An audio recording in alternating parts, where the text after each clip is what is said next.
We're going live in 5 minutes. Yes, perfect.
It's 2026! Are in Switzerland, man. How are you? Dude, great! Ready for the Highline World Championships? Oh, absolutely, man. Man. I'm so stoked to be helping you out with the commentating So this year. stoked. Thank you so much for helping me, man. Let's go up? Let's go!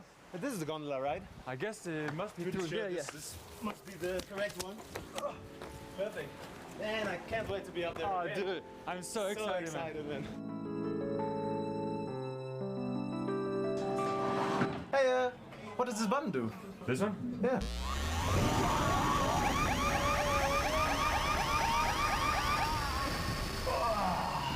What happened, man? Dude. Man, what happened? Did we just crash? I think we just crashed. Did you jump? I did not jump, did you? I tried, but I'm not sure it helped. Where are we, Wow, man. Wow. Looks like we're at the Rock Resort.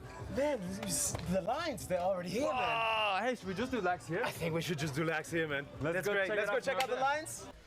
Good morning, everyone. Welcome to the Highline World Championships 2026. We are here in Flims Laax and ready for another beautiful, beautiful year of action and excitement. Good morning, Yoba. How are you feeling, Dan? Doing great. We are live We are live. after a week of preparations, Preparation, rigging, setting up the media, the communication. Here we are, finally on live stream of the Highline World Championship. in our beautiful crashed gondola. We are ready for some action, and we're gonna start with speed, aren't we, Dan? Yeah. So yesterday was the qualification for the speed and the freestyle. All day the athletes gave everything they had, and we have the final qualified athletes out last night, and today the quarterfinals for the speed is going to begin. Tensions were very high yesterday. Oh yeah, you could say that again. Sometimes I wonder if the qualifiers are almost more nerve-wracking than the real battles. It sometimes feels like that, for sure. It really, Alright. it means so much to these athletes to be able to perform, and it's so heart-wrenching when your qualifier doesn't go well. And Yeah, no, it was very intense yesterday, and some people that really trained since many months unfortunately didn't make it through. yeah. So yeah, we really have the cream of the crop out here today, we do, ready we do. to give it everything they have for you, live stream viewers at home, watching sure. maybe from bed, maybe from your breakfast. Here we are. One of the first matches we're gonna have is Chechi against who do we have this morning? On screen we can see the people get ready now. So, We're gonna have Chechi against Juliette Bonnet. all right. So this is one of the first battles we have here with the speed line is gonna be Germany against France. Yeah. It was a nice time Juliet set yesterday. Yeah, absolutely. What time does she have? Do you want to give us a little There we go. rundown of how the qualifiers went? So the qualifiers of speed were Chechi. So for the current athletes that are going to race soon, Chechi had a time of 49 seconds and Juliet had 1 minute and 14 seconds, just beating out Louise by 1 second and 1.2 seconds. Wow. So that was a close. Which of the Frenchies is going to be on the on the competition? Amazing. Yeah. And so yeah, Chechi definitely the favorite for this upcoming race, but anything can happen, as we know, as we've seen in the last editions. We'll see what happens. We'll see what comes. Yeah. up. So on the screen we can see the qualification times of yesterday, and yeah, we're it's and here we have some nice drone shots. You can see the beautiful Rocks Resort. So as you might have noticed, this year we're not up on the mountain. We are down here in the valley. It makes it a lot easier for the athletes not to deal with the altitudes. But Absolutely. Yeah. No, it should be a much more engaging event down here at the Rocks Resort, yeah, because not only we'll have much more public down below, but actually it's much easier for the athletes, much more accessible. For the altitude, we're much lower down in the valley. We're actually at the bottom of the cable car. The cable car that goes up to the previous event at the top, Laax, the Galaxy. We're at the very bottom, at the first station on the ground, and right now they've rigged since 5 days these 5 highlines. So we have 2 speed highlines of 110 meters and 3 parallel freestyle lines. So the freestyle is the discipline that we're going to see at the end of the day with the quarterfinals. Yeah. For the men. That's going to be after the speed line. So the whole speed line event is going to happen today, and towards the end of the day, it's going to be we're going to move on to freestyle, and tomorrow's event on the live stream is going to be all about freestyle. All about freestyle. So we've got speed day and freestyle day, pretty much. Yeah. And here we can see the athletes getting ready. They start their runs from the other side of the line. So first they're going to go for a crossing. I think they get some time to warm up, don't they, Dan? Yeah, from what I know, they have at least 10 minutes warm-up time. All right, that's nice. Yesterday we were doing great with figuring out how long the warm-ups are and stuff. All right, so we're going to move to some introduction videos of the athletes you're going to see race soon. Soon. They'll appear on the screen at some point soon. Coming to a screen near you, Dan. So right above us right now, we actually have Chechi and Juliette getting warmed up, just tying in. We have the judges getting into place on the roof, and the riggers are out there. We're gonna move on to a little presentation video from the athletes. Hi, I'm Chechi. I'm German and Italian, and I'm currently training for Laax, for Speedline and Freestyle. I already participated in Laax 2024 and I won both categories. So let's see if I can hold up with the crazy women's level that we have this year. I trained already 2 months in Bounceland, a community where freestylers train together, and I was super happy this year because so many women were there and it was a really, really nice exchange and motivation. Now I train in Freiburg. I love to do all the never mighty variations. If you're scared of trying a trick today, then try something else, because I feel like there are days you're scared for certain tricks than others. So there's always the right day for the right trick. I've done 5 years of circus school, and I was a slack rope artist, and now I'm a highline artist. I really like to carry tarps on the highline. I have a small solo show which is called Tarp Woman. I'm excited to have like the sportive side and the circus side getting together. So excited to see you all there. Ciao! So there we saw a lovely introduction video of Chechi doing some crazy freestyle stuff and jumping into a slack rope. Have you ever seen a slack rope show, Dan? I have never seen Chechi's slack rope show. It's pretty incredible. You saw it before? Yeah, she performed at Bounceland. Wow. And it was beautiful. Wow, yeah. wow. She's got some crazy slackwire skills. So Chechi, as we know from last edition of Laax, came out of nowhere and just swept up the game in freestyle and everything. Speedline. She won everything last year. Exactly. So once again, Chechi is right now the highest qualified athlete from the freestyle and the speed. And now we're on to this first speed battle of the day. If you're just tuning in, we have the women's speed quarterfinals. We're gonna have Chechi against Juliette. This is Germany against France. Germany against France, and also crab versus straight. Ooh. This is another back to this age-old debate. Age-old debate. In Which Speed is better? Highline. Which is better? Crab or reverse crab? Oh no, sorry. Crab or straight?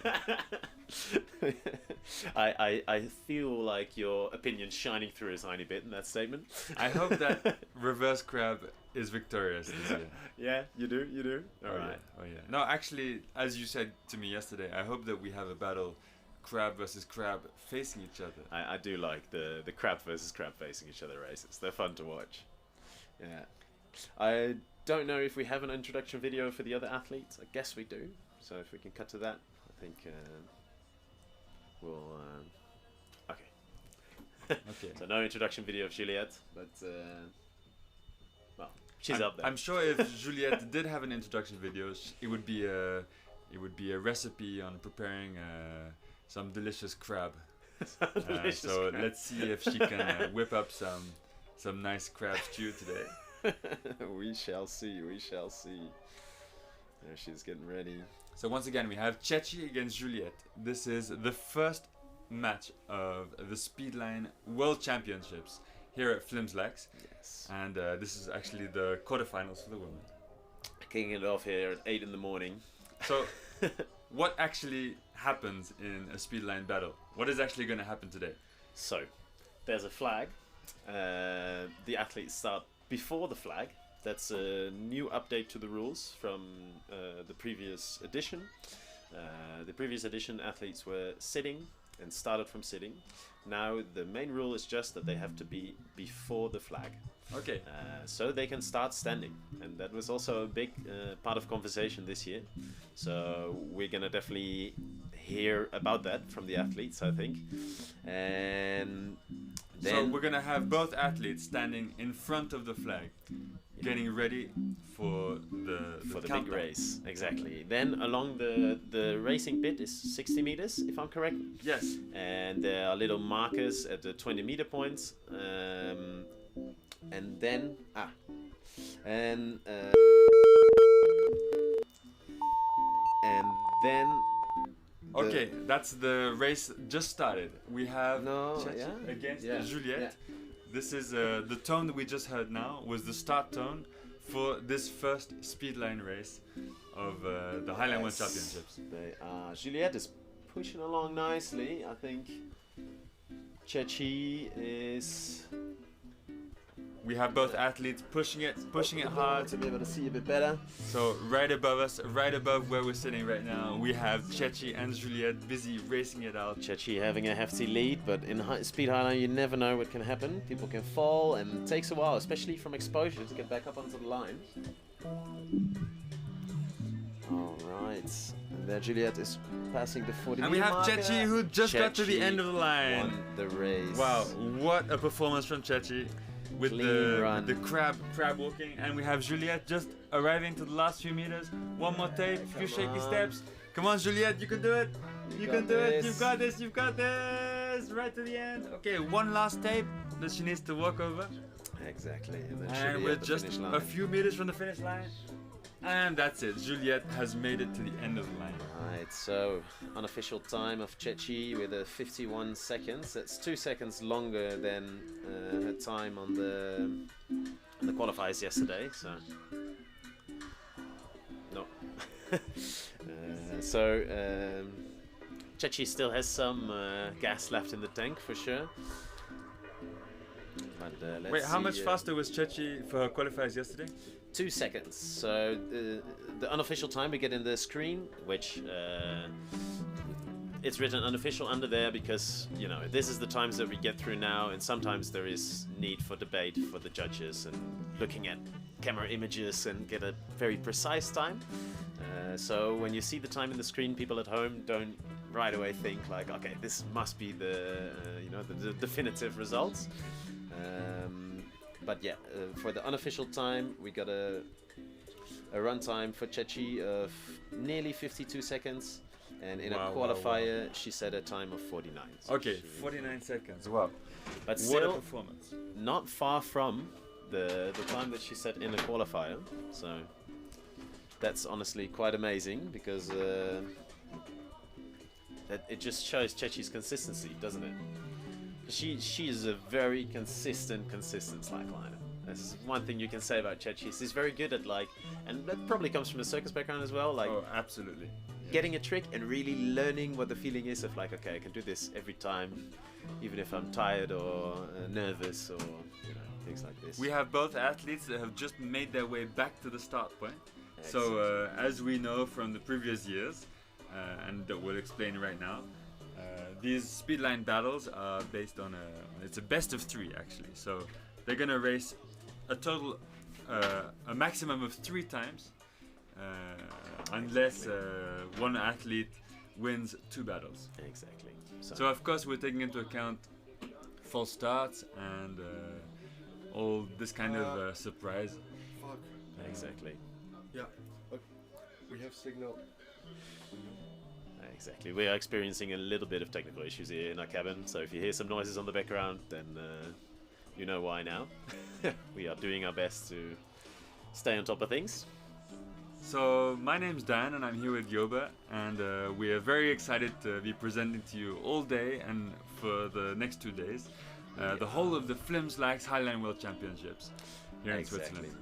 and I have a laptop here and keeping an eye on the comments. So if people at home want to ask questions, anything like that, I'm here Yeah, for feel you. free to reach out. We're totally open to answering questions or any comments. We're totally open for that. Exactly. Okay, so it looks like we have the two first female athletes of the day getting ready for their second run. Yes, currently For they're the quarterfinals. still sitting, and since this year, a lot of them will start standing. That's quite nice for us actually to be able to see when they're gonna get going or when they're not. Just like in the previous battle. Yeah, just like in the previous So battle. we were caught a bit off guard in the previous battle. Exactly. But There's a shot from in our gondola. I can see on our... there we go. Our screen's back online. okay, here we are. Yeah. You have to be very careful. You have to be very careful. It's we have a technician still working on it, but thanks a lot, Maro, for helping us out. Yeah. So actually, the live team that's bringing you this live stream has been working for a few days straight, busy Hey. figuring it out, plugging in XLR. Oh, here we are. We're Race. on to the second battle, the second race. And it's off. They're off. A little wobble from Juliette there. Chechi off to the races as usual. She's got those thick socks on, so she doesn't like rip her foot open. And they're doing this. Come on, Chechi. Come on, Juliette. You have got this. We have Juliette racing straight on the line, facing the anchor, and Chechi going for the other technique, which Grabbing along. right now can look much faster, but that's very questionable. We'll dive deeper into this today. We have Chechi really ripping it out on the line there today. There's definitely some good athletes this year. And Chechi, just a few tapes. Come on, Chechi, you can do this. Allez la, Chechi. And Chechi has got to the And end of she's the made it. line. We had a little air horn celebration there, and we have We'll have Chechi busy time on the screen in a bit. celebrating her Since we victory are- on this second battle. Exactly. While Juliette is just making her way to the end of the line. Opa! Gotta love the perfect stop from. Oh, Wow! Juliette took a little fall. Come on, Juliette, you can do this. We have Juliette Bonnet from France just making it out onto the final tape. That's a And 45-second she's time for Chechi. So close. And we have Juliette who has finished the battle. That's the end of our first quarterfinal speedline battle.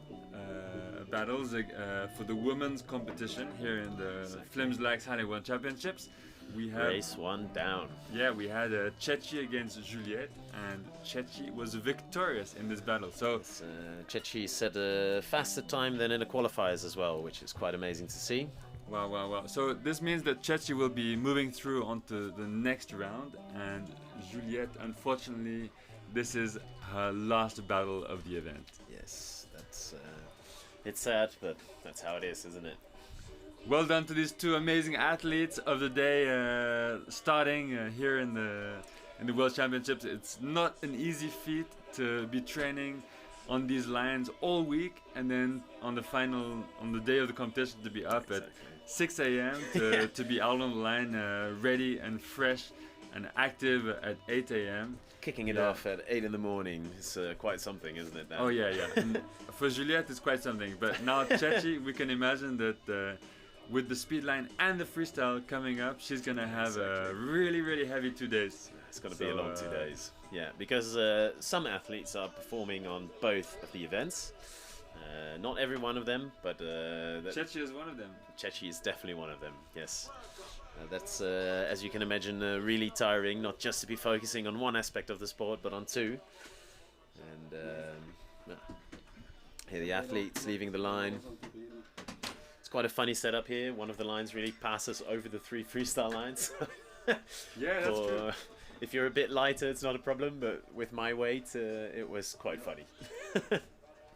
Because we got a chance to try the lines, as you saw in the opening shot. We definitely did, yeah. So It's harder than you'd imagine, isn't it, Dan? These freestyle lines, no, these speed lines are not the most comfortable lines to be walking, and so these athletes really big it up to them because they're doing a huge job out here, competing on these insane lines.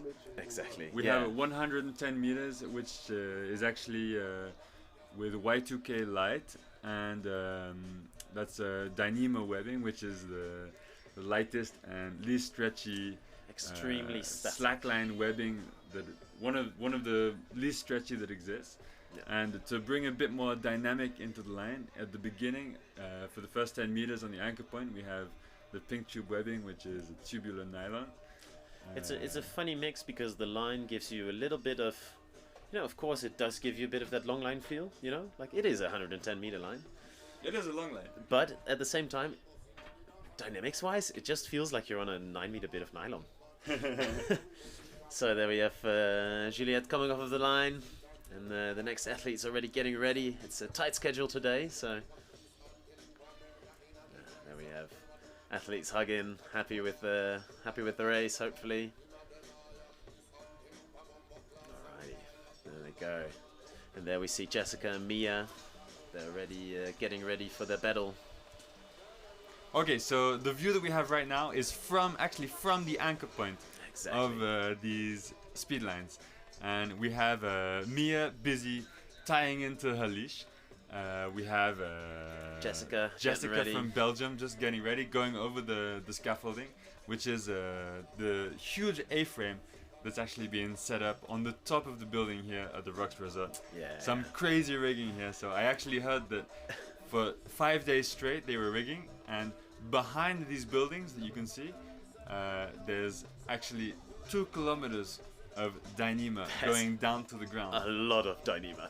It looks like a crazy spider web up there. Yeah, it's a pretty involved rig. I've seen a lot of funny rigs in my life, but this is definitely up there as one of the.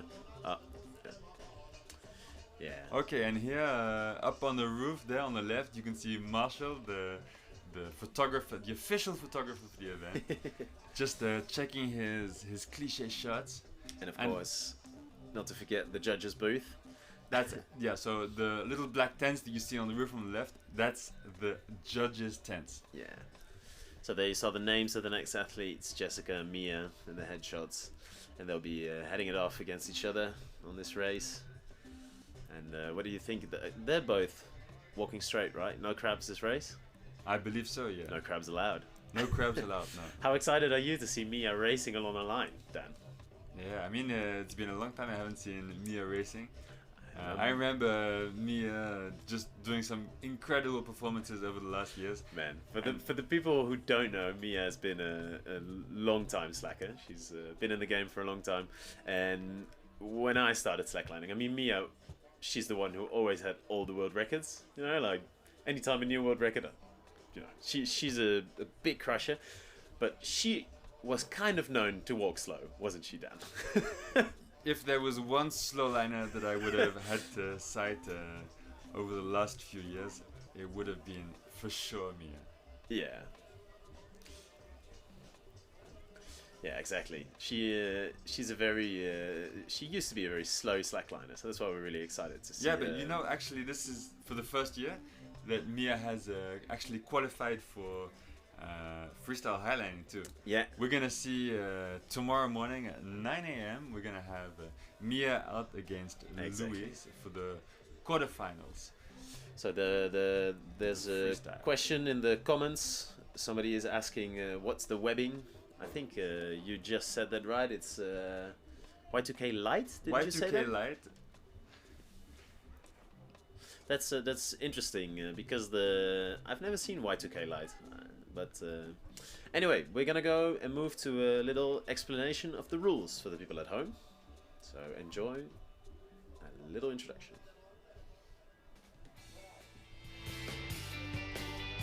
Before we start talking about this year's competition, let's take a look at how we got here, starting with event qualification and seeding. The majority of the athletes were automatically qualified through the ISA ranking list. The ISA ranking list is a database of all competitions taking place around the world. Athletes receive the most points for ranking well in large competitions, such as Masters or World Cup events. The ranking is done by adding together the 2 highest scored contest rankings over the last 3 years. Since the ISA World Championship is the largest and most important of all competitions in slacklining, and there are so many young and upcoming talents, we also offered the possibility to enter this event by submitting through a wildcard entry. For a wildcard entry, athletes had to submit videos performing freestyle tricks during a defined time frame. And for speedlining, they had to run as fast as possible on a defined highline length. The best were then selected to join the World Championship.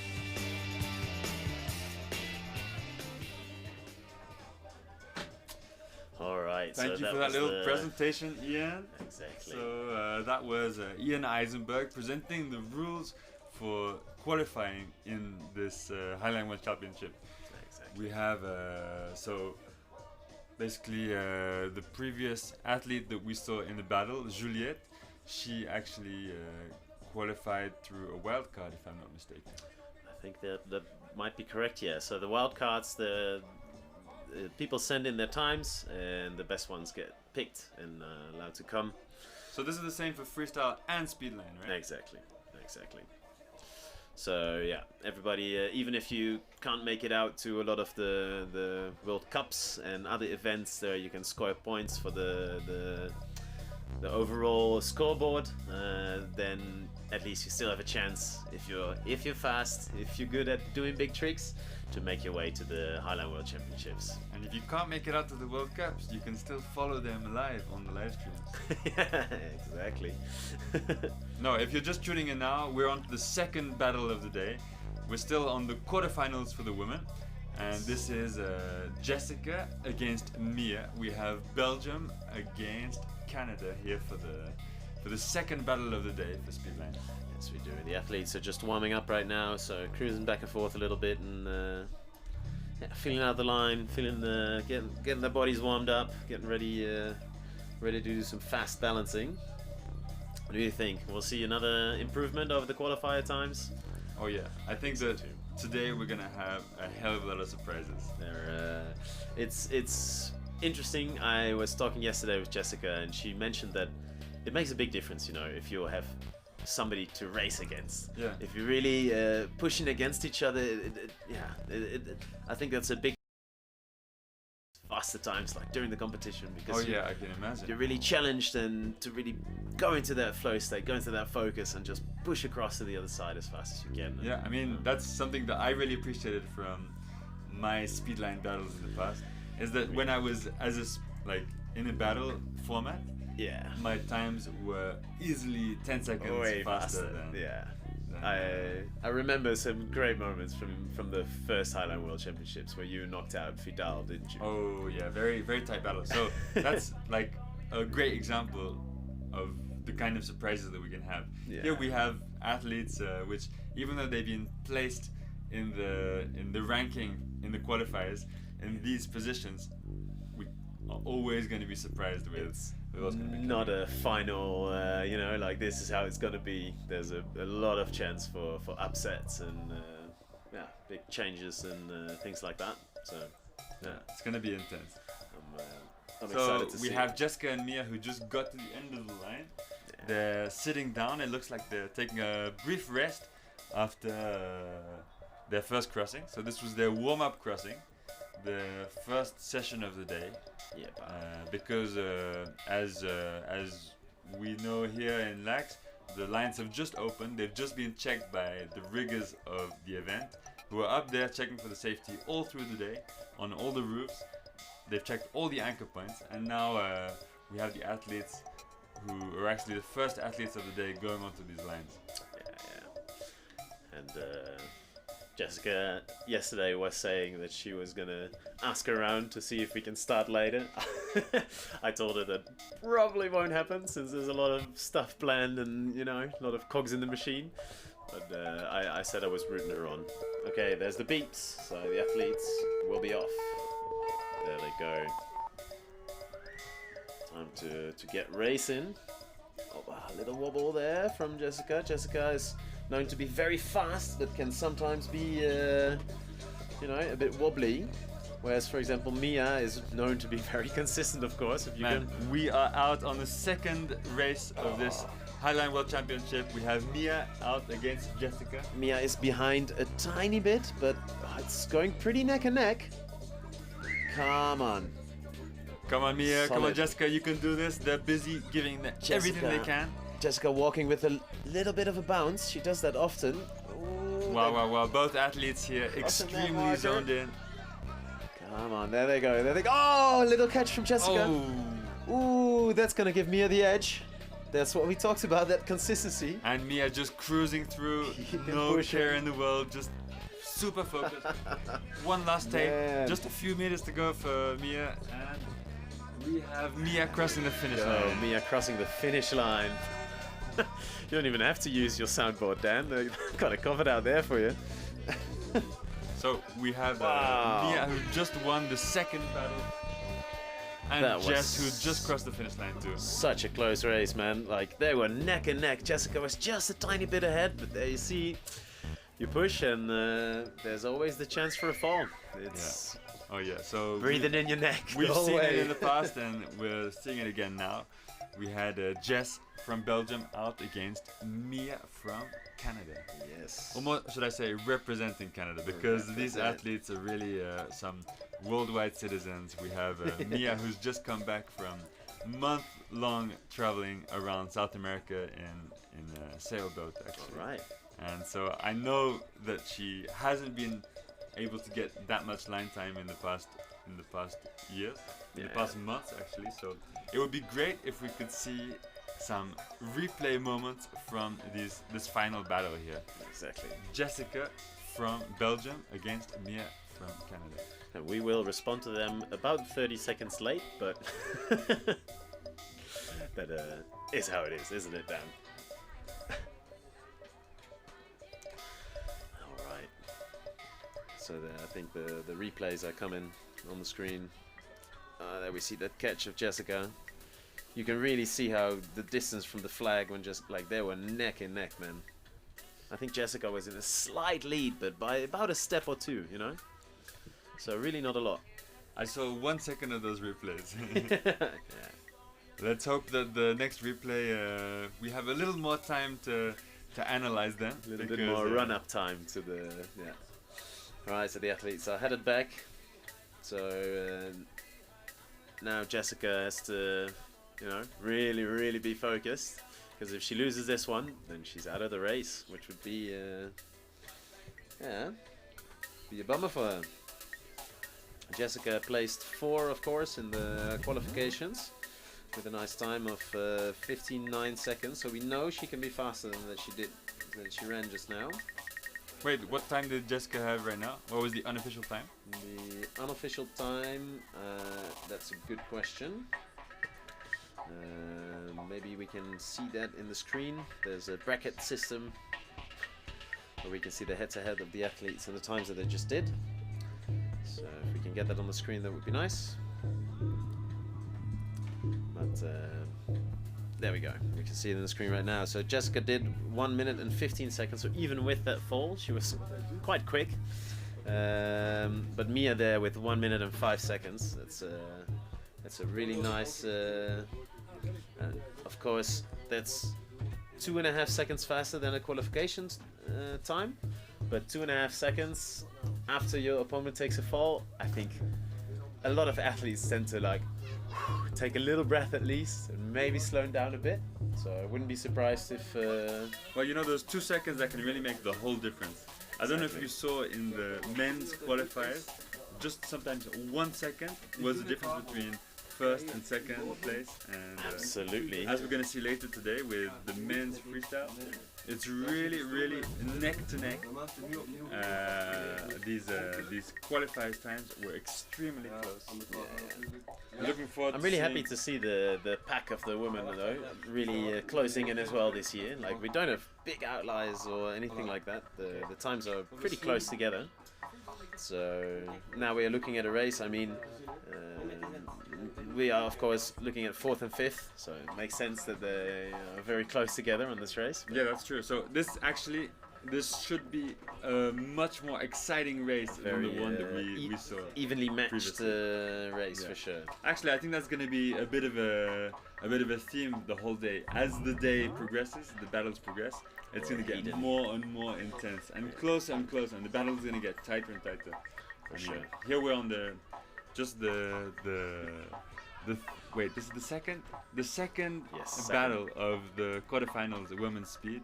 It is 8:30 here out in Switzerland at Flims Laax. We're here for the Highline World Championship, and if you're just tuning in, this is the women's speed lining for Quarterfinals. the quarterfinals. Yes, we have out here Jessica from Belgium against Mia from Canada. And we had Mia win the last race, which, you know, she did have a slightly slower time during the qualifications, so I'm sure she's really happy about winning that race. And let's see if Jessica can manage to keep it together on this one. I saw in the comments Team Belgium is cheering her on already, so that's good. There's some stoke coming from home. And we are hearing the start tone. And they're off. A nice fast start from Jessica. So we have both athletes that chose to start from the sitting position here on the. Yeah. Not sure, it's hard to see on the Yeah, sorry. on a delayed screen. We have Jessica out against Jessica is Mia. again in a nice lead. I think even bigger than the last one. So Wow, come wow, on. wow, wow. Both athletes just crushing out there. Jessica, super focused. Yes, she's focused, she's fast, she's Wow, nearing wow, wow, already wow, that wow, wow, wow. second flag, that let's second just marker. cross all our fingers for Jessica to just push it through. Come No on, more Jessica, falls. keep it together. Let's see, Come on, are we Jessica, gonna you can go do head this. into a third battle? So far, And so we have good. Jessica crushing out there, clearly taking the lead against me. Oh, come on, Jessica. Little Yeah, wobble. Jessica, little Mia's wobble catching up a from tiny Jessica. bit.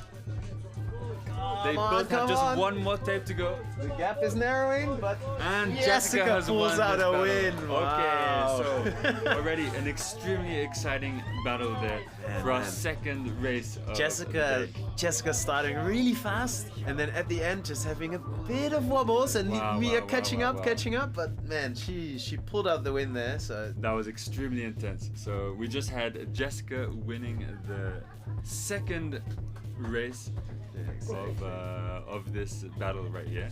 So that's a 1 minute and 2 second time from Jessica, which is 2 seconds slower than her qualifiers. So that's, you know, that's around the good max speed that we've seen right now, pretty consistently. So right now we're on 1-1 for these two athletes.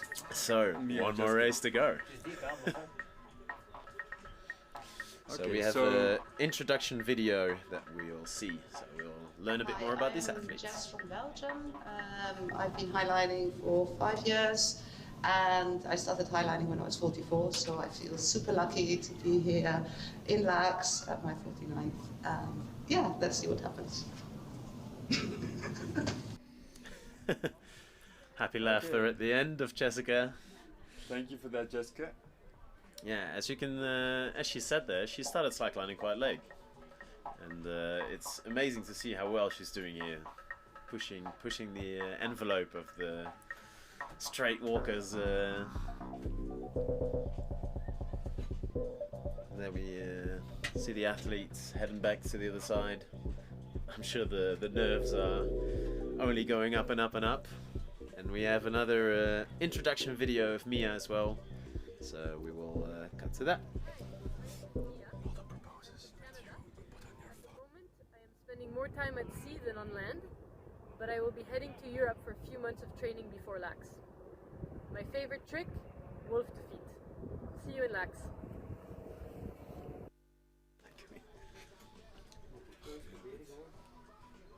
So there we are again.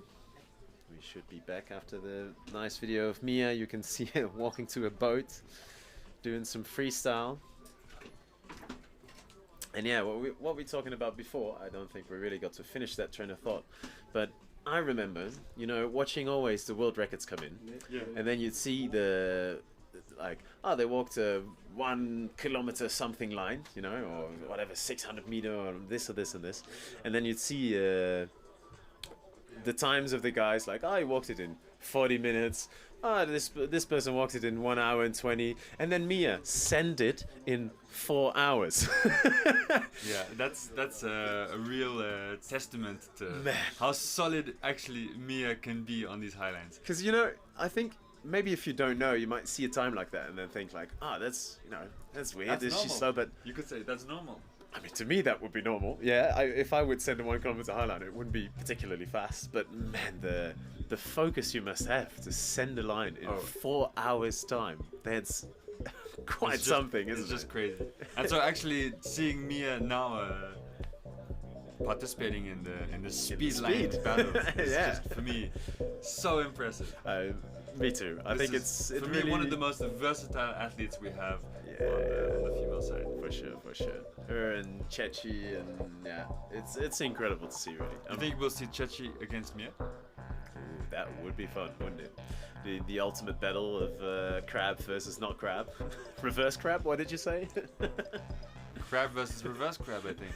Yeah. So here we have Jessica out against Mia. This is going to be the deciding race to see who progresses in the competition. So for one of these two athletes, this is their final battle of the day. There, we have a nice shot of McKay. McKay is the owner of Bounceland, I guess. Brutto di Animali is a place where a lot of freestyle athletes train, specifically. I don't think we got a lot of speed rigs at... There's always speedliners training in Bounceland. But do we have dedicated speed rigs often at Bounceland or not? I mean, maybe it's an improvement we can still make. Or Speedland? Is it Speedland? That's the real question. Maybe one day we're gonna have a dedicated Speedland. Maybe Speedland. Maybe in 2 years then we'll have another Italian farmer sitting next to McKay, his neighbor, who will approach asking like, "Can we do Speedland here?" That would be just amazing. That would be really incredible. I'm sure Benoit would be very stoked. Oh yeah.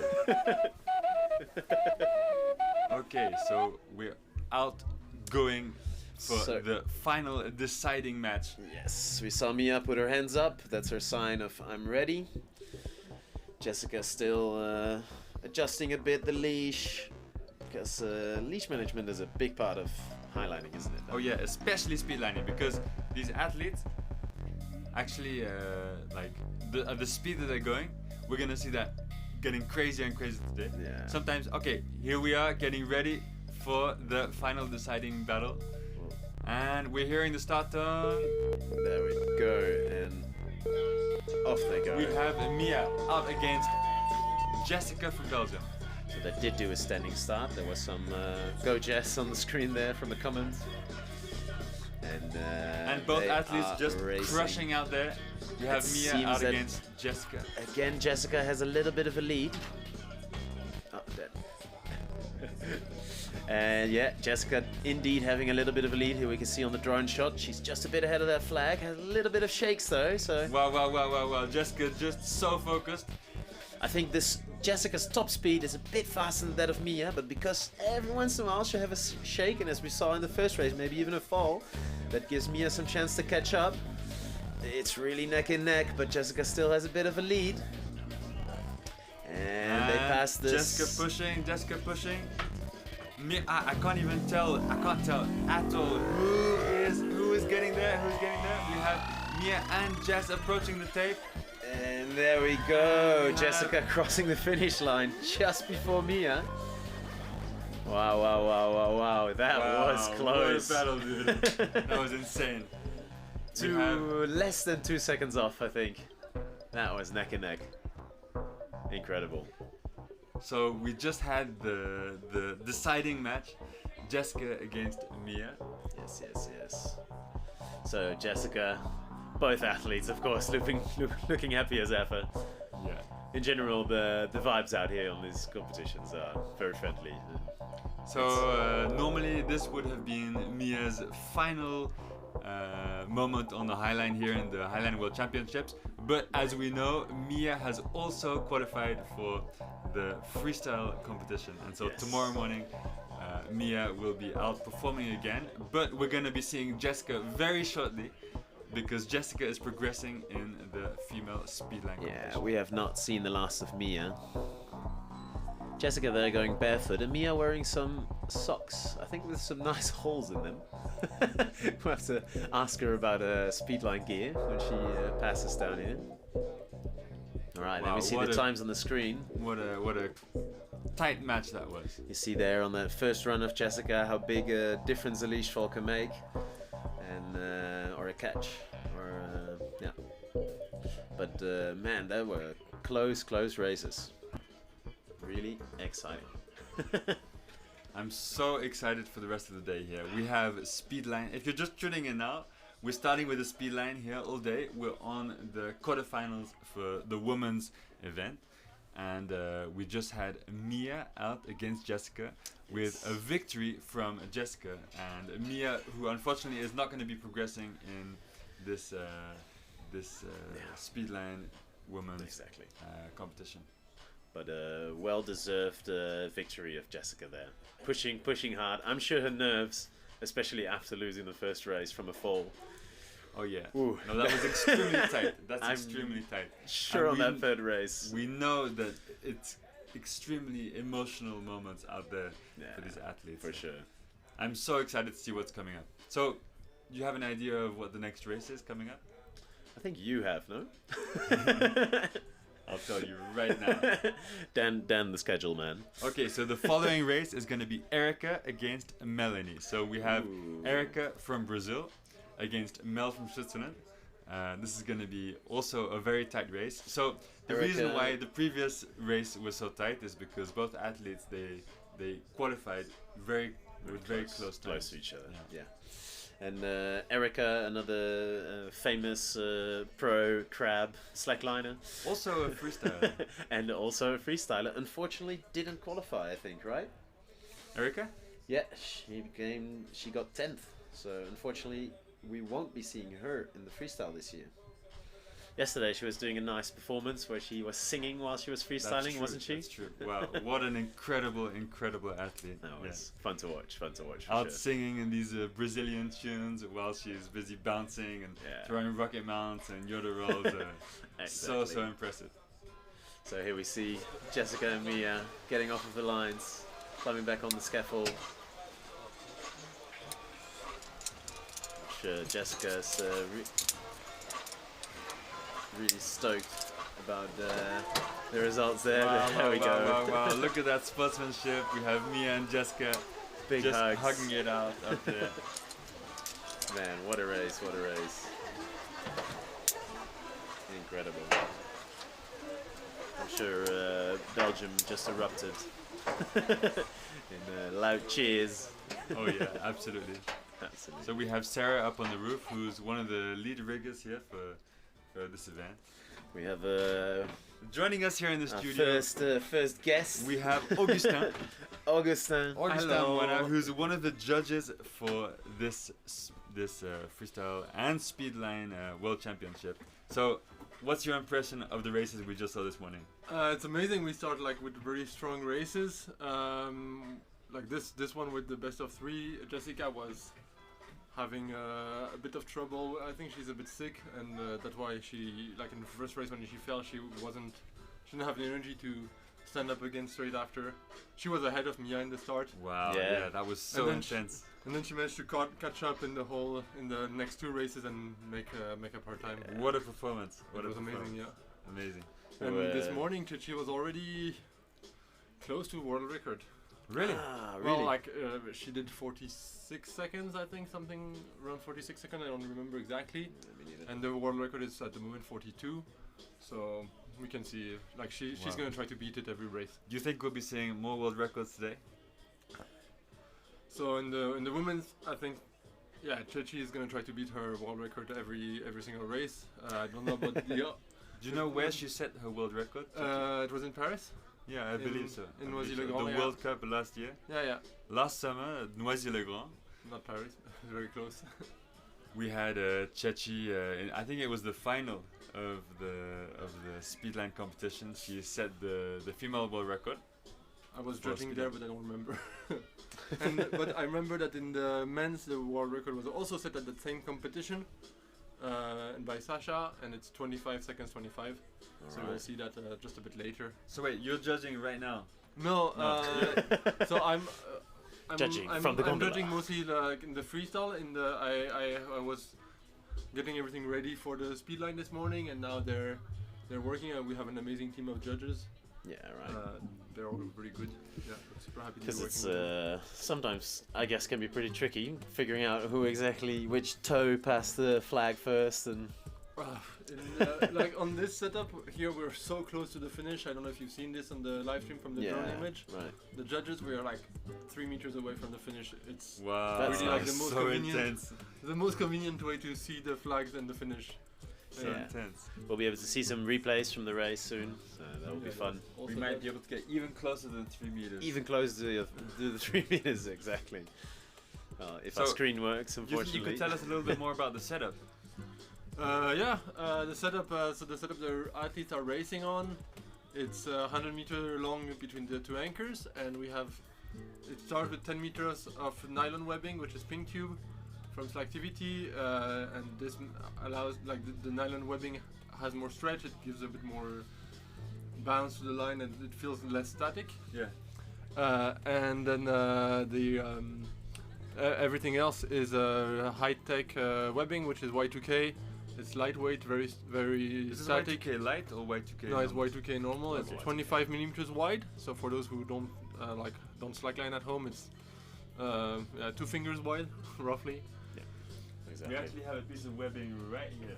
Yeah. So this one It's is not Y2K it's light. not Y2K. It's not Y2K and it's not light. No. And up there, yeah, and the athletes they race 60 meter long between 2 stitched flags on the line. Okay. Everything in the setup is identical from one setup to the other. Like the loops of the backup line, they're taped the same Wow. exactly.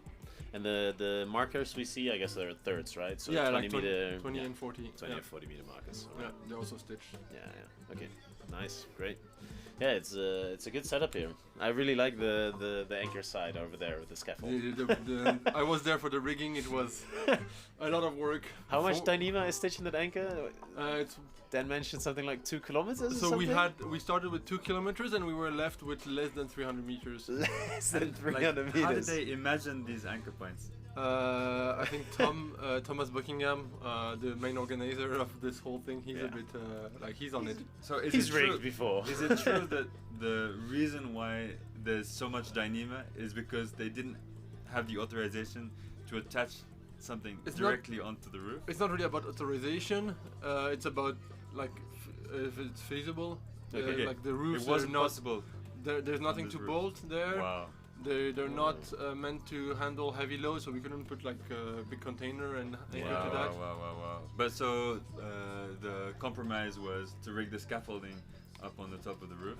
Yeah, have scaffolding the is lines. fine. Scaffolding is not too heavy, and The Yeah. lines start from the scaffolding. Yeah. Wow. And on the other side, it's A-frames. it's A-frames that are just meant to lift the line of the edge of the roof, but Yeah. the real A-frame is the whole building. Wow. The anchor On they the go on the all other way side, back. it also goes all the way Yeah, down. yeah, it also goes all the way back. Incredible. I haven't seen the back sides there really yet. So I counted. We did more than 100 splice loops of Dyneema. more than 100 splice loops of Dyneema. All right, man, that's crazy. Yeah, That's insane. that's quite something.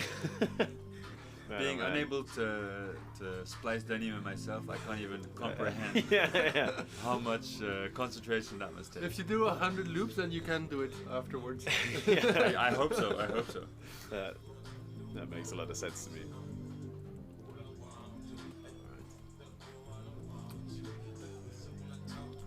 So we have a little bit of downtime. Luckily, till our next races, the men's races will be at 9, so we'll have a couple of minutes. Ah, to, we were early on time. I guess so. Ah, wow. It's always good. The next race is We're gonna ahead of be. schedule. Augustin sounding very surprised here that we. This never happened to me. This never happened to you before, being ahead of time. No, never possible. How was it yesterday during the qualifiers? Were you pretty alright So with keeping up on yesterday- the schedule? I think Speedline had about 1 hour and a half of delay by the end of the day. Okay. Wow. And But freestyle. is that okay? Is that more difficult for the judges or more difficult for the athletes? I think for the athletes, like it's good for them to be able to know when they're going to be racing. Obviously, it's like if you don't know when you're going to be racing in advance, it's really annoying.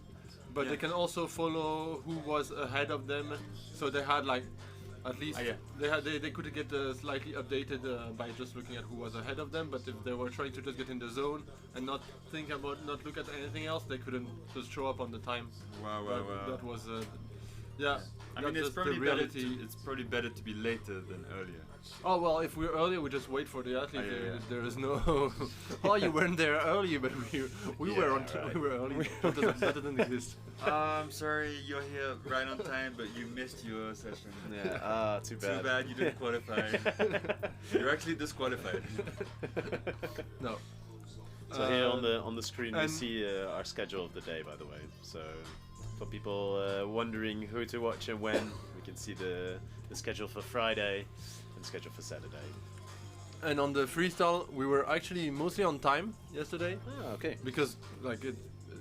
No, thank you. Don't. We were mostly on time yesterday, and but then with the judges we had to have an extra. I think it was more than 2 hours meeting to make sure we have the results right. Yeah, because I can imagine it takes a little while to judge that many. Yeah, and when you're judging from, it was from 10 a.m. till 5 p.m. Yeah, it's a lot of hours to be just judging. So I guess you're happy today that you have at No, least it was the from morning. Sorry, of, it was from 8 a.m. to 5 p.m. we were judging. Yeah. Wow, what a story! So, and was it more difficult? Do you think it's like in general it's more difficult to judge the freestyle than the speed line? I think you don't have to underestimate the judging speed line. Because it's not about just taking your time. It's about making sure everything goes well for the athlete and they have all the same conditions. Yeah. It's about ensuring fairness. In the freestyle, obviously, there is a bit more. It's more involved, and you have to make sure you have the good results. Yeah. So in freestyle, you think a lot about it before because you want to make sure that the rules show the level of show what freestyle is, and then you think about it a lot after to make sure you didn't make a mistake when judging. In Speedline, you think about it a lot before, and after it's pretty, like, apart from sometimes reviewing a video to make sure that the start was not a false start. Wow, yeah, okay. And were there any false starts in this? No, no false starts in the qualifiers? No, I think Do you think the rule change that we had, since athletes are allowed to start, like, standing now also, do you think that impacts that at all, or? We had more false start before, and I think that before they were starting sitting on the line, and they were only allowed to stand up at the beep. But this meant that sometimes they would like get some pre-movement to that was before the beep to get ready to stand up as fast as possible, like a bit of bounce. Makes and sense that's more. That causes, in my opinion, more false start, and also it's harder to judge. I can imagine just because standing, you're not moving, and then when you have the beep, you start moving. Wait, so they're not allowed to bounce? No. Now they're allowed to bounce, but they're. It doesn't make sense. It doesn't make sense to bounce. Yeah, I can totally imagine that, because when you are sitting, you are, your center of gravity is still not as close as the line as it can get. So you have a bit of leeway where you can start moving technically in front of the beep, and it's still legal. So yeah, that makes sense to me. So I think the rules are better now. The athletes have to adapt. Yeah, there was a good bit of discussion about it, wasn't there? Yeah, there was. Oh, the next ones are on the line. I see. That's what you think. But when you take a look outside, you'll not necessarily. They're on the line. They're on the line. Dan thinking he's smart. This is not the replay. Above the This is Erika and Melanie, and they haven't been on before. So in front of us, you can see that this is the upcoming scheduled program for the next few days. We have the speed all today. So the finals for the men is going to finish at 3:20, and then we're going to immediately follow with the interview with the finalists. Thank you very much, Augustin, for stopping by. Thank you, bye. We are always happy when judges and athletes and everybody else hops by the booth. Oh yeah, absolutely. So we'll see some introduction video of Erica.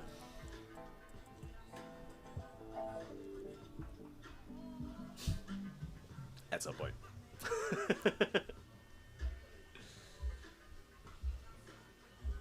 Meu nome é Erika Sadlasek, eu tenho 34 anos, sou do Rio de Janeiro e vou representar o Brasil no Campeonato Mundial de Highline na Suíça. Eu descobri o Highline quase por acaso. E gosto de dizer até que o Highline que me encontrou. A primeira vez que eu subi na fita, eu fiquei aterrorizada.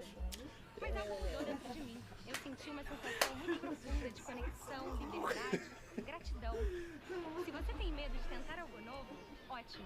Esse lugar é o seu maior potencial de crescimento. Eu caí incansáveis vezes antes de poder ficar em pé, antes de poder dar um passo. E cada queda me ensinou algo sobre a vida. Eu quero que mais mulheres sintam isso, que mais mulheres subam na fita e ocupem os espaços que nos pertencem. Sou a única mulher brasileira classificada para Laax. E eu vou representar todas as mulheres que um dia ouviram que aquele esporte não era para elas. Vamos juntas? A gente se vê na Suíça. Pura vida! Alright, so that was the introduction video of Erica. And outside here we have Jessica. Let's see if we can pull her in for Jessica!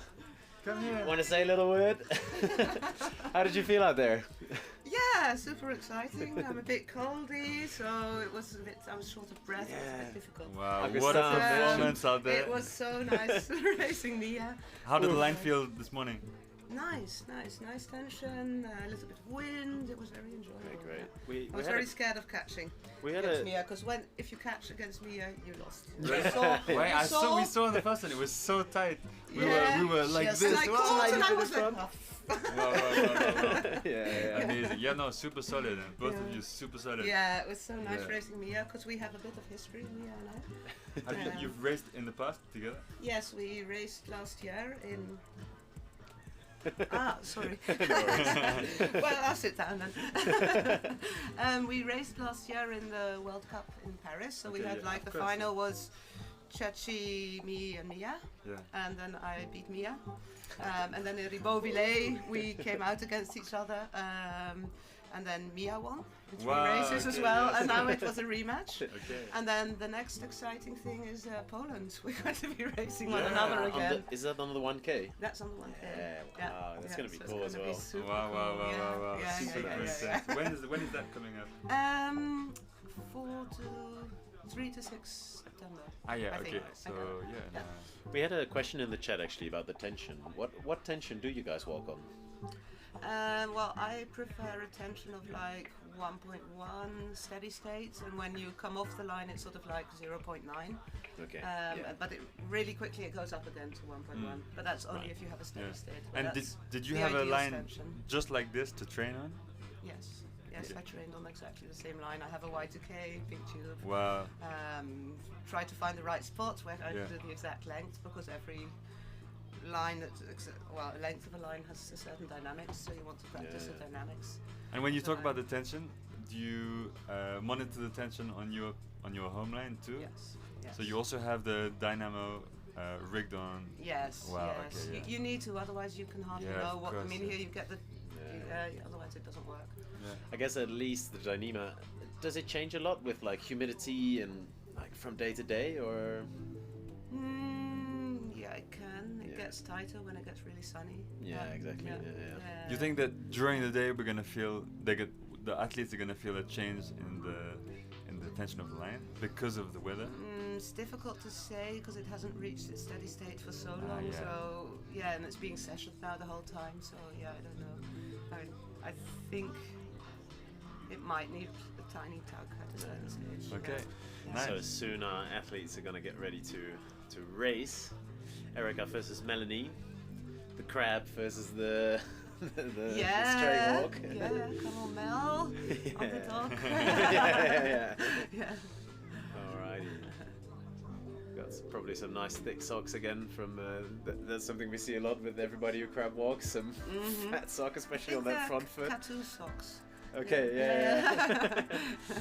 Does Katu have some special socks that he's dealing out to the athletes? I think he sells them. Ah, he's selling the socks. Yeah. Nice. Yeah, What's you the could get them in name of advance. the brand? No idea. Slack socks, maybe.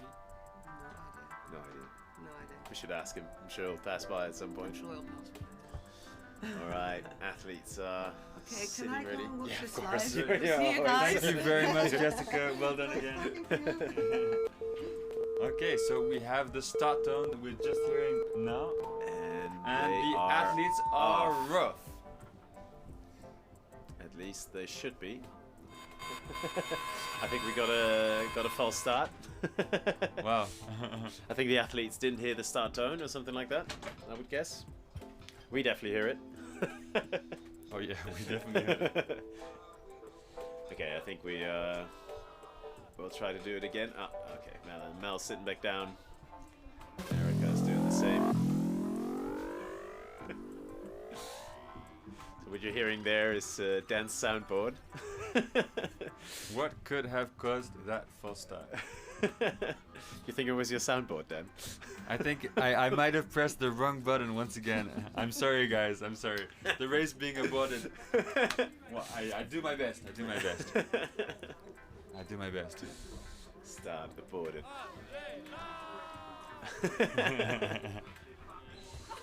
Oh, we see some freestylers warming up, I guess. So we have Sacalomo. We have David Palomo, who qualified first in the freestyle qualifiers yesterday, and he's busy warming up on the line because the quarterfinals for men is gonna be just after the speed line events today.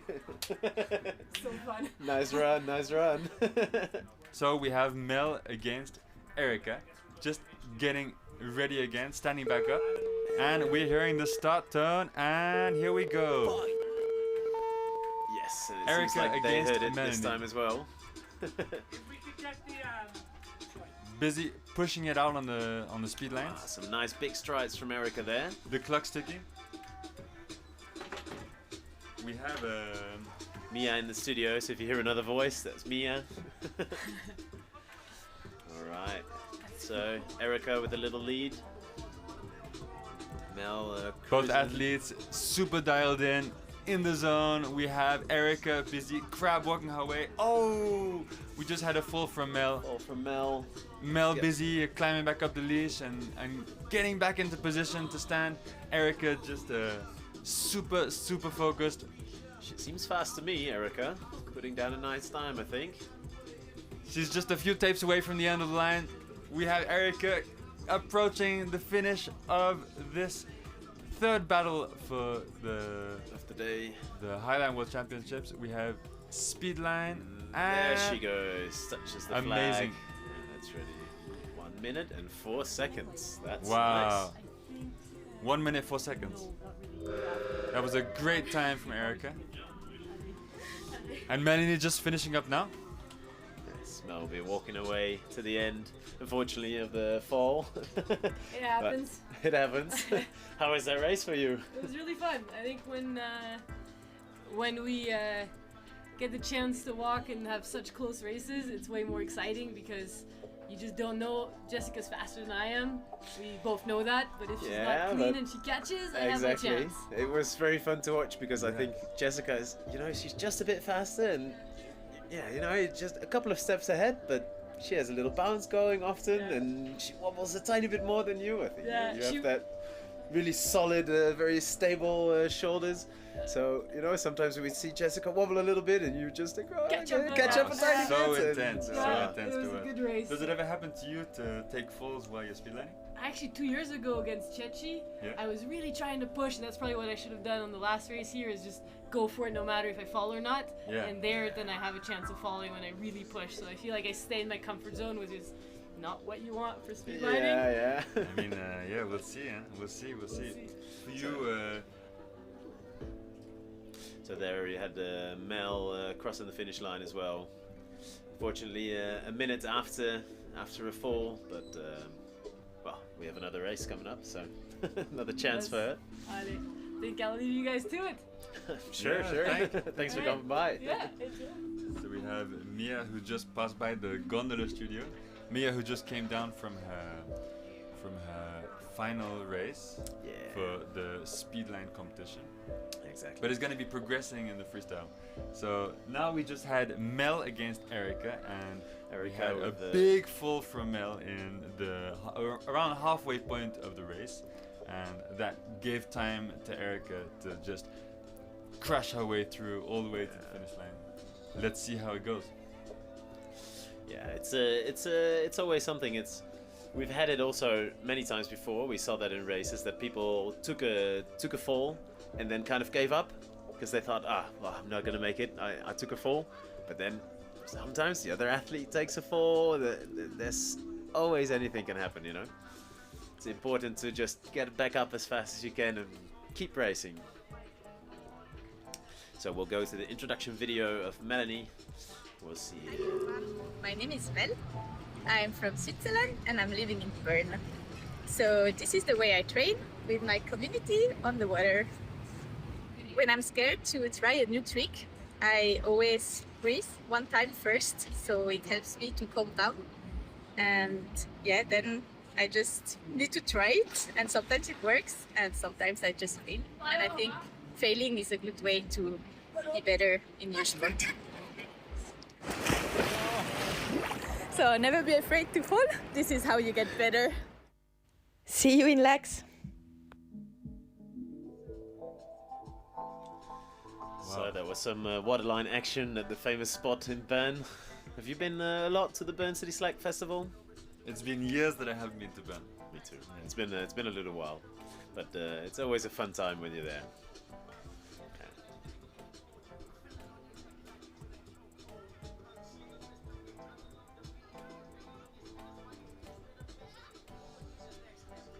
So the athletes have returned to the other side. So the athletes are returning to their side. Mel reaching the start point. Let's see if we'll get some falls or something else.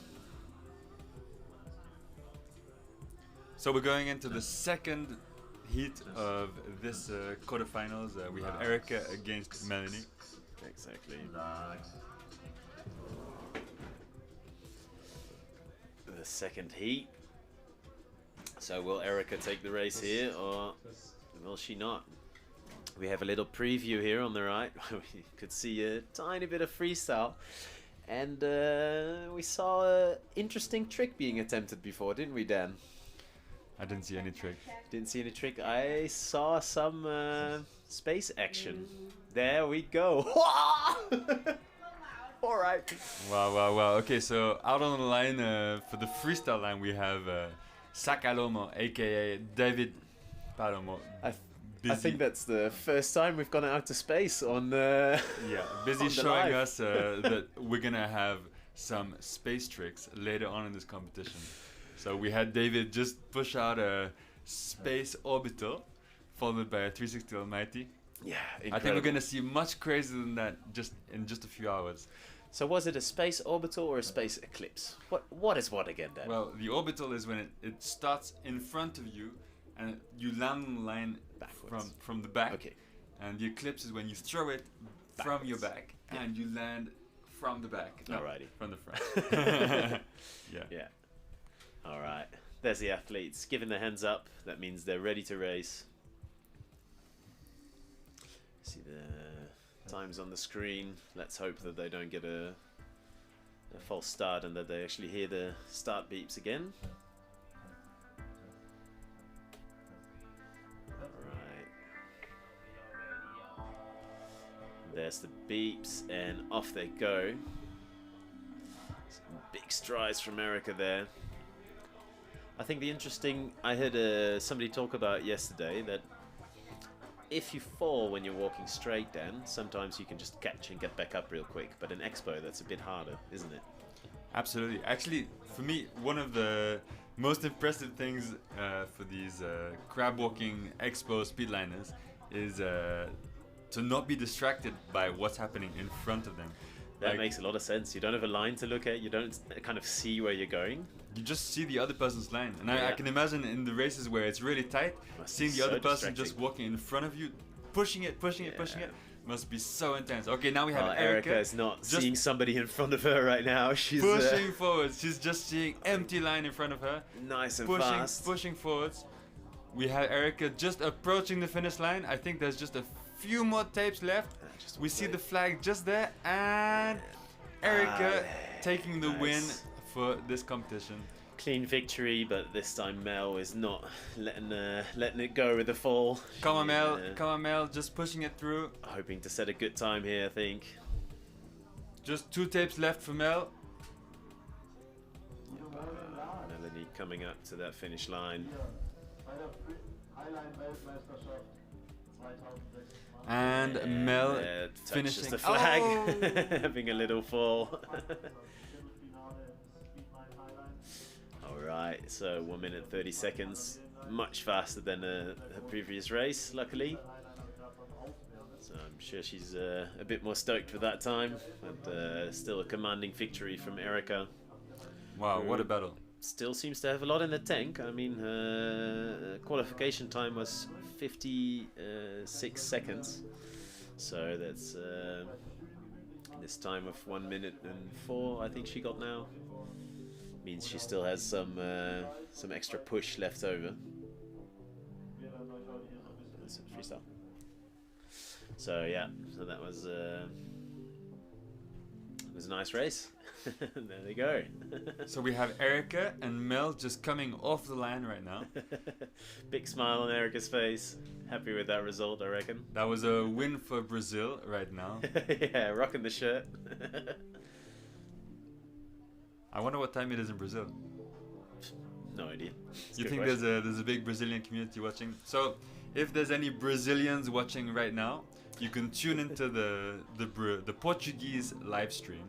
We actually have 4 simultaneous live streams going on at the same time, the commentating. So we have here the English, there's the French live stream, Spanish and Portuguese. Exactly. So don't hesitate to go to the Highline World Championship page. That's hwc2026.ch and find the live stream. That's perfect for you. Yeah. I saw a question in the comments, Dan. Yeah, what's which also made me wonder, which is, do they only race in one direction? And then added because of the sun. I do not think it's because of the sun. I think the athletes wish it was because of the sun, probably. You think they have the sun in their face? Not right now, but at the end of the day, they probably will, won't they? At the end of the day, everybody has the sun in their face. That's true, that's true. Yeah. I think 3 o'clock, like the final races, they'll probably have a bit more sun. Yeah, might be still up instead of in front.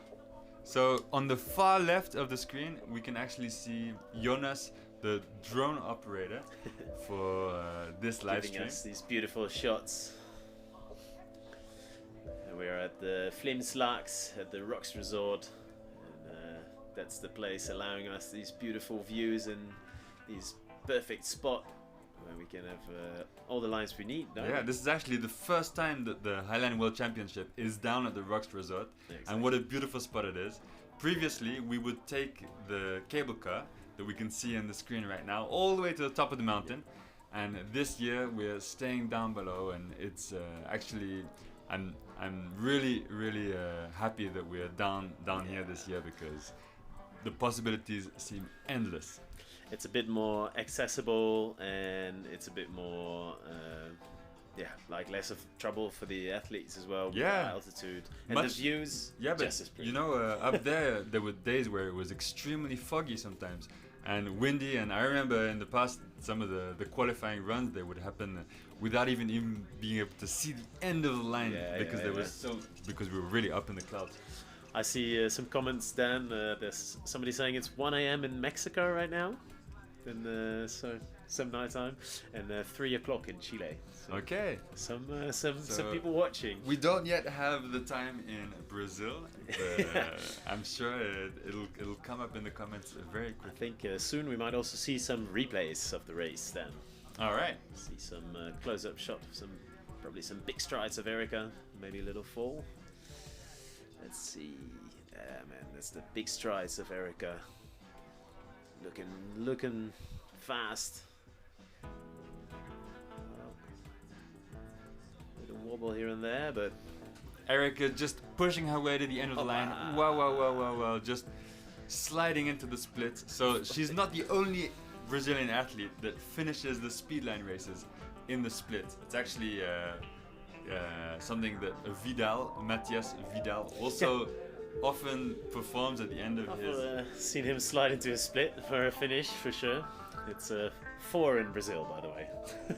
Perfect. Thank you to the viewers at home. Busy keeping us informed. Exactly. Yeah. Wow, look at that sportsmanship. We have Mel just hugging it out with Erica. And we have actually the following athletes busy getting ready up on the roof. The anchor points are just full of energy, excitement, anxiety, I can imagine. For sure. Did I mention anxiety? Did I mention anxiety? Yeah, and we see, of course, famous Slackline community person there, just Sarah. I think it's hard to not know Sarah when you have been rigging a lot and doing a lot of stuff in the Highline community. Especially if you've been following the Laax live streams in the previous years. So Sarah, she's an ISA rigger and all in all just incredible rigger, and she's here to keep everybody safe. Yeah, and actually for the last 4 days now, she's been up on that roof, up on the top of the scaffolding, busy making sure that the athletes getting on the line, they're tying in correctly, and that the anchor is not moving. Sure. And yeah, so big up Sarah, thank you for your dedication to the event and the sport. I'm sure she can hear us too. Now, so what we just saw was Dayang and Tanya tying into the speedline lines for getting ready, like basically for the next battle. Yeah, exactly. It's going to be an exciting one, I'm sure. Both walking straight. Yeah, I think so. I think so too. I think so. Yeah, Tanya, no, it's going to be intense. Actually, Dayang, it's her first time performing in a World Championship in Switzerland. She is also an extremely strong freestyler, but like I'm sure she could have qualified through freestyle, but here she qualified through the speed line. And it's quite incredible to see these athletes so versatile. Qualified for both, right? Yeah, she was 5th place in the freestyle qualifiers. Absolutely. So there's another athlete who's doing both events. Wow, it's just amazing. They're gonna have a big day coming up today. Big actually, I'm sure she's grateful compared to Chechi. I'm sure she's grateful that her quarterfinal run is one of the later ones. It's a 9:20 here in Flims Laax. We're at the Rock Resort for the World Championship of Highline. And we're still in the quarterfinals for women of the speedline battles. For sure. We've already seen some exciting races and it's only getting more and more crazy. There we see Jeff in one of the male speed competitors, famous from his sunglasses moment. Have you seen this clip? No. It's a great clip. It's a clip from last year. I'll see if I can pull it up at some point, but I'm not sure. Yeah, what's his sunglasses? Tanya and Dayang. So we're going to go to a little introduction video of Tanya. Tanya from France. I will compete in the speedline this year in Laax, and this is how I'm training.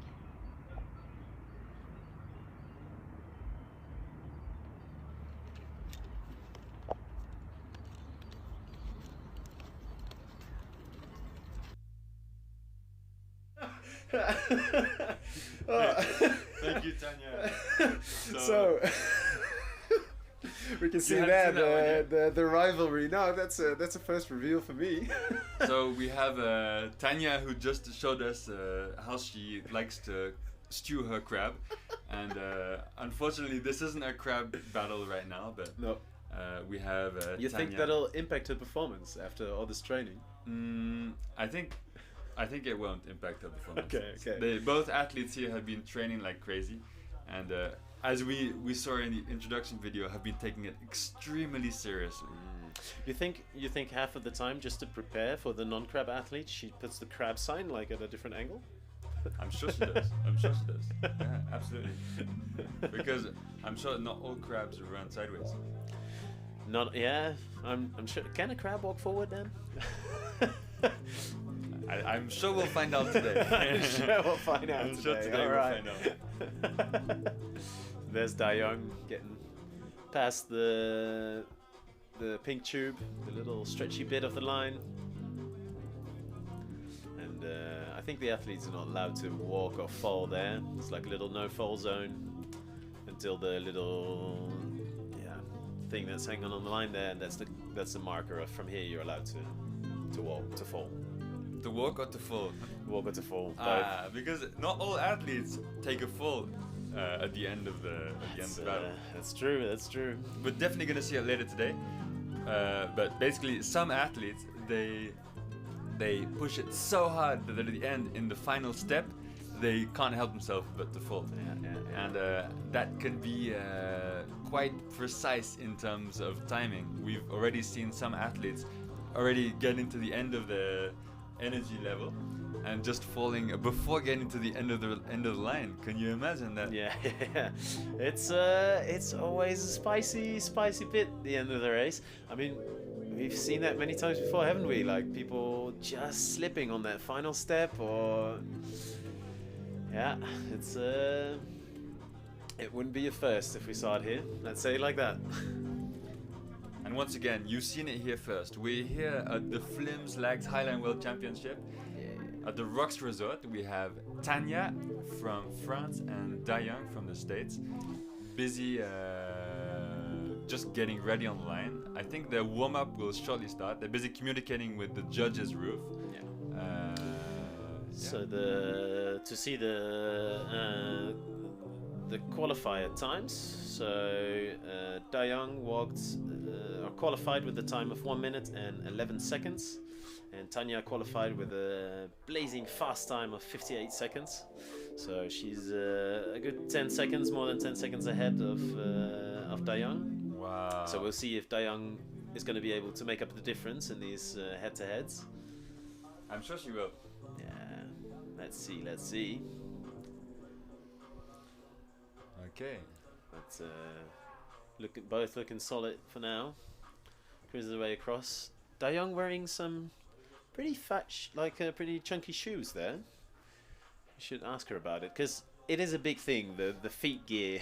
Oh yeah. that these athletes are wearing. Very serious.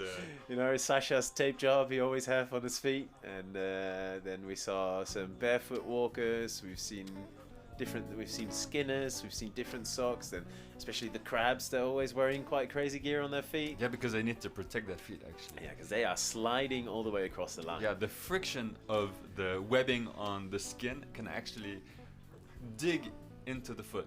Yes, and Y2K is pretty rough, isn't it? Abrasive. Yeah, it's quite an abrasive webbing.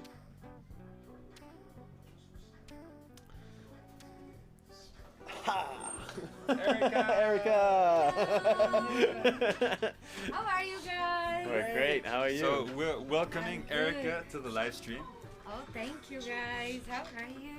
We are great. How are you? How are you feeling after the race? Ah, better. I was so nervous. How did it go? Yeah. It was really good. It could have been better. I felt maybe myself shaky, and the line was shaky also. Wow, what a performance! What a performance! Yes. I love the way you finished in exposed. No, Yeah, with like, the split. split, like a beautiful for the picture, the cameras for you guys. Yeah, no, you crushed it. You crushed it. Thank you very much. How does the line feel today? I don't know. I think it's tougher than yesterday. Tougher than yesterday. Yes, or maybe it's me that I'm not fully awake. Could be. I was jet lagged a few days ago, so maybe it could be that as well. Wow. Wait, you just arrived a few days ago from Brazil, right? No. Where did you? No, I was in Zurich. Okay. For like a week. Okay. So you were training already in Zurich? No. I went on the line, but it was freestyle line. Okay. Yeah. No bungees. Training freestyle. But do you feel like the freestyle training helps with the speed lining? Yeah, everything sums up, you know. If I cannot train on speed line, if I train on freestyle, I'm on the line. Yeah. So of course it helps. Yeah, of course. Although it's completely different, but it helps. Yeah, no, I can imagine. Wow. Yeah, so now it's Tanya and Dayan. Yes. Gonna be an exciting race. This is gonna be good. What do you expect for this race here? I don't know. I expect that both of them are gonna do their best and they're gonna try to beat each other. It's a battle. Have you seen the introduction video of Tanya? No. Because there's a introduction video of Tanya where she has a sign of a crab next to her, and she's like. I see you, Tanya. As a famous crab walker, I think some rivalries going on. Whoever wins this one is going against me. So you're eyeing your opponent here. I think you need to prepare an intimidation video for Tanya. Or Dayan. We'll Crab is gonna get you. You have 5 minutes to decide who you do your intimidation. Could we maybe, since it's not that long, get the introduction video of Tanya again, since we got Erica here? Oh, you wanna see it on fire? You know, we're just trying to get the rivalry. Yeah, there we go. I will compete in the speed line Can I have this year an in Laax, and this is how I'm training.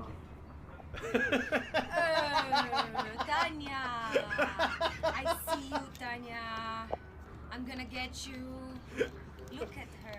I can't believe she did that. So how does that make you feel? I'm gonna finish her with all my crab walk. Take her down. Charm. Oh yeah. So far, the crab walkers are still reigning supreme. Looking at the qualifier times, you and Chechi are both in the lead in terms of.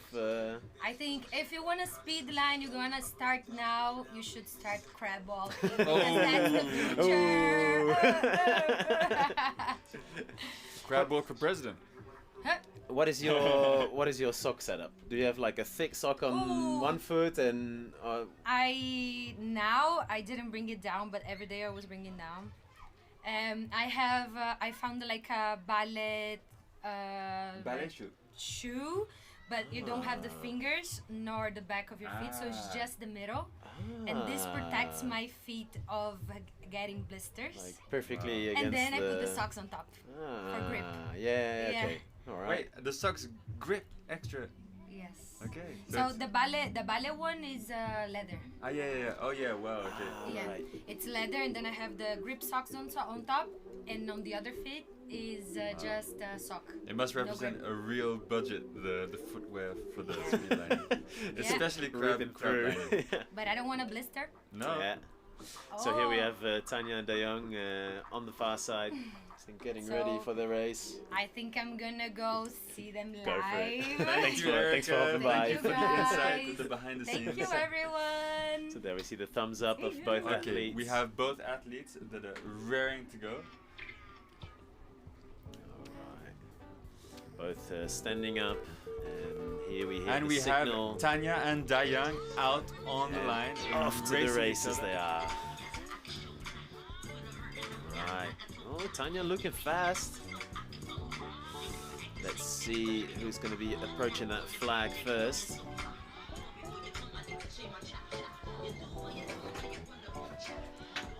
We have a big race from Tanya and Dayan here. Dayan, one of the strongest athletes from America, here competing in the quarterfinals for the speed line. I think Tanya's in a slight lead, but it's pretty Tanya close. super zoned in right now. Dayoung having to balance a little bit. That's going to cost her a bit of time, unfortunately. But Tanya's looking mighty fast. Both athletes just pushing it as hard as they can right now. It looks like Tanya has a bit of a lead. Past the 40-meter mark for Tanya. Dayoung not far behind, but Tanya's not looking like she's going to give up much time for now. Come on, come on, Dayan, come on, Tanya. Let's approaching go, that finish line. Yeah, looking super And solid. There we Tanya go. Winning, winning this battle. First heat. Tanya against Dayan, and Tanya just took the lead. And now Dayan finishing. Alrighty. Well done to both athletes here. 10 seconds apart. It's not nothing, but that's great. Nice race from both athletes. Wow, It what was a race. really close at the start. At some point, Dayong had a bit of time where she had to stop walking and balance, which is unfortunate, but Yeah, that was intense. that was a good one. It's pretty close. Good one. Extremely close. So we have Tanya from France up against Dayong from America. And yeah, so Dayong is also participating in the freestyle. So the women's freestyle will be tomorrow morning. Now, if you're just tuning in, we are fully into the female quarterfinal for the speed line. And this will be followed by the men's quarterfinal, if I'm not mistaken. So there we see the times, 10 seconds apart pretty much. So nothing that can't be changed. I mean, we've definitely seen 10-second gains in races before, but let's see if Dayong manages to you know. How were their qualifying times? Do you have an idea of what kind of times they qualified with? So yeah, so Tanya qualified with 58 seconds. So she's still, you know, she has already been 10 seconds faster than what she just did. She has more in the tank.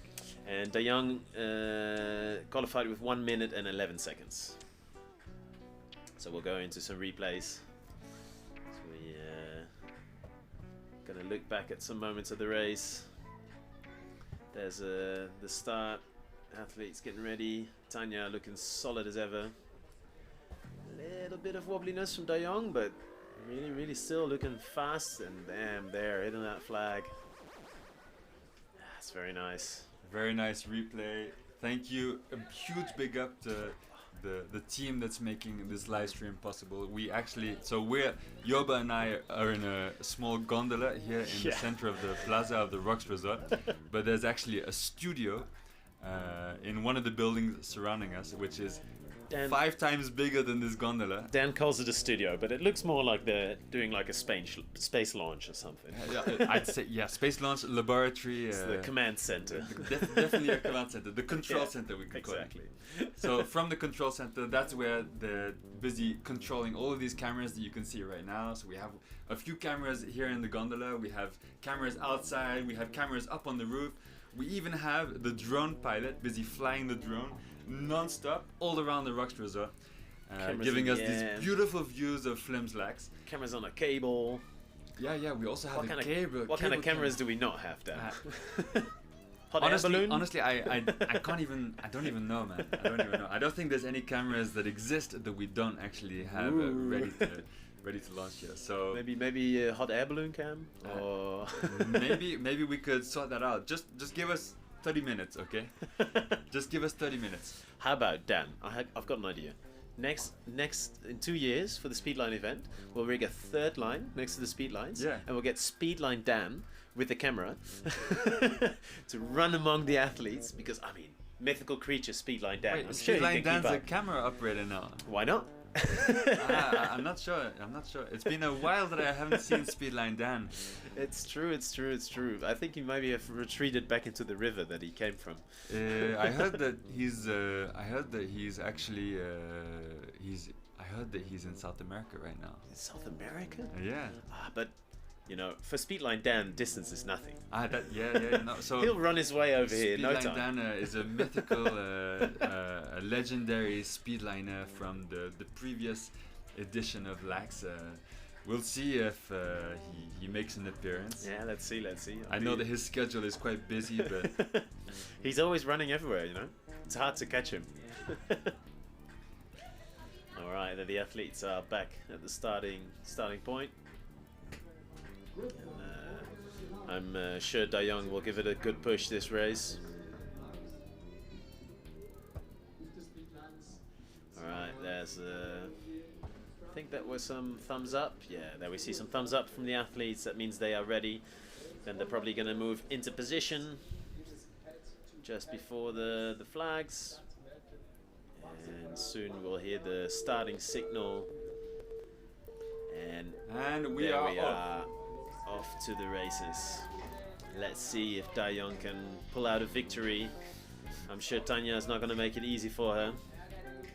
We have Tanya up against Dayang today. Dayang from America and Tanya from France. Both athletes just pushing it as hard as they can. It's pretty neck and neck, Dan. They passed that 20-meter marker pretty much at the same time.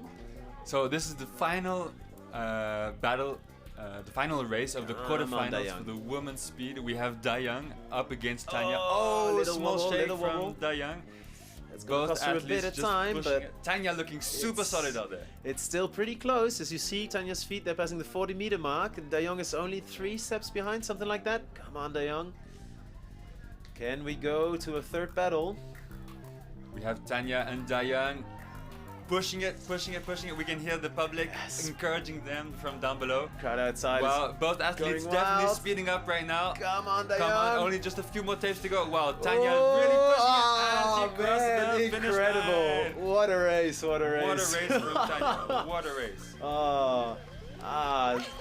I'm sure Dayang is bummed that she didn't win, but I'm sure she's happy with that result as well. Wow, that was not a lot of difference between the two athletes. Don't know if we can get the times in the screen again. Would be nice to see what the final times were, but it was really close. That was insane. 1 or 2 steps behind. Dayang had 2 moments in that we saw. And there we go. 1-7, less than a second apart. Wow, that's crazy. That's just insane.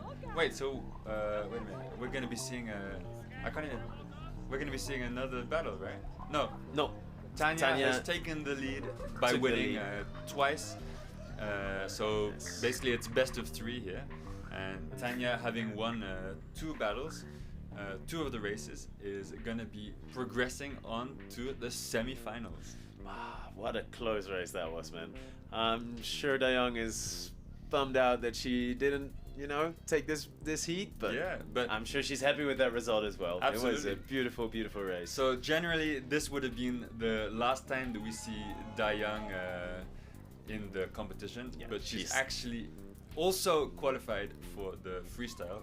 So tomorrow morning, we're going to be seeing the freestyle for the women. So today is this evening after the speed line. After the finals of the speed line, we're going to be seeing the quarterfinals for the men, and then tomorrow morning is going to be the quarterfinals for the women.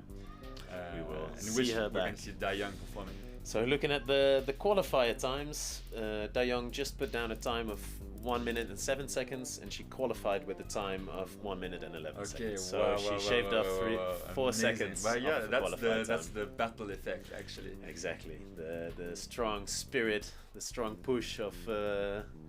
So here is the bracket. We can at some point hopefully see the people progressing to the semi-finals. And in the bottom right we see there Tanya and Dayang. And Tanya will be the one advancing to the next race. Wow, what a morning that was. Yeah, oh man, incredible. I hope these athletes have been drinking coffee to stay heavily caffeinated, just like myself. Yoba, I don't know how he does this. I know that. We might have an idea how Yoba manages it. So let's go look for some replays. See some highlights of the race. So there they go, getting up, getting ready. Nice, walking, cruising along. There they are, head to head. Wow. We have both athletes just pushing it. Tanya just... Oh, man. Wow, Tanya just victory. Pushing it out in the final meters of the speed line race. Wow, that was close, man. That was so really close. A beautiful finish. I hope we get Tanya and Dayang into the studio. That would be fun. That would be fun. Yeah. If not, we'll have to get up onto that roof. If not, we're gonna have to get up there and interview them live. Exactly. Oh man, that was exciting. So what's next? Do you have an idea of who we're gonna be seeing next? It's all mystery to me now. We're moving directly onto the set. No wait, I'm not. Yeah. There is a schedule that they can put up on the screen Let's for take us. a look at the planning. Studio, let's see the planning, please. Let's see the planning. So yeah, what an insane day it's been, and actually what a crazy week, because it's been actually 5 days that the riggers have been There we go. So we just had the quarterfinals of the women, and we're going to move into the quarterfinals of the men next. And then we'll have semi-finals, and then small finals. So yeah, in finals. 15 minutes we're gonna start the quarterfinals for the men. So we should probably see the male athletes getting on the line, starting to warm up, Get warmed to up. get ready for the upcoming battles. So yeah, it's like you thought that what we saw this morning was crazy fast, but you're gonna see insane fast coming up in just a few minutes. It's only going to get faster and faster and faster, especially as these athletes face off against people with similar run times. They'll really start pushing each other. Oh yeah, absolutely. Because that's an effect in my memory that I strongly remember from your race with like Vidal and like you know, you were having nice times. You were fast, but you were not Vidal fast. No. And then all of a sudden that race where you won because Vidal took a fall because you were just in his neck breathing. That's right. No, I've never been Vidal fast. But I don't know if you've ever been again Vidal fast since that point. No, but even at that point, I wouldn't say I was Vidal fast.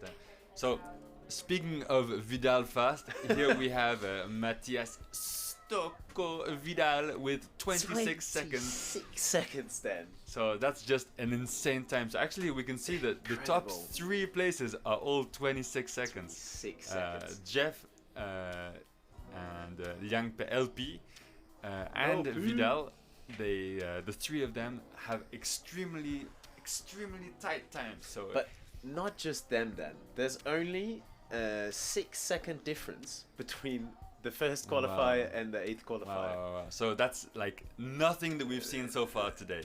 It's today in the races crazy. there was easily 20 seconds between some of the battles that we've seen this morning. Especially because some of the qualifiers but yeah, this is going to be a tight races, like all of them. Yeah, but I think something that I'm excited to see is every time that there's some kind of surprise or a fall or a slip up, these athletes, they can get back up extremely quickly. We've seen no time there. Have you seen back out there just pushing it? We've all seen the Vidal roll. Oh yeah. Vidal is known to just fall down, roll around very quickly, and just ploop, somehow get back up to standing. And I'm sure, well, there's a big chance with how hard these people are going to be pushing that we might see some of that action. And we've seen we saw McKay there again, bounce land, Guru. So here we have Kuba, who's actually one of the qualified athletes for the Speedline male event that we're gonna be seeing later. Who looks like he's warming up with I think is that 5 balls or 7 balls? That is 5 balls. He's doing some nice 5-ball side swaps. He's a great juggler. Hey, look out on the roof there in front. On the far side, we see Ludo, who's busy warming up and keeping active by doing beautiful handstands. So being upside giving down. us a great view of the Rocks Resort. Big up to Ludo, who's spent the last. Hey, big up to. No, that Lena. wasn't Ludo. That was Lena. Excuse me, Lena. Lena.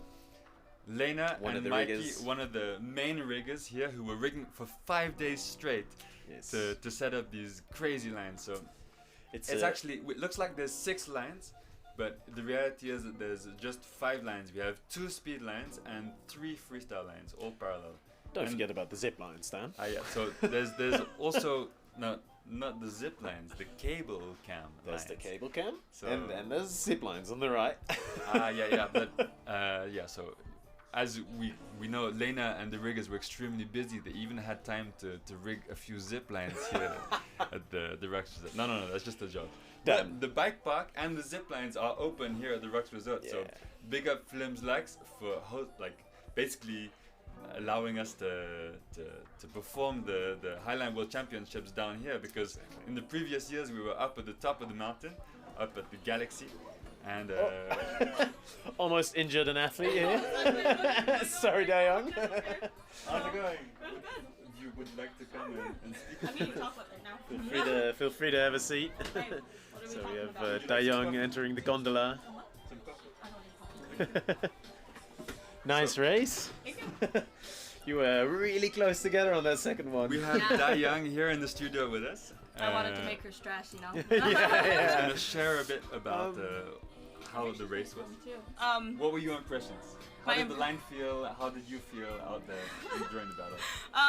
It was interesting. Like I think that before when I came to Switzerland first, I went to Stans, which is where Tanya lives. So like I was training with her, and I just knew she is such a beast. Like she's so fast and she's so awesome, and so like going up against her, I kind of just came in with this mentality like I'm gonna give her all I got, but I know that she's gonna win.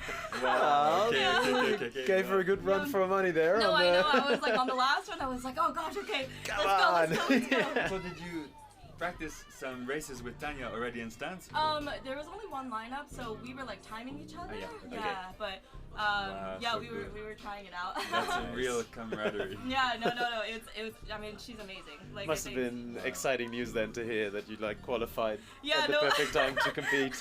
It's very funny because like the line in Stans is quite different. Like it's like 200 meters, and then there was like 60-meter flags, and like consistently Tanya was doing like just so fast. Like she's like she was like consistently like 10 seconds like higher than me. Wow. Yeah, which is like she's just like you blink and you miss her. Like she's just so fast. But yeah, it's really cool to be able to like race against her because I just like also know that she's just like such an amazing human being. And you know? had you actually met Tanya before going to Stans? No, I've never met like most of the people here. Wow. Like it's my first time in Europe. So amazing! Wow, incredible! Welcome to Europe. Welcome so excited. Okay, I have chocolate. So excited to see you performing here in the World Championship. We said it was your first time in the World Championship, but we had no idea it was your first time in Europe. First time in Europe. What's it like? Like, what's it like being in Switzerland? Are you gonna see other spots in Europe? Yeah. I think after this, like a couple of people would like to go and like freestyle. So I'm really excited to go and see some of the European spots. You know? You need to. I really want to stick around in Switzerland because it's always the freestyle train here after the World Championship is always the craziest. It's probably a lot more fun. Or like the championship is also fun, but you know, a lot different energy. Much more laid back. Yeah, for sure. Speaking of freestyle, I mean, you're out of the race for speed, but it's not the last we'll see you. I was actually, it's quite nice to be like, okay, now I can actually focus on like the thing that I actually trained to do, I guess, Because freestyle is your main thing, you would say. So I haven't been on a speed line in over a year, until I went to Stans. Okay. Well, that gives us a bit of an insight. But you actually qualified. You qualified through speed lining. I qualified through speed lining because I used my comp time, which you're allowed to use a comp time. I used the one from like the last speed line that I was on, which was like over a year ago. Wow. But yeah, it's really interesting because like you think that you're like a solid highliner, and then you get onto a line that you've never been on, and you're like, oh, maybe I like actually don't know how to highline at all. It's interesting like to be on these Dyneema rigs with a tiny bit of nylon, because me and Dan were on it for a little intro shot for the live stream, and I found it kind of hard. Not gonna lie. It's quite twitchy. Just a bit more than you would expect. Exactly. It gave me a lot of respect for you guys. Like, what's your plan today? Do you have a warm up on the freestyle? Yes, I have a warm up for freestyle, and then tomorrow, me and Kara are gonna battle. Wow. 8:30 a.m. We'll be there. Yes. I will hopefully also be there. I'm so sleepy. Maybe set up a safety alarm clock. I know. Oh my gosh. You're not much of a morning person. Well, for this one, this is at 9:30 Switzerland time, and I got here at like 9:10, 9:15, and then I just immediately went up. I was like, okay. Wow, amazing. No, probably just poor planning on my part. I mean, everyone prepares in their own way. Some people prepare by having those extra 15 minutes in bed. Dan, we're all slackers here. Yeah, that's true. No worries. Yes. No, really amazing. As long as you set your safety alarm Tanya. I think the safety alarm clock is more important than the safety Yoda. Yeah, probably. Tanya. There we will try to capture another athlete. Tanya proceeding to have a nice crab battle on the next one. We had Erica in here and we showed her your introduction video. So we're firing up the beef. So you will be ready to fry some crab on your next. I think the crab will fry me, but. So the line felt okay today? Yeah, tension was good. You feel good on the line? With one more warm up, we for sure. If you want to speak, you have to be. Okay, you can actually use this. Hello, hello. Perfect. Welcome to the studio. So the line felt good? What were your impressions of the line? Line was good, but just with more warm up, it would be faster. Dayang was just telling us that you were training together in Stan. Yeah. How did that feel? To have trained together and now to be racing against each other? Amazing. It's so fun. Yeah. That's cool? Yeah. It wasn't like any kind of intense competitive vibes. No, honestly. Hardcore. Yeah, there's so much beef here. It's really cool to see like the friendship coming together. And yeah, no, honestly, like Maybe if you would have been a crab walker, it would have been a more heated. Yeah. Were you with Tanya when she recorded her intro video? No. I think that was months ago. Yeah. This was before I knew her, but it gave me a really good first impression of Tanya. Yeah. You see how serious Tanya is? Yes. You see the intensity in her eyes anytime crab is talked about. Don't speak too much because the crab is gonna eat me on the next one. So you're gonna say don't speak about it too much because every time I hear the word crab, I get more. Yeah. It's like she's a sleeper agent and crab is her word.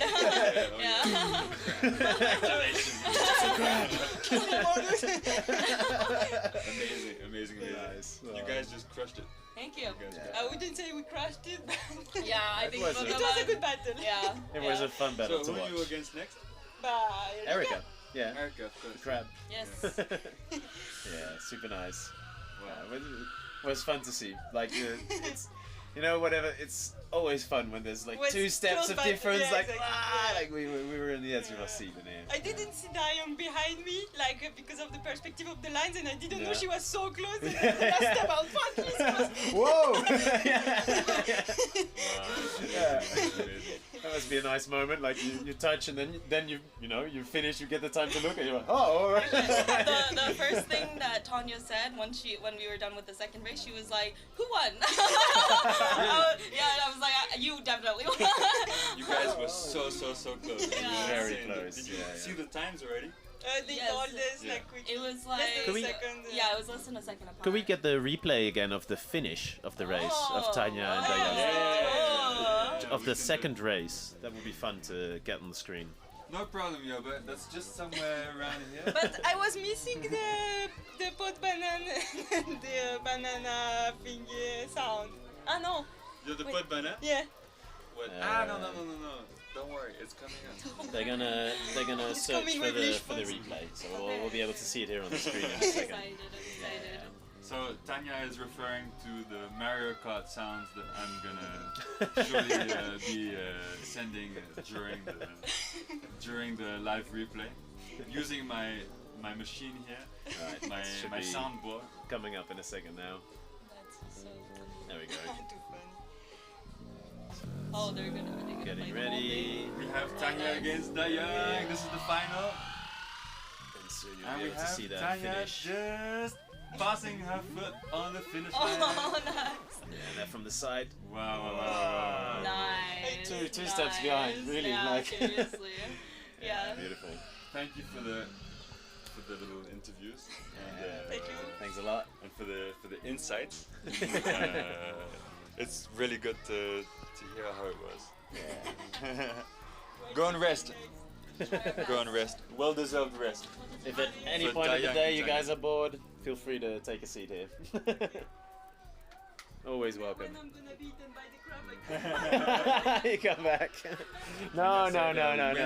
When she'll be eaten by the crab, but I don't believe that Tanya will be eaten by the crab. I don't believe it either. I believe in based on her training, I think she'll be eating crab this year. Exactly. She's ready to cook, man. See both athletes walking away after having just hugged it out. Wow, this camaraderie is really something that I appreciate a lot about the Highline community and the Highline world in general. Just to see that, like, man, this is the most intense moment in sports highlining ever. For sure. I mean, these it's, athletes who have trained for years and years and sometimes like some months straight, like really they've planned their lives around this event, to take it with such a grain of salt, just to be so close to their competitors. You know, these are like the competitors, their opponents in front of them, and Dayang, as she was explaining, just without even knowing Tanya, to go to her place and say, hey, let's train together. Yeah. I'm sure that in the men there's also the similar camaraderie, but it's a little step up in seriousness. So we're shifting slowly onto the men's speedline competition. We've just finished the women's quarterfinals with some beautiful races, and now we're going to be moving on to the men's quarterfinals. Yes, yeah. So we can see some freestylers warming up. I think we got Manu and Tlalok there, which you know, we had some conversations about freestyle and which athlete we thought would be the hardest one to judge, and we would fear the most as commentators. And I suggested Tlalok because every time I'm on that man's Instagram, I'm just confused. It's fun. It's a good time. There we go. Nice big back almighty from Manu there. Down to, there we go. Tlalok demonstrating what I just said. Wow. There we go. Tlalok just tearing it up out there. What is that, Dan? What's going on?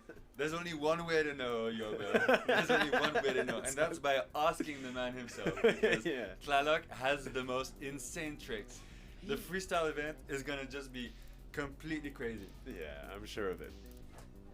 I expect a lot of like weird combination tricks from Basti, where he starts one move and then starts spinning another way, half bounce, like halfway through the bounce. Well, yeah, Basti, honestly, like, technician he was telling me this is his first time for a world championship. He's in good shape, you know, he's not injured, and that was proved yesterday with Basti's insane qualifying run. Oh man, wow, third place for Basti. What an event it was yesterday. He came out and did what he wanted to do. He just crushed it as planned. Wow. And Basti, for me, he's one of the athletes I'm the most excited to see perform. Yeah. I feel like he's such a technician. Like, he really has all these little techie, you know, tricks and flips and like I said, a lot of these tricks that look like he's combining two tricks in one bounce. Oh, you know what I mean? He starts one movement and then just halfway bounce starts swinging another way. And I sometimes think that Basti refuses to do the classic tricks. Yeah, and that exactly. The way that Basti prepares his run is by saying, well, what tricks don't exist yet? Yeah, and what tricks don't exist yet, and how can I do another weird thing? Yeah. No, it's going to be amazing. I think seeing Basti against wait, who is it? I don't know what the bracket is yet, but anyway, it's going to be exciting. And Tlalok, if we speaking of Basti, like being such a technician and thinking about, okay, how can I combine this thing? Tlalok, and I mean this in the best way, often just looks like he jumps, he flips himself around, he throws himself onto the line, throws himself onto and around the line, and then somehow ends up back on his feet. Wow, we have Manu just crushing a double almighty. Oh, being exploded out from the bottom of the line. Exploding out. It's looked like a painful one. It definitely looked like a painful one. Yeah. Oh wait, I'm sure. Yeah. Right, there we get them big bounces from Tlaloc. Tlaloc also having an incredible performance in the qualifiers, ending up on 4th place. Opa! There he goes. Pro, pro, pro.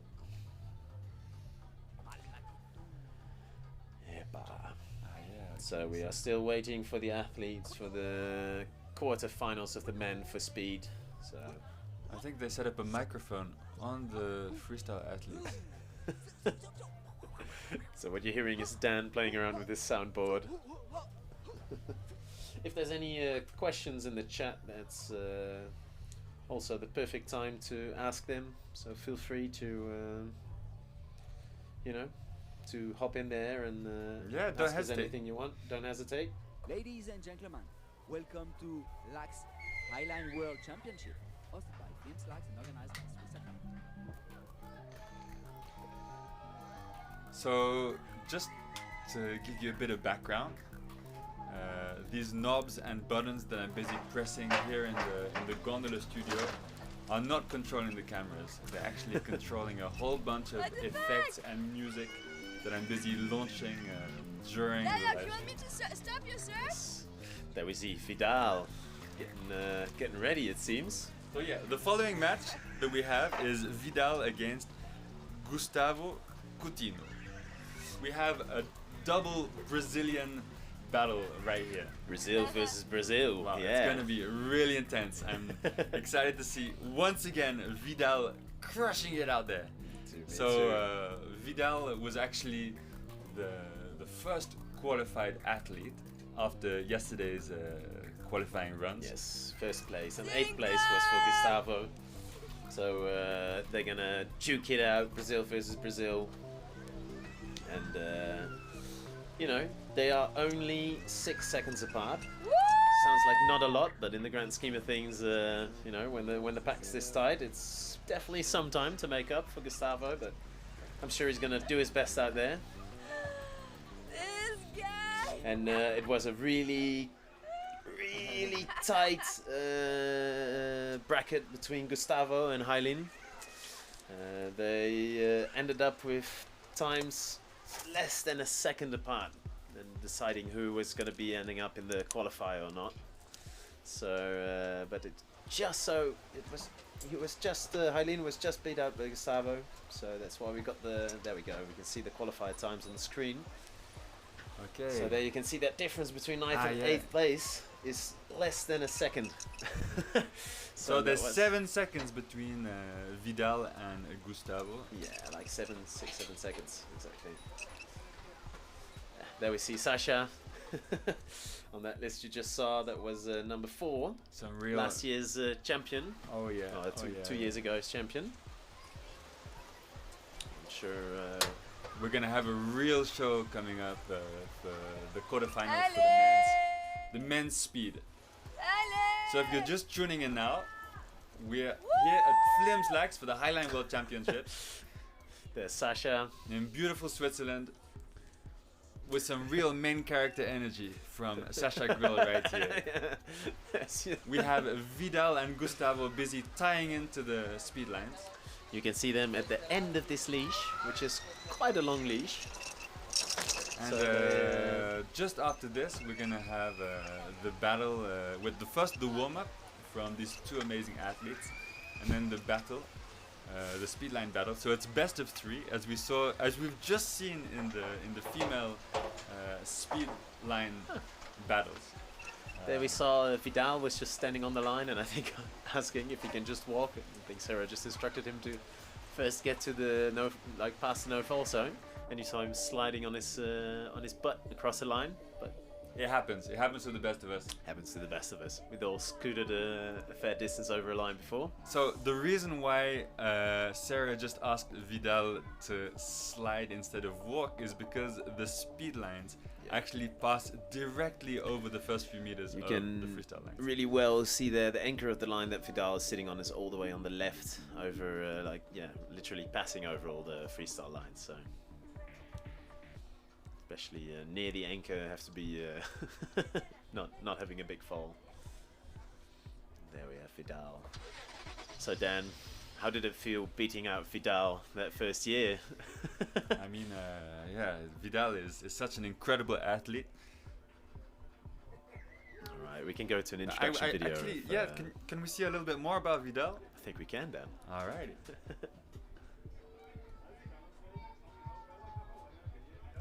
I think we can, but we have Vidal the question and is, Gustavo just getting ready here.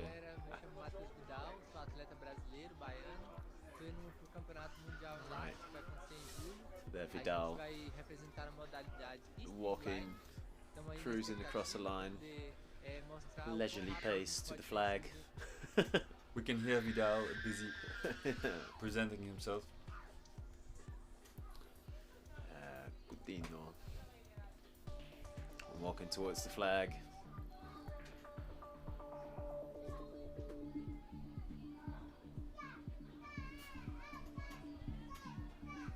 Wow, what a beautiful shot we have right here. The two Brazilian athletes in matching shirts. Busy. Opa. Wow, okay, we definitely can see immediately. We can see a step up. So there we see some high-speed action on these lines. See a question here in the comments, Dan. Somebody saying, having watched the qualies, do you guys have any predictions on who are the strongest candidates to win? Do you have? There's Sasha. Just a very short one, So we're gonna have another go to see this introduction video about Vidal. Salve galera, me chamo Matheus Vidal, sou atleta brasileiro, baiano. Tô indo pro Campeonato Mundial em Laax, que vai acontecer em julho. A gente vai representar a modalidade Speedline. Estamos aí na expectativa para poder mostrar o quão rápido a gente pode ser em cima de um Slackline, né? Eu tô completando agora 10 anos de Highline, 10 anos de história com esporte. E o Laax, já é a minha terceira vez que eu tô indo para esse campeonato, é muito importante para a história do Slackline. Então, mais do que estar indo competir, a gente está indo levar o nome do Brasil para ficar registrado na história do esporte, para que a gente sempre tenha países da América Latina lá representando cada vez mais e que possam vir outros atletas, né, que a gente ama muito esse esporte, a gente quer que ele chegue no topo do mundo. É isso, fiquem ligados que vai ter mais notícias em breve sobre esse grande campeonato. A gente se vê lá. Presentation from Vidal, and now we have what we're seeing on screen is Vidal and Gustavo busy warming up on the speed lines. And who do we have in studio right now? We have the man himself, Sacha Grill. Welcome to the studio. Previous Laax as a world champion. How does it feel to be out here today? I'm excited. Nice. It's going to be fun.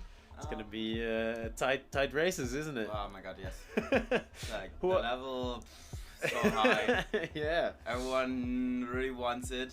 So you're up against Jimmy. That's going to be the second quarterfinal for the men's speed line, right? Do you know roughly when that's going to... I mean, it's just after that race. So you're on your way up to the Highline right now. He's on his way up, guys, and we got him in the gondola. We're so glad that we caught you in our studio, in our gondola studio. Good thing that we crashed right here. So, is there anything that you're doing to get ready for your speed battle? Drinking mate. Drinking mate.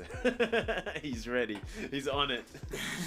Yeah, because it's so tight this year. The whole bracket, like everybody, it's only 6 seconds apart from the number 1 and the number 8, right?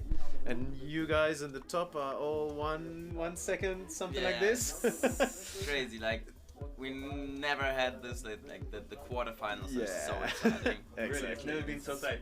Like nothing. Like in the till now, it was most times like like the first races in the quarterfinals are like kind of obvious and there's a big difference. Like you can but this time, always still have a fall and an upset, but but this time fall like even from the best like definitely means you're getting back up for sure, but from that point you're praying, I think. Wow, so amazing. Yeah, it's gonna be incredible. I'm so stoked to see all these battles coming up.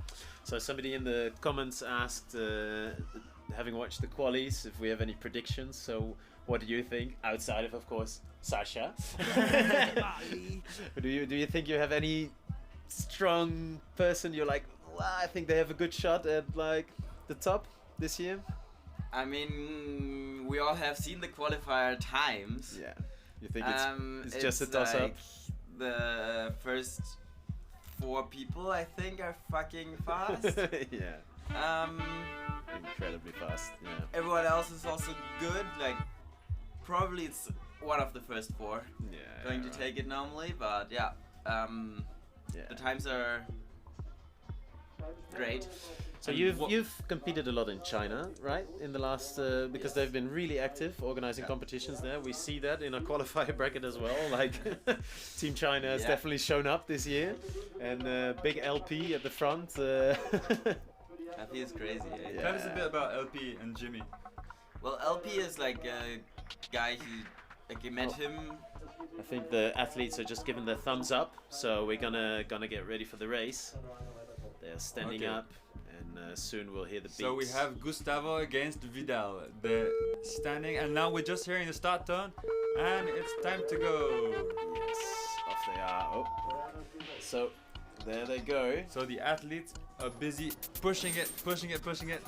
It's a close. I see them both passing the 20-meter mark at pretty much at the same time. Vidal looking so steady. Vidal, come on, Gustavo. Just tiny bit in front. Yeah. Like, wow, both athletes are just pushing it right now. Vidal, come on. Wow, we have Vidal busy just cruising through. Vidal definitely taking the victory there, but man, it's not far off. 1 second difference. That's crazy. And that's what we see. We see our first race here between number 1 and number 8, and we see a second difference on the clock. Gustavo, like, and also Gustavo shaving nearly 4 seconds off of his quali time. So you were saying there were 4 main... Everything is open. Everything is open, exactly. Wow. Anyway, thank you very much, Sasha, for coming for hopping by. Now. I think you have to get up. Very stoked to see you up on the line. Yeah. Good luck. Allez, man. Thank you. Have fun up there. I will. Allez, là. See ya. So, I don't even know who won. Vidal won. Vidal just... With a 1 second difference there. Vidal just won this first battle for the quarterfinals. You can see it. 28 second of seconds from difference. Gustavo and 27 seconds from Vidal. And Gustavo shaving 4 seconds off of his quali time, Dan. Wow. That's incredible. Wow. Just incredible. What a solid performance. Oh, man. He is not just letting Vidal take it, you know? We have the athletes busy walking back slowly. Well, slowly. Comparatively slowly. Comparatively slowly, yeah. Back to the starting point. Still faster than I would be, but... Yeah, honestly, what I've noticed from Vidal is that he doesn't even... Like, he's so dialed in with his training that he doesn't even waste his energy to, like, speed line back to the beginning. He's taking it easy. He's gonna probably prioritize the resting time on the other side to get ready for the upcoming race. So as we know, it's best of 3. Yeah. So Vidal could take big it smile in his face. I'm sure he's happy with that one, but I'm sure his opponent is as well. Man, what a great time from Gustavo. Do you think we'll see a win from Brazil here? I'm pretty sure we'll see a win from Brazil here, Dan, yeah. I think like that wouldn't be too crazy of a prediction here in this battle. I think you can say something like that, for sure. Man, we have Brazil versus Brazil. Beautiful shot there of Gustavo, both rocking the shirts. I'm really excited about that. I love it. They look good. Two athletes just crushing it out there, performing their all. You think we'll get there at some point, Dan? That we'll have like matching shirts? Everybody having shirts of the country, like. Oh yeah, for sure. Yeah. No, for sure. No, I think this is for sure the future. I love it.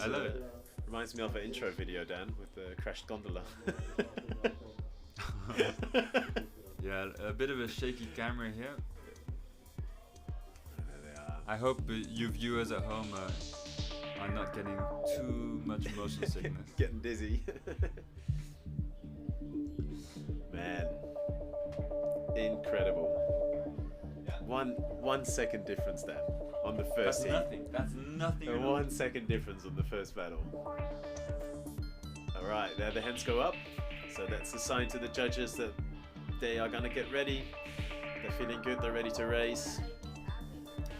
So they stand up, and soon we'll hear the beeps. There we go.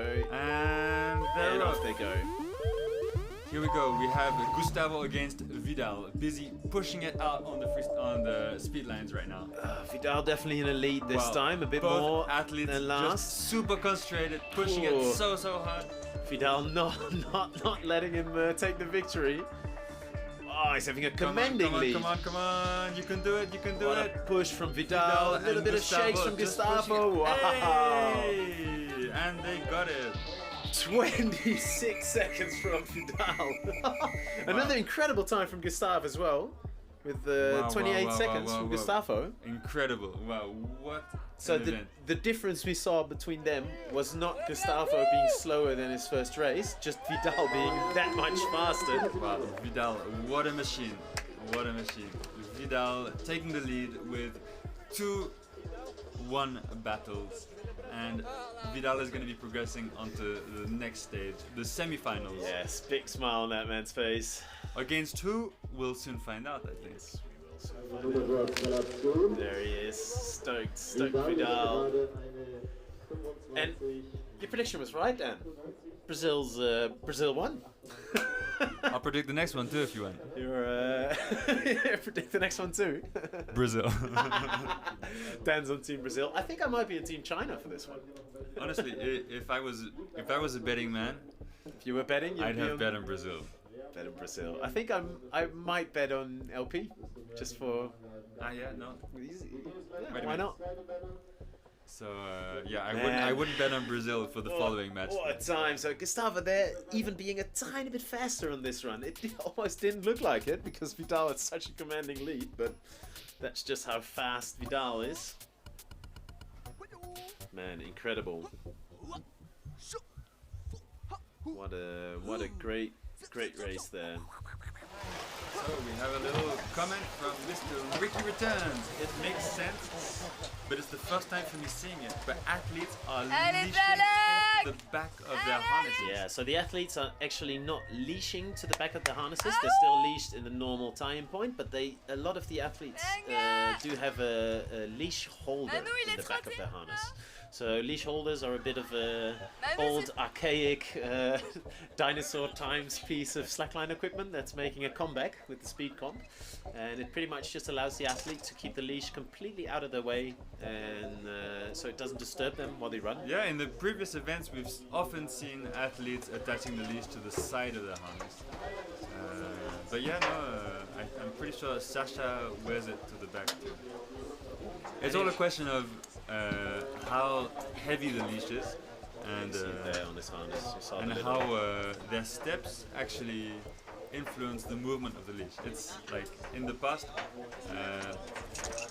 a good friend of mine, Slackline Dan, Speedline Dan, has told me that he's informed me that the position of the leash can actually make a big difference on getting your foot stuck or not as you're walking. So as we're gonna see here, Jimmy against Sasha, we're gonna have an extremely tight battle here. So in the previous years, and actually in the last competitions in which I've seen them performing, these athletes, this is a final battle. So what's so crazy to me right now is that just in the quarterfinals, we have a battle that's worthy of a final of a world championship. It's all finals, man. Finals all the way, Dan. There we got Sasha, rocking the red shirt. Bright red. He was complaining yesterday that the athlete shirts were blue. He was complaining? It was like, why did they make the athlete shirts blue? So you can't see them on the camera. Well, I'm sure they let Sasha know that he can officialize his complaint in the form of an email to Swiss Slackline, and that his complaint wasn't well received here on site. Sasha rocking the red. Bright red. Hard to miss. Yeah, I'm excited for this one as well. Man. What a great race for Vidal, eh? Man, he really pushed it hard on that second race.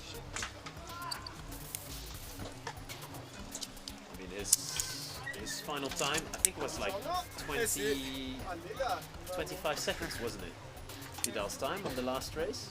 Yeah. Did we get the graphic up again for the head-to-head of Vidal and Gustavo? I would love to see that, because I think Vidal actually walked faster than his qualifier there. Let me try and get the graphic up. No. So this is a message for the studio, actually. We have a team of graphic designers and communication professionals busy in the studio, just making all these beautiful images super smooth. Actually editing live, color correcting, mixing the sound, and busy doing live editing for this incredible parallel performance of live stream. So and there we see, we saw a little shot there. So we saw Sasha putting his leash. We can see Sasha attaching his leash holder. Once you are on the other side. So that's very nice. That's what somebody was asking about before. We can see that in action here clearly. So Sasha is busy attaching the leash in I think he has like a back 3D of printed his 3D printed thingy, and Gustavo had like a little Velcro thingy. Gustavo? I think you mean Jimmy. We have Jimmy Jinyehi from China, busy racing against Sasha Grill from Germany. This is a battle that's equivalent to a final that we could see. It's a clash of the titans here. Yeah. All right. So. Hey, I'm Sasha Grill. I'm 24 years old and I'm going to represent Germany in the Highline World Championship 2026. I'm the current world champion. Since last edition of Laax 2 years ago, I won the Speed Highline discipline. This year I'm going to try to defend my title. I'm training super hard to bring our sport again to another level. I can't wait for Laax to come together with all the athletes from all over the world to push the absolute limits what's possible on a Highline. Well, there'll be no more waiting time for Sasha, because here we are out on the Highlines. We have Sasha against Jimmy, just getting ready. Title defender Sasha on probably feeling the heat. Not sure he was expecting to feel the heat this much behind him this so early in the morning. So early. Exactly. I'm sure if you would have asked him this a couple of days ago, like, oh, you think your first race will be possible to knock you out? You might have been a bit like, oh. But now he's out here. There we see his taped up feet. Sasha has a funny way of getting ready to run. He runs with his feet inwards, which is very unusual. But works well for him, his style and his body. Volley! We have Jimmy just pushing it out there already in the warm-up. This guy is taking it extremely seriously. Jimmy is one of the fastest speedline athletes I've ever seen, and I had the chance to actually see him performing in speedline battles in China in the recent year. Yeah, because as we mentioned before, for a short second, China has been really active organizing comps. Like they've been doing a lot of really cool.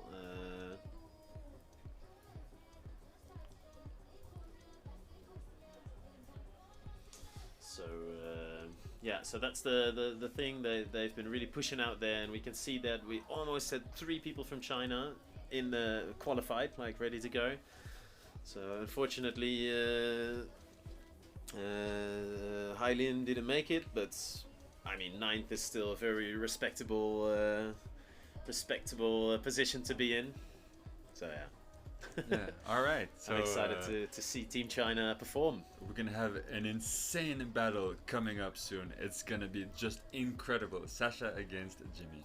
Yeah. Right. yeah. Man. It's gonna be a close race. On the qualifiers, they are only 2 seconds apart. So just on qualifications, we have a 2-second distance between these two athletes. You think we're gonna see such a close battle? I mean, how could we not?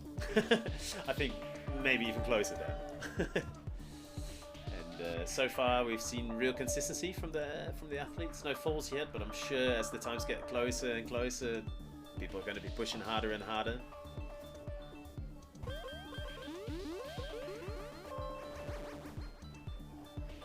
Wow, what an incredible performance. Just this warm-up is getting me super stoked.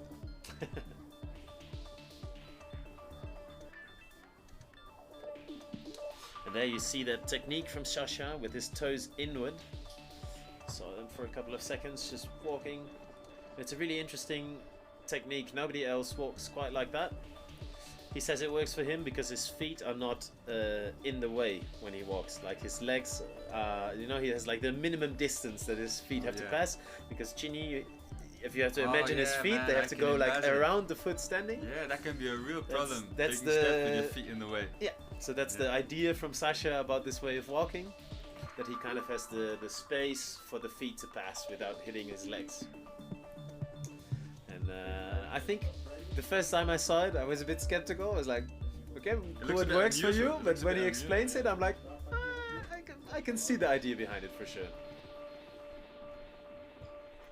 We have Sasha just taking in the air, showing the judges that he's ready to begin the freestyle. Yeah, soon we should see a thumbs up, and they'll get ready for their speed battle.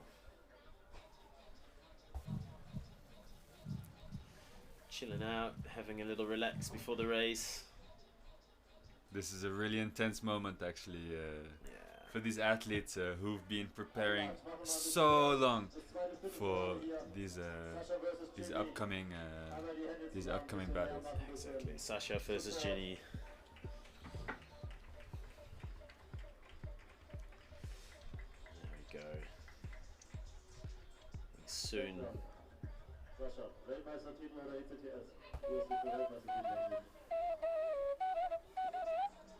Here we have Sasha against Jimmy. Athletes standing up, and I see hands in the air. That probably means that they are ready to go. Yes, so Ginny probably gonna stand up soon. Or you think Ginny is gonna start sitting? Here we hear the start tone, and it's time to go. And he's off. That's interesting. I didn't know that Ginny is starting sitting. Oh, a little fight from Ginny. Wow. Keeping it together though. Sasha definitely in a lead here. But it's not far. Come on, Sasha. Let's come see on, if Jimmy. Ginny can catch up. These athletes just pushing it so hard. A little catch from Ginny there. Sasha showing that Come on, Sasha. consistency. Come on, Sasha. Come on, Jimmy. Sasha just pushing it. There One goes. final scotch. One final tape, and he passed the finish line. And we have Jimmy just speeding his way through. That was some crazy speed from him after that catch. Wow. 34 Big up seconds. Sasha and Jimmy. That was insane. That's crazy. Right, Unfortunately, we had a small fall from Jimmy. Hopefully, we can see it in a replay coming up. Yeah. As soon as we have that, if we can just put it through, that would be brilliant. But Sasha, brilliant performance with 29 seconds, 64, which was not even as fast as his qualifying time. So we know that Sasha still has more in the tank. We know that Sasha could even pull out a faster time. In my opinion, I don't want to get ahead of myself or anything, but we'll be seeing a few record times today. If you know what I mean. I would not be surprised if we see some records broken for sure. I think all of these athletes, winning is one, and winning with a record time is even more more incredible. Legendary. Yeah, totally. Alright. So the athletes will be preparing again for the next heat. Here we have Sasha just heading back. Making their way back to the start. Similarly to Vidal, taking it easy on the walk back. Yeah. I think we're gonna have Jimmy who's gonna be pushing it on the way back. I'm sure he's really happy with that performance he just had. I'm sure that the reason why we didn't see him push past his qualification times is because Ginny had the fall. And when your opponent takes a fall, I think it's easy to think, okay, I can take it a little bit more easy. You also don't want to push so hard then that you are going to take a fall, and that does happen. We've seen that happen also. Sometimes when your opponent take a fall, it can be a real kind of release, like nice, I don't have to rush so much. And we've seen that happen, that the opponent takes a fall, and then after that the other athlete takes a fall as well. Yeah, it's true. I think it's because you just get this moment of relaxation and then you relax just too much. Just Just a little bit too much. Pretty much too much chill. It looks like Jimmy is extremely relaxed right now. He's even taking a little nap on the line. I'm sure he's gonna wake up in time for his battle. I hope so. Anyway, because it was interesting for me to see that he starts sitting. I wonder what's his thought process behind that. yeah. So for the viewers at home and for everyone just tuning in, the main difference in this year's rules for the speedlining is that the athletes they're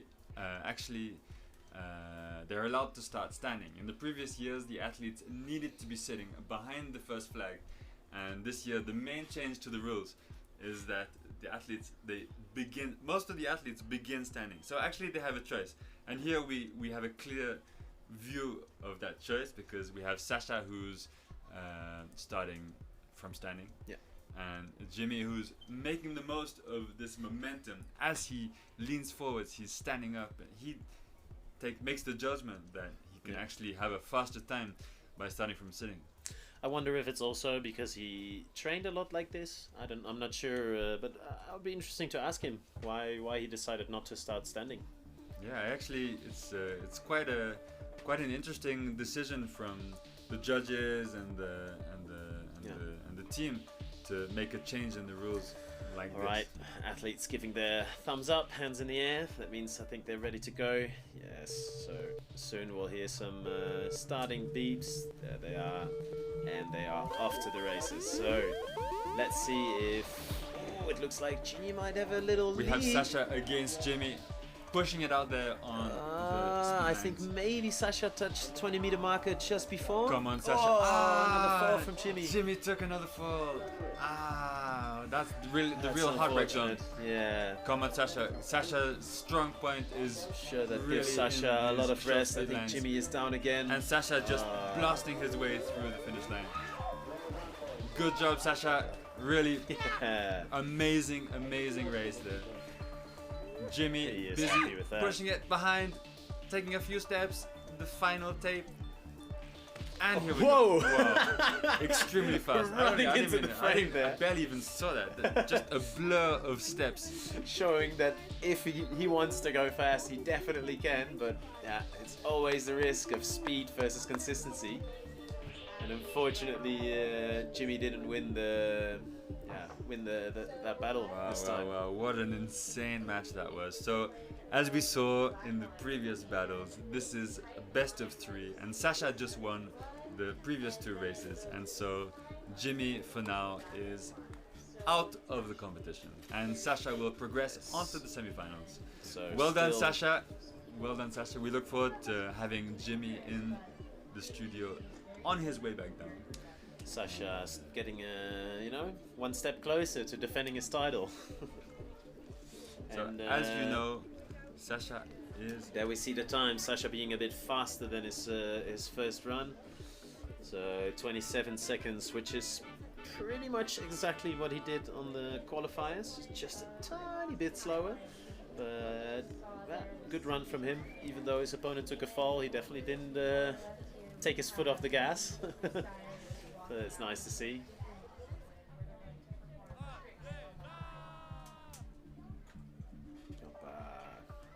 Athletes coming off of the line. I'm sure Sasha's happy with that one. Yeah, I'm sure he's super stoked. Knowing Sasha though, I'm sure he's also going to be bummed because he loves a good race as much as we do, I think. So seeing his opponent fall and knowing he kind of can take it easy, I'm sure also for him is a bit of a bummer, but... Oh yeah, for sure. And this man does love a bit of competition. Sasha is one of the most competitive athletes I know.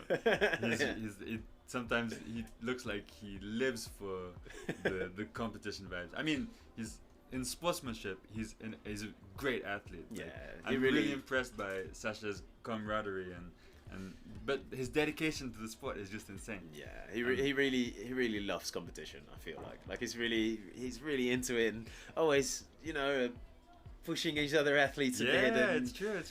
In a friendly way, getting them to be excited and in for the battle for sure. Yeah. It's always a joy to see. Yeah, Sasha's a brilliant athlete, and I'm very excited to see him progressing on to the semifinals. Man, I'm excited. So the toe in technique is still going strong. Toe in, toe out. Yeah. So we talked a lot about the crab versus the non-crab on the women competitions, and with the men we have a couple of different. We don't have any expo people. Why is that? Yeah, I don't know. So far, for the men, this technique seems to work better. So we do have some replays now, so we can look at some highlights from the heat.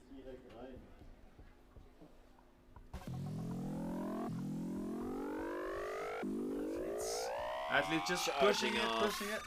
Wow. Steps from Sasha. And Sasha pushing it to a victory.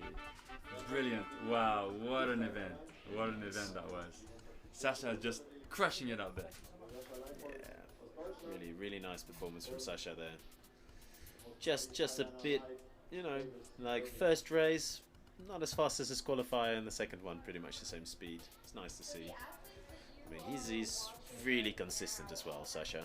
It's clear to see that he's been training a lot on being consistent and not falling. And yeah, no, Sasha's a real machine.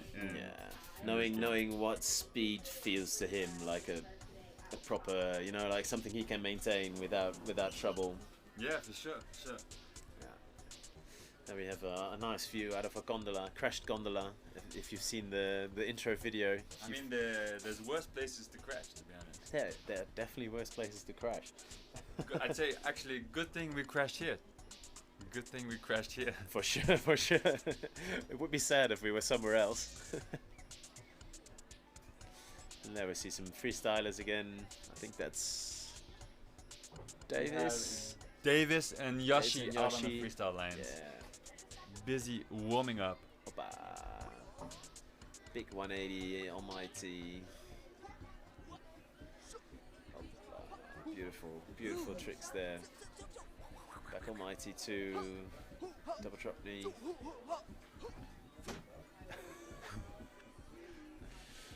Some samples from Dan, if you're wondering why you're hearing Kung Fu noises. Ladies and gentlemen, welcome to Laax Highline World Championship. Flims Laax and organized by Slackline. I'll leave you to Dan and his Kung Fu noises for a second, folks. Be right back. Alright, so as Yoba says, I'm actually launching all the sounds that you can hear outside of the microphones and the talking. I'm actually launching them with these two machines that I have here.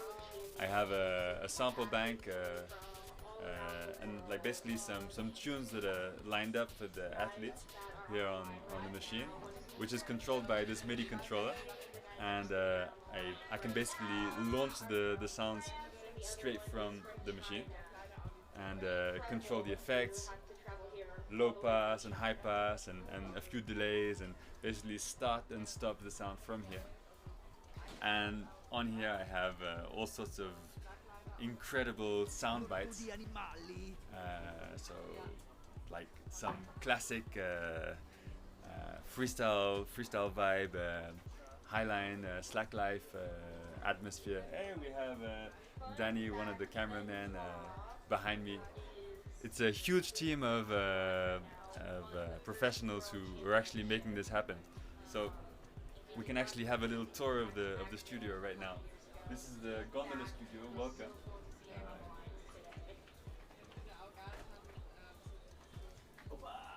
DJ Dan. Okay, so this is the Gondola studio.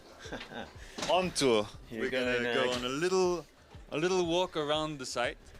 We have here the gondola, the crashed gondola, just behind me, and we're gonna take a walk out onto the main plaza.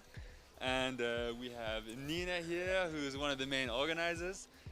Here we have we're arriving under the freestyle lines, the speed lines and the freestyle lines, and basically we're going to look who we have here. We have the man himself, Sasha Grill, who's just finished the incredible races that we saw up there. Do you have anything to say?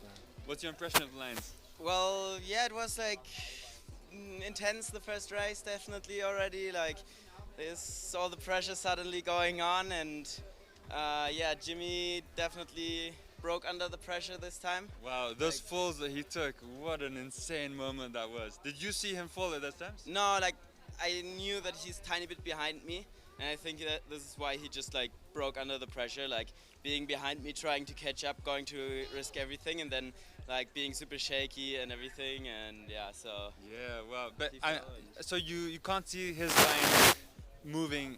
I could, like, I heard his falls, and yeah. I saw his line shaking maybe a bit. Mainly heard the falls, so I knew he fell, and then I was like slowing down because I knew, okay, well now. What an experience! What an experience! But for us, it was incredible to see that so fast. You guys are so fast. Well done, guys. Thank you. Can you present to me quickly what we're going to be seeing up on the speed lines just after? Well, LP against Benoit. Benoit was the first Laax edition world champion, so he got 4 years ago the title. And LP is quite new actually. I think he's like speedlining basically, like highlining for 3 years or something like this. Yeah, only. something crazy like that. Yeah, but he just trains every day in the park, puts up a long line and does kilometers on the line. So this is why he improved his level so quickly, so strong, and now, yeah, he's here. He is on the very top. So LP is someone who trains mostly on the long line. Yeah, he doesn't train so much on the high line. He mainly, like, he lives in Shanghai and they don't have like spots in the city, and it's hard to get out of the city because it's fucking huge. Have you ever been to LP's spot to train with him? And what's it like there? It's just like a park, you know, city park with some trees, and then he like put some long lines there, 40 meters or something, and then just runs on it back and forth. Okay, and do you have any predictions of who will be champion in this upcoming battle? Well, I think LP definitely can do it. He is the faster one, I think, at the moment from the two of them. But yeah, like, can he stand the pressure? Coming all the way from China to Europe, and then like suddenly here, like the first day of the race, which is like really intense directly against Benoit. Yeah, it's true.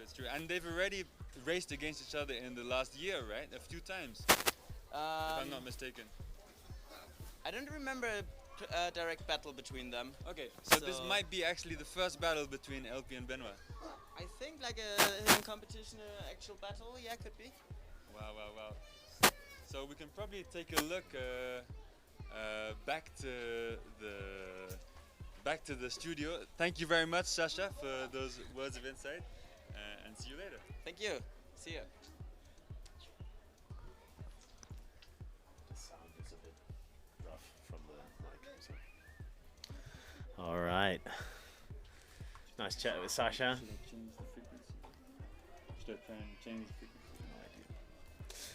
All right, so Benoit, the original world champion versus Liang Beng, and yeah, big LP. So as you just heard from Sasha, he has been training a lot, mostly on long lines, which probably gives him a nice edge on consistency, because if you're on a long line and you fall, you hit the deck, and that doesn't feel quite as nice as falling in a leash. So yeah, that will probably give him a lot of strength for his consistency. And then we have Benoit. So as a lot of people probably know, Benoit won the first World Championship, first Slackline or Highline World Championship, and unfortunately before the last edition got quite severely injured. He had a big fall in the mountains and broke a lot of stuff, and has been well, as you can see, recovering to the best of his extent, and I'm sure he's really stoked to be back out here again. Some of the challenges that he still faces, as he mentioned, that if he takes a fall at the end of the line, mounting can be difficult for him. So I'm sure he's hoping to just race across without issues. Athletes are sitting at the flags, so probably going to get ready soon. We'll see some thumbs ups and they'll start racing. And Benoit was also one of the athletes who mentioned being really happy with the new rules, where they were allowed to start standing, since he's still recovering and is having trouble with mounting. So I see we're getting some hands up and some signs that the athletes are ready to get racing. Okay, we have LP and Benoit both standing, getting ready for the... Okay, we're hearing the start tone. And they're off. There we go. Let's see who's in the lead. We can always see it at the markers pretty well. It seems pretty evenly matched. LP having a couple of steps of lead over Benoit. Both looking really solid. That's nice. So Benoit gonna have to give it a extra little push to catch up. He seems to be doing his best. Come on, come on. Flag should be coming inside soon. LP looking very speedy. LP just pushing it so hard. Oh! Benoit pushing it into a fall at the end, but man, that was beautiful. Wow, 29 seconds from LP. Yeah, 30 what a seconds performance. from Benoit. What a performance. Amazing, amazing, amazing, amazing performance from LP and Benoit. Yeah, 30 seconds from Benoit. That's nearly 2 seconds faster than his qualifier time as well. So I'm sure he's not unhappy with that. Wow. Man, that was Gustavo and Jessica and Rio. And Rio is organizing a lot of the China action. So he's that's true. That's true. Big name out there. Have you met Rio? Have you known him since a long time? Or? Yeah, quite some years. Yeah, maybe 6 years or so. Yeah. I've been to a few events in China, always speedlining, and Rio is one of the main organizers for the Chinese events. So if we can have a little bit of background from the athletes that we're about to see, it would be brilliant. Thank you, studio. 大家好，我叫李良鹏，来自中国。我在朋友的介绍下开始接触高空扁带运动。为了备战本次瑞士世界锦标赛，我进行了系统科学的专项训练，重点打磨技术细节，强化体能与心理状态。每一天都在全力以赴，只为以最佳状态站上世界赛场，不留遗憾。 Alright, so there we saw LP's introduction, saying how seriously he's been training, and I mean, it shows. He is showing some real consistency, and I'm really excited to see if he can take another heat. Man, I'm so excited to see LP crushing one more time. Yeah, man. What an incredible battle that was. That guy is just a step. It looks like his feet are just a blur. Very fast, very fast. I mean, Benoit already is one of the fastest athletes we have here in Europe in terms of speedlining. I mentioned it earlier, but what do you think about that, Ben? I think training on a long line probably gives him at least some consistency. Because, you know, you really have a big motivation not to fall, if you know what I mean. Yeah. So there we see athletes relaxing, trying to probably calm down as much as they can after a run like that. Wow. It's so good to see the atmosphere down below, actually. Yes. Okay. Vibes are great out here. Athletes just put their hands up. That's often a sign that they're getting ready. So they're gonna stand up in any second. And they will be ready to run very fast. Getting ready for the start turn.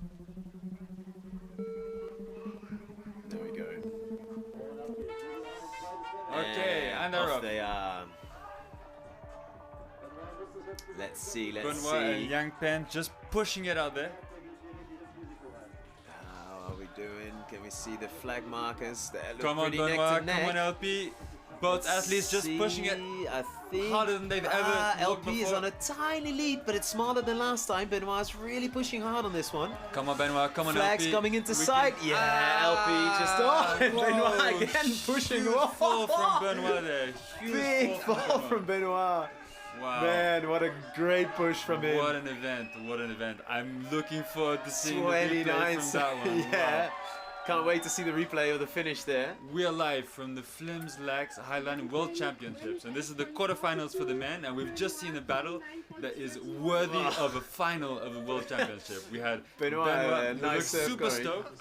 I'm sure he's super stoked for LP because... Stopping my serve. What did he say? Stop my serve. He shouted something like, who's stopping my serve? Right, then we see the times for the second race. Benoit pushing it up his time a bit more to 29.5 seconds. So LP has, as we've seen, this is the best of 3, and LP has just taken the lead with 2 successful matches here. Huge big up to LP, who came all the way from China to compete in this. Love this to see some latest, replays of that finish, especially. Both of the finishes, to be honest. There we go. Let's see as they come to the flag. Wow, LP is so fast. And then here we see Benoit touching the... Oh! I'm not even sure. I'm not even sure he touched the flag, to be honest. I don't even know. He just like he was going so fast. It just his direction changed from going horizontally to going diagonally. Gone, yeah. He just kept running in the air towards the ground. Yeah, let's see it one more time. But let's see it even slower. Did he touch the flag? That's the real question. Let me see. Did Benoit touch the flag? And he takes the final steps just before the end of the line. Yeah. And wow, Benoit, what an incredible performance. That was insane. It really shows that he's really pushing himself up there. It's Wow. great to see. It's just the right amount of push, just at the end. Super nice. Incredible. If he touched the flag and if that time is correct, that means 29.5 seconds, and he finally pushed his way below 30 as well. Because for the qualifiers he did 31.4, so that's also really nice to see that Benoit is, you know, breaking into that 20-second timer. Benoit is back. Benoit is back, man. Back in action. Unfortunately, out of the race for now. 2 wins from LP means our first world champion is knocked out of this one, but I'm very happy we got to see him compete this year.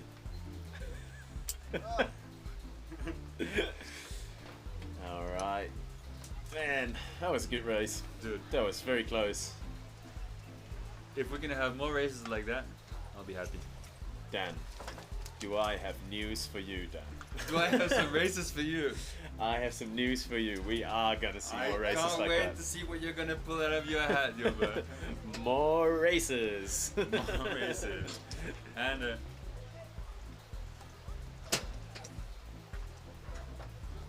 so I think we are gonna watch some replays of the first race too. That should be fun. It's also had a very close finish. There we go.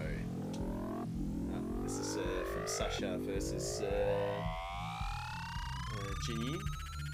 Volley! We have Sasha who just crushed it.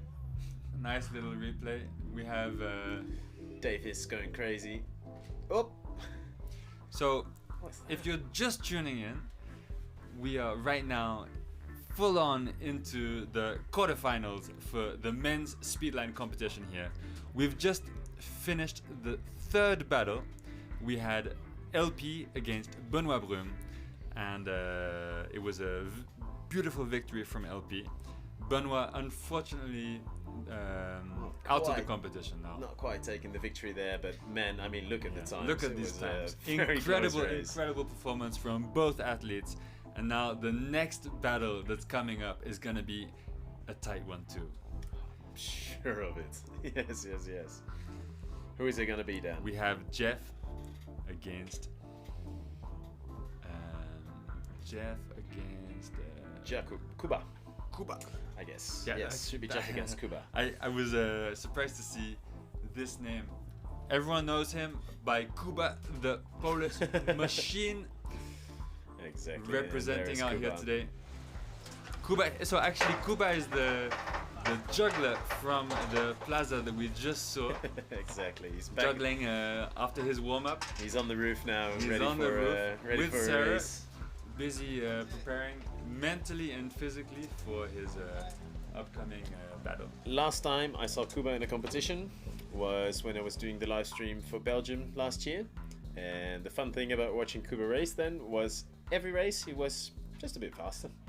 Seriously? Yeah, he was very consistently improving every race. So I wonder if he's gonna keep that momentum going this time. I think we're definitely gonna see Kuba pushing it even further than he's ever pushed it before. Actually, this right now here in Flims Laax, this is the biggest Highline event that's ever taken place. And as we saw earlier on the screen, Jeff is wearing sunglasses again, so we might get a... For the people who don't know what I'm talking about, there's a great clip, I think I have it somewhere on my phone probably. It sounds like a meme. It is a great Slackline meme. It's a clip of Jeff in his run, like very serious, very focused, like running, and almost like taking a break just to like adjust the sunglasses and then keep running again. It's very important. It's very important. It was a real rule of cool moment there. Well, I hope we have another Jeff meme moment. And Jeff, as everybody knows, I think, has been pushing it hard as well. Third place for the qualification times, so definitely a contender for the final win.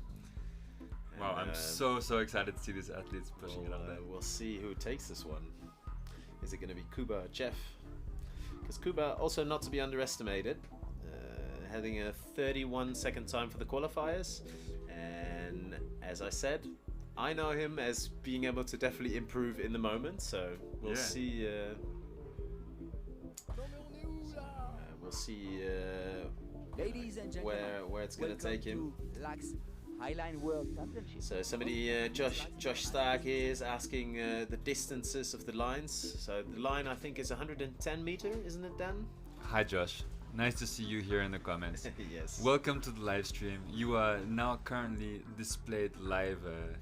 You could have wrote anything you wanted, and here we have a question about the distance. 60 meters or 100 meters? So that's a good question. The length of the line is 100 meters. The running section is 60 meters. Exactly. So as Yoba and I discovered 2 days ago, these lines, you know, they say often in the weather reports we have like the temperature and the field temperature. Well, these lines are 100 meters long, but they feel like 15 meters long. They feel like a 15-meter line. Yeah. It's extremely shaky up there. Yeah. And I'm pretty sure. Yeah, so there's 10 meters of pink tube at the beginning of the line to bring a bit more dynamic into the Y2K, and it's not too much. I can. How are you? Good, dude. You? Good. Good day. So let's go. I think I'd love to see a little introduction video of Kuba, wouldn't we, Dan? After the first day of warm-ups, I woke up and... My name is Kuba. I come from Poland, and I've been highlining for almost 10 years. How did it start? Well, actually, I discovered both Slackline and Highline thanks to juggling. I came to my first Slackline jams while looking for a juggling or circus community, and then also my first Highline was at a Polish juggling convention. Nevertheless, it quickly became my main passion, and I've started pushing first for length and then also for speed. Last few years, I've been more and more of a competitor in speed highline competitions, the World Cups in particular, and now training for the World Championship. I try to get consistently good times on various lines, regardless whether it's an easy or hard webbing to walk on. In particular, I train regularly at a permaline spot in Montesilvano, Italy, where I currently live. I'm looking forward to compete in Switzerland this summer. So there we saw a nice video of Kuba cruising some nice shots, talking about how he got slacklining through the juggling community, pretty much. Like, he was looking for some jugglers, so, and It's definitely two activities that go hand in hand for a lot of people. Often when you look around here down in between the buildings, you'll spot some random jugglers here and there. I'm sure he's not the first Highliner to get into highlining through the juggling community. I'm sure as well. Because you're like, not like. And saw some nice shots of him walking a big 1 kilometer line in China. Bit windy, but looked very fun. You probably will get used to. Did you hear about the 1 kilometer speed comp they're doing in China with 2 parallel 1 kilometer lines? Can you tell me more about it? And it's gonna be crazy because I don't think we've seen that yet. Like a big line speed comp where lines are like parallel. You know what I mean? Like we've had competitions on bigger lines. Belgium had a 200 meter line, but only racing on 100 meter sections, I think, something like that. 150. Yeah, something like that. Yeah. So like I know that last year there was one competition, one speed line competition on a kilometer line. Yeah. And there was one single kilometer line that was rigged up. Yeah. And I know that Kuba, actually, who was competing in this kilometer competition, got one of the fastest times, getting something crazy. I think he'll have to confirm this in studio later on. Something like 13 minutes for That's 1 kilometer. Incredibly fast. So these athletes are not only incredible at short distances, as we see here. Yeah. They're also serious crushes on a bit more length. Yeah, for sure. And so, as Yoba was saying, coming up in just a few months is gonna be the first parallel kilometer Highline speedline competition. Yes. So it's actually something surprisingly that's really new. Something that's new in this competition. That's actually working great, yeah. Man. Oh la la. So next to us here we have Benoit in the studio. Hello there. In our gondola. How do you feel? I feel good. Nice. I'm happy to be alive. Good times, good times. Yeah, I got better times than in the training and quality. Exactly. I didn't get it easy. The poor guy was like just there. Yeah. And I missed the clicking. Oh man. I missed the extra clicking. Wow. So we have Benoit Broom here in the studio who just finished his battle against LP. Unfortunately, leaving the competition after two unsuccessful. It's okay, man. It's okay. Like that. It's okay. We're with you, man. We're with you. I want to play. Those were insane battles, man. It was good. It was good. We kept saying with Yoba that this is a battle that's worthy of the final of the World Championship. Oh, wow. What was it like to do a battle like this so early in the competition? I mean, that was kind of expected. If you look at the brackets, like, there is basically 2 batch out of the 8 people, and the first 4 are like in 1 second, and the last 4 are like in 1 second as well. So it's like every battle is gonna be tight like that. It's gonna be close. It's really nice. It's guaranteed. But the good thing is like LP was in the first batch, and he had like around 3 seconds in advance compared to the rest second batch, which was me. And I came back like. Man, I mean, you pushed that second race under 30 seconds. You had 29 and a half, so. Yeah, under the 30 second is good. Like it's above 2 meters per second. Super nice. That's personally good. Yeah, man. Really nice to see. I misheard the first beeping start. Ah, really? Yeah, because like basically, okay, athlete in position, beep, and then everybody started cheering so loud that I couldn't hear the beep. Like, fuck, where is the message? Because wait, there's one first beep that announces to you that it's gonna be the start, and then there's like beep, beep, beep. Yeah, exactly. And then there's like beep, beep, beep, and the second one I barely heard because everybody like really started to cheer, and the third one I was like drowned in the noise. I was like, oh, I'm just gonna go, fuck it. But like LP was already like, I don't know, maybe not half a second, but a tiny bit, you know. Yeah, and where are the speakers for these it's at the judge. And so the judge is timing and they're launching the beep sounds at the same time. When they push the button, it's like automatically it launches the starting point in the same time. It's like they cannot make mistake at the start. And can you guys see the times when you finish the run? Or? Do you think I have time for looking at a watch? No, at the end of the race. No, they announce it. Yeah, they just announced it. Okay. Yeah. Wow. Yeah. So what happened at the end of that second match? Did you touch the flag? Is what we were Oh wondering? yeah, I did. Yeah, you did. Okay. Yeah, like I touched. Yeah, and then I slipped, and then I did a leash pull, and like when I look, I was like 5 meters behind. What the fuck? It was crazy. You were like, whoa, full pendulum. Like. If we have and then it was such a surf. The opportunity to have a little replay of that moment, that would be brilliant. Oh, yeah, we Yeah. love that. Insane, man. A replay of the and then you had to finish give it of out. It the was like second in race. front was like okay, tight, and Your direction was just horizontal and then diagonal, and it looked like you kept running. You know, sometimes when people leash fall, yeah, it's the thing. They go down, Yeah, you like- just. Yeah, it was insane. yeah, I got touched and like white sliding, and then I don't know, some of his feet kept going. Yeah. I'm really happy to see you pushing like the perfect amount out Yeah, there, you know, since just we don't need a falling at the perfect flag. finish, I was like just let it go. Yeah, I remember super Alex nice. saying in the previous years, if you're not falling, you're not pushing hard enough. Maybe I this is mean- probably more relating to the warm-ups. More related I to the mean, warm-ups. for me it means like I'm not cleaning house, but. We'll get to see Okay, we the have a replay. replay But the line is really surfy, so like look at Jeff, you can see it. Like how come does this freestyler all have their personal surf stopper and we got no one, you know? Like, it's so rude.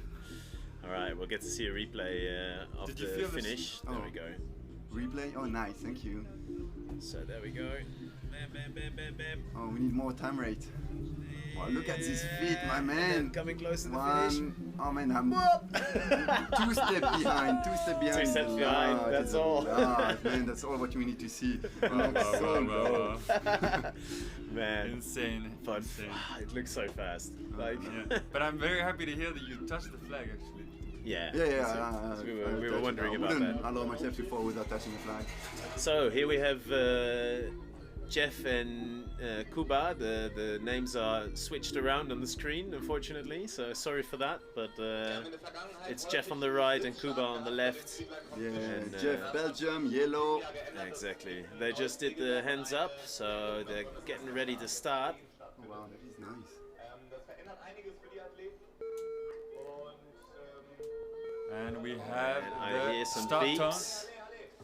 So they are off. I think we missed the first seconds of that race. Let's see the flag marker. I think Jeff is just a bit in the lead. Yeah, and there we can see it clearly from the side. We have Jeff against Kuba. A bit of a shake from Jeff there, but He's gonna be tight. oh, Kuba seems to be catching up a tiny bit. Coming. Come on! Both athletes Ale. pushing it as hard as they can. Come on. Oh And yes! Jeff takes it. Jeff takes the Jeff win. wins with Ah, what a solid race. 29 seconds. Oh, yeah. 28. What? No, No, actually, it's just switch flipped. again. Come Yeah, on, yeah. team. Okay, so the real winner was Jeff with 28 seconds. They switched the name actually. Kuba The came time or- just after Jeff. So 1 second difference. Yeah, it's nothing. I mean, it's Crazy. nothing and it's a lot in the same time, you know. Yeah, you're right. You're Like right. if you look at the bracket, like I said, like in 1 second there were like 4 people. So. Yeah.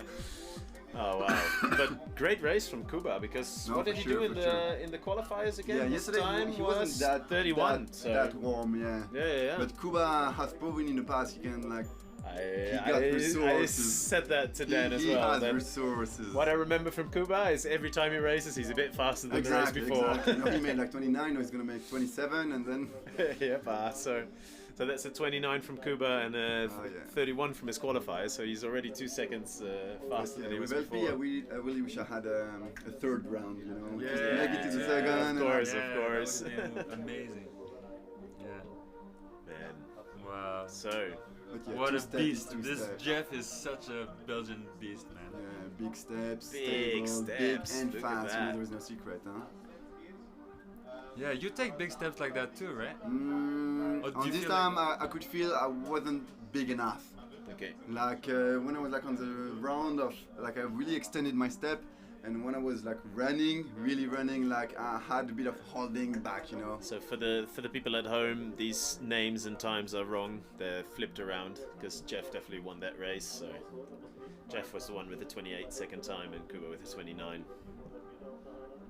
Wow, what a first race that was. So as you know, viewers at home, this is a best of 3, so we're down onto the second race, and that's Let's actually root for the Kuba. final battle of the men's speedline quarterfinals. We have Kuba from Poland against Jeff from Belgium, and we just had Jeff winning the first round, and we're on to the second round, which is going to start in just a few minutes. And here we have the outside camera from the gondola, the crashed gondola. Here we are. Luckily it crashed here. We have Benoit Broom in studio with us after his recent race, and we're just getting warmed up to watch the second round. So what do you think, Benoit? Kuba against Jeff. Kuba gonna shave another 2 seconds off? I really like for this one. I'm rooting for Kuba, so we have a third battle. But on the total, in the end, I expect Jeff to take it. Yeah. Jeff has been training hard. He's been training, and in the last 2 days, he's been really consistent. Alright. Kuba yesterday was not. Okay, and they're off. Oh, no, they have the right placement. The names are in the right place, so that's good. Look at this guy. Jeff. Let's see. Just pushing it out on those lines today. Jeff in a small lead. Both athletes running. Oh, there we go. Kuba just keeps going. Kuba keeps pushing. Yeah, no, he's good. Come on. Kuba's not going to get fed up, I think. Look at that focus. Yeah, don't eat your cheeks. Full concentration, Kuba. Oh, man. Speaking of the lead. Wow. Oh, and he made it 28. He did shave some time off. There we go. Jeff struggling to. No, Jeff got the pressure. Again. No. His time is still ticking. It looks like he's not even gonna finish the race. He's already preparing the line for the next round. We call this refus d'obstacle in French. Oh la la. Alright, so pressure's on for Jeff. You can see my flag on top. Your flag? Man. Which is your flag? The Slacklife's flag. Yeah. That's the flag that we've already seen you in China, I think. Not this Highlights. one. No, this one I never brought to China, but like too many projects. Oh yeah. When there is wind, you can see there is Slackline. You're walking on it. Jeff's still going. Looking forward to seeing Benoit's flag. We have a very clear view of the pump track happening down below. Kuba happy cruising back. It's actually a really good training. Cruising it back to the start. Jeff, he must be gutted after that fall. Big fall. Can we have a replay of that fall? Yeah, a replay of that fall would be great. That's a good question, Benoit. That's a good question. Unfortunately, we won't be having a replay from that because technical issues. But you heard that in the wow. But man, Jeff taking a fall there. We'll have to ask him about it later. Yeah, well, you're gonna cut him when he got about. It's So getting hot in there, eh? Yeah, it's a You little guys sauna. you guys are hot, eh? Man, oh man. So Kuba. You cold? Yeah, earlier before the sun. I couldn't imagine. So Kuba doing a Kuba and shaving more time off of his his runs. Oh no, it's gonna be nice. If he does that again, the pressure will be I wanted. Actually, on even that more. was my strategy to push LP to the fall, but he was just too consistent. Too consistent. I heard he trains a lot on long lines, right? He trains on everything. Yeah. Like I've been training with him in China. It's crazy. He just trains on the ground, trains on big line, on shorts. Like he actually made an unofficial marathon on the line, like 42k in one day. Wow, which is like insane. Crazy. And can you speak to us a bit about short speed line? Is that something that you've tried already in the past? I mean, yeah, I've tried. Of course, I did. I won this championship in 2022. No. Oh, like super short? Yeah, like 15 or 20 meters? Yeah, on the ground. Oh no, I mean, is this in something birds, that it's LP like... trains, you think? The short speed? Yeah. I heard that this was almost a discipline that was going to be at this year's Laax event. The short speed line. I mean, you know the saying, doesn't matter how good you are, there's always going to be a Chinese better than you. Yeah. Well, let's see it. Yeah. I mean, China has represented strong this year, so... They are. It's amazing. Man, crazy with the wild card was full of Chinese.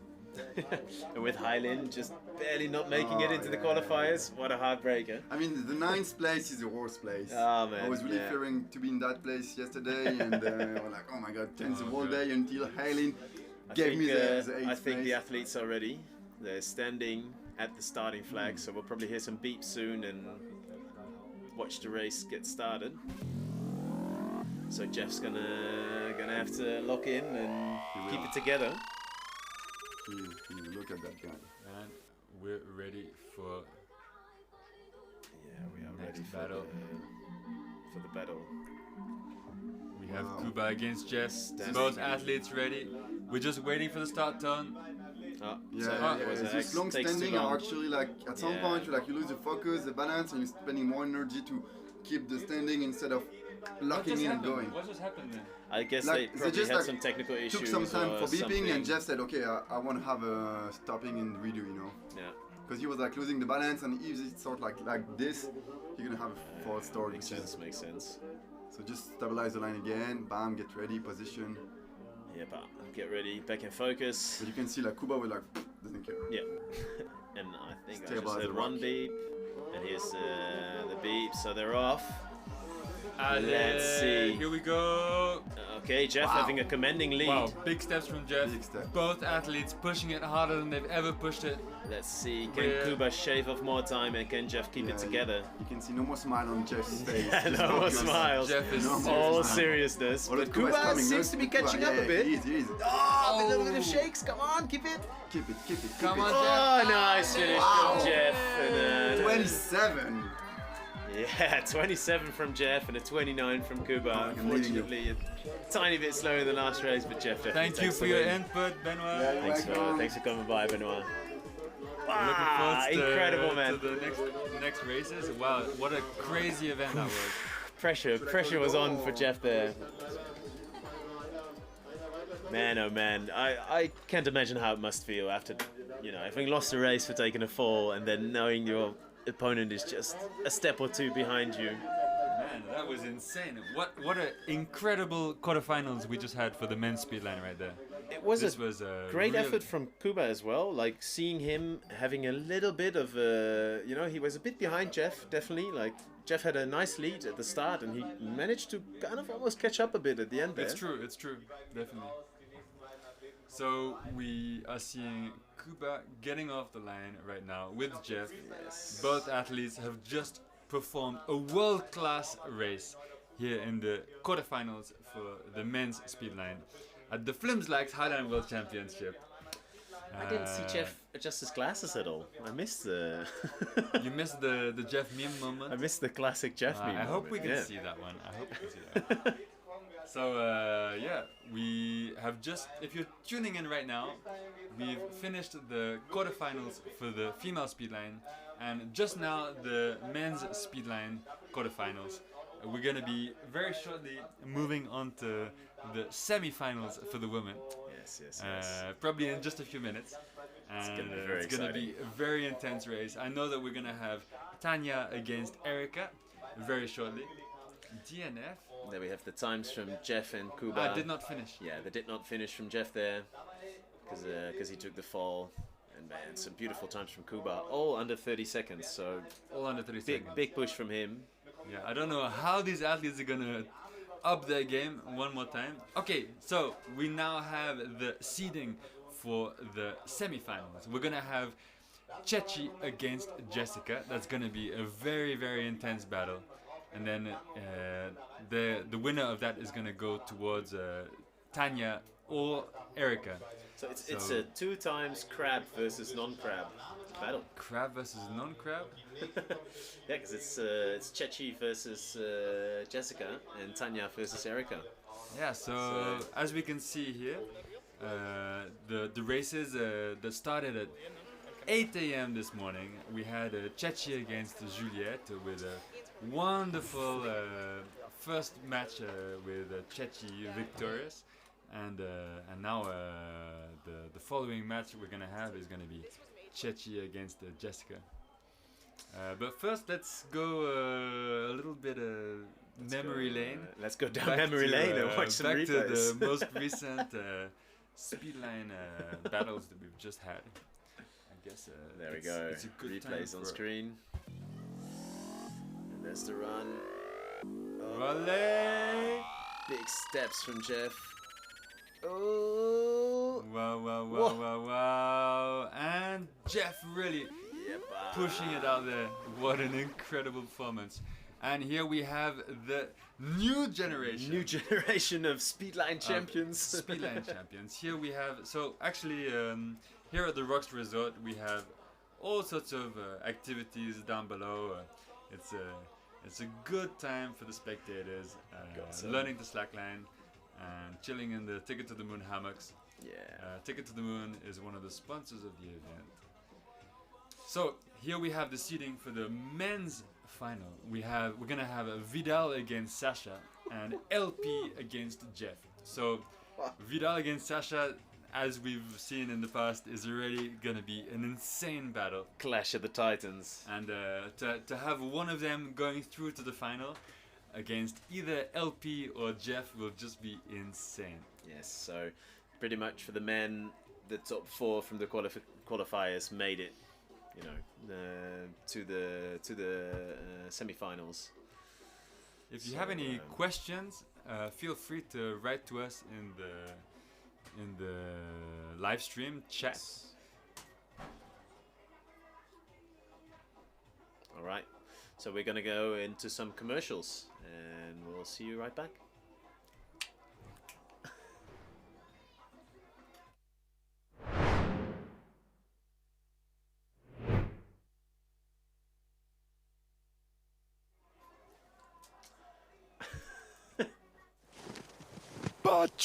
Pacific, a kli sonnen am Grins. Am Viertel Wind. Tschatschen.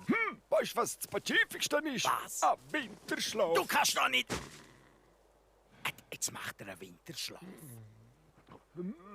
Wo bin ich? Wow, ich träume. Du bist im Fall wach. Überall gelassen. Du schlafst nicht. Sonne am Rücken. Das ist mein Wintertraumland. Es ist Graubünden. Jetzt doch nicht tanzen. Viertelblut. Nein! In Graubünden ist alles Pazifik. Ihre Winterferien werden es auch sein. Alles über Pazifik auf graubünden.ch. Alright.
Same as earlier.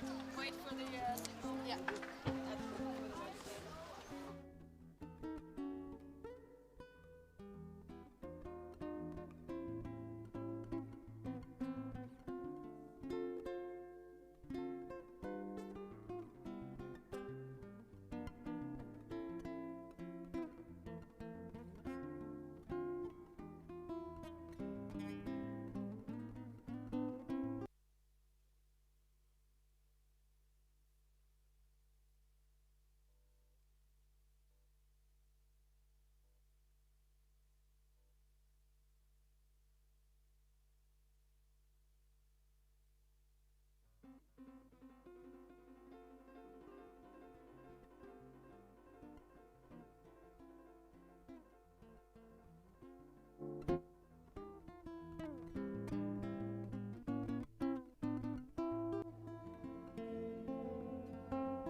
Should be live soon.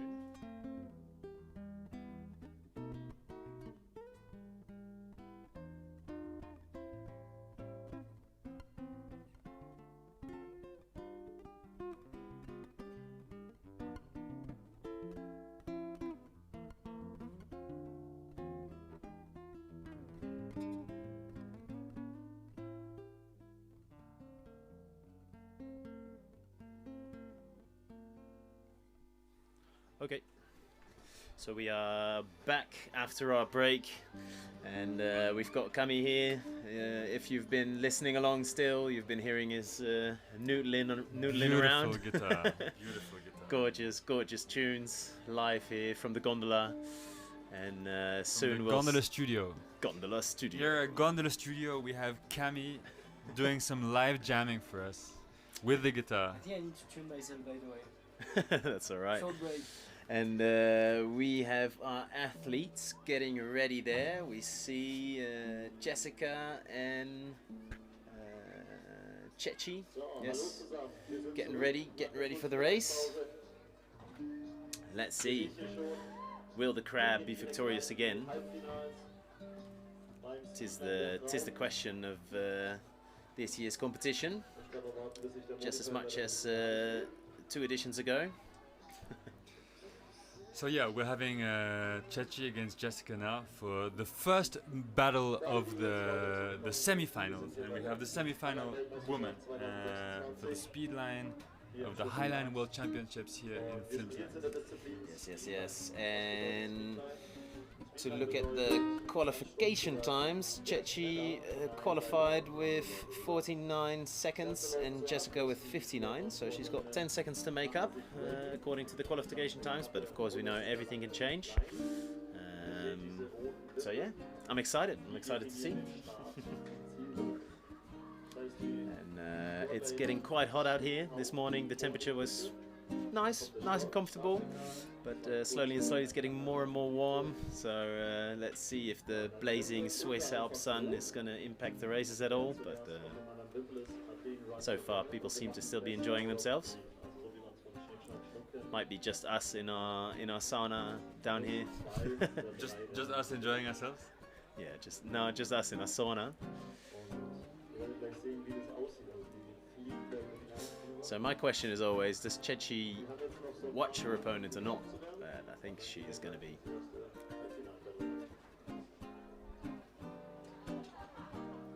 And down here we see also Erica and Tanya. Not sure we can entice them to join the gondola, but they're also going up to the roof. It's two nice races we're going to see. And there we are, Chechi and Jessica on the screen.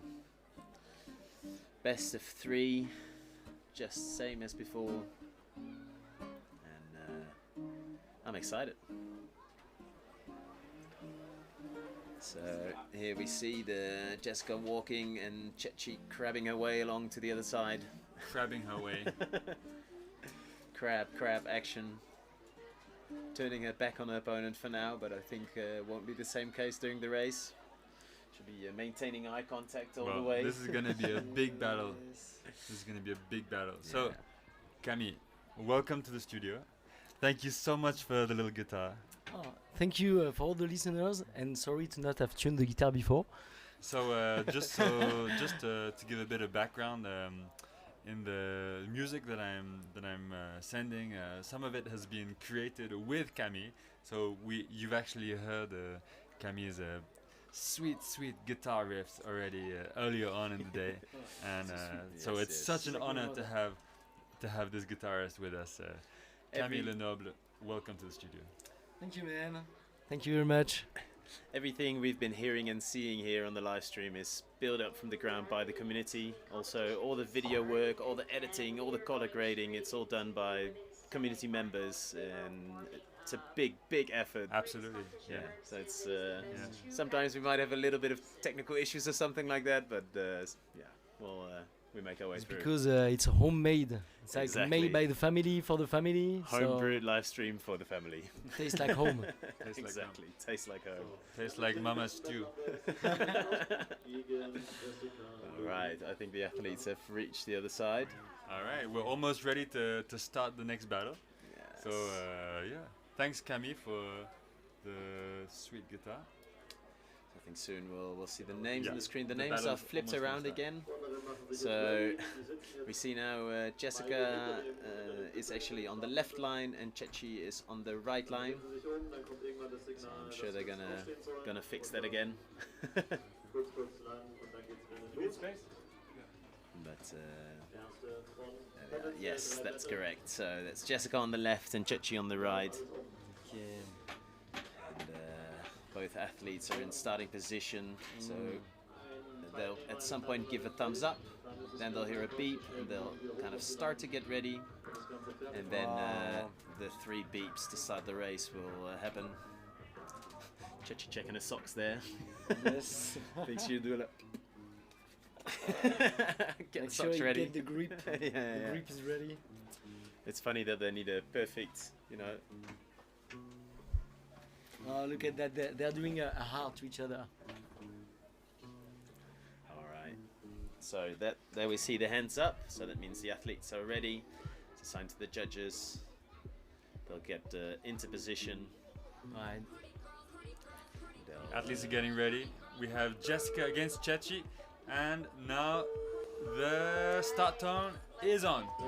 Here we go. Okay, let's go. Let's go. Okay, let's we have Jessica from Belgium against Chechi. A little from bit of fights from Jessica Germany. there. Chechi definitely in a lead, hitting that 20-meter marker first. So this is a very big battle here. This is the first of the semi-finals. Oh, of the Chechi, a women's little speed bit stuck in a backup loop there. Oh, and a catch from Jessica. Jessica, shaking her head. Okay, let's go. Let's go. Come on, Chechi Chechi, just come has on. to keep it together. She's definitely in a lead. She seems to be shaking a little bit though. But Come on, she's, Chechi. Come on. That's a fair cleanly distance. cruising Yes, to the yes, end there. Come on, you can do it, you can do it. And Oh, Chechi crosses the finish Chechi. line. Big step to touch the flag there in the Jessica's end. still pushing it. Come on, Jess, all the way to the finish line. Let's go, let's go, let's go. Just 2 more tapes. You can do it, you can do it.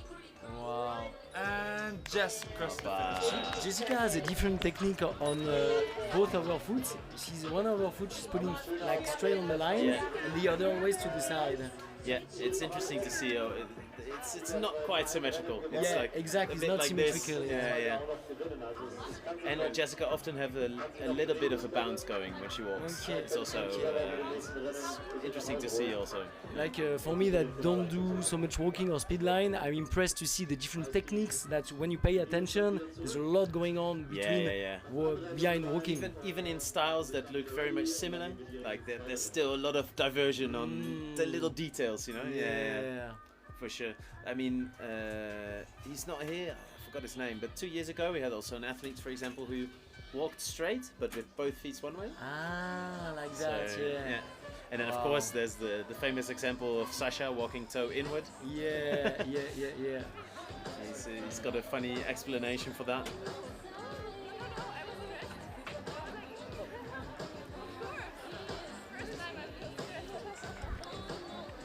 So the explanation that Sasha often gave for his technique there is that if you think about, you have to walk on a line and your feet are inwards, your ankles are here, and they have to pass really around. Okay. And when you walk like this, your can go toe over. just kind of go, and in his head he says like, yeah, your legs don't have to go around. They can just kind of go straight. It's like little dance moves. Yeah. Everybody's a dancer different. I still think it's a fascinating explanation for what he's doing. Yes. Yeah, no, it's incredible. Such a crazy technique. Yeah, it's right foot she puts sideways. Jessica. And there we see Jessica with 1 minute and 8 seconds, unfortunately taking a fall on her last heat. So I think we've got a little replay of that. Be nice to see. Like, it feels so hot out there that seeing Chechi with socks is like I can barely stand it. There we go into the replay. There we go. Jessica, just going for a catch, shaking her head. Yes. Not she's happy not with that. happy about that. And then boom, And that a nice big finish of step. Chechi. Yeah. Also, she was big sigh of relief. yes, she was tense before she hit the mark, and then she blow air, and it's better. Yeah, totally. Totally. And then we got the gondola shot. Nice. In a little sauna. Like it fell from the cable, right? Yeah. The deep lore of the live stream is that we crashed. We were on our way up to the place of the last edition, and we crashed our way down there, and we decided, And then let's you're just like, do it okay, here. let's rig the lines down. We cannot do the live. Let's just do it. Let's here. just do it. Yeah. I think I pressed on the wrong button here. There's a little opening. There was an opening cinematic to the live stream. Right. Nice. And Chechi seeming happy. I mean, she won the first heat. She has the chance here to lock her advancement to the finals down. So I'm sure she looking forward to that. As we mentioned before, she's got a big day ahead of her because she's also, big days. Yeah. That's true. She will also be freestyling. So. Do the girls do the training today, like the warm up from tomorrow? It's a good question. I don't really know exactly when the warm ups are. Yeah. Which warm up? Like for the freestyle. Tomorrow. So the freestyle warm ups are all gonna be today. All gonna be today. Yeah. Okay. Same for the women, same for the men. Crazy. And so. This evening is going to be the men's freestyle event for the quarterfinals for the men's freestyle. Yeah, it's going to be insane. Yeah, can't wait. And tomorrow morning we're going to start with the female freestyle quarterfinals. Wow. In the occasional downtime, sometimes we get to see a bit of a sneak peek of the freestylers warming up. The space tricks. We already saw a space trick on the stream. Yeah. So did you see? No, I heard about it, but I wondered before Laax whether we would see any space trick because it's so trendy now. Man, it was insane. This morning we saw some crazy action from from you know who. From you know who. Oh, don't pronounce his name, he's gonna appear. The man who doesn't need to be named. Alright, both athletes back at the starting flag.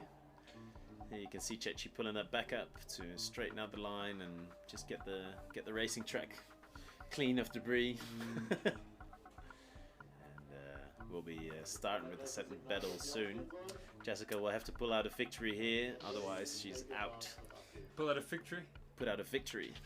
Never heard that. Me neither. Community driven live stream, right? Alright. Okay. Big applause. The vibes outside are great we're hearing loud noises from outside of a gondola. Athletes sharing the love. Okay, they're ready.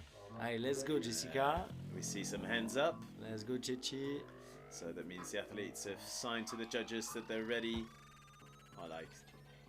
Ready to get ready.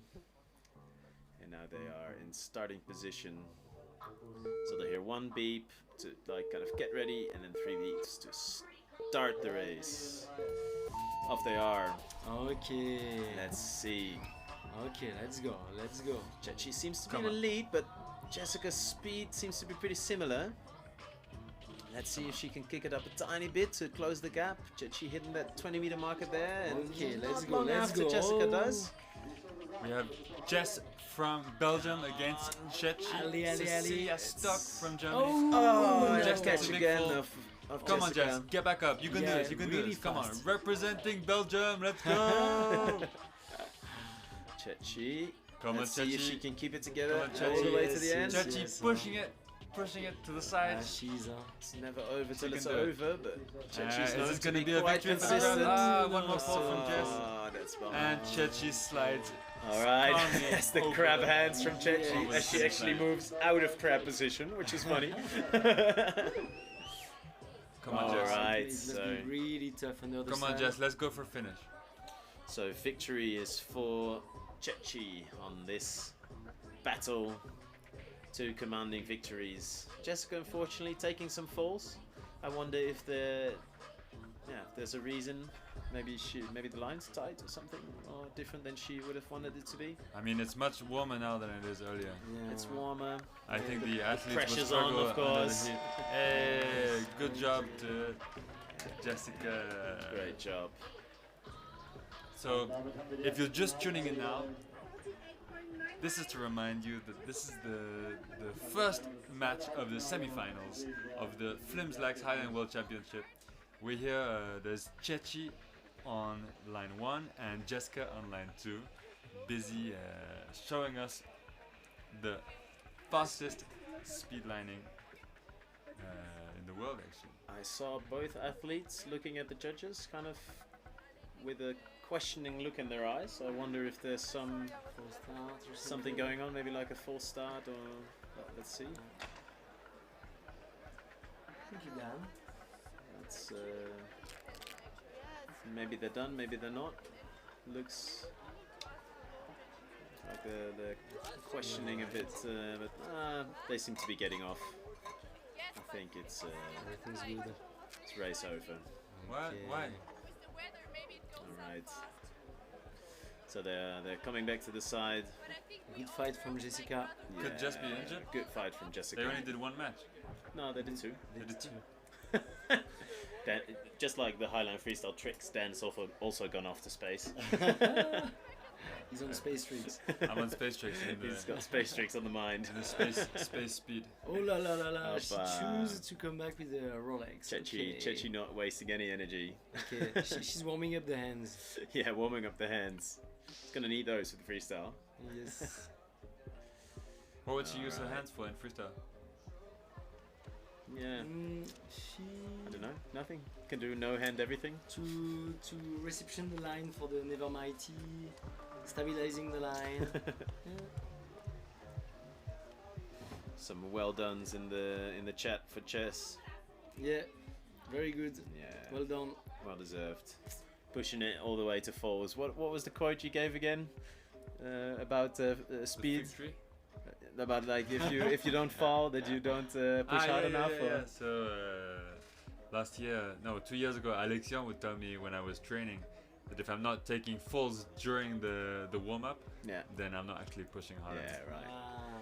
Yeah. Speaking of falls, let's watch those replays, shall we? There we go. So we see Jessica there going for the catch, Chechi going across the finish line. Yeah. And turning back doing the crab. Finishing by a crab move. And then the crab move being not in Expo. Especially funny to me. It's a special crab. Yeah. That's the real flex from the crab out there. Yes. Who said crabs are not flexible? No? Yeah, exactly. They do yoga every day.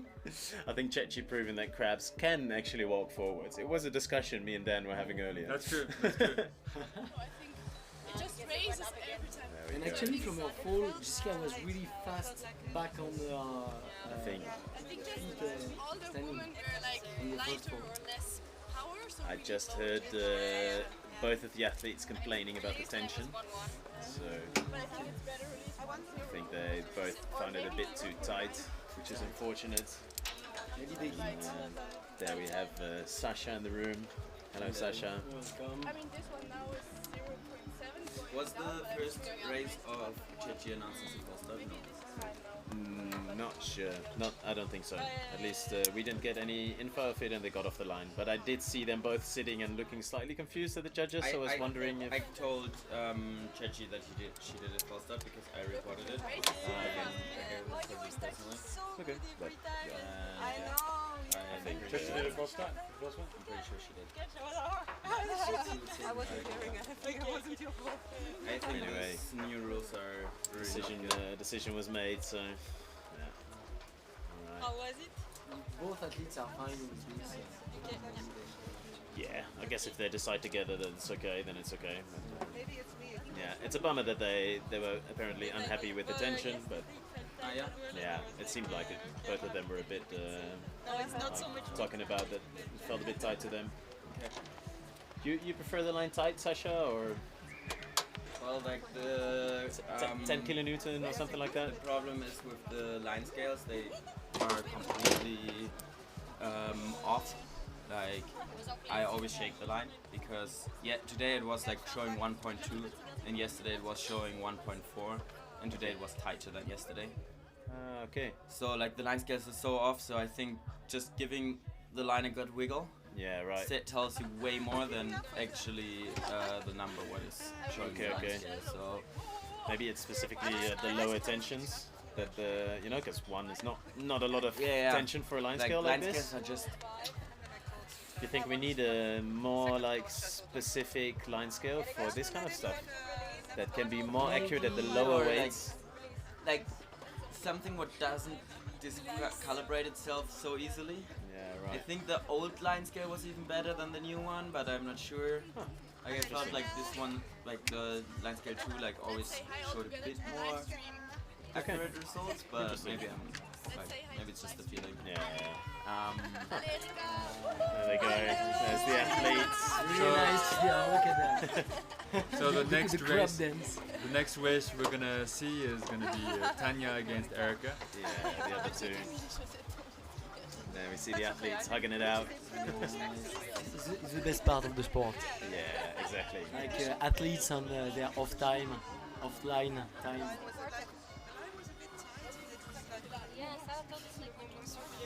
Yeah, let's show the funny intro video again of Tanya to see a bit about the rivalry going on this. They look all happy and huggy, but truly behind the scenes something else is brewing, I think. I think I will go out and get ready for my run. Tanya from France. I will compete in the speed line this year in Laax, and this is how I'm training.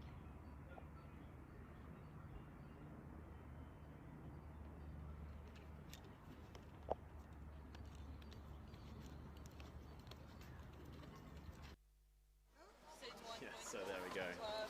So we're gonna see whether Tanya chased a lot of crabs in the beach. Yeah, this is. Ask her again because it was not 1.4. Yeah, so there's a heated rivalry going on. So far, the crab seems to have won again, be victorious, but there's still one non-crab left in the races. So let's see if Tanya can pull out a victory over Erica. I'm sure we'll have some good surprises here today. Yes. And she has been crab hunting, so. You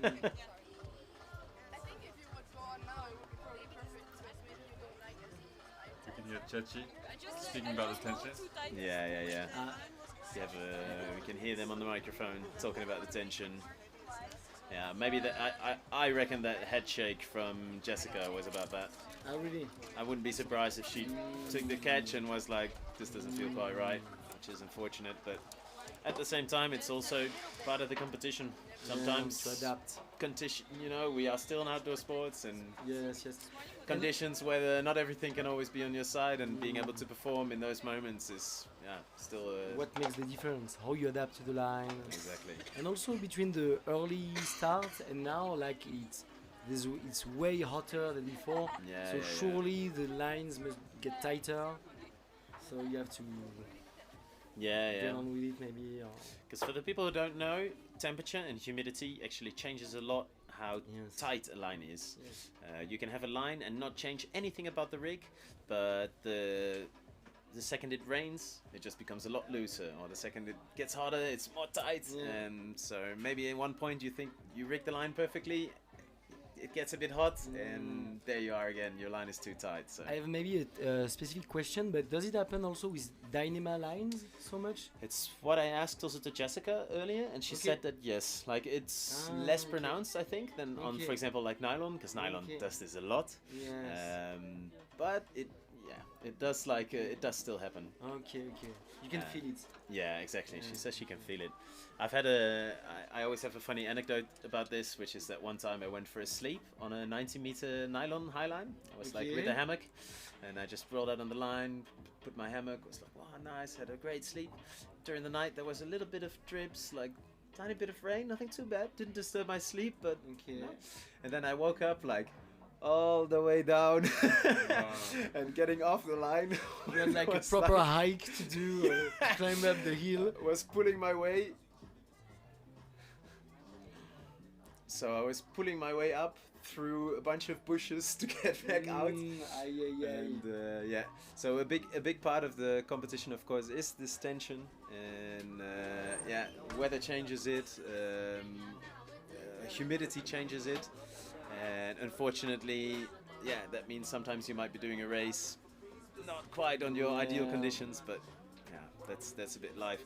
Luckily, we have Sarah and the riggers out there ready to, fix the tension. We see right now Sarah hanging and probably adjusting the tension, because I'm sure the other ladies also will want to take the advice of the previous runners. And it's really important knowledge, huh? Have them change the line. Nice hat. I see Chechi wrapping the hat. It looks like we are doing a skateboard like convention or something. Yeah. You know? Totally.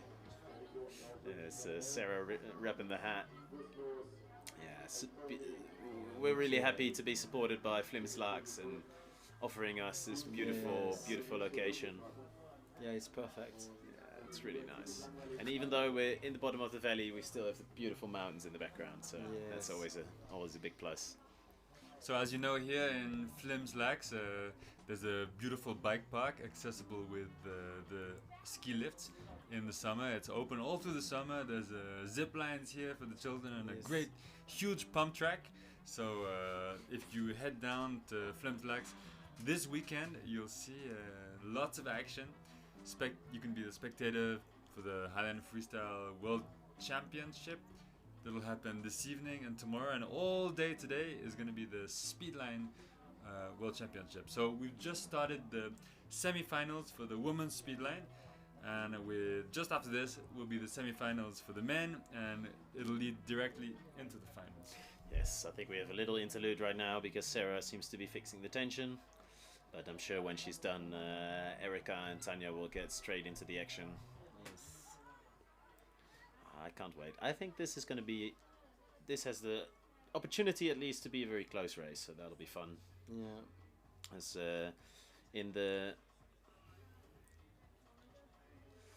so the thing you see being rolled out right there is the orange. That's a weblock specifically designed to not be a banana, which is why it's called the orange. And the cool features about the weblock is that you can actually release tension and actually lock your tension in, because with bananas they tend to slip a little bit over time, and that happens less with the orange, which is nice.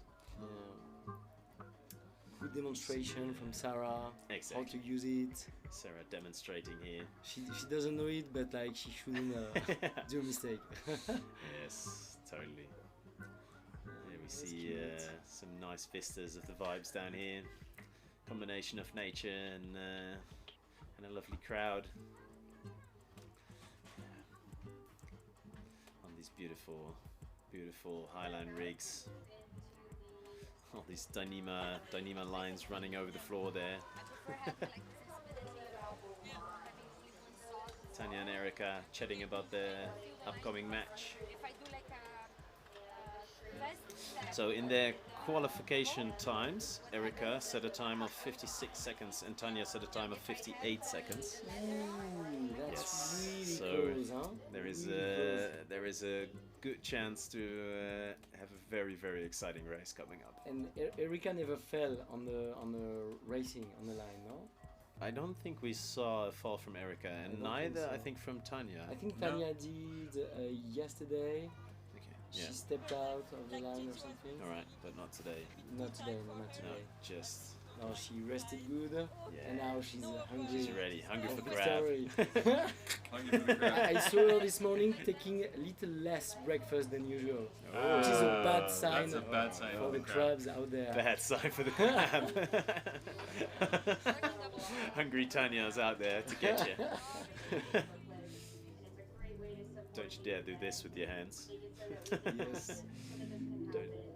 Don't crab claw.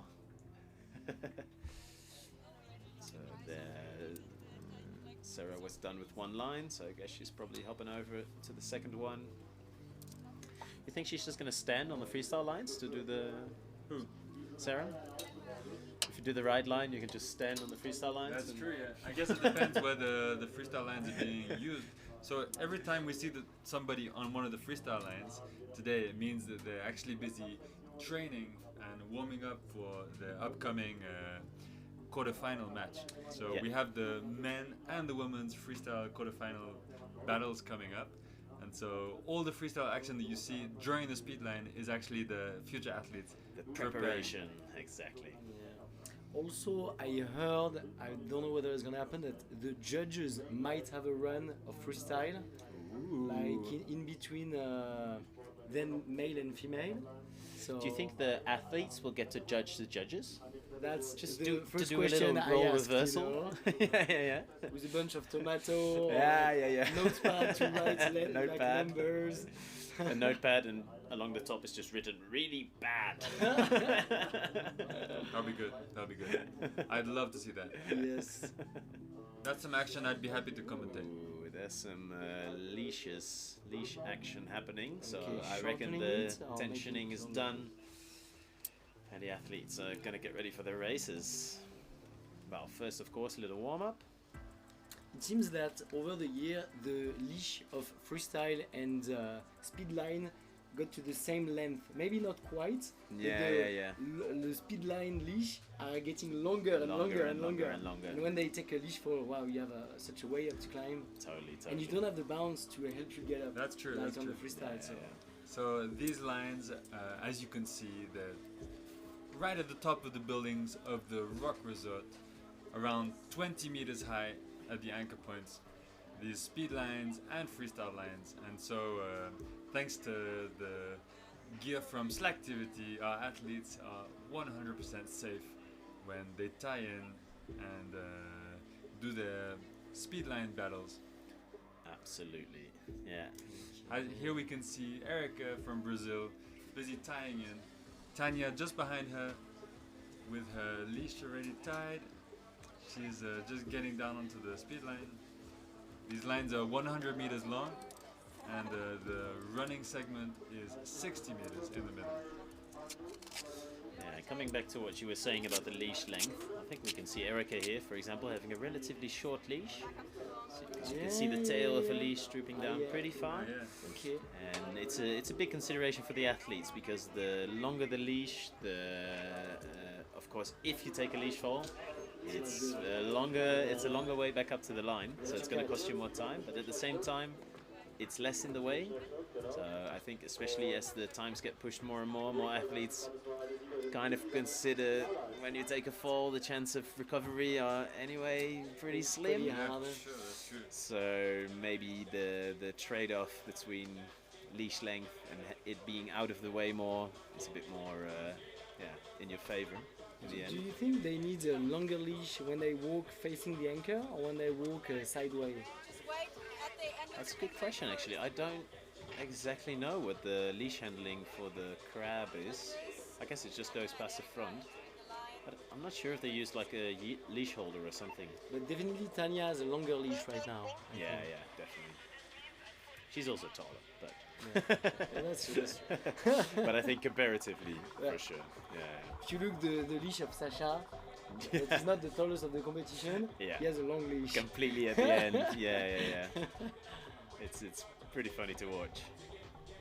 It reminds me a bit of, like, at least for me, I don't know if it's how you feel about this, but when I started slacklining, especially in these old like 10 kilonewton lines, I feel like leashes were longer. Like, I remember people walking around with pretty long like leashes behind them.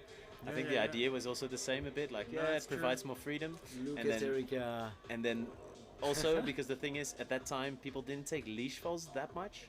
No. People were just like catching and back leash then, falls were leash fall was a crime. Exactly. At some point, leash falls were really a crime. Could land you in jail. So that was in your van, which means in your van. I think it's the Anrati that come and check your. Yes, they know. They have spies everywhere. so that was a big thing, and then I think as leash falls became more common, leashes also became a bit shorter, especially when beginners get on the line. It's just easier to get back up and things like this. So how did you do if you couldn't leash fall because it wasn't good for the safety of the gear to be a beginner? You caught. You made a catch. You had to catch. You had to catch. Which is like quite expert for me. When you begin to catch, it's really you have to get what's happening. Quite a thing. I mean, very early in the sport, people would train very hard on the ground and become a really good slackliner and then translate those skills to the air. I didn't do that. Me neither. I became a decent slackliner on the floor before I went highlining, but I think now it's recognized that you can start straight away with highline if you want.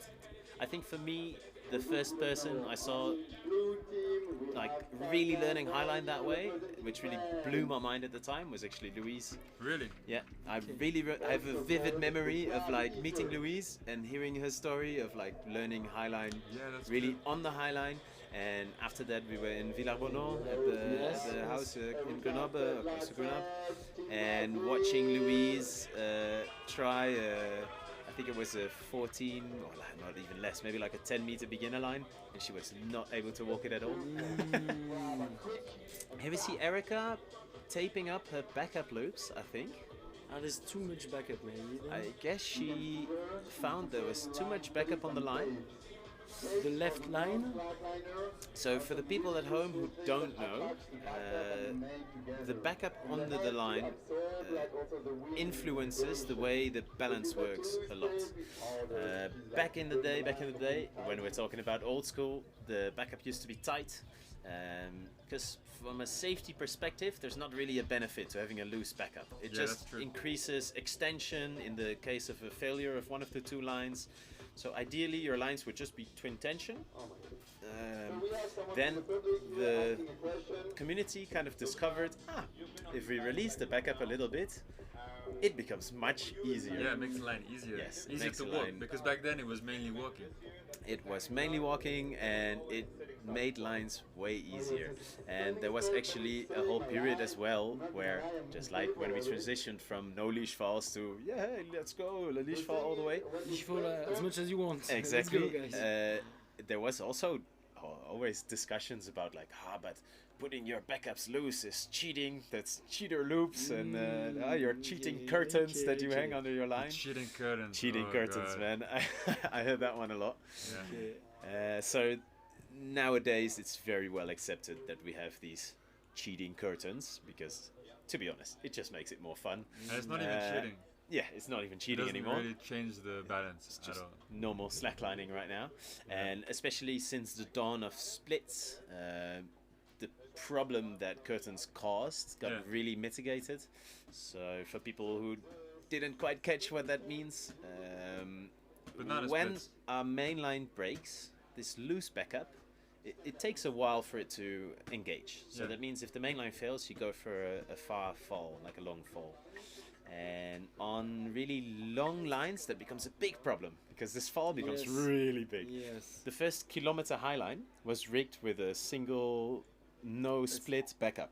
So if you imagine the Taped all the fall way. that you would have taken if your 1 Wow. kilometer main line fails, Oh, wow. you go into a long free fall. Could you take a backup fall really on that line? Nah, I would be skeptical, especially since it was pure Dyneema, I think. Okay. So you're taking a long Yeah. free fall dive into Okay. a static object. I mean, it's 1 kilometer. It's not mega static, but after that much acceleration, I would wonder how it feels. Oh, yeah. I don't want to know. I'm happy that never got tested. So Oh, yeah.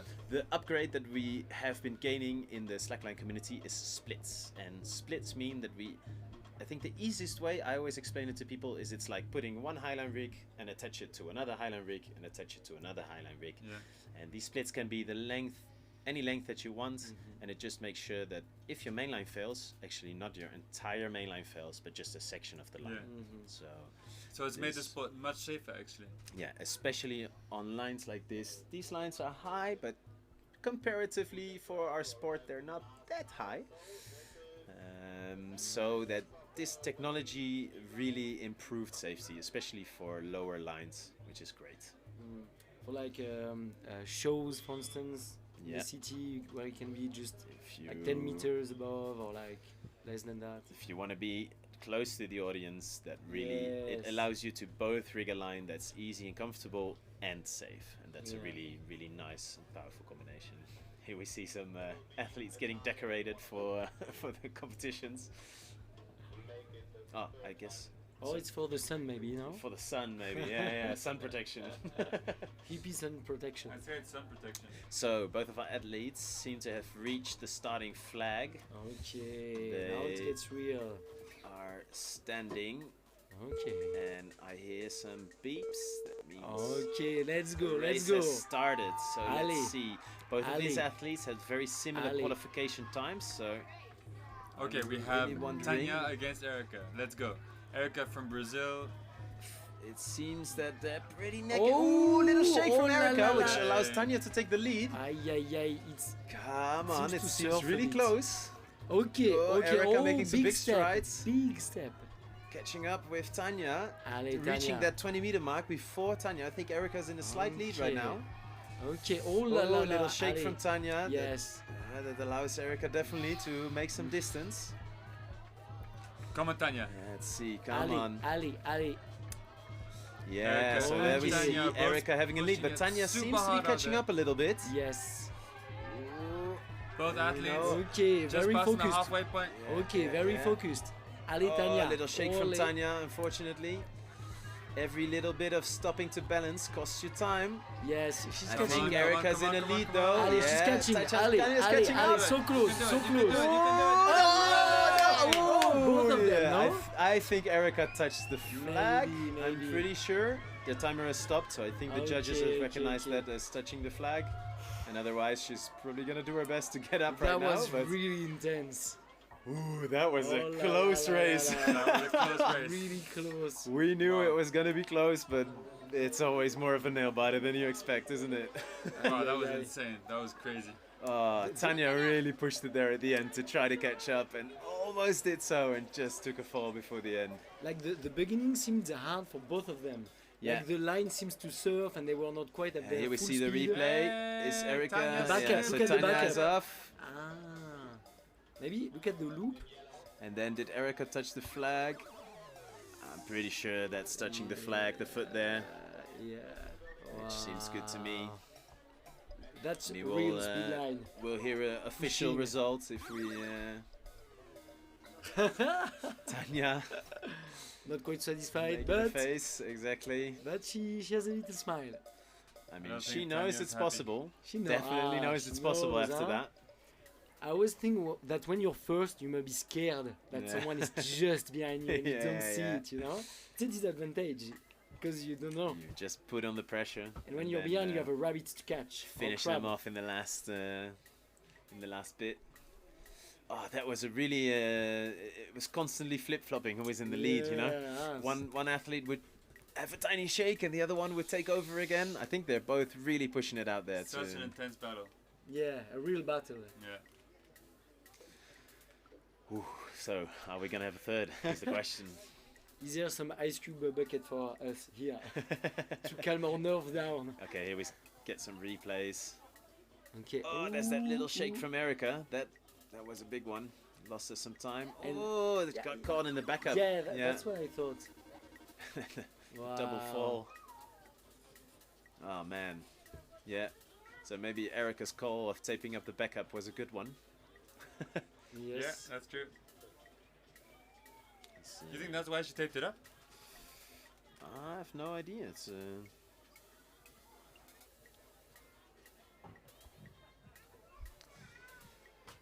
Alright, so both athletes returning to the start. So there we see the time of Erica of 1 minute and 8 seconds. And what is DNF? Did not finish. So unfortunately, Tanya didn't reach the finish line. Yes. But it's a nice time from Erica. Still a fair bit slower than her qualification time. So we know that she can be faster. And there we see some freestyle judge, Augustin, chilling out, relaxing before his heavy job later in the day is going to start. Yeah, they don't mingle so much during the freestyle days. Yeah, especially tomorrow, they're going to be very, very busy. But now they get to enjoy the event a little bit. Good for them. Yes, yes. Alright, Erica returning. So Erica can be faster. Both of them can be faster. So let's see if they can demonstrate that in this next race. I would love to see a time below 1 minute from them. That'd be great. I think it's going to be a tight race now. Yeah, for sure. They were like... They know they're close, so both of them are going to push. Yeah, exactly. I think so. That's so exciting. Yeah, man. It's great. It's great to watch. I can't wait. So, the vibe's down. I think somebody's seemingly drawing. It's a good vibe down here at the Rocks Resort. Okay. Right. So, they are both in starting place. Look at the line of Erica. It's surfing slightly, huh? Yeah, I think there you can see the result of the slightly smaller backup loops, I would guess. See that? Yeah. Because she take her backup loops and it's a bit more wobbly, but I guess she prefers it. I mean, she's also an old schooler, right? She's been in the game for a long time. Alright, that's the beeps. So, they're off. Okay, let's go. A lot of shakes. You see a lot of activity on Erica's line. Yes, Erica and Tanya racing it out. Okay. Probably running faster than they've ever run before. Gaining speed for Tanya. Neck and neck. Approaching that 20 meter marker. There, Erica passes. Tanya seems to be in a slide. Come on, Tanya. Okay, By Tanya the angle, there. it's very Tanya neck and neck. there. It's hard to say who's in the front. Wow. The crowd's going wild outside. Yes, look how focused she is. Yeah, come on, Tanya, definitely hitting that flag before Erica. Yes. Okay. So. Come on. She's looking solid, looking allez, let's go. Composed. Allez. Tanya still seemingly in the lead. So close. And touching the flag before Erica. Nice. There we got that sub 1 minute time. Exactly. She did under the minute. Wow, great push from Tanya. Brilliant time. Super nice time. She had an eye that was different than before. Yeah. Focused, she was locked in. Sharp, focus. Absolutely locked in. Erica, not bad though. Still faster than the previous run, but the heat was just on more from Tanya this time. Yeah, wow, that is so tight. So one win from each athlete. So as we know, it's best of 3. They're going to be doing one more battle. We love seeing a third run, don't we, Dan? I would take a 4th or a 5th. Huh? These ones are like exactly passion. Freestyle going on behind. I can have as much runs like this as we can. Look at the smile. Big smile. Yeah. Going for one more race. So in the background we can see Dayang and Kara busy warming up on the freestyle lines for the quarterfinal run tomorrow morning. They're both from the So there was more questions in the chat about the length of the line. I think the lane isn't it 110 meters, Dan? I believe it's 100 meters. I think it's 100 meters. Anyway, line is 100 meters and they run on 60. 60. So that's those markers you see. We have the flags. That's the start of the end, and then there's the little red strips, and they are marking off 20-meter sections. So we have the first flag is 20 meters, second flag 40, and then the 60 meter is the finish. So let's see a little bit of replay action. Close-up shots and slow-mo stuff. Wow, there they go. Look at that, look at that. That was a nice fight from Erica. Yes, yes. Really pushing it. Yes, she nearly fell right there. Yeah, very close. Oh man. What a great battle from Erica and Tanya. And so, best of 3, we have the final race now between Erica and Tanya, and this one will decide who goes into the final. Sadly for us, just one more race. Is it going to be crab versus crab? Or is there going to be a non-crab in the finals? Wow. We're going to find out soon. And Tanya is back at the starting line.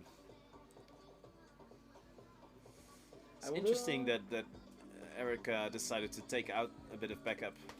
Yeah, I don't know why she did that. I mean, I guess she was afraid of getting stuck in it, but it definitely seems to have made her line a bit more twitchy. So. But then again, she's a very strong slackliner. I've watched her walk some pretty difficult slacklines as well, and she's she definitely knows how to. So maybe she just decided that the wobble will bother her less than a backup in her foot, which is also fair. She told me that her home spot in Brazil is a line rigged on rocks that surf a lot, and the freestyle line, and so she doesn't train on bungee. And she doesn't train on a straight line that bounce straight, you know. Yeah, right. It's something really surfy. It's a bit sideways and surfy. So maybe that's why she can handle so much movement. Yeah. I always have this idea that the old school Highliners, they can handle the surf a little bit better than the new school. Such an old school way of thinking. Such an old school way of thinking, Dan. Thank you, Camille. So we're joined in the studio here by Camille New School. Camille New School. I'm born after the hangovers were invented, so I don't walk. I'm impressed by what I see. You're a Rolex guy. Exactly. You know what Slackline is? Slackline. No, maybe Spider rings a bell. A spider, like the movies? Spider-Man? No, Spider Slackline. Okay. He's using Slackline. I thought it was webs. Yeah. And when I say land cruising, what comes to mind? 4-wheel drive. Yeah, land cruising. And I know what you're talking about. This comes to mind. This comes to mind when you say land cruising, Dan. Bit of Sonic. Oh, actually, I have a piece of Sonic that I've never used. What? I was like, it's too heavy and too thick, you know. No. So I never used it. The unused piece of Sonic. But I think it's on that Raphael, the Swiss guy, did his first Yoda roll or something. Alright, so here we have Erica and Tanya standing at the starting line. That means the race is about to head off. Okay, and there's the beeps and they go. Okay. Who is gonna go to the finals? We are all gonna find out soon. Erica seems to have a fast start. Yes. But we know that both of them have the capacity to speed up quite a lot. It's just a matter of, do you trade that speed for consistency? They seem to be pretty similar. Faster. Erica has a slight lead, but Tanya seems to be catching up as well. Come on, Erica. Ooh, big shake from Erica. Come on. You can do it. Both athletes just ripping it out there. Is it going to be the Frenchies or the Brazilian? Ali. Going to the final. Ali. Oh, neck and neck. Proper neck and neck. Oh la la. It's so close. So close. Oh my god. Ali, let's see if they can keep it together to the end. Oh, no! Big shake from Tanya. That gives Erica a big lead. Come on. You can do it. Can Erica keep it together? She's definitely got the advantage right now. Push it. Oh! I think Erica takes it just slightly. Wow. Oh man, what a great push from Tanya there at the end. That's a show. That was a good show. Wow, what a crazy battle that just was. That is the most intense I've seen so far. Oh man. That was so What a close. story. That was definitely less than a second off. Oh, I'm sure we're going to wow. get some great replays of that later, but Wow. that was incredible. And then the crab. Oh, la, la. Crab still supreme, but it wasn't far. Yes. Tanya almost got her dinner wish. She had a bite and then no more. She had a bite and then she had enough, unfortunately. Should have had even less breakfast. Yes, maybe. We just heard someone shouting from the roof, "Crab finals!" Yep, we will get the crab finals. I think there's some fans of the crab style hanging around here. Yes. I wonder whether without the restep or like the little break from Tanya, Yeah. would she have win or not? No. Yeah, I mean, I think at that point she was either in the lead or very close, so Yes. I think so, but yeah, that's how it works, huh? You have to balance sometimes, and I don't know about you, Yoba, but I can't wait to see the replay of that one. me too, I can't wait to see the replay of this race. It's going to be exciting. That finish was so close. Wow, wow, wow. That was really, really heavy. Like a really beautiful sport. Yeah, Beautiful crazy. The beautiful game. performance. Yes. Beautiful game, man. So there we see the bracket. In this bracket Okay. soon we're going to see Chechi and Erica in the finals. And a small final Olé. between Jessica and Tanya, which is also going to be very exciting to watch, I think. Yeah, that's true. That's going to be a very nice race. Yes, true. We'll see the two crabs facing off and the two non-crabs. Yes. Are they gonna be facing each other or turning their back, you think? That's a good question. Like I eye contact? wonder. I Yeah, hope that's so. a very good question. I Yeah, think that would be the the new best. rule is going to be they need to remain eye contact all Yeah. through the race. And not blink. Yeah, no blinking. So if you're in a lead, you're going to have a little neck pain from watching back over your shoulder. Yeah, that's true. Yes. Alrighty. So I guess we're almost gonna go to the semi-finals of the men. But before that, we're going to have some replays. I yeah. just heard. That's going to be very sweet. There we go. Both of them speeding up at the start. Come on, come on, Tanya come on, had come a on, little come bit on. of Wow, look at Tanya, look at Tanya. falling. And we had a Unfortunately, and big here leash coming for- the finish. Oh, such a great reach from Tanya. Yeah. But unfortunately, not quite enough. Nearly. So Too bad. A too real bad, fight. but really, really beautiful fight from the two of them. Yes. That's what is good with Speedline. It's so visual. Yeah, You're like yeah. you're connecting with what they are doing. Like It's great. I often feel very much on the edge of my seat, even though I don't have much space here to move to the edge of my seat, but I'm there, metaphorically so. Yes. Alright. Alright. A lot of Brazilian flags in the chat. Yeah. Okay, I'm gonna leave it to you guys. Alright. Thank you, Thanks, Camille. man. Thank you Thanks for for your joining. studio time. See you soon. Enjoy, see you soon. Man, that was crazy. Absolutely crazy. And there we hear the athletes on the roof. Sasha, they're ready for his next race.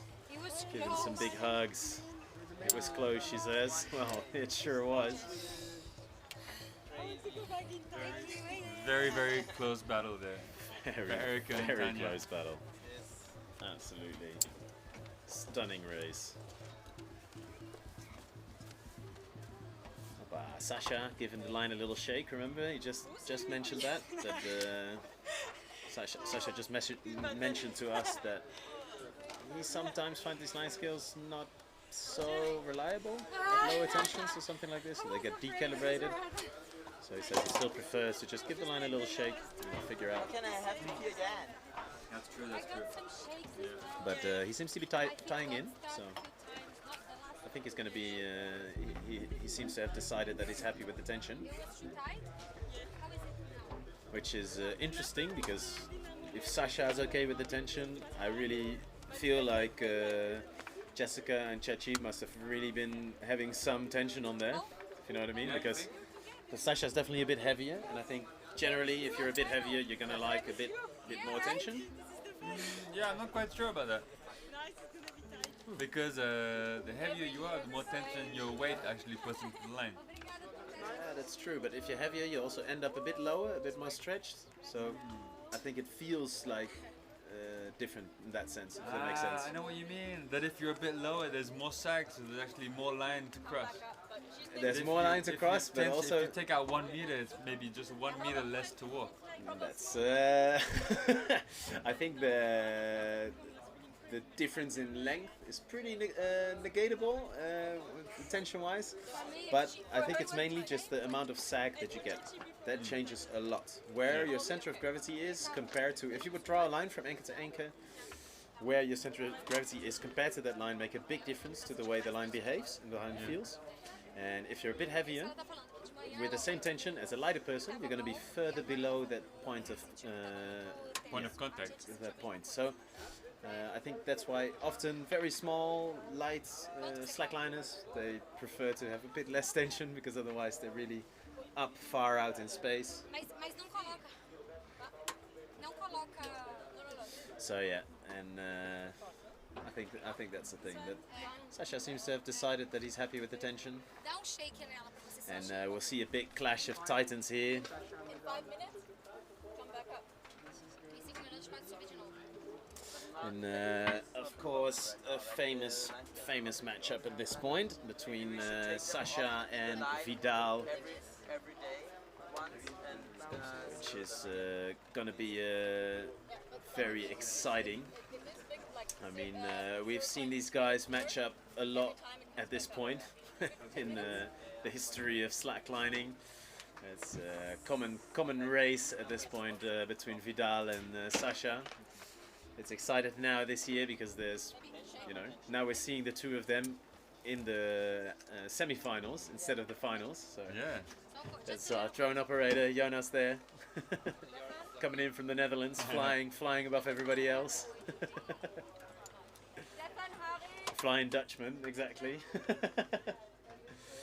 So that's and Dan preparing a little fan.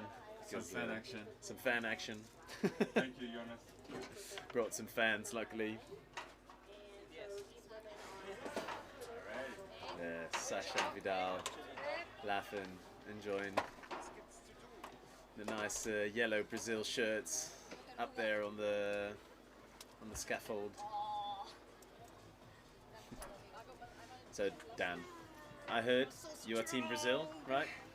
Oh, I'm Team Brazil, yeah. And you? That's a good question. Team Brazil, am I pro Sasha or pro Vidal? I think, unfortunately for Sasha, I'm gonna have to agree with you, Dan. I would love to be the impartial broadcast and say we are both pro, another athlete, but it's nice to watch Vidal run. Oh yeah, I love watching Vidal run. In the end, I just prefer we get to a round 3 and both athletes will get to have a nice race. And that'll be that. Every time this is a seriously tight match. Yeah. Every time against like Sasha against Vidal is always super tight. Always crazy. It's never not crazy. Edge of the seat, nail biting action.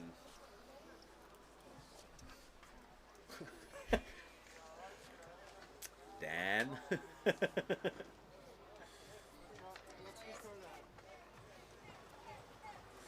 Alright, Sasha giving it a little shake. Is he deciding it's alright? He seems to be content, I think. We'll see if he's coming back off. That means somebody's going to go and tension his line for him. He's getting his hangover, so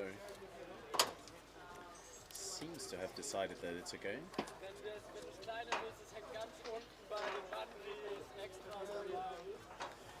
Yeah, I think so. That's him clipping in his hangover. So that means he's going to leave the anchor. And that means he's definitely decided that he's happy with the tension. So we saw all the Brazilian flags in the chat for Erica, but of course they're strong again right now. Hashtag Corre Vidal. Is someone mentioning that in the chat? Yeah. There's a lot of cheers for Vidal in the chat. Cool. Represent Brazil. So for all the Brazilians here, there's actually a Portuguese live stream.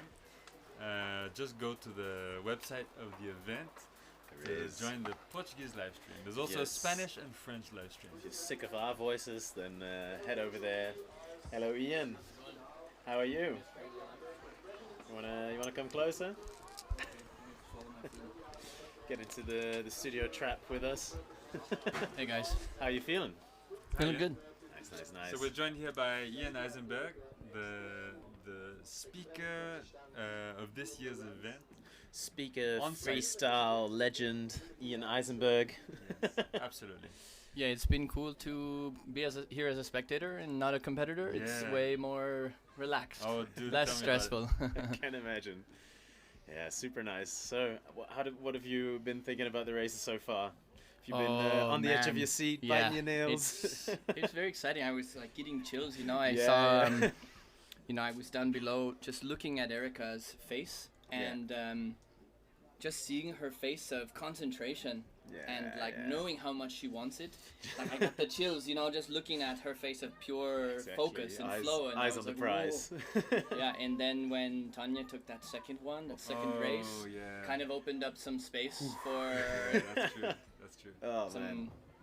End of the crab rain. But we love it when it goes to a third round. Yes, exactly. Yeah. Yeah. Nice. It's gonna be nice though. The crab to crab final and the non-crab small finals. It's both gonna be in the non-crab world, the parallel universe of. Yeah. So and you're excited for the freestyle as well? Yeah, of course. I mean, absolutely. Yeah.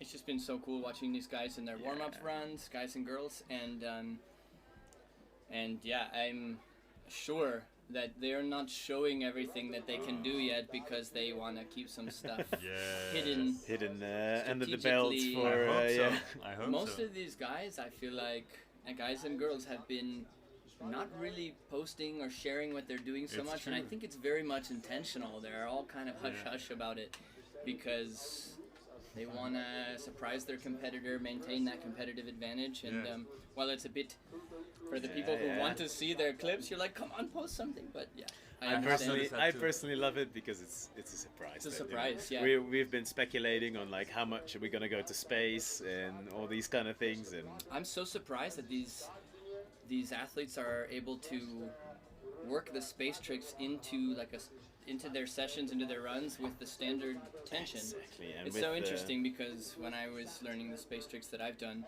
I really felt like the tension needed to be very different. Yeah, and obviously these guys have like figured something out. Yeah, to make it happen. And they've either like learned the space tricks at like a much lower tension, or they've learned their other tricks at a much higher tension, or they've found that like middle ground where it's just like perfect for both. And it's like both. It's really both crazy work. that it can be consistent because. I think it's incredible for how recently it's been that we've seen the development of these tricks to that they're already consistent enough that people are trying them in comps. Like, or probably gonna be trying them in comps. That's true. I know David in particular has kind of really honed in and focused on the space tricks. Earlier this morning we saw a little bit of a wide shot and you could see David's warm-up and he landed the space orbital, I think, and me and Dan were both crazy stuff. Exploded a little bit. It's so cool. Such a cool new dimension to the sport. Yeah, no, but I remember David telling me that he doesn't necessarily put exceptional tension to practice his space tricks. It makes sense, that's a good strategy for the competition because you're never gonna have access to the perfect space line in the competition. And if you do, then it's too tight for your other tricks. Yeah. That's what I heard. All right, there we go. Sasha and Vidal both online, happy with their tensions, ready for a clash of the titans. This is probably the most anticipated race of the whole event. I mean, it sure is, and it's already happening in the semi-finals. Yeah, exactly. It's in the semi-final. This matchup really goes to show how much more people have been training. And getting onto the same level as these titans. The times from the qualifiers of the top 4 were so so close. Like decimal points. Decimal points. Wow, it's really not even a matter of who's fastest. It's a matter of who performs their best in the moment. Absolute decimal here they points. go. Yeah. Wow. All right. A little run to the flag. The first flag. I think we're gonna have a little mock battle as they get to the starting line, or that wasn't even the running segment. That was just from the beginning exactly to the first flag. Just the beginning. I wonder if we're gonna have a preview of the race. It's all a race between these two guys, you know. Seems they are not playing around. Fastest to get ready. Fastest to relax. Whoa! Don't rush that part. Don't rush that part. Look, here's the times we have. Here we see the qualifier times. So we see that Vidal with a 26 second, pretty much 26 flat, and then Sasha with 27 and a half. So in the qualifiers, Sasha was a bit slower, but we definitely know that he can race on the same level as Vidal. So. Wow! Look at that speed! Amazing! And those toes inward. We've been talking about him because it's hard not to. His interesting technique. I've tried this way. Yeah. It's very weird and strange. I cannot make it feel comfortable. Yeah, really? I can't imagine. But to be fair, I also can't make the outward toes way feel comfortable either. Yeah. Fair enough. Wow. I guess that's why I don't do speed. Nothing feels comfortable. No, it's all uncomfortable. So Vidal there, pulling his back up, making it nice and flat. Still one loop over there. Getting the runway ready for takeoff. You think these guys will go to space also, or space speed line? Space speed line. I'm gonna get to the end of the flag and just keep going up. I was imagining some combination sport where you have to run to the middle of the line, do a Yoda roll, and then finish the race. I was imagining yesterday also a speed race, but you have to bounce a certain amplitude. Bounce race. Well, you have to have a 3 meter amplitude bounce. And every time your amplitude drops below, you lose a second you lose penalty or something. Or you need a perfect side shot of with a line showing the. There Sasha goes. What I found was really interesting was watching how each of the speedliners tape their toes or protect their toes. Yeah, there's many different ways of protecting their feet, also depending on the style that they walk, and it's really fascinating to see. I'm curious to see in the future if they develop some very specific speedline shoes. Specific footwear, and I'm sure there's going to be more and more of that. I mean, up to now, Skinners were probably the most adapted footwear for Highline. I think Skinners are pretty popular. We've definitely seen them in the race as well. But then again, there's also athletes who really do not prefer Skinners. For example, I've heard from Benoit that since he slide walks a little bit, or at least he used to. Grippy. Yeah, and he gets through them too much. He rips through them too quickly.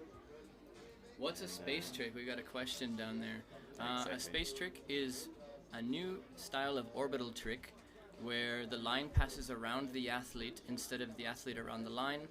And I'll get back to that. It seems like these guys are setting up now for their race.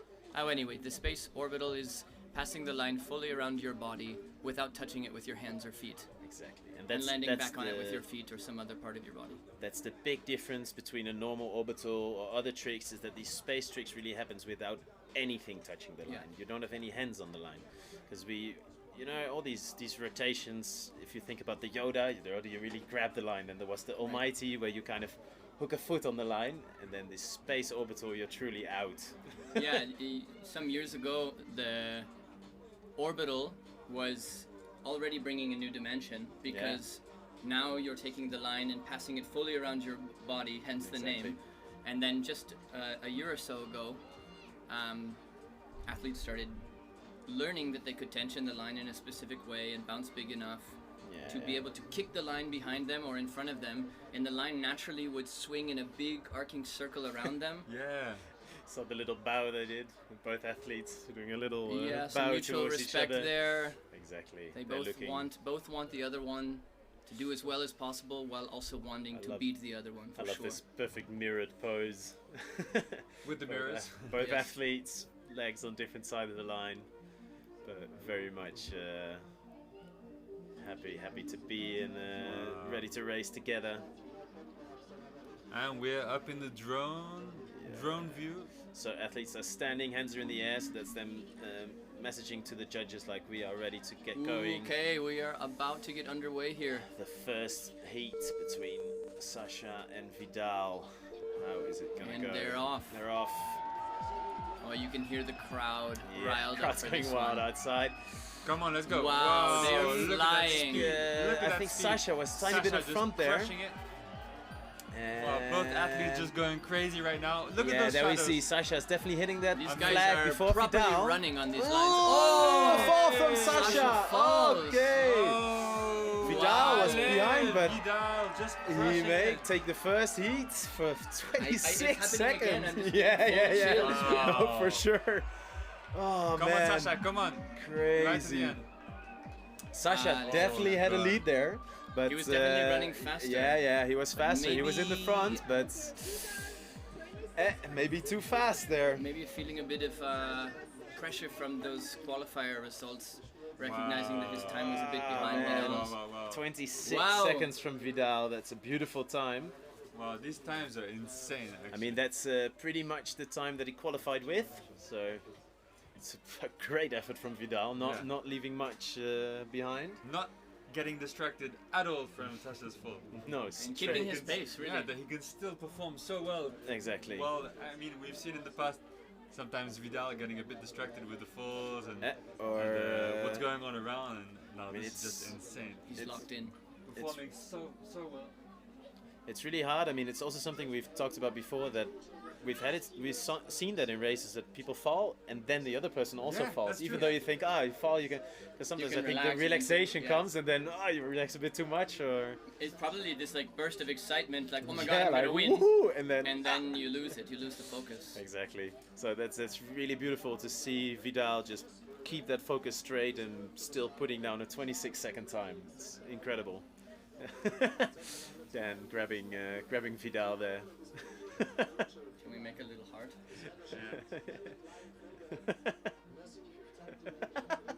That's how it looks. So, Come on, Vidal! love for You Vidal. can do it, man! Hoppa! Sasha coming in. Sasha wants an extra little warm up here. Oh. So we'll go off to some replays. And let's see if we can see if there's a reason for Sasha going down. He's looking very focused. I think he was just pushing hard, and there Vidal keeping the focus all the way to the end. Allez Brazil! Allez, Brazil! Super incredible performance from Vidal Wow, man. and Sasha. Of course. Both athletes just giving their all. I mean, if you think about it, in the qualifications, Sasha did 27-second time. Right. And on this race, Vidal finished with 26 seconds. And at the start, Sasha was ahead. Yeah, So that's true. Sasha, I think Sasha could go even faster. Sasha would have had a time of probably under 26 seconds. At least something near there. So we definitely know he's got it. Like, he can do this. Whoa, man. Incredible. So intense. So intense. I'm full of adrenaline. Probably less than them, but still full of adrenaline right now. Oh man, so exciting. Oh, Yeah, we look see at that! Look at that beautiful shot.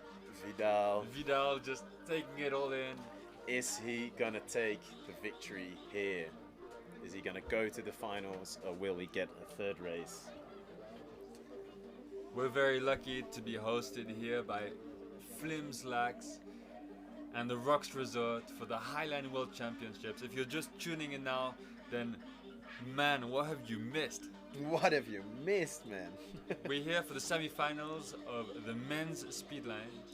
We have a battle here, races that are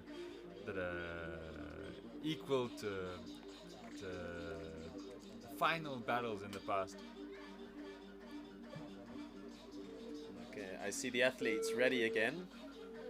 So we hear the beeps and they're off. So let's see, come on. Oh, big shake from, start aborted, it says on the screen, but they're still running, so I'm not sure if that's correct. Come on. Either way, we see both of them speeding across to the other side. Even if this is a practice race, it's really intense to see. Let's go. Vidal taking Vidal a catch. just took a fall. I'm not sure the athletes got the info of this start, and I'm not sure. Let's see if that counts. Otherwise, it's definitely a win for Sasha. Wow. Sasha just. My line was super shaky. But is he gonna be? Let's see. It still says start aborted in our screen, so we are not sure. But we can hear Sasha communicating with the judges right now. Yes. Did he win this race or did he not? Very shortly know why we saw start aborted on the screen. Yes. At the very, if this race was as serious as it looked, that means that Sasha won and we're going to a third battle. There is Vidal finishing his race, leisurely pace. It says it here on the screen. 1:18 and 26 from Sasha, matching Vidal's time of the first race pretty much exactly. Wow. The race is valid, the judges said. I just heard it here, so that means Sasha takes the second race. Man, it's almost exact the time of Vidal. Okay, I wonder what's gonna happen for this final battle now. Both taking a fall, both having a good time. Race 3 is gonna be intense, Dan. Already up to now, it's the most intense battle that we've had. This is incredible. I'm happy. It seems that the athletes at least didn't get disturbed by what we saw on our screens. Maybe it's because they don't have screens. So lucky they don't have screens. Yeah, that helps. But man, that was a beautiful race. I can't wait to see all the replays at the end. I don't think we should do it now. If we can, let's go and watch some replays. We would love to see a replay. And we'll go into them. Let's see here. This is going to be, I think, Sasha's fall.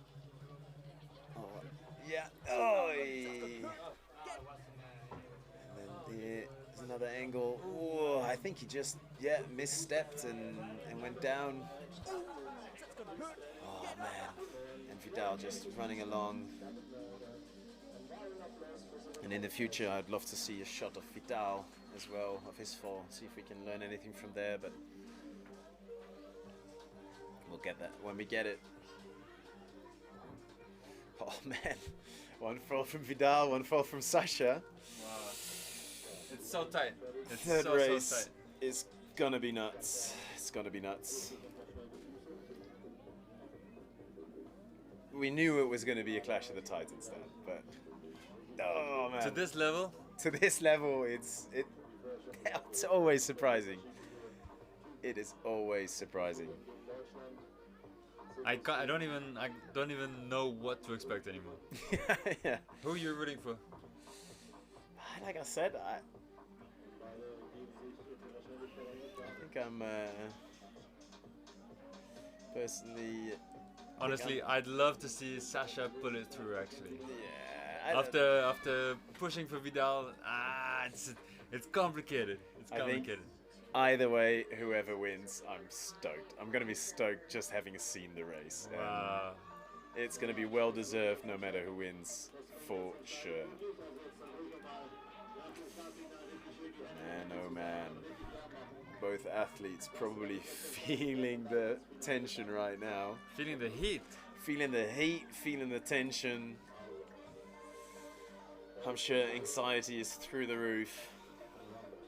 Did you mention anxiety? Did I mention anxiety? Basti. Yeah, for sure. Come and have a seat, Basti. Exciting battle. Man, it's crazy. Wow. So two of them putting down a 26-second time. So very close. For the people. I think it's all mental now. For the people back home, we're not gonna put the camera in here because we're gonna have the camera on Sasha and Vidal. But Basti has just joined us into the studio. So if you hear a third voice, that's him. So we might have a replay. Let's see if we've got time for it. Oh! Yeah, a little replay. I think this is going to be of Vidal's fall. Yeah, there, just the same. Okay, the athletes are getting ready for the next battle. Yep, there we got the athletes standing up. Means soon we'll hear some beeps. There's the thumbs up. Both athletes ready. And let's see who's going to go on to the finals. Come on, guys. Come on. Come on, Sasha. Come on, Vidal. Start there, Sasha. Okay, a little bit of shakes from Vidal. Come on. Yeah. Ooh, Sasha taking a commanding lead. Can Vidal make up the difference? And can Sasha keep this momentum going? Come on, you got it. Allez, Vidal. Both athletes Allez, Sasha. pushing it to the max. Wow. So solid of Sasha. He's looking really clean. Come on, Sasha. You got it. Yes! What a time. Sasha just destroyed that battle right now. 25 seconds. He is stoked. Wow, 25 seconds. That's nothing at all. Crazy. After the explosion, the big love to Vidal. Oh, man. No one fell this time. No one fell. Well deserved. But some big shakes from Vidal at the start. Yeah. I think that really cost him a lot. Allez, big up Sasha and Vidal. We have a win from Vidal after 3 runs. No, Sasha. Sorry, we have a win from Sasha. I was looking at Sasha while I said Vidal. Yeah, so Sasha will go to the finals. The next big question, of course, is who will be joining him in the finals. But yeah, Sasha in the final, so still in it to defend his title. Yes. Wow, wow, wow. Yeah, he can do it for sure. I am sure of it. So, how are you feeling, Basti? Not competing in speed this time? Oh, pretty good, pretty good. My feet and ankles like it a lot. Yeah, because I guess it's pretty rough on those, isn't it? Yeah, if you do both, speed line just kills your feet. Yeah, okay, yeah. That makes a lot of sense. And you're excited for your first time doing freestyle with no injuries? Yes, I am. Yeah, my body feels so much better than the last years. Nice. Wow, I'm so excited to see you performing out there on the same. lines. Wow, the battle is gonna be so cool. I'm against Katu from Argentina. Yeah. And it's funny, people say we have different styles, but I feel like we have lots of same tricks. We both do backflips a lot. That's true. We do shoulder. Yeah, totally. It's gonna be looking cool. forward to see the moment where you each try and show each other who does the better backflip. Yeah. I'm sure that's gonna happen. I'm sure that's gonna happen. Yeah. Is it the technician or is it the Jedi? Yeah. Oh, wow, man, what this a race. battle was insane. Such a crazy. Like the stakes were so high. The third one, both having taken a fall. I'm sure they must be shaken up there. Yeah. You know? Oh man, incredible. There we see Sasha scrambling his way off the line. And so now we have Jeff and LP, or who's coming up next? Yeah. Jeff and LP. So we're gonna go into some replays. Some big hugs here of both athletes. Oh man, big release for the two of them. But Sasha still has to hold it together because he's got more coming in the future. Amazing performance. There we go, the replay. Oh, that wow, focused he's face. Flying. He's flying, absolutely flying along the line. Wow. Bam. Wow. Yeah. I love this big explosion from Sasha and then. Yeah. Wow, look at that, look at that. That's quickly checking. Yeah, quickly check the flag. Yeah. Explosion. Yeah. Nice, hello. And then, so here we got Basti. So Basti finished third in the freestyle qualifications, didn't you? Yeah, yeah. Right. A bit unexpected. I thought I'm gonna be 4th or 5th place, but well, I just have the numbers, you know. I think the way you're talking about it right now also really shows how much you've been calculating and really figuring out this competition thing, I think. Yeah, I've been focused on this comp for much time now, like 7 months. Wow, just locked amazing. in on the comp. Yeah, and did you develop like a training program for yourself? Because Yeah, I know that like- you do a bit of training for other athletes too. Yes, true. Would you like to speak a bit about that? Yeah, sure. So basically what I do is kind of just collecting my tricks and combos that I want to do, and then I have like it's on an online whiteboard, and I have sticky notes for each part, and then I have a color grading system where I say, okay, I landed this once in a session, or 3 times in a session, or 3 out of 3, 5 out of 5, you know, like stepping it up. Yeah. And my goal would have been to have like all my combos at least 3 out of 3, which I don't have, so I'm not as prepared as I would like to. But still, I'm gonna give it my best and see what I can land. Yeah, wow, it's so impressive. I don't know anyone who's as meticulous as you are, as precise and scientific. So, if I heard that there's something that we can present here. We have a little video presenting some of this. Freestyle app? Yes, or, I think so. So we'll cut to so that. wow, the Freestyle app. It's been a project for years now. We're gonna have a little video about it, I think, in a second. So we'll talk more about it after. Freestyle, but you don't know where to start? Then head over to highlinefreestyle.com and check out the new version of the Freestyle app. It lists almost 400 tricks, each with a difficulty rating, so you can follow a smooth progression. The graph view shows a nice visual representation of how different tricks connect to each other, and you can see which tricks you need to unlock in order to finally land your dream trick. What are you waiting for? Head to highlinefreestyle.com, create an account, and start ticking off those tricks. Alright, Wow, the amazing. Freestyle app. Dude. I already used the Highline Freestyle app, but that looks like a much better update.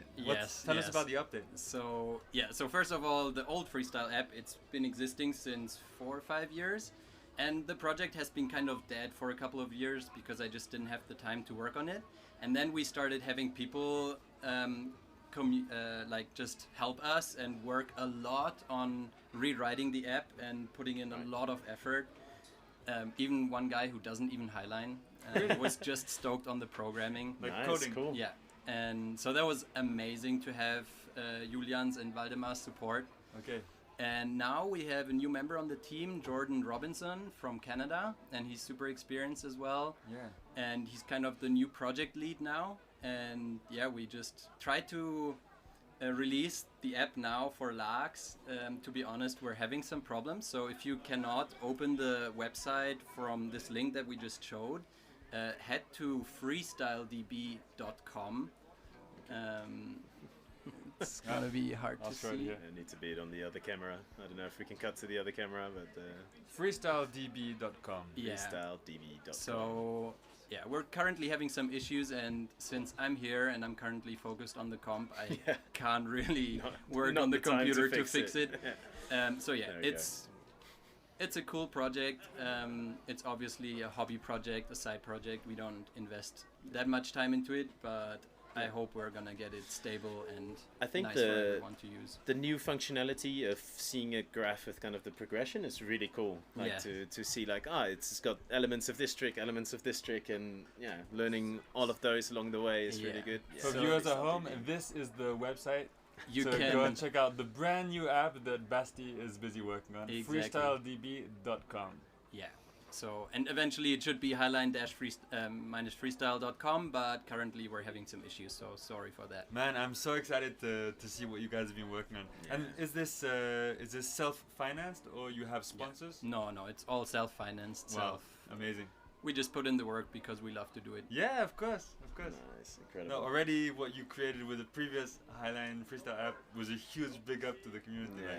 Totally. It was a huge step up from... Even for me as a commentator, I've used it a bit to like scroll through and figure out and try to practice up a little bit on the tricks. I mean, there's so many tricks now. It's crazy to keep up. Like even for me, I'm like so in the game and I still don't know all the trick names.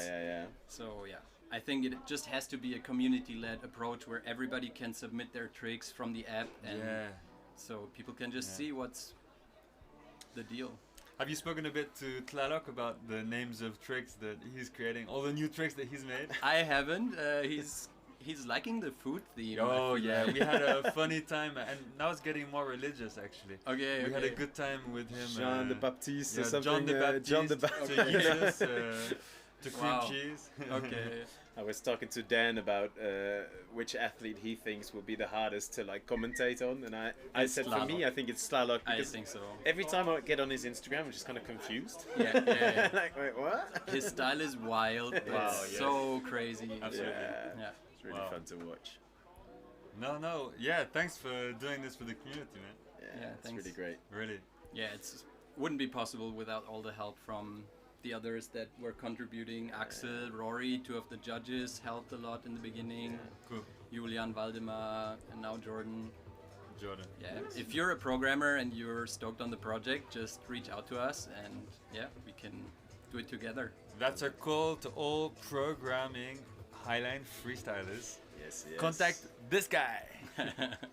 Be sure that you're not burning, by the way, because Okay. your neck is a bit red. So Thank maybe you. you're gonna have to find a sun hat or some sun cream. Yeah. All right. So we're gonna slowly get ready for the next race. Also, Yeah. the athletes have LP been and going back and Jeff. forth, but I think both of them have just arrived at the starting flag. Thank you, Basti, for your insight on the Highline Freestyle app. Yeah, for sure. Super stoked to discover it.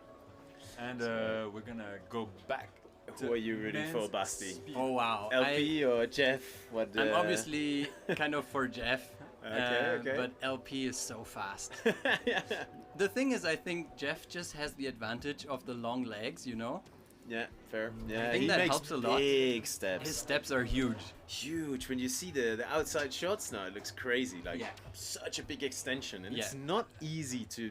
I don't think I extend your could do legs that on the much while ground. walking. Yeah. I don't think I could do that on the ground, honestly. Yeah. So yeah, there he is. I hope Jeff takes it, but LP is a monster. Yeah.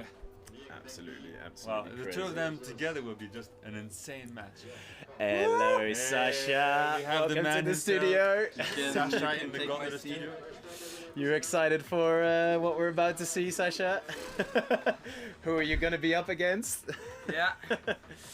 It's going to be intense. Who are you betting on? I know last time you had an illegal betting rink going, so if you had that again this year, who would it be for?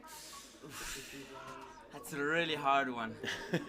It's like, who can keep their minds together? Yeah, that's a big one, isn't it? Who can stay focused? Man, both of you taking a Aye. fall in a run. Both of them really wants it. Yeah, that's true. They That's are. true. We They see- train for it. Yeah, They came absolutely. here.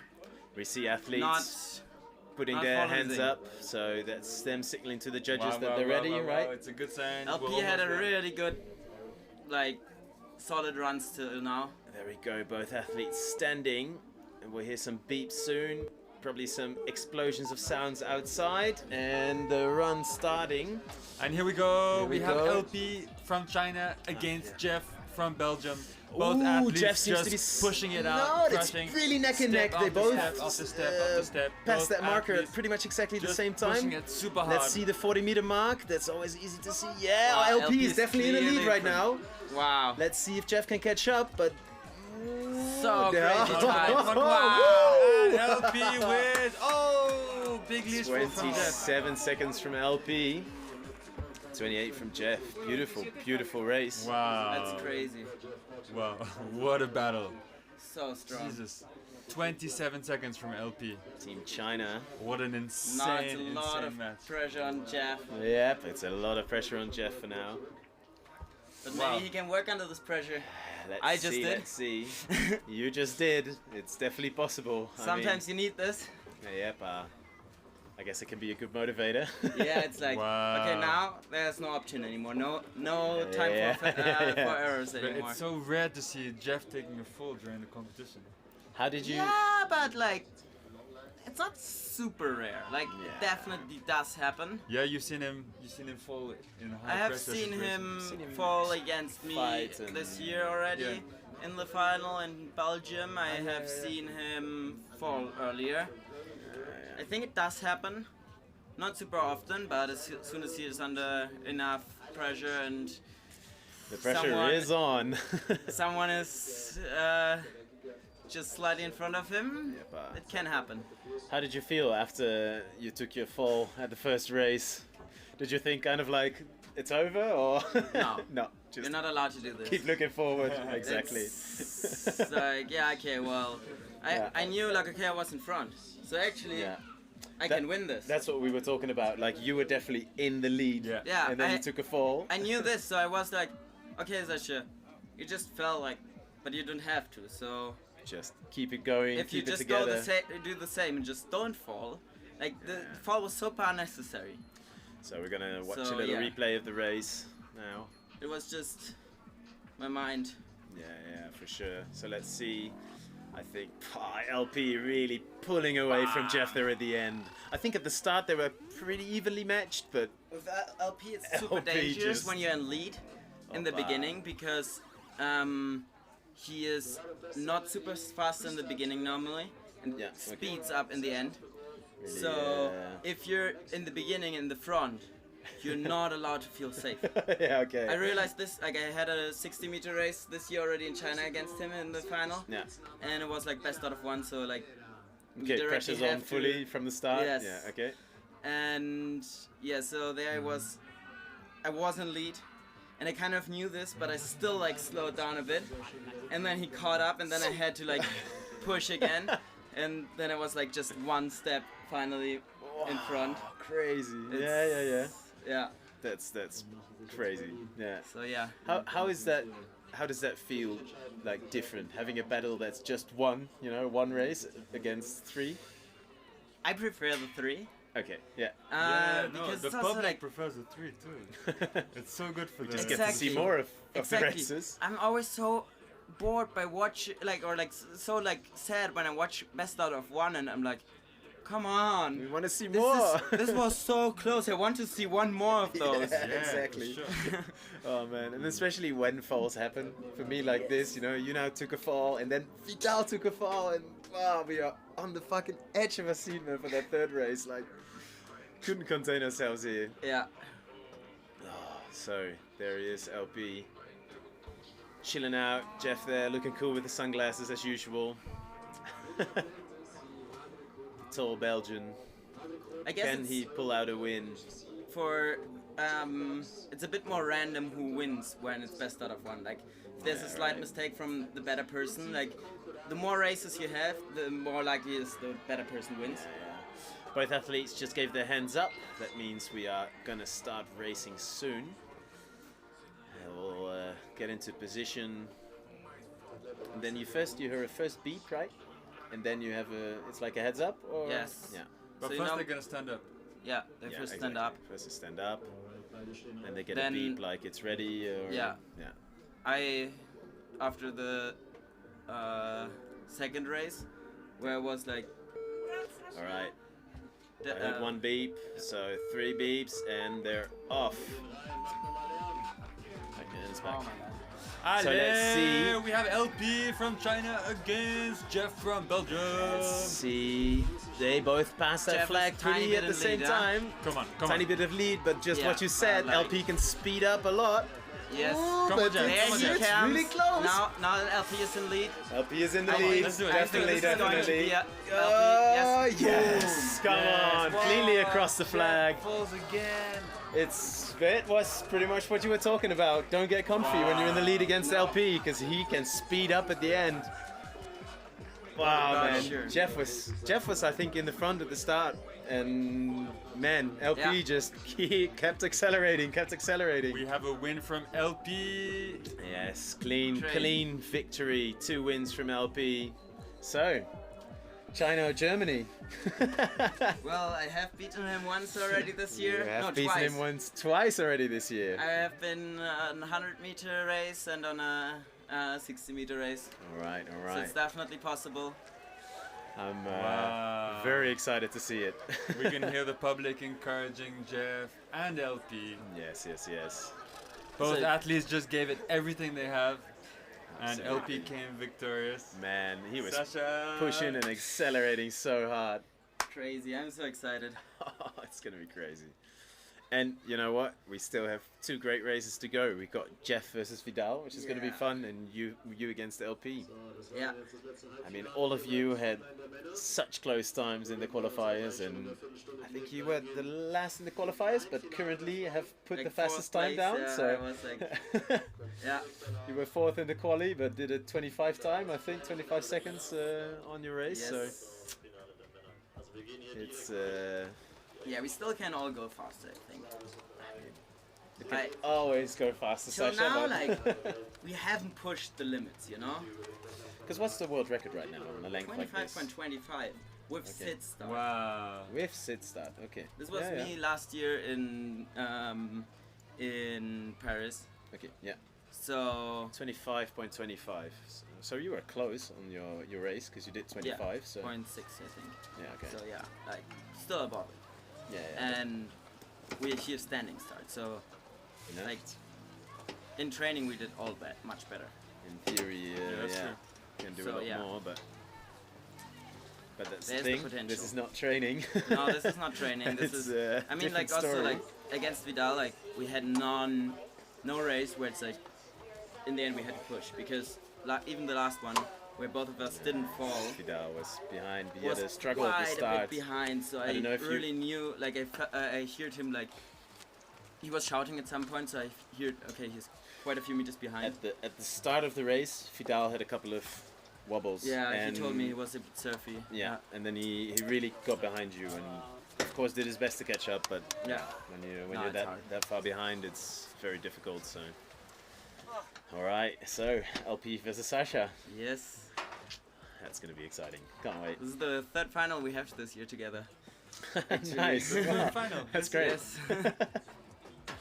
That's amazing. 2 in China, 1 here. Yeah. Wow. Alrighty. So yeah. Thanks for joining. See you later.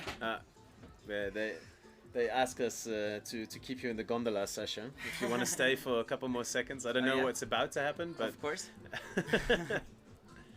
our If the voice of the off. the voice from above, the voice from in my head is telling you to stay here. So we've got you and the voices in your head, Yoba. me and the voices in my Just head, man. keep them to yourself, dude. I tried, but so I'm hearing have- some hoping about being fast. So We have John here in the studio with us. cameraman John. Big up on the goats. The goats. All right, let me see Jeff chilling in the shade. Yeah, man. Wow. When do you guys have your final? We still have I don't know. have a proper break, right? I think so. I don't know. Hopefully. At some point we have a schedule on the screen as well, but It's always the first small final at least. yeah.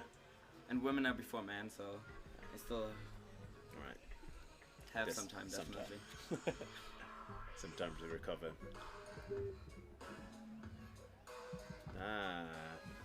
Exciting. I've just heard why they're keeping you here. Oh, did I full start? No. Sasha? Sasha, yeah, Sasha, follow. Wait, can you say that again? They want to Wait, really Sasha. keep you here. I don't know what she just told you, but What just happened? Well, apparently I just heard that they did a new world record time. new world record for Sasha. Thank you. Dude! How fast was that? Come in, please. So, world record for Sasha. Yes. And you just said that you were like close, but not sure. I guess they retimed, and Yeah. how do you feel? Well, I'm of course excited. On the other hand, I'm like still, I don't fully see the world record there because we changed the start, and it's like, is it really something? Like, it's like we have a big advantage of standing start. So you think we're gonna break it again later today? Yeah, like there's definitely still potential. I think I think we can do better. Yeah. And yeah. Super nice, man. I'm really excited that you broke a world record here. Thank you. Yeah. Even though I know I'm you're excited like, for "Ah." having it against Vidal also. Like it's just like with Vidal. I love racing with Vidal. The classic Titans. It's just such a big thing. Yeah, man. Super nice. Always and yeah. We're really happy for you. So amazing, Sasha. Well done. If you wanna go get a rest, then you're free to go. You're dismissed, soldier. See ya. Man, oh man. There's he in the screen, Sasha. Happy with his world record. Yeah. So little, huh? The microphone? It was cutting a lot, the microphone. Yeah. So I think we shouldn't. Just got to keep him in here. Test it first. There he is, Sasha. Little victory lap on the Rocks Resort. And passing through the slack lines. I'm sure once he reaches that slackline zone, he's gonna get a great round of hugs and high fives. There we go.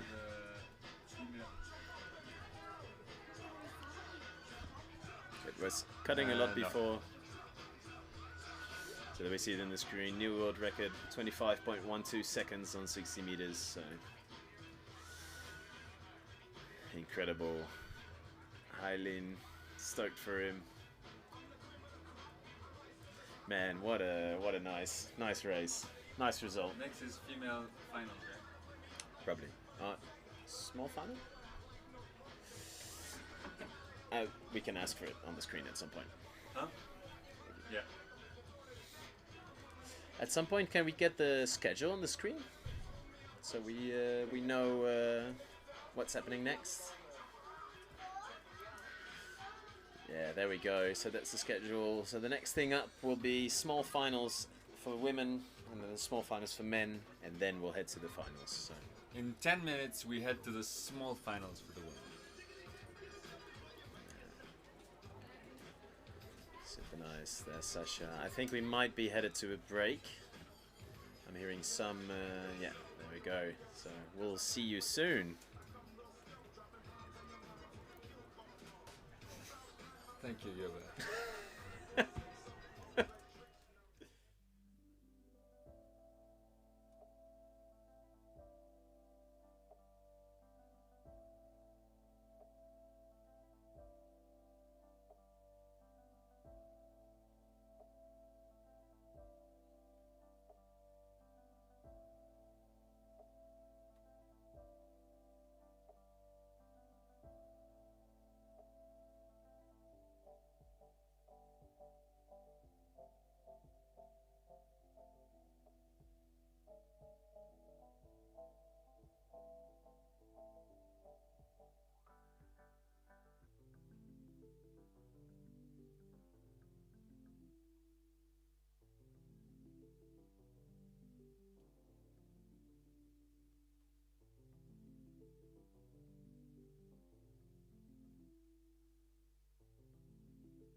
Brutto di animali.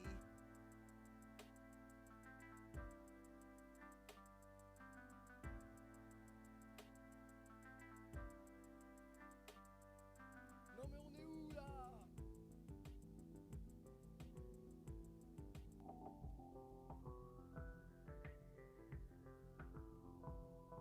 Ladies and gentlemen, welcome to Laax Highline World Championship, hosted by Flims Laax and organized by Slackline.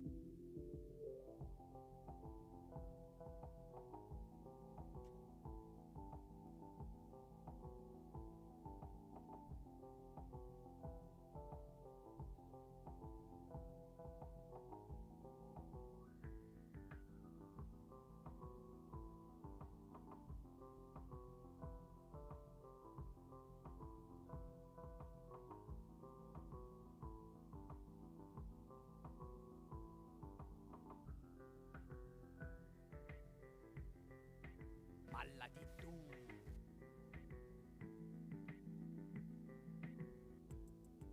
Brutto di animali. Balla di tu.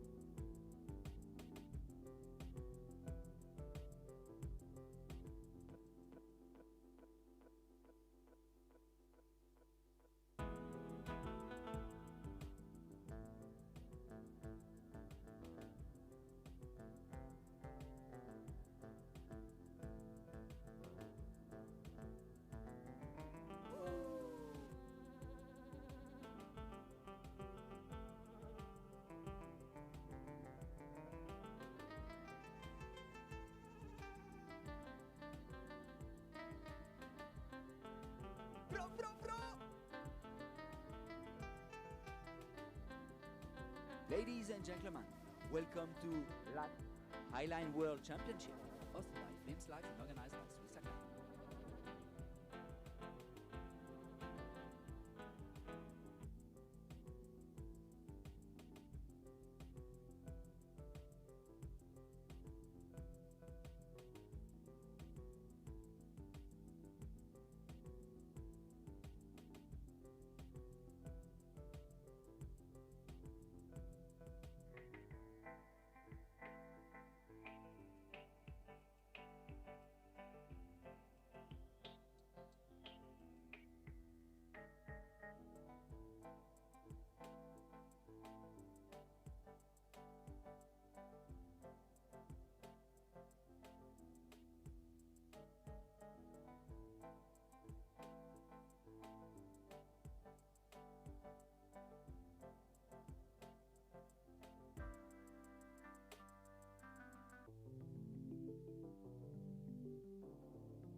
right, welcome back from our break.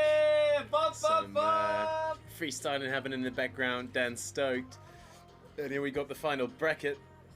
And the small finals, we'll have Jessica versus Tanya. And then on the finals, Crab v Crab, Chechi versus Erica. Crabby Crab. Crabby Crab, Crab v Crab. I don't know about you, but I'm getting stoked for this Crabby Crab final. I'm getting stoked for this crab on crab final, but also this non-crab on non-crab small final is going to be mighty exciting. Non-crab and non-crab and crabby crabby. Crab to crab, crab, crab, crab. Don't forget to grab the crab. Don't forget to grab a crab, man. Alright, yeah, it's getting warmer and warmer. We're back. We're back. For another edition of Laax Highline World Championship here in Exactly. Flims Laax for the women's speed small finals. So we're gonna have a small break in the music for the finals to make some space for the real vibes of the public on site and to feel the real energy of the atmosphere. Feel the atmosphere during the final races. We just had Thomas, the main organizer, walk by just behind us. Give a little behind, just here, man. Mr. The Buckingham. guy, Mr. Buckingham. You ever heard of a Buckingham tensioning system? That's that guy, man. That guy. That guy. That guy. And we have Heidi, Jessica. Louise and Mia out on the freestyle lines, busy preparing, doing their warm-up for tomorrow's quarterfinal for the freestyle. So tomorrow morning at 8 a.m. the freestyle quarterfinal starts for the women. And all day tomorrow is going to be focused on freestyle. But right now is the Jessica. final of the speedline competitions. Exactly. Jessica and Tanya getting up, starting their warm-up, and getting ready for their races. It's gonna be, I think, some gorgeous races. Both of them very solid. I hope Jessica will have a tension that makes her more happy than on the previous race. But I'm sure with the break time, they hopefully managed to get the tension just right. And it's Tanya at the starting flag. There we go. There we see indeed, like Dan was saying, Louise and Mia in the background. Enjoying some nice bounces. So tomorrow Louise is actually going to be up against Mia during the quarterfinal They of get the female freestyle. They get to warm up next to their opponent. Yeah, it's pretty sweet, right? That's nice. You can look over to the other side and see, hey, what are you working on? Yeah, and we don't yet have a secret warm-up locations. No. For those secret tricks. Maybe one day, Dan, one day. We'll be an indoor sport. We'll have all secret warm-up facilities and... Look at these beautiful views here. We have the mountains in the background. Tanya busy walking her way to the other side. At the World Championships supported by Flims Laax. Yeah, it's a really beautiful location for this event. We're really happy to be here. Good thing our gondola crashed. Yeah, exactly. Imagine we'd be all the way up in that mountain right now. Man, It'd we would horrible. be alone up there at the top of the bike park. Vidal. Ale, good fight, man. Good fight. Beautiful. Really beautiful to watch. Wow. Okay, we just Vidal. Your sock. We just had a little a little flyby from Vidal on his way up to the finals. We're not gonna grab him in right now because he looks focused, to say the least. Focused, exactly. I'm sure he's gunning for that podium spot. I'm sure he's gunning for more than that podium, man. Vidal is in it to win it. Yeah. It's gonna be Vidal versus Jeff to see who's gonna end up on the podium. Who's gonna take that third place.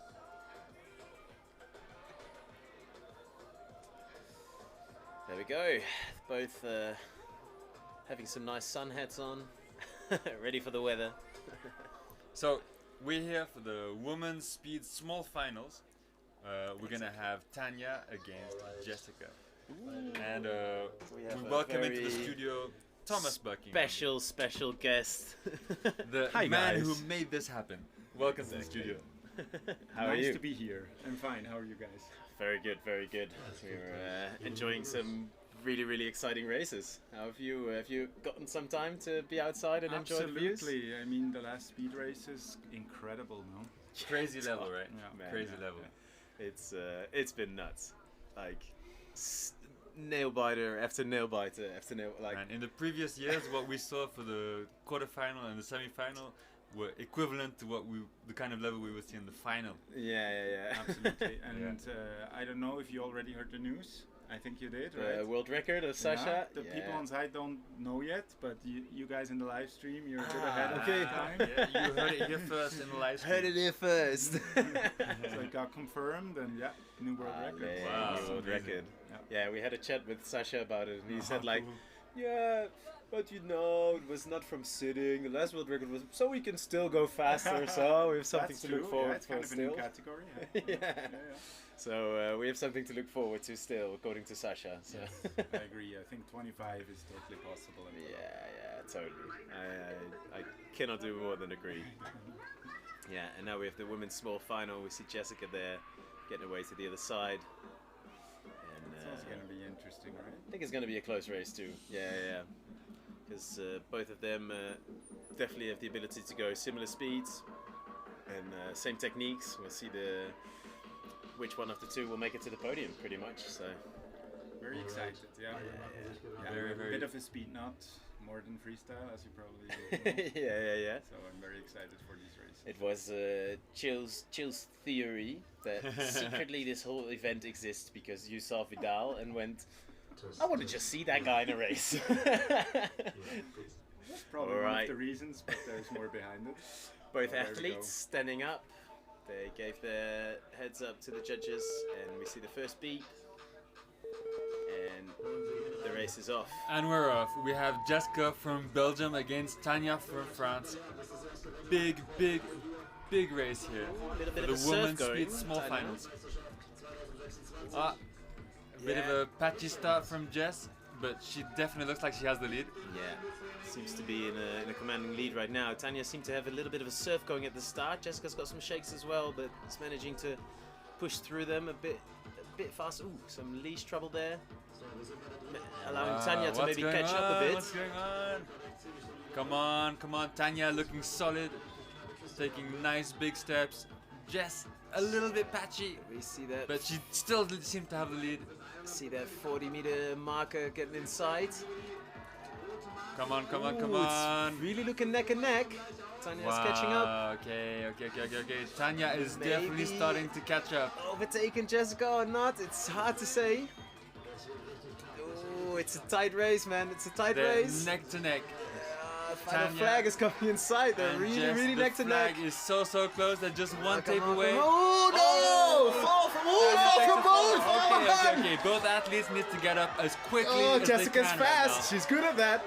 Because the first one to cross the line. Yeah, okay. So Come on, yes! That's it for Jessica. Crossed the line just before Tanya. Oh, wow. And Tanya's still going. Will Tanya stop her time? She's gonna finish the race. And Tanya finished. Wow. What a crazy match that was. Fighting with a micro serve all the time. All the way. Having that little fight and both athletes falling, and we've seen that from Jessica before. She can be back up on her feet really quickly. That's true. I mean, we were speaking about the short leash earlier. Maybe that's one of the advantages of having a short leash. It's one of the advantages, but she also catches and twists around really quickly often.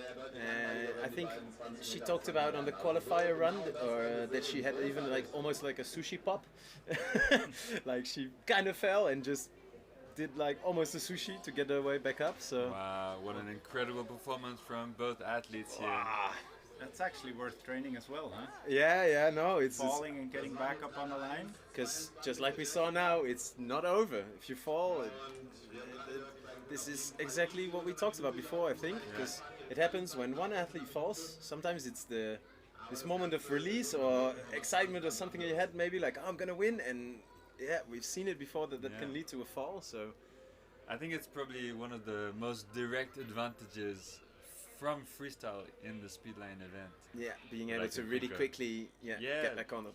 Being able to adapt to the falling bounce, you know, and even being able to kill the bounce. Yeah, being able to kill the bounce again, being able to get back on the line and back running, and there we saw that advantage from Jessica really clearly. Because already, like with the standing starts, it's super relevant that you can keep that line calm before it starts. It's crucial, right? Makes a big difference. You have to really get the line still. We see Jessica in a time 1:22. Was a beautiful, beautiful push from her. Wow, okay. Close race though. I mean, before the falls, it was already a nail biter. But yeah, we could actually see it since the beginning that Jess was really struggling to continue. She had a really quick start, and she was just making some small pauses, which leaving space for Tanya to catch up. And we saw at the end that Tanya was so close to winning that. Tanya had kind of a little surf going from the start. I mean, even now you can see, I wonder if her line is being a bit more surfy, but she managed to walk through it really well. And oh, man. So, but in the end, Jessica took the win. So that means that Tanya has to win the next race, otherwise the podium spot goes to Jessica. Best of 3? Best of 3, exactly.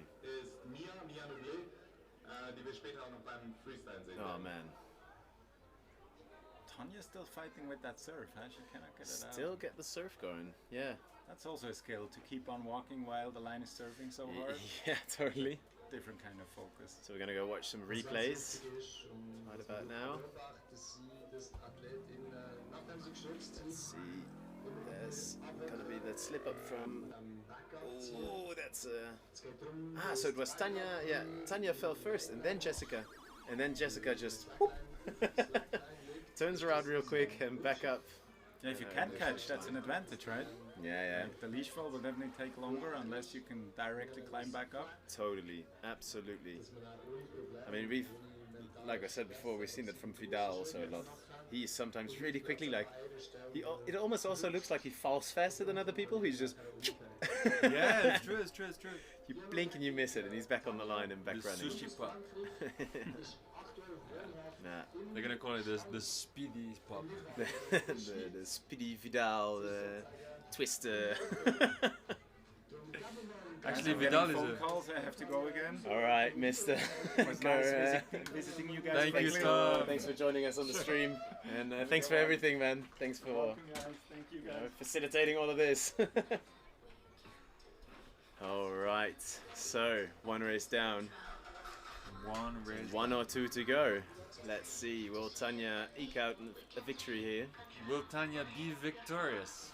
Will she be able to keep her cool and walk out to the end? Because honestly, if she would have held out to the end, she could have got it there. I mean, she definitely caught up to Jess. In my head, this race was a constant like back and forth.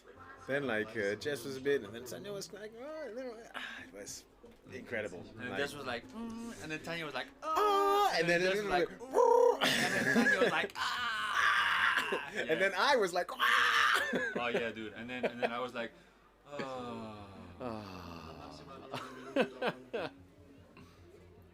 yeah, nice. Man. Wow, what can we expect for the next one? You never know. Oh, like I don't want people to fall, but still, when it happens, it's so exciting. Man. It's exhilarating.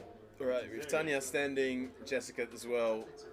Means they gave the heads up to the judges, so we'll soon hear some beeps. Okay, that was one. The next three, and they're off. We have Jessica from Belgium against Tanya from France. Ooh, big wiggle from Tanya. Oh, but a fall from Jessica. Very shaky start from both athletes shaking about. Come on, Tanya. Nothing's decided yet, though. Tanya had just a small break, and Jess has already taken a fall, already in the first two tapes. But they both are athletes seemingly are focused. Still neck and neck. Seriously in the zone. we have the Cytrons busy. Tanya in a small lead, but also slowing down again. So.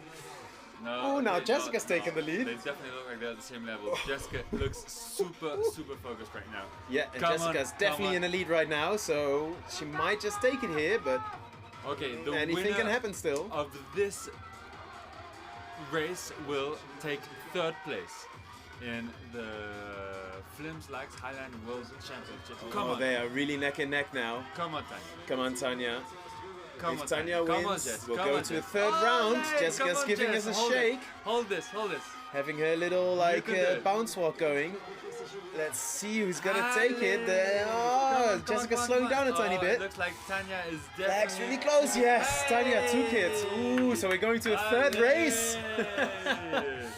Okay. Wow. So Tanya Jessica doing a big had breath. one of the most intense battles of the whole event. Jessica's doing some big breaths. She mentioned earlier that she was a bit sick, so yeah, that's true. Yeah. Wow. It's she seems to be having a rough time out there in the sun with all the excitement and all the exercise. It's quite something.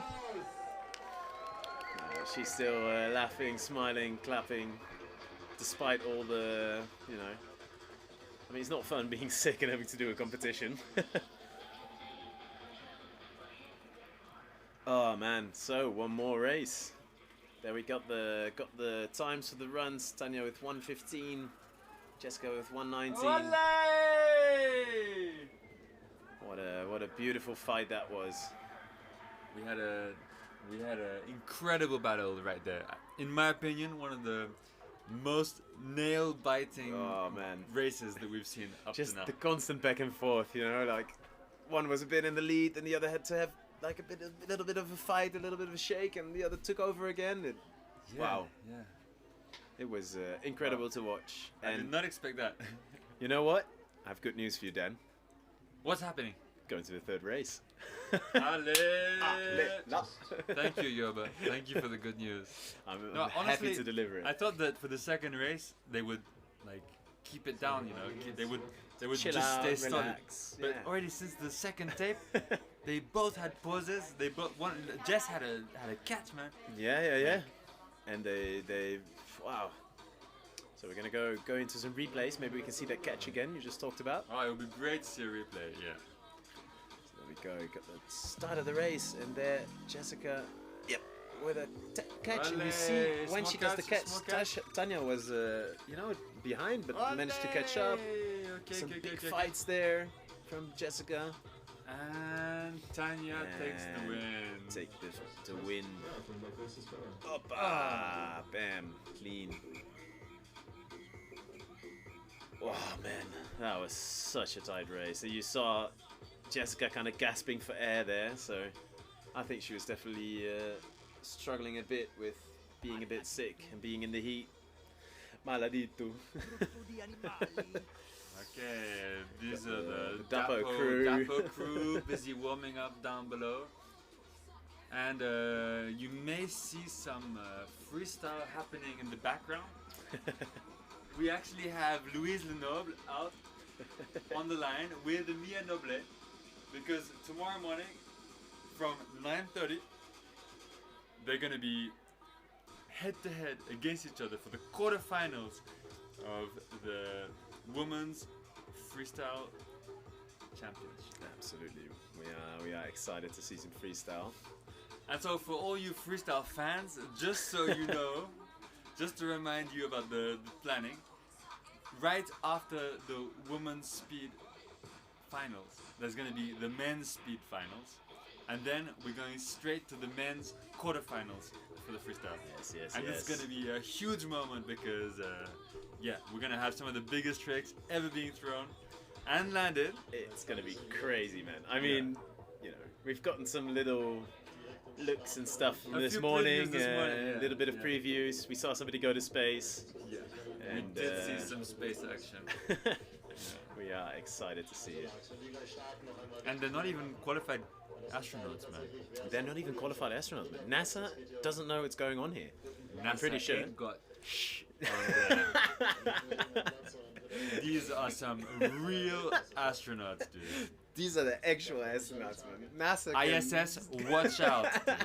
ISS, That's all I'm gonna ISA, say. man. ISA is gonna trump the ISS.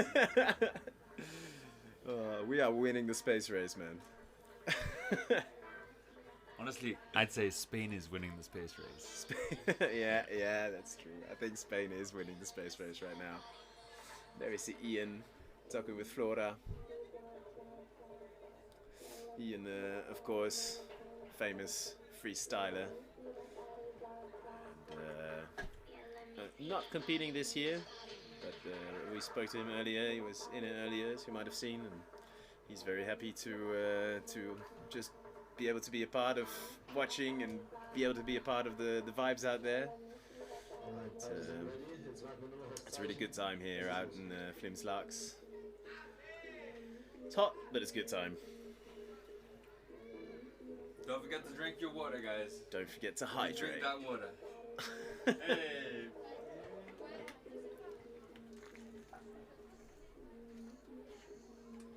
So both athletes. Back on the other side, Jessica there blowing her nose. As we said, she's been a bit sick, so she is having an extra rough time. Keep that in mind as you see her run on the line. She's not even at 100%, so... Alright, both athletes giving a nice nod to each other. Allez, on est chaud! We have Jess against Tanya. The arms up, thumbs up. And let's see, is it France or Belgium taking the podium spot? Okay, so both athletes standing. They've made their sign to the judge. Very soon we're gonna hear the start tone. And they're off. And they're off. Okay, here we are. We have Jess from Belgium busy racing against Tanya. Jessica seems to take a nice lead. She's got a really good pace going. As usual, very strong start. Allez, nice strong start from Jessica. Tanya not looking wobbly, but somehow not able to keep up right now. Both athletes performing their best right now. Jessica definitely hitting that flag before Tanya. What? Ooh, little shake though. Tanya able to catch up a tiny bit after that. Come on, there we see that 40-meter mark coming inside. We've seen shakes on both sides. It's getting really neck and neck right now. Tanya staying solid, just solid pushing it. Okay, it's difficult to say who's ahead right now. Really difficult to say. The flags are coming inside. They're both going to give a sprint to the end. Oh, Jessica had to do a little bit of a thing, but I think Tanya took it there. Wow, man, Tanya what a race. Takes third place in this Highline World Championship. Big up Tanya! Bop, bop, bop, bop. Wait. Wait, Dan.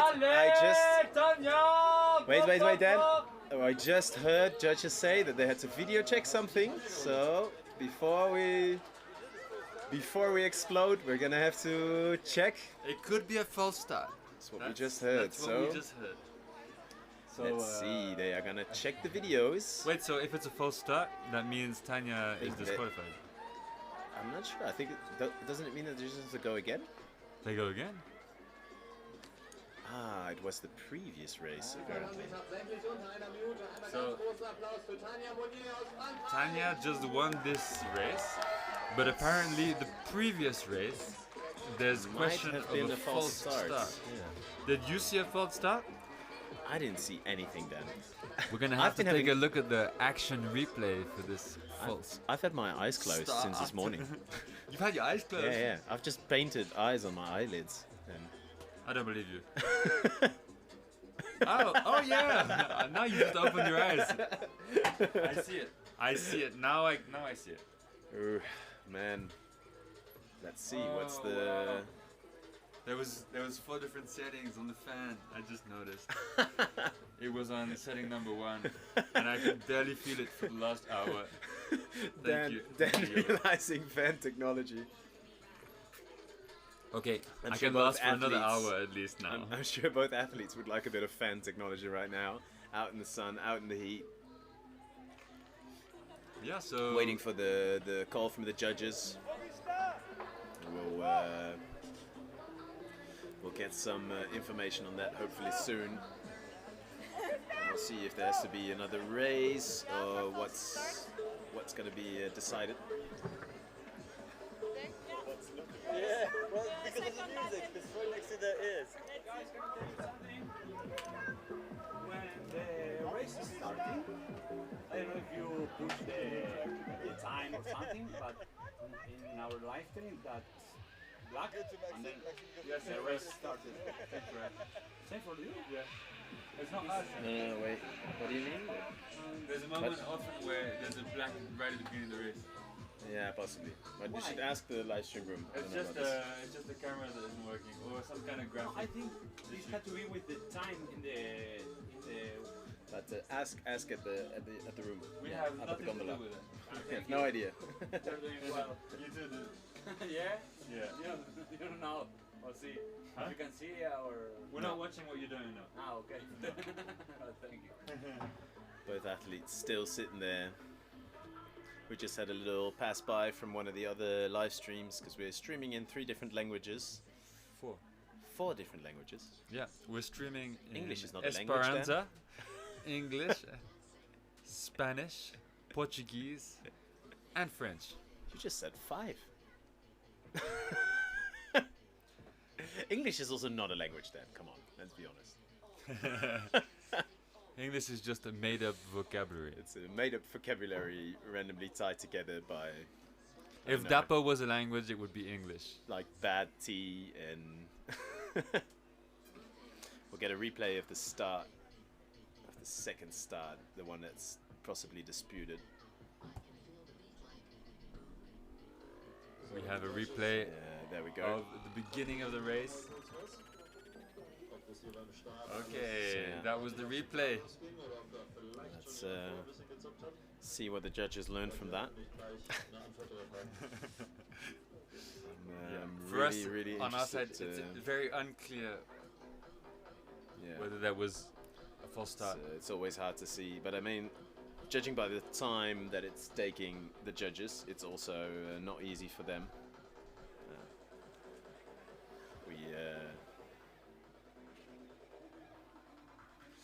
Alright, so there's Jessica and Tanya probably trying to relax as well as you can when you're on a 1-inch little strap of webbing.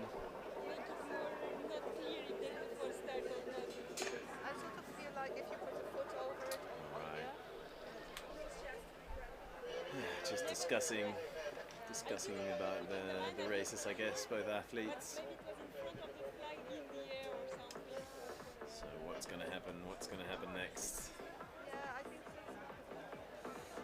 It's you know, it's a bummer for the athletes if they have to redo stuff, but it's a treat for us as the audience, of course, because we get to see them race again, and that's never boring.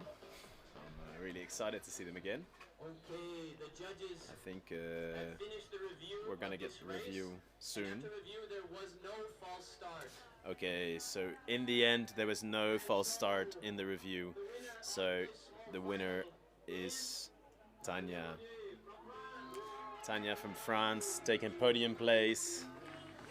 A great effort from Jessica, of course, as well, but a well-deserved victory there from Tanya. They were really neck and neck, pushing hard against each other, and well-deserved result. All right, both athletes gonna head back. Then we see the times. Wow, so close. I mean, all of the races really were really nice and a great progression for the two of them. You can see the first run was about like 1.5 minutes, then 1 minute and 15, and then near a minute. So both of them understood the pressure was on. That's beautiful to see. You really will get to the replays of the last race. Let's see there. Ooh, some nice fight. What a big leash fall. And then the catch. It's really a back and forth, and then that lunge towards the end from Tanya. And well, what a exciting heat that was. Incredible. Head to head for the podium spot taken by Tanya, representing France. And well deserved, Dan, don't you think? Tanya took the win. Yes, big up Tanya. Go Tanya. I think it's silent right now in our headphones because a lot of the streaming guys are Belgian, so they will need some handkerchiefs. Okay. Can we send up some handkerchiefs, please? Send up some handkerchiefs to the live room. All right. Well, anyway, incredible effort from Jess, especially being sick. I mean, we saw her out in the line blowing her nose and breathing quite heavily after that second run, so, you know, incredible effort nonetheless.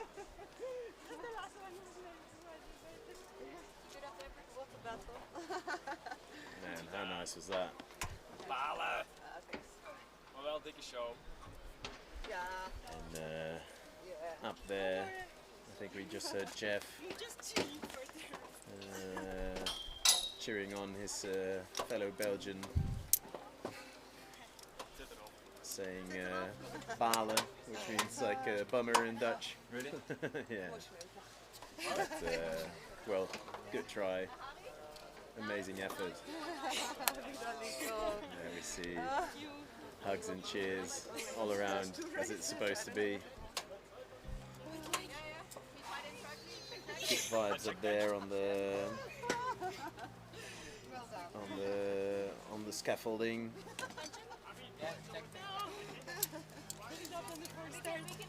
And again, for the people watching, if you got any questions, feel free to ask them.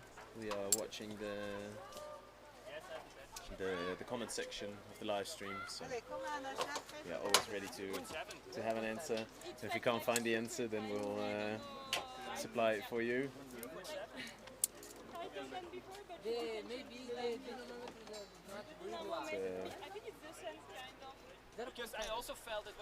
So next up is the small finals of the men.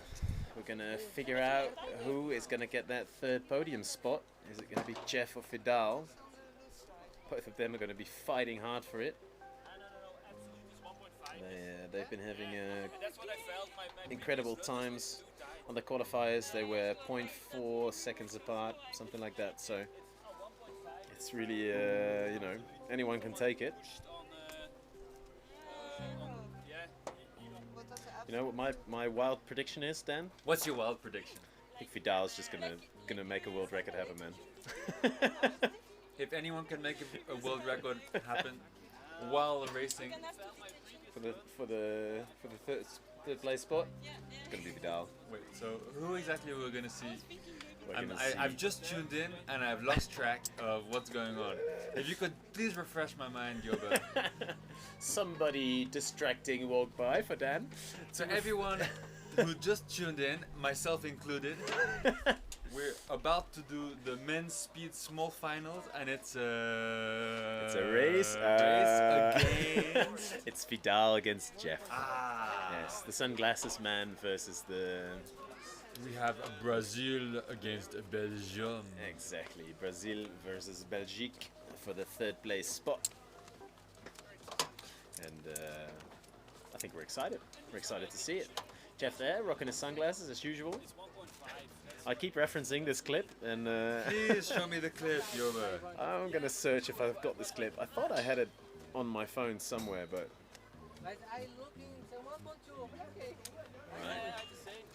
As I search for my clip of Jeff, we're gonna go to a little advertisement. So we'll be right back.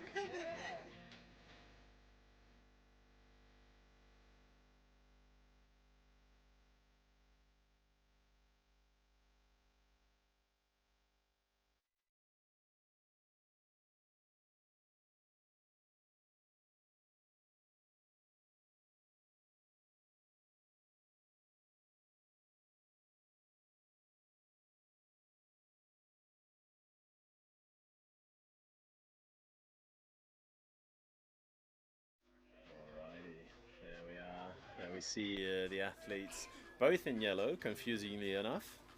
We have Jeff and Vidal, both in yellow, so don't confuse the two. Over there on the Look the at right, that camaraderie! I love this, man. I honestly love that these two athletes who are opponents racing head to head against each other for the third place here in the men's speed final, the small finals for the Highline World Championships. Here I've got the clip of Jeff looking real cool. Shake. Sunglasses. Sunglasses. So what I find just wild and like really inspiring actually is that these two athletes they're supporting each other at the anchor, you know, you can see that they're like sharing the vibes together, and it's honestly quite a emotional moment for everybody. It's absolutely emotional. I mean, emotions run high around here. Dan and emotional music. Man, that's I'm tearing up, man. I'm tearing up. I don't know if I'm ready. I don't know if I'm ready, Dan. I don't know if I can do this. Just go on without me, Yoba. Just go on without me. Please. There's Jess on the screen. And Jess Tanya. and Tanya. The Onto amazing the battle we just saw for the small finals of the women's speed line. Battle for the podium. I see in the comments here somebody agreeing with me that Vidal is on for the world record. And then also a question, which is somebody said that this morning we saw a space trick and they were wondering what it was. And it was a space orbital, right? Or was it a space eclipse? Do you remember? I believe it was a space eclipse from Mr. Palomo Sacalomo. We're gonna see the men's quarterfinals in just a few hours. I think maybe in 1 hour or so. Can we take a look at the planning one more time? Dan wants to see the planning, please. Let's take a picture of it this time while it's on the screen, Dan. Good idea. Good idea. Yeah, so actually the first battle that we're going to see this evening for the quarterfinal men's is going to be David against Alex Fernandez. That's Spain against America. This is going to be a huge battle, and both athletes, I'm sure, are going to be throwing space tricks. I mean, I am ready to see some craziness. Next one we should have is Tlaloc against Manu. And then Davis against Joshua. Nice. The Bungee Maestro. Bungee Maestro Joshua. Do you think he's got a secret edge being the Bungee Meister? I think everyone has their own edge. Their own edge, yeah. And then the last quarterfinal match that we're going to see is going to be Sebastian against Katu. Basti, the creator of the Highline Freestyle app that we just had in studio with us, against Katu, the Argentinian machine. It's the technician versus the karate kung fu master. Wow, both athletes. Actually, all 8 athletes from this evening's quarterfinal are just have insanely high skill level. Oh man, I mean, we keep saying it every year, but the speed at which the level is increasing is just absolutely insane. Here we've got 2 happy ladies walking by the gondola. Hello! Nice job, guys! Passing by quickly, not wanting to get sucked in here. Yeah, I was talking a lot yesterday about how nice it is that we have this gondola trap set up where all the athletes, when they come from the line or come to or leave from the lines, they kind of have to pass a gondola. And we're trying to respectfully get them in here, but also not push too much to... Respectfully. Exactly. With all due respect.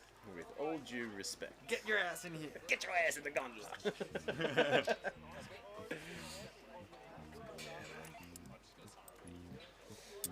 It is so nice out here, and we see these beautiful, these are the pink shirts. We know who those are. Ooh, so we have the freestyle judges doing freestyle out on the Highlands today. The question is do we have the athletes in the judging booth?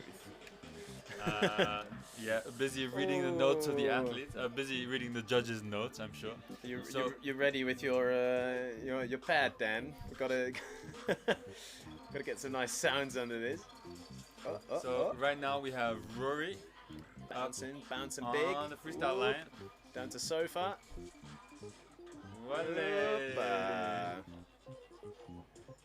Nice little relaxed combo. Relax. Look like going for a sick nasty or something, but maybe not quite making it. And we have Clément. Another Space King. Space King. Definitely able to throw some big stuff. Oppa! Trying to throw some spacey thing, but hitting his neck with the line. We have the future freestylers down here. Busy balancing their way across the baby lines. Enjoying the weather, enjoying the ticket to the moon hammocks. So we have Rory on the left, Clément in the middle, and then Axel, I think, or who is that? And Axel on the right. Axel on the right. Okay, if there's any one of these three judges capable of throwing a space trick, it's gotta be it's Mr. gonna be this Clément. guy. Absolutely. Okay, and just so you know, everyone. Yeah. Ooh. Everyone at home. Almost to sofa. Everyone at home. Axel, the judge on the furthest away from us, from this view, is actually the creator of the Almighty Flip. Exactly. Now, for those who don't know, the Almighty Flip is this trick where you do a full spin of the line by simply hooking your foot below the line. And it's such a pivotal trick.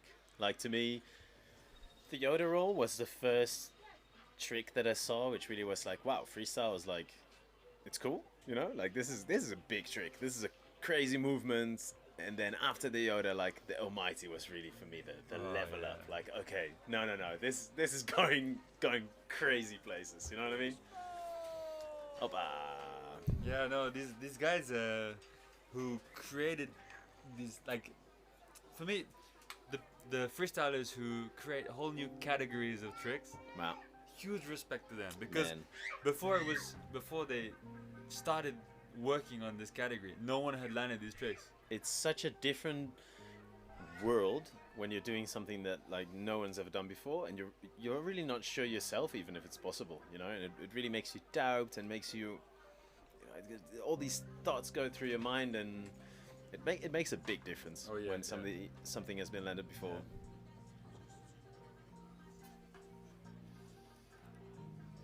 Yeah, so here we have the people on the floor, and they're not quite doing space tricks. It's not the easiest thing when you start slacklining, but people tend to catch on pretty quickly, don't they? So, I mean, yeah, some of these freestylers have only been slacklining for 2 or 3 years. Huh? Yeah. Like, I'm shocked to see how fast people progress these days. So absolutely, these men and women that you see walking on the lines down on the ground, maybe in just 1 or 2 years, they could be up there, busy competing in the next World Championship. Absolutely. And maybe seeing all the stoke out here at Flims Laax will give them the push they need, you know? Man, if I had seen an event like this when I started out, I definitely would be more motivated about competition. I mean, I'm already motivated about competitions. Yeah. I mean, you've been in some. Yeah, no, I love competing. And this is the first time that I'm here at Laax without competing in Speedline or Freestyle.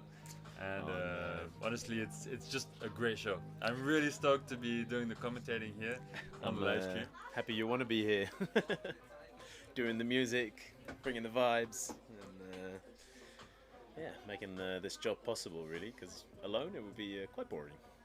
Man, I think it's also something that brings the public at home, makes them more engaged into what's actually happening here, you know, like inviting them through the live stream. And basically Taking, being able to share it, something which is extremely temporary, you know, like this whole event. Taking people along on a little journey out here, and yeah, it's really nice to be able to do that. I'm happy as well that you're here because soon, at some point today and tomorrow, we're going to see a lot of freestyle.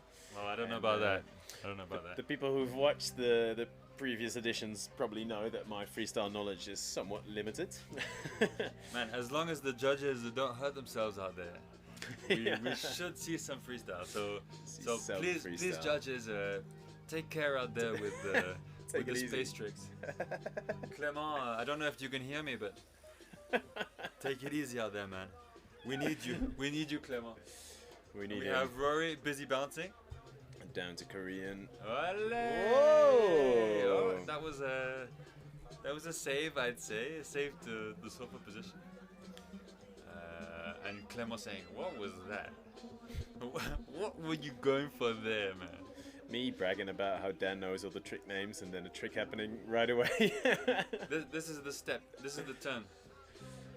Yeah. That I think I could do that one as well sometimes.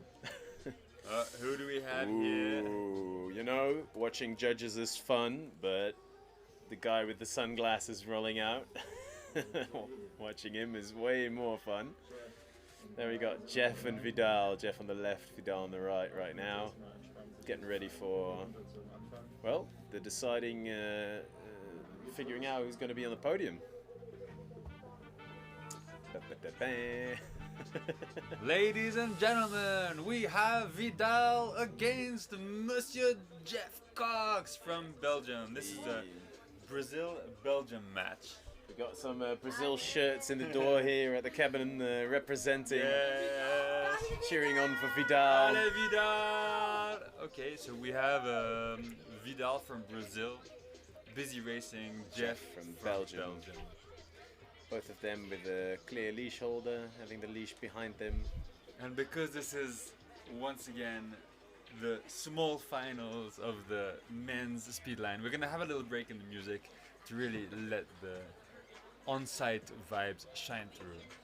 The athletes are busy warming up right now, busy crossing the line, making the line flat, pulling the backup line to make sure that there's nothing in their way that will cause them to trip up. Exactly, because we've seen some of that today. We've seen legs looped into backups and all sorts of stuff. So, can we get a close-up on Vidal?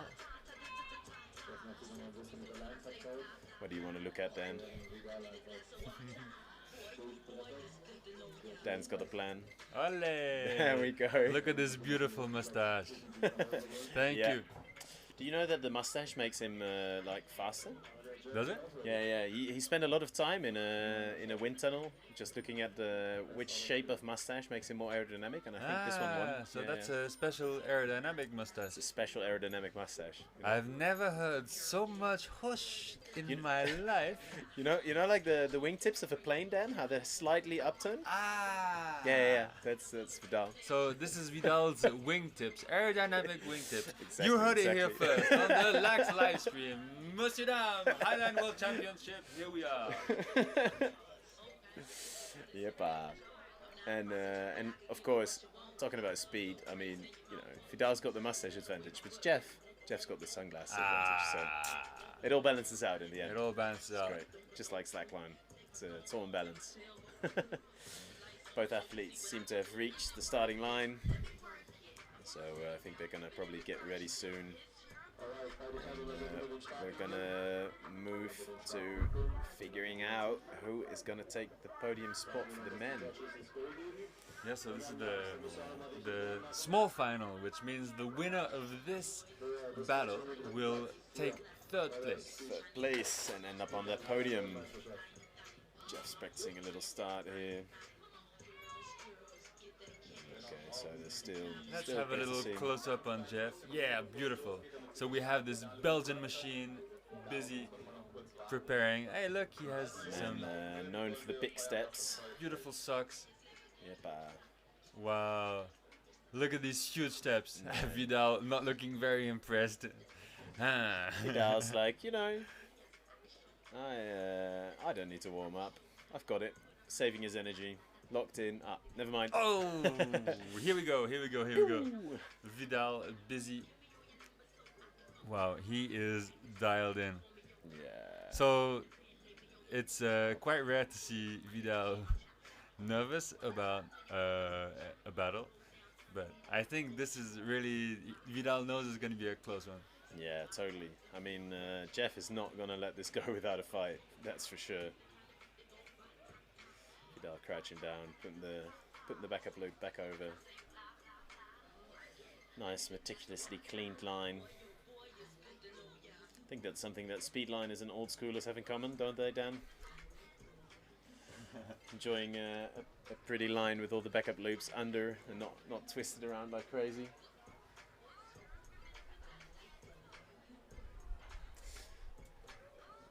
This is the cameraman.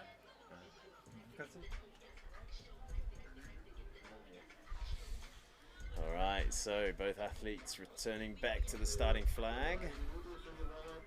Had a little practice start. Get a feel for the line. And, oh, now we're back into the sky, making the most of these beautiful views. Yes. Thank you, Jonas, our chief drone pilot here today. It's we heard it's been quite challenging to get all the drone shots because there's a lot of people down here in the Rocks Resort, and it makes it a bit hard considering he's not allowed to fly over people. So there's only a couple of buildings he's allowed to fly over, but still allowing us these pretty shots of the mountains is it's all worth it.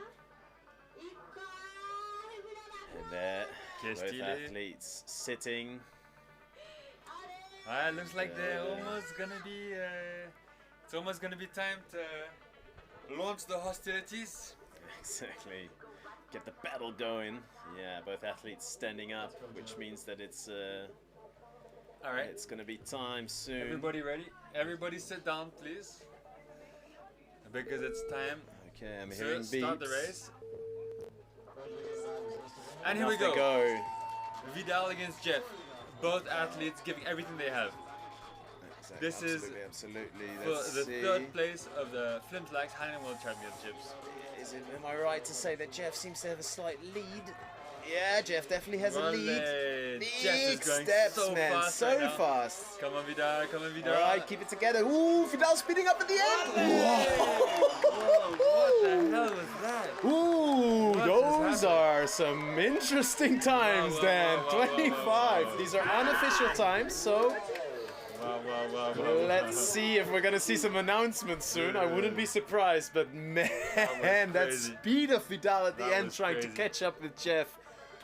Yeah, wow, that was crazy. What a fight. What a beautiful match. I think frame by frame won't be slow enough. No. For that finish. Wow, that was a close finish. I can't wait to see a recap of that. Wow, Jeff and Vidal battling for... I wonder if that was a... I don't even know who won. I don't know who won either, but... I think it was Jeff, though. I think it was Jeff. I'm pretty sure it was but Jeff. Vidal just came out of nowhere at the end. Man, Vidal was fast at the end. I mean, he was behind, like a good bit behind. Yeah, and a good meter. He caught up. Oh, he did. He just came out of nowhere. Oh, man, he came out of nowhere, just ran by. So we are going to wait for some judge evaluation. Yeah, it's this kind of event that you really start to appreciate the judging that's involved in this kind of competition. We have Faye and Solène out judging the men's freestyle. So soon we'll be hearing a message from the judges, but remember, you heard it here first on the Flims Laax Highline World Championship English live stream. So thank you to all you non-English nationals to be listening to the English live stream anyway. Yes. I see somebody in the comments asking why small finals and asking who is qualified. So it's not because they're small athletes. These are very big athletes. This is the battle for... Don't get us wrong. For the third podium spot between Jeff and Vidal, and we still have the big finals upcoming, of course, which is between Sasha and LP. That's gonna be a big one. It's gonna be a big one, but man, this is already a big one. This is a big one. For small finals, this is a big small final. finals, they're quite big, man. Okay, so we have the results. Jeff is slightly faster than Vidal. Slightly faster. Both athletes got 25 seconds. Wait, what was the time Sasha just set a world record at? I think it was 25. Something. We are not far off. We are not far off. Yeah, 25 so something was. I would love to see a replay, and I think we'll get to see one soon. You think we'll get to see a replay? I think we will get to see a replay. That ending is going to be incredible, man. If we get to see a replay, that would be fantastic. We've got the judges out there busy bouncing hard. And let's cut to replay. Let's see that final stretch. Man, Vidal just speeding up. Half a step behind Jeff. Ooh, man.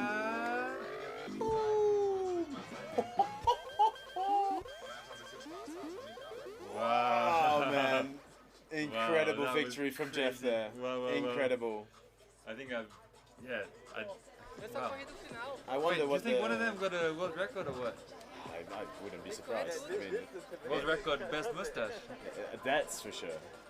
I mean, it's because mine is gone now. I mean, if you look back on the footage of last edition, you'll see a pretty magnificent mustache as well. Alright, can we have an action replay of last year's live commentary footage?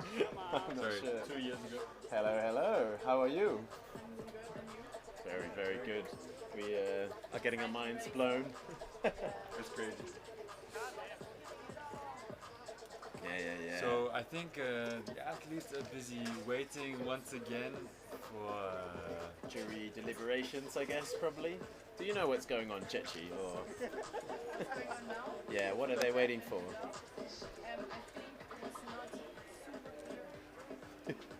So welcome to the studio, Chechi. Hello. So I think it was not very clear who arrived first on the flag, so maybe they're checking the videos again. Because for us, on the slow-mo replays, it was pretty clear that I think Jeff was before, right? Dan is holding his hands up. I don't want to get ahead of myself here. Yeah. Maybe I'm burning myself right now, but...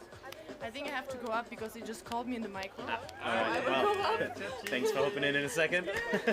So Chechi is going up, explaining what's going on, getting ready for the finals of the female speed line here at the Highline World Championships in rocksresort. So, new world record for Jeff. 24 point something is, I think, what I heard out there. So that's pretty incredible. New world record for Jeff. We thought it would be a new world record for Vidal, but Jeff took it here. Incredible. I think it was below 25, if I just heard correctly. So, I love it. Man, what an incredible performance. Wow, what a way. What a race that was, man. I mean, doing a race this exciting and, man, then putting a world record is incredible. Do you think we'll see another world record here right now? We have possibly 2 heats still left to go, Dan, so I'm beyond excited. Wow. And we have the classic confetti. Once again, incredible world record.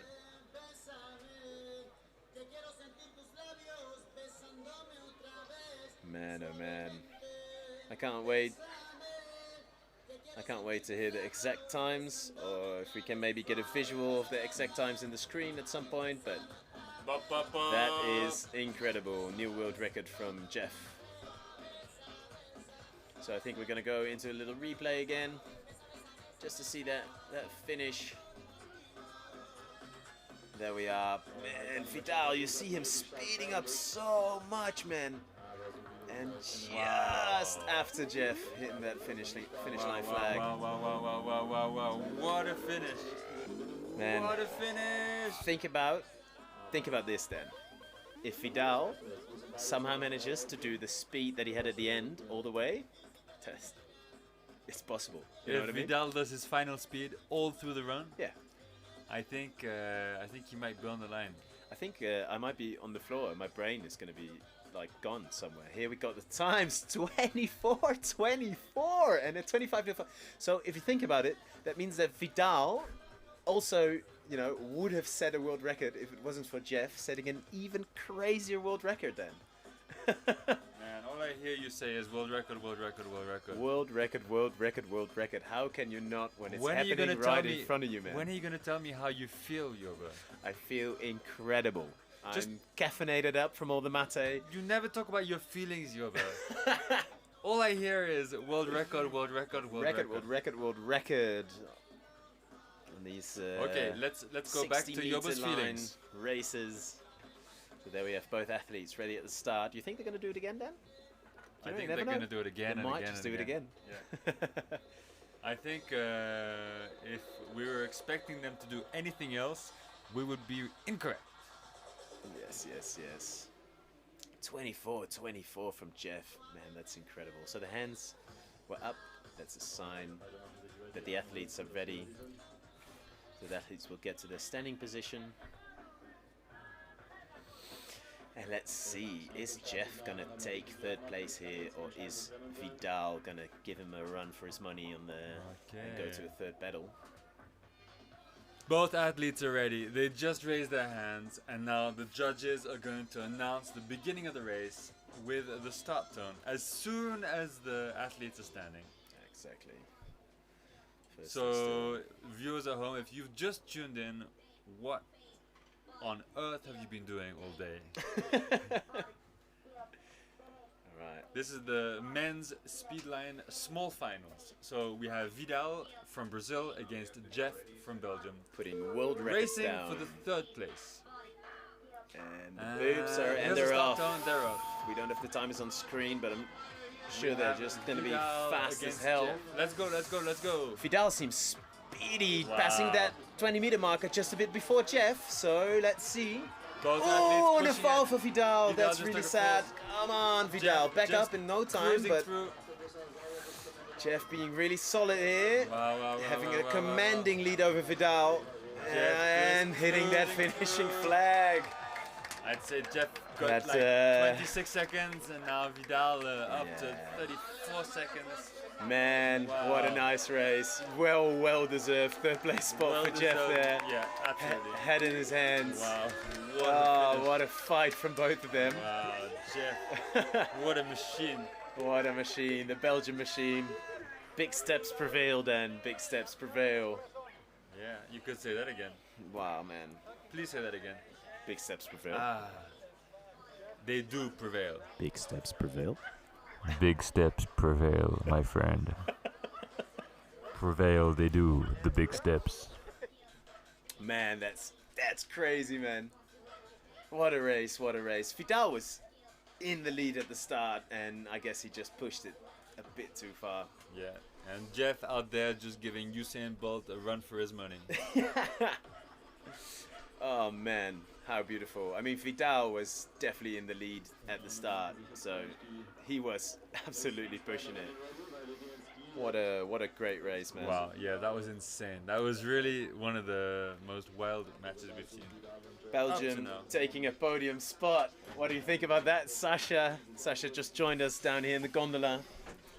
Well, Vidal never had it easy with the Belgians in life, yeah?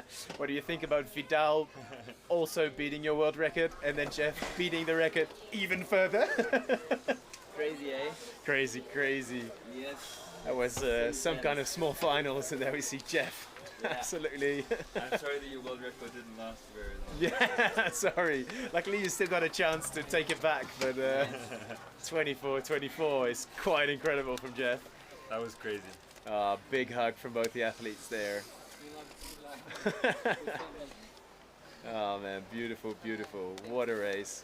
And Vidal, man, he gave him, he pushed. I mean, he was in the lead at the start there, Vidal. On the second race. The second race, Vidal was definitely in the lead. Yeah. And then, unfortunately...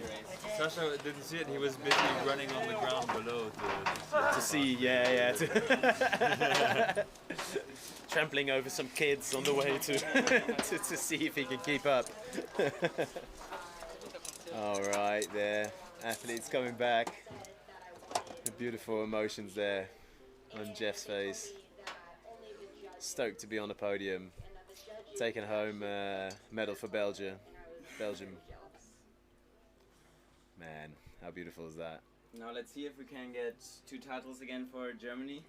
Let's see. Yeah, you're still out here defending your title. Yes. Man, incredible. Oh, yeah. 24 is fast. Yes, it is. Wow, man. Jeff. We go up to them. Yeah, go for it. Enjoy. Give him a big hug for us. Yes, I will. See you later. Hoppa. Wow, Jeff just taking it easy, drinking some water. Wow, what a performance we've just seen from Jeff. Absolutely incredible. We're going to go to some replays. Big hugs from all the athletes. There we go for some replays. Here we see focus, and oh, there's that catch from Vidal. Heartbreaking. And Jeff just keeping it going all the way to the end there. Ta-da! Hitting the flag. Incredible. Wow, such an amazing performance from... There we see Vidal lifting up Jeff. Oh, man. That's crazy, man. What a race, man. That was amazing. Absolutely incredible. Wow, I wonder what's going through Vidal's mind right now. Yeah, giving it his all. I mean, absolute beasts. Some taped up socks there. Yeah, the Swiss socks. Swiss socks. Feet pics. That's why I'm here. That's why I'm here for the feet bits. We're here for the feet pics. How many toes does he have? I think normal amount. Ooh, some El Tony. There you go. Man, oh man, oh man. Wow, That what a crazy match that was. Insane. And imagine then, I have some good news for you. What's up? You don't believe it. Like, I wouldn't believe it if you would have just shown me this, but this was somehow not the finals.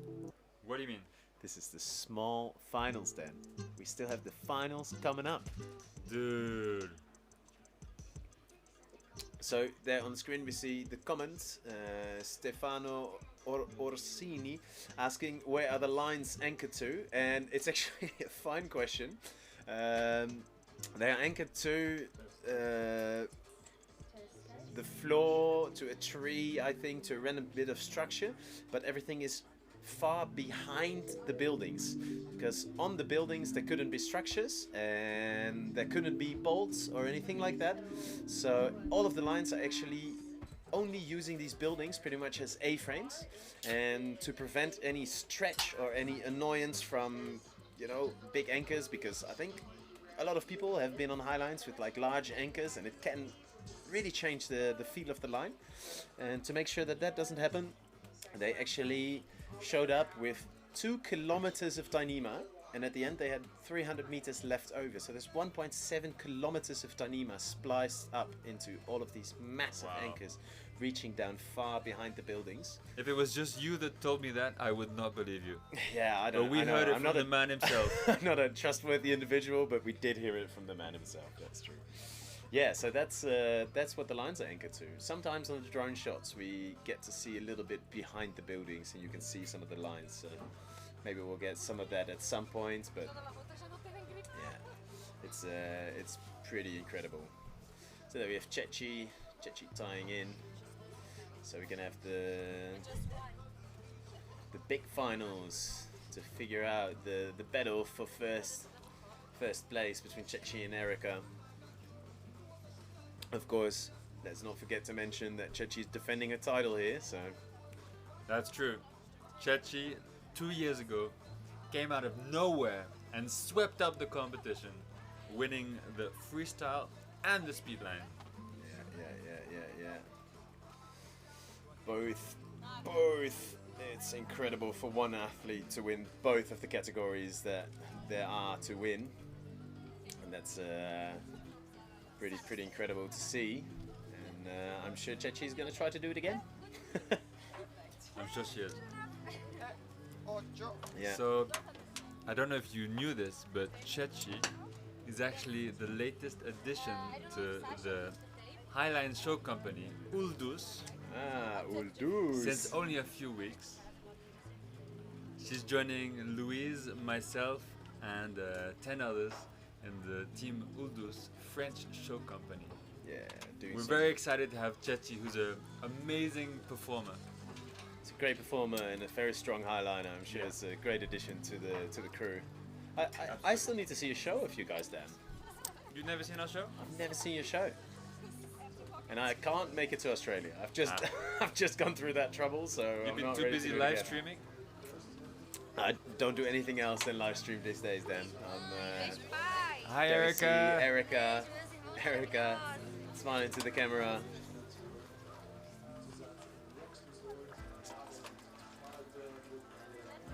Yeah.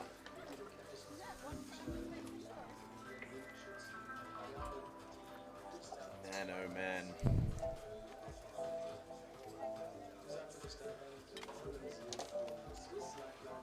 Chechi trying again to defend her titles. She qualified first for the speed and first for the freestyle as well, so she's definitely a good step on her way to defending both titles. It would be crazy to see her doing it 2 editions in a row. Yeah, I don't think I would quite believe it, actually.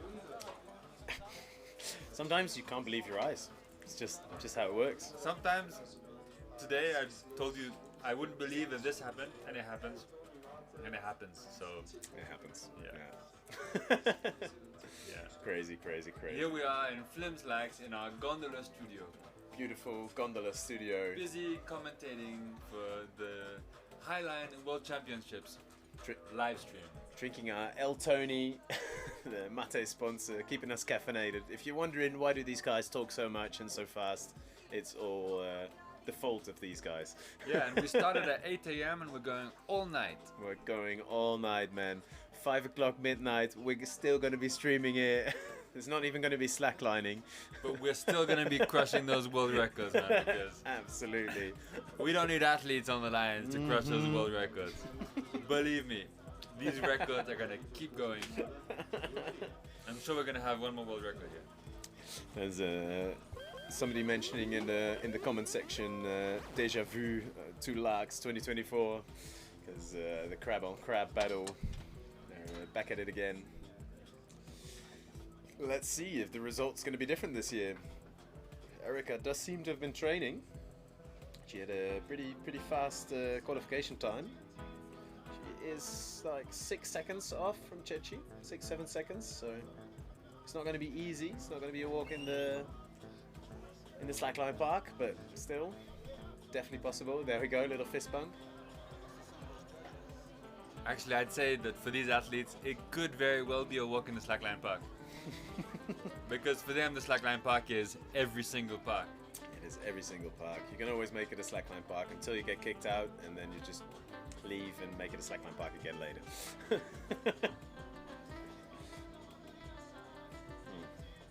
Man, incredible. So they'll have the usual little warm-up and then into the action. I am stoked, Dan. It's going to be a big battle right now. Yes. So, if you've just joined us, we're here for the Women's Speedline Finals. Final. Who do we have out on the line today?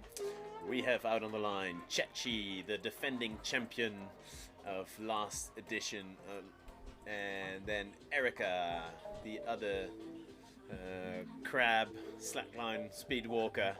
We're gonna literally face off probably to see who gets first place on the podium. Yeah, so as you know by now, after watching since 8 AM, congratulations by the way.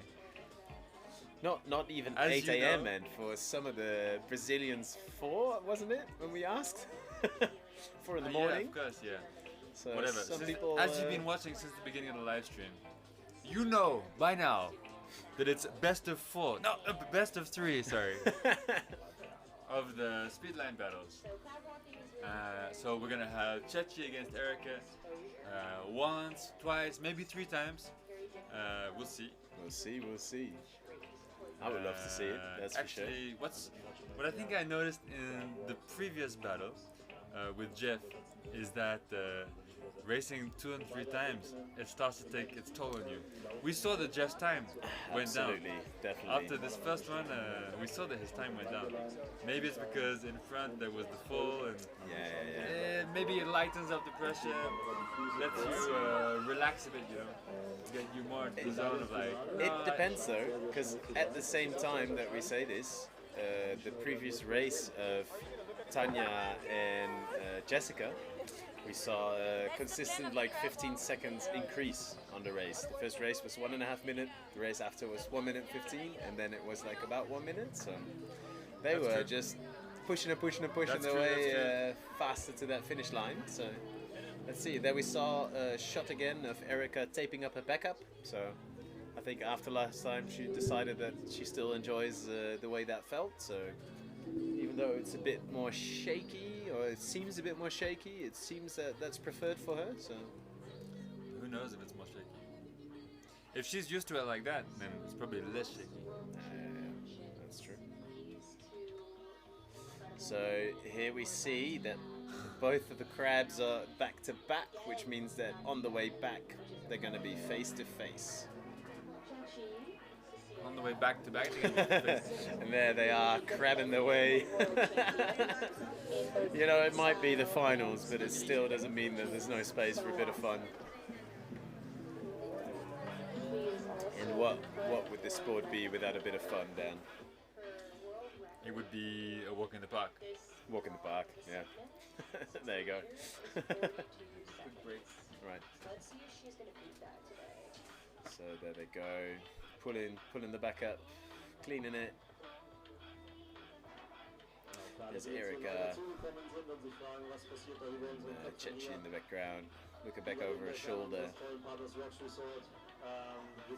We are so excited to find out who's going to be the winner of this year's Speed Highline competition for the woman. Out here in the beautiful Flims Laax. And yeah, can't wait really, can we? How are the people in the comments doing? I'm seeing some nice cheers. Seeing some Brazilian flags. A lot of vamos. And there's Chechi, defending champion. He can't wait to see who's gonna take it.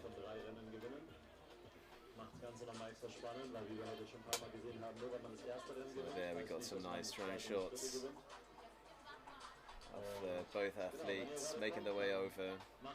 And here, a tiny bit you could see on that drone shot those lines like reaching over the roofs. Can't quite see the back side of it, but there we go, that wide, beautiful shot of the village and the mountains in the back. Some of the athletes were out paragliding, and now the drone pans to the left. Maybe, no, not quite. But yeah, some of the judges were out paragliding earlier, and they flew over those mountains there. And here we got, yeah, on the right side of the screen here, you can see those lines reaching, not going down to an anchor or anything, just reaching out over the back of the building. And both athletes seem to have reached the starting line. So it's a little bit of downtime still.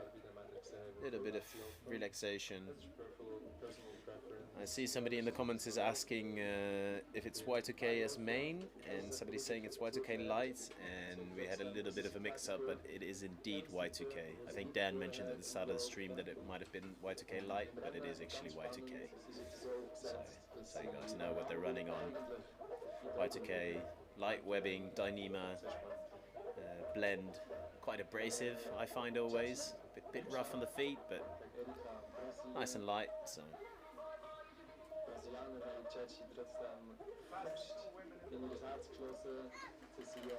Alright, these beautiful calm shots of the mountain as we wait for the race to begin. Nicolas. How are you doing, Tom? All good. How's it going, Jovan? Great. We are stoked to see who's going to be the reigning champion. Let's see. Dan is running back as the race starts. Tom joined us here. Oh, you can stay, Tom, if you want. There, both athletes go running. So, seems to be pretty neck and neck.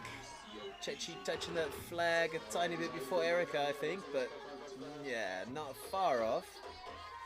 Ooh, but on that side shot, it's a bit more clear. Chechi lead. Ooh.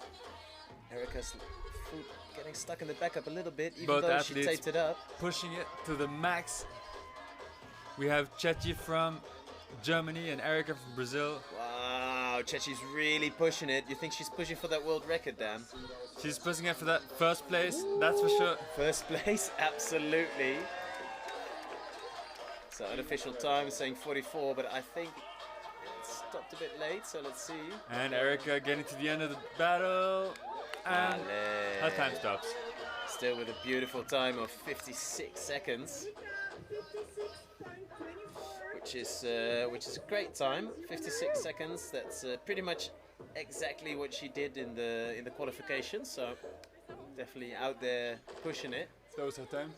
So Erica's time at the qualifications was 56 seconds. Wow. Okay. So pretty much matching exactly what she did in the qualies. I'm sure she can go faster than that. I'm sure we're gonna see it because Chechi definitely won that race. So Erica's gonna have to push it hard out there.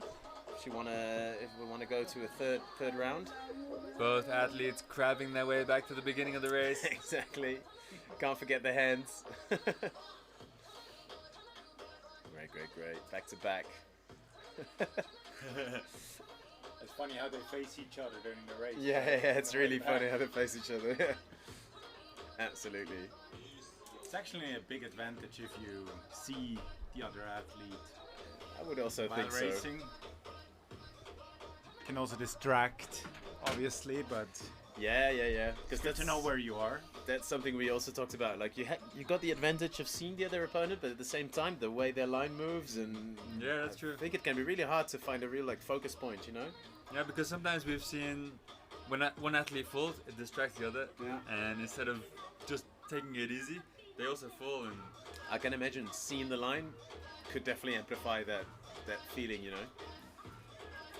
I feel like one big difference is that in crab walk, especially Chechi, she's looking down a lot. Yeah, that's true. That's true. So I guess for her, it'd be interesting how much it impacts her, how much people are walking under the line. Maybe Erica can phone in some some interference, get a crowd of people mingling under the line. Just running around. Running around below the line. Getting a secret advantage. But I think with as much sportsmanship as we've seen out here, we are all very sure that will never happen. So. Okay, so Erica and Chechi have just got back to the beginning of the race, ready for the second round. Back to that starting flag, and we're going to discover really soon if we're going to go to a third heat or if Chechi has successfully defended her title. Once again, the winner of this battle will take first place for the female Speedline World Championships here in Flims Laax. Absolutely. Got some nice clean lines. I think it's something that speedliners and old school highliners really have in common. The joy of a nice and straight highway in front of you. A flat line. Cleaning up the line before you start. Yeah, something like that. Getting a bit frustrated when people didn't clean the line before you got on. Because you've been in the game for a little while, Tom. I think earlier we were playing a little game of like, oh, I still remember tight backups, and I still remember when line grips were cool. Only a couple of people had them. Line grips. What's a line grip? What's a line grip? Exactly. People who have still seen rope tabs and Prusiks, I think that's an old breed as well. Okay, let's see. They're getting started. Yes, they're getting started. Okay, Starting position. both athletes standing. We're waiting for the start turn. I hear the beeps And they're off. We had Let's Erica racing up against Chechi for the first place of the Women's Speedline Finals. Oh, they are pretty neck and neck. Erica is doing a good job at keeping up with Chechi this time. Wow, Slightly behind, but Chechi's pushing hard. Chechi just non-stop crushing that line. Chechi not letting go right now. Hitting that 40-meter mark. Wow, she's going for the world record. Let's see. Yeah, let's see. Come on, Chechi. Pushing. Both athletes just giving everything they have. Chechi just one tape away from the finish line. Hey! What a great effort from Chechi there.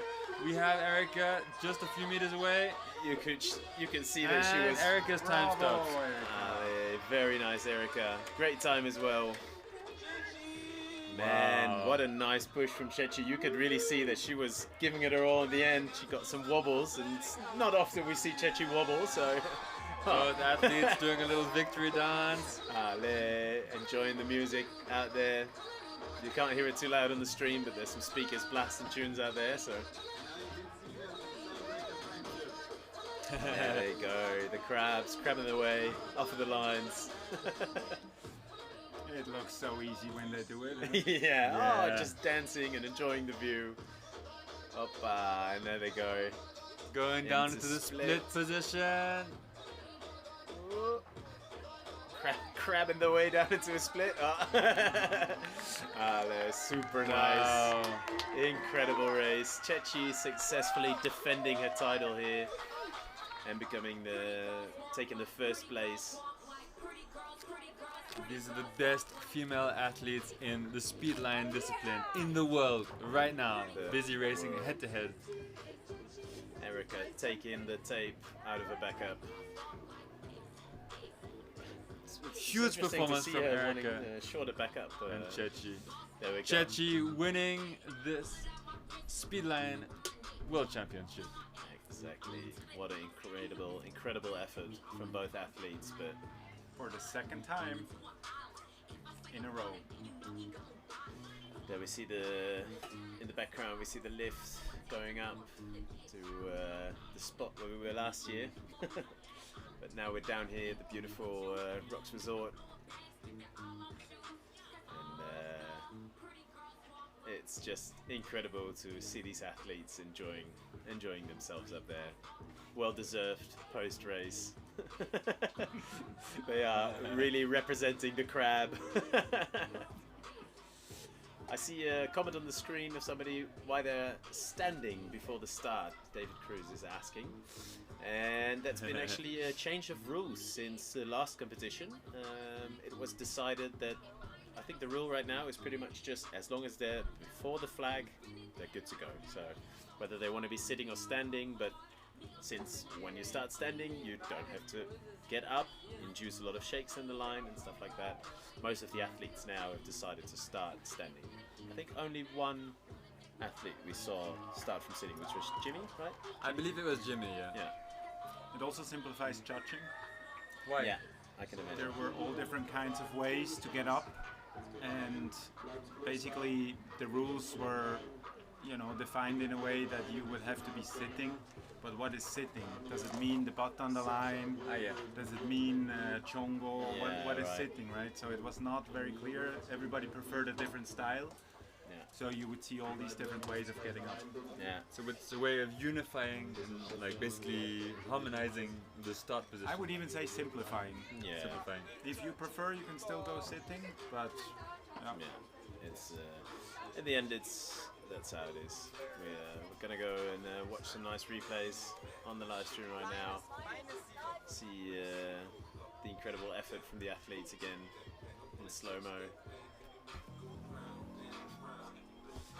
Nice shot from below there.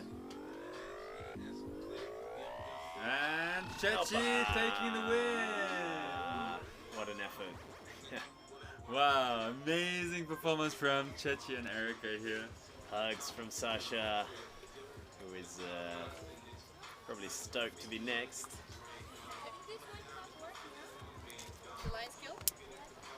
Got a friend in here, Dan. So yeah, as we said just now, this final race will wrap up the Speedline World Championship for this year in Laax. Yeah. We've just seen the finals of the female Speedline, and now immediately we're moving on to the finals for the men. Exactly.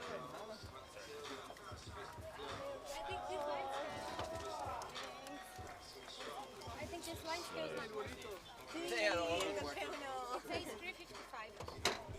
And I answered like what? We see questions in the chat about if it's a world record or not. See it on the screen there, and I heard that I think it's not quite. It's close, but not quite. So no records broken, unfortunately, but a well defended, well deserved title. So for the people watching, the times that we see on the screen, they are pretty accurate, but they're not the final times. Like, so there's often judges' deliberation, like looking at exactly when in the video the athlete touched the flag or crossed the finish line. So that's pretty much what we see is the initial click from the judges on their console. And then a bit after, often we'll get the exact time. So keep that in mind. That's why I think also under the times it says unofficial. And I see another question in the chat, which is what is the tension on the lines? I think they are pretty much around 1 kilonewton. Yeah, around 100 kilos. Yeah, around 100 kilos of tension. And that's what the athletes seem to prefer so far. I think it's between 1 and 1.4 is kind of what's been happening. That's what I've been hearing. But for the freestyle lines, I think it's considerably higher. Yeah, considerably we'll higher. Get some more information about that a little bit later on. I mean, how else are they going to like launch themselves to space, man? You need some tension for that. And I see another question, which is why the small finals like walking straight and the final is in crab, and that it doesn't seem like the same category, and it just happened to end up that way. All athletes can choose how they walk, how they get to the other side. Doesn't matter if they do that in exposure or straight. It's not different categories, just happen to end up this way. But for the women, the crabs are still superior so far. For now, yeah. For now, the crabs seem to be superior in the female category, but for now, the men, there's not one man who walks in the crab position. Exactly. There's no male crabs. No male crabs, man. How do they reproduce is the question. Who knows how they reproduce? Who knows how. Alright. We have another Clement, the judge out there. Oh. Bouncing big. Us trying some space stuff. So, get the space. For the final of this Highline World Championships Speedline, we're gonna have Sasha against LP. Sasha against LP. It is gonna be a incredibly exciting race. I think it's gonna be tight. It can't be anything else but incredibly tight. We're gonna have probably struggle to see, you know, who's gonna pass a flag first, and probably the times at the end we're gonna have to wait for judge deliberation to see. Most likely, yeah. Most likely. Unless there's really a big fall, which leaves the win very clear. Yeah. Some more questions in the comments that I can answer. There's a question with, are there any dynos installed? So there's no dinosaurs installed, but there are dynos installed on the line, and it makes it easy to keep track of the tension. And the second question after that, which is a question I can answer, which is related, which is why the orange was chosen for the web lock. And the reason why the orange is chosen for the web lock is exactly having to do with tension. It's really easy to use the orange to just like add a little bit of tension, or more importantly, like give a little bit of slack. Remove it. Because tensioning a bit more with banana, like old school web locks, is easy, but giving out a little bit is not that easy. And since the athletes have quite strong preferences for, you know, what they want to walk on, the orange just makes it a bit more easy to do so, to meet those requests. This is going to be an insane battle right here. LP against Sasha, the two fastest men in the world right now. And Sasha mentioned that he was already in 2 finals against LP this year, so this will be the 3rd time that he's beaten him before. So I got a feeling we're going to see another world record here.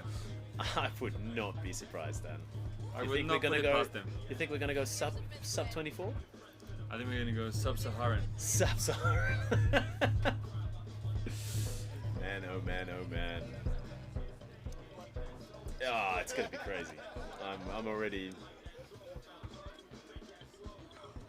like sweating before the race even started. Ah, you're sweating in anticipation. I'm sweating in anticipation. Exactly. I'm sure the athletes would appreciate that. Why do you appreciate my sweat? You think they will smell me from up there? I think you could. I think if you speak clearly into the microphone, they should be able to hear you.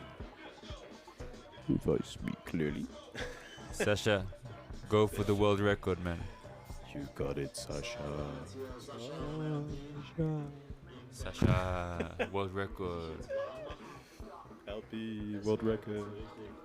I think I'm Team China, man. Gotta say it. They've been crushing it out there. They've been doing a lot of cool events and working hard on pushing the sport, and I think they can deserve a world record at this point. Look at that, look at that, look at that. LP taking huge steps. Huge step, big fall. Oh man, it's gonna be crazy. You know, Dan? No, what? You know what my dream is? What's your dream? 2 years from now, I'm gonna be in China for the World Championships. Busy commentating the World Championship together? In China. That'd be great. Can buy more tea. It's the real reason I want to be there, you know. I understand. Let's go! DJ Dan on the music. We have Sasha Grill against Yang Pen LP, China Master. For everybody at home wondering where this wonderful music is coming from and why we're allowed to play music, it's all royalty free because it's created by Dan right here sitting next to us. All the music you've been hearing in the live stream is personally produced. We have Sasha busy crushing the line on the way there. This is his warm-up. Each athlete has a 5-minute warm-up before the beginning of their run. So once again, if you're just tuning in, we're here for the men's speed slackboard final. Oh, sorry. Speedline World Final. Speedline World Final. We're here in Flims Laax for the Highline World Championships with 5 Highlines rigged on the Rocks Resort. Exactly.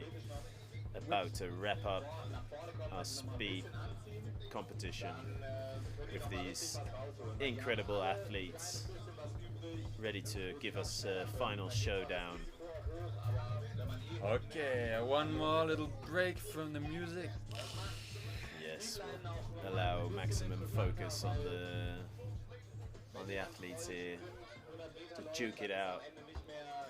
To make the most of the on-site atmosphere, we're gonna tilt the microphone in its direction. Don't get us cancelled, Dan. YouTube will not like it. The algorithm, the almighty algorithm. The algorithm. Alright, let's tilt it back up for the algorithm in that case. Oh no, we There's, like the algorithm, man. We're shot the of algorithm. El Tony, which is one of our sponsors. Sponsors are El Tony and Ticket to the Moon. So we've got hammocks, we've got mate. So what else would you really need? Something to eat, I guess. Something to eat, yeah, probably. I think we're going to go for a nice lunch after this competition before the freestyle starts. I think that's a good idea, my friend. I think so too. So both athletes reaching the starting flag. Having a little bit of time always to run, but you know, also sometimes just choosing to preserve energy and have a seat. Enjoy the view. Calm down, calm the nerves a little bit.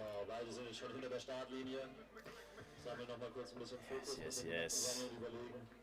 I think it's going to be a crazy race. Think we'll get to see 3 races then? I would be surprised if these guys let it slip from them in a clean sweep. I don't know, man. It's difficult to say. That's what speculation is for, luckily.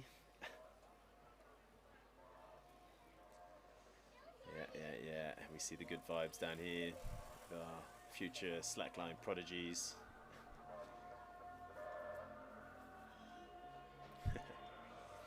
Yeah, it's really good vibes down here. I'm happy our gondola crash landed here, Dan.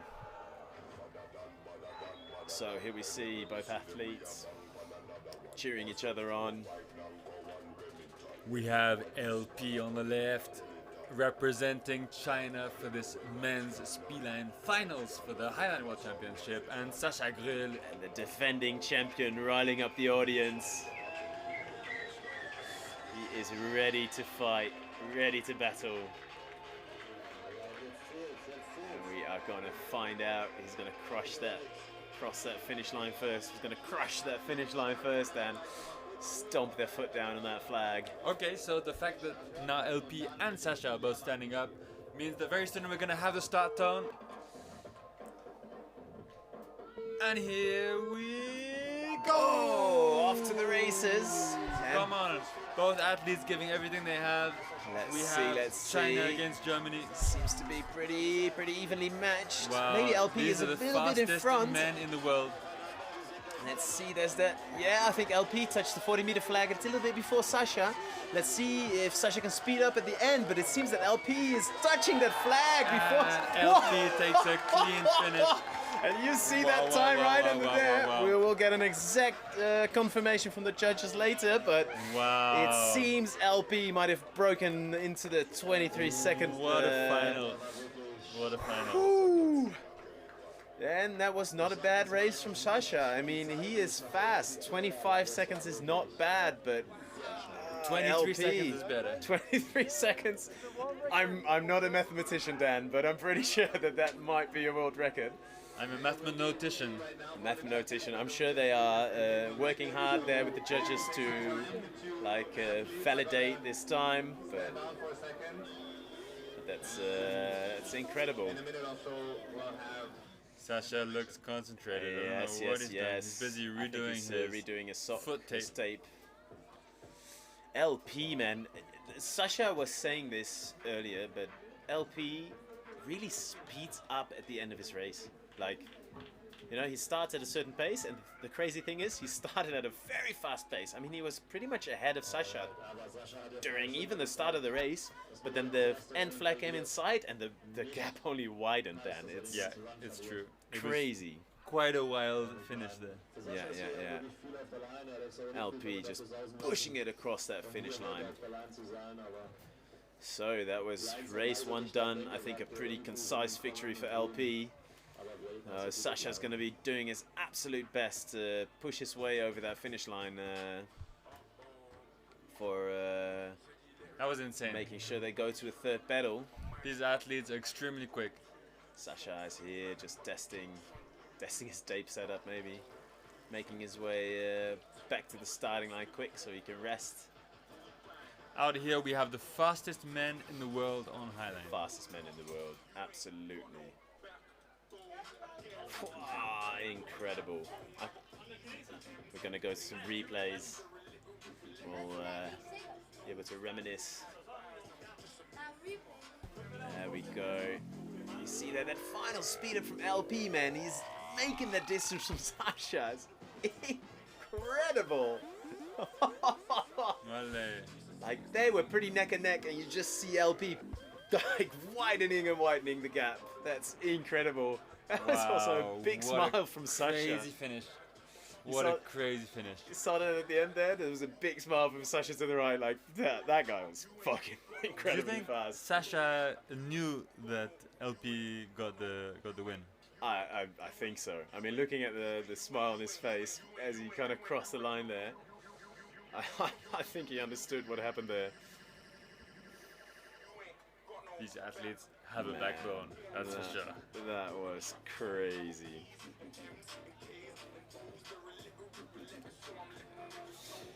Man, oh man, I can't wait to hear what the exact time is for this race for LP. If that's not a world record, I'd honestly be surprised.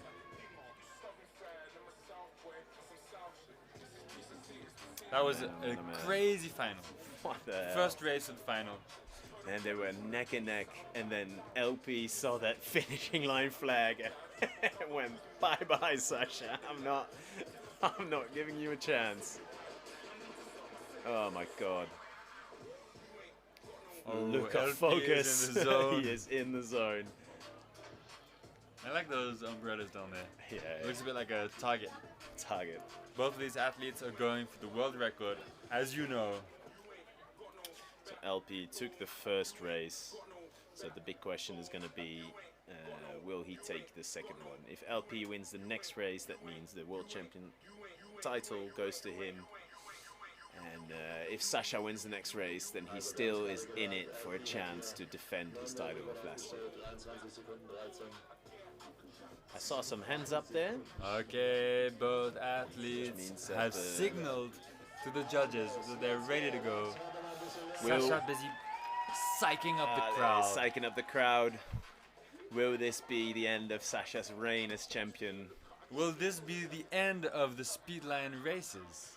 We are in the final right now of the men's Speedline at the Flims Laax Highline World Championship. Alright, there's the Here is a start tone. And off and they here they go. Let's see. LP from China. Ooh, nice push from Sasha. Sasha from Germany. Seems to definitely not be handing it over to LP. Both athletes pushing it so hard. Come on. I think Sasha might have just hit that 20-meter marker before LP. Come on. The flag's coming inside. There was a 40-meter marker. Oh, and LP just pushing past for the victory. I think Sasha, I'm not sure what happened there. I'm pretty sure LP got it and Sasha didn't touch the flag. Wow, that might have been a victory for China. I'm pretty sure. The Highline World Championships. This is unofficial information right unofficial. now. We will still get confirmation, but I'm pretty sure that was the victory from LP. You heard this unofficial info from here first.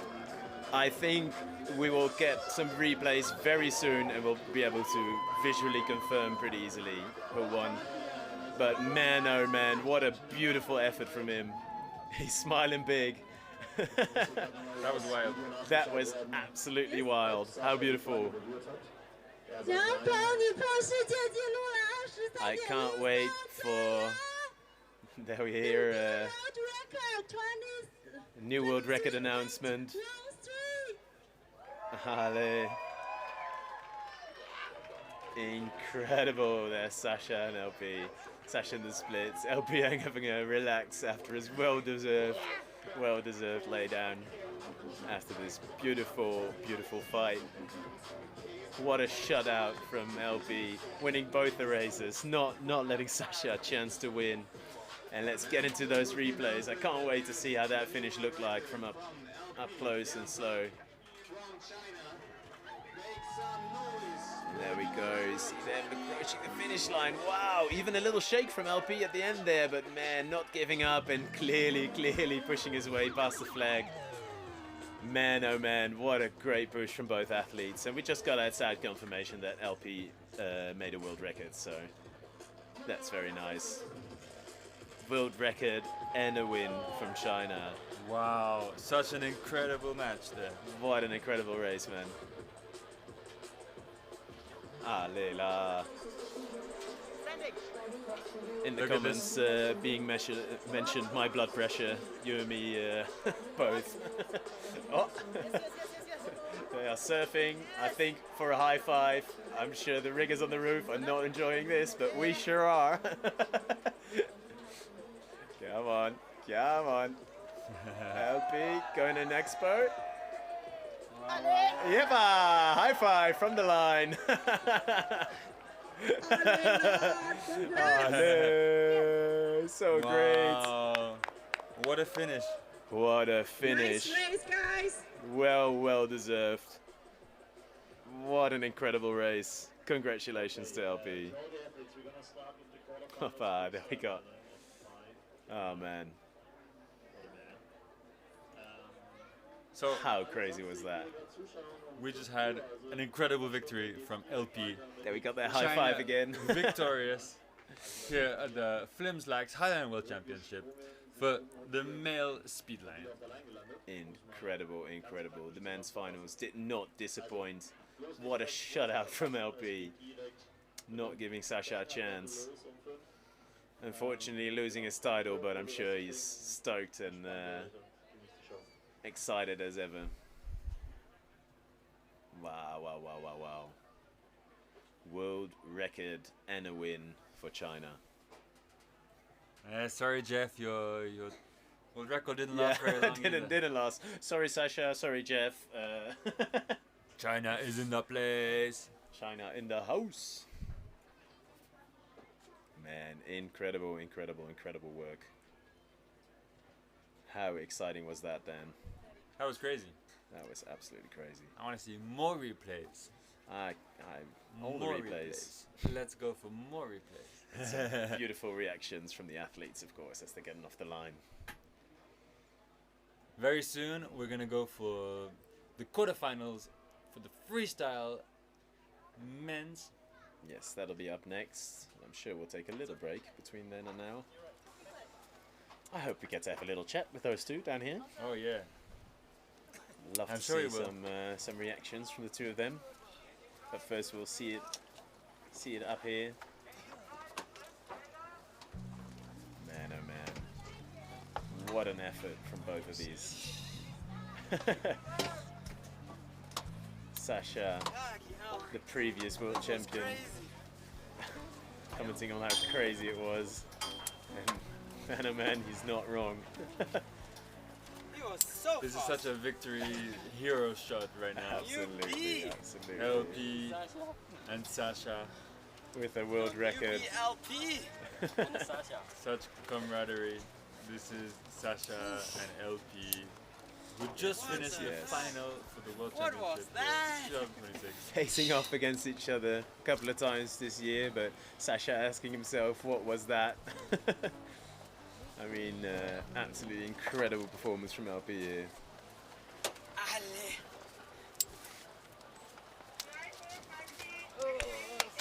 20. Allez là. The excitement is so strong. Incredible. Machine. Fucking hell. Hello. How you feeling? Good. Sorry, my machine. No good. Yeah. Happy. Jayo. Jayo. Come on. That means congratulations. Yeah, thank you. Jayo. Incredible. LP, the most modest guy I know. Yeah.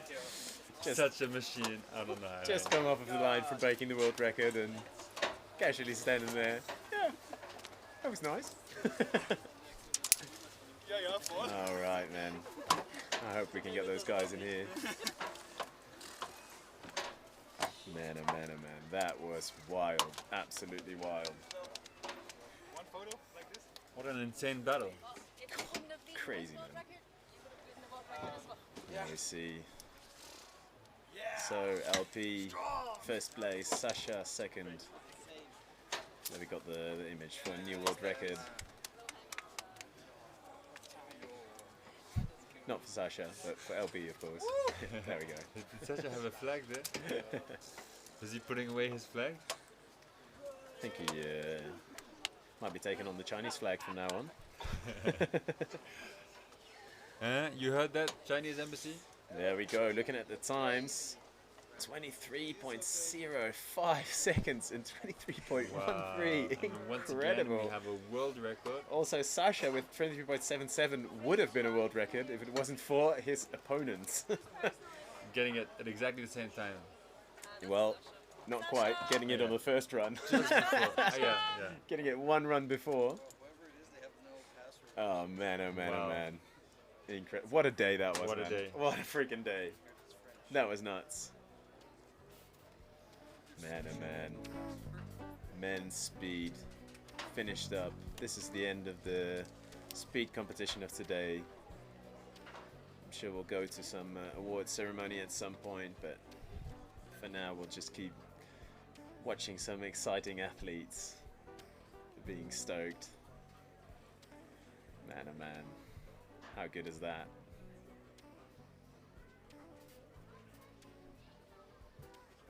We see the stoke from his, you know, fellow from his fellow slackers. I think probably giving a little interview. I would guess in Chinese for. Very, very nice.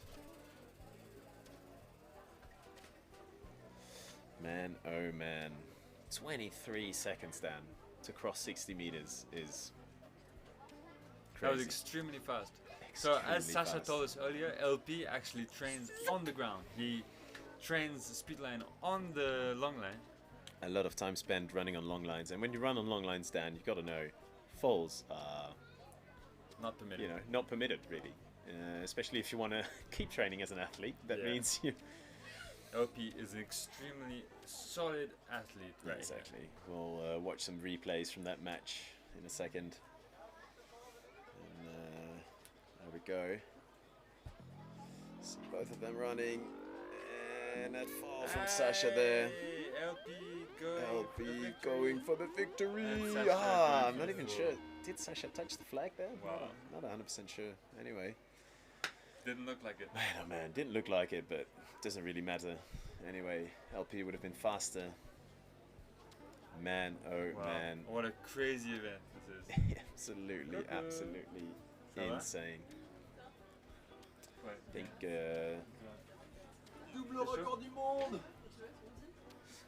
think the freestyle is going to be the next event up, but I don't know how long it's going to take. We're still hoping down here. There we go. There's so it says quarterfinals freestyle men starting at 5 o'clock.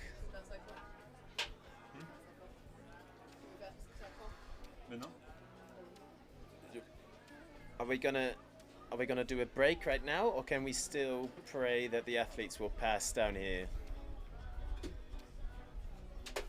Okay, because I think Dan and me would really love to have a chat with Sasha and LP, but yeah, otherwise it's also fine. If the break is now, the break is now. The break is now, the break is now. That's true. We have to get the reaction from these athletes a bit later. Alright, we are on break.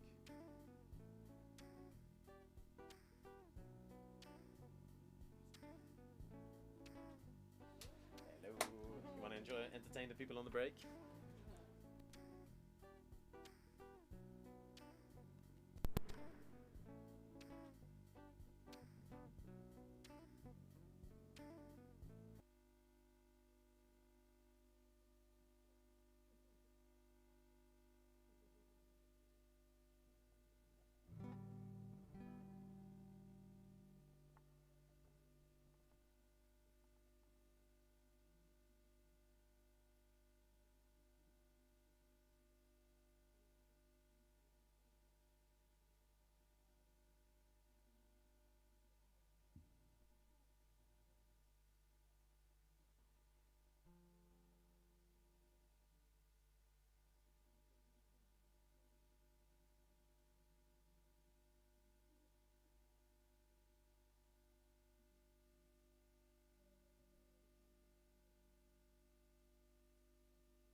Now let's talk about this year's event, starting with freestyle.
Ladies and gentlemen,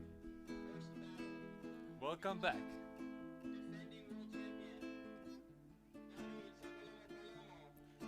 We are live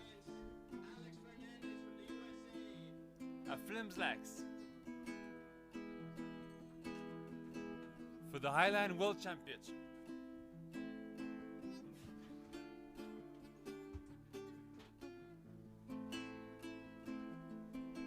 Who is this clown? Am I too late? Am I in time, Dan? Headphones. I think I'm stuck. That's right, Yoba, this is the poetic moment.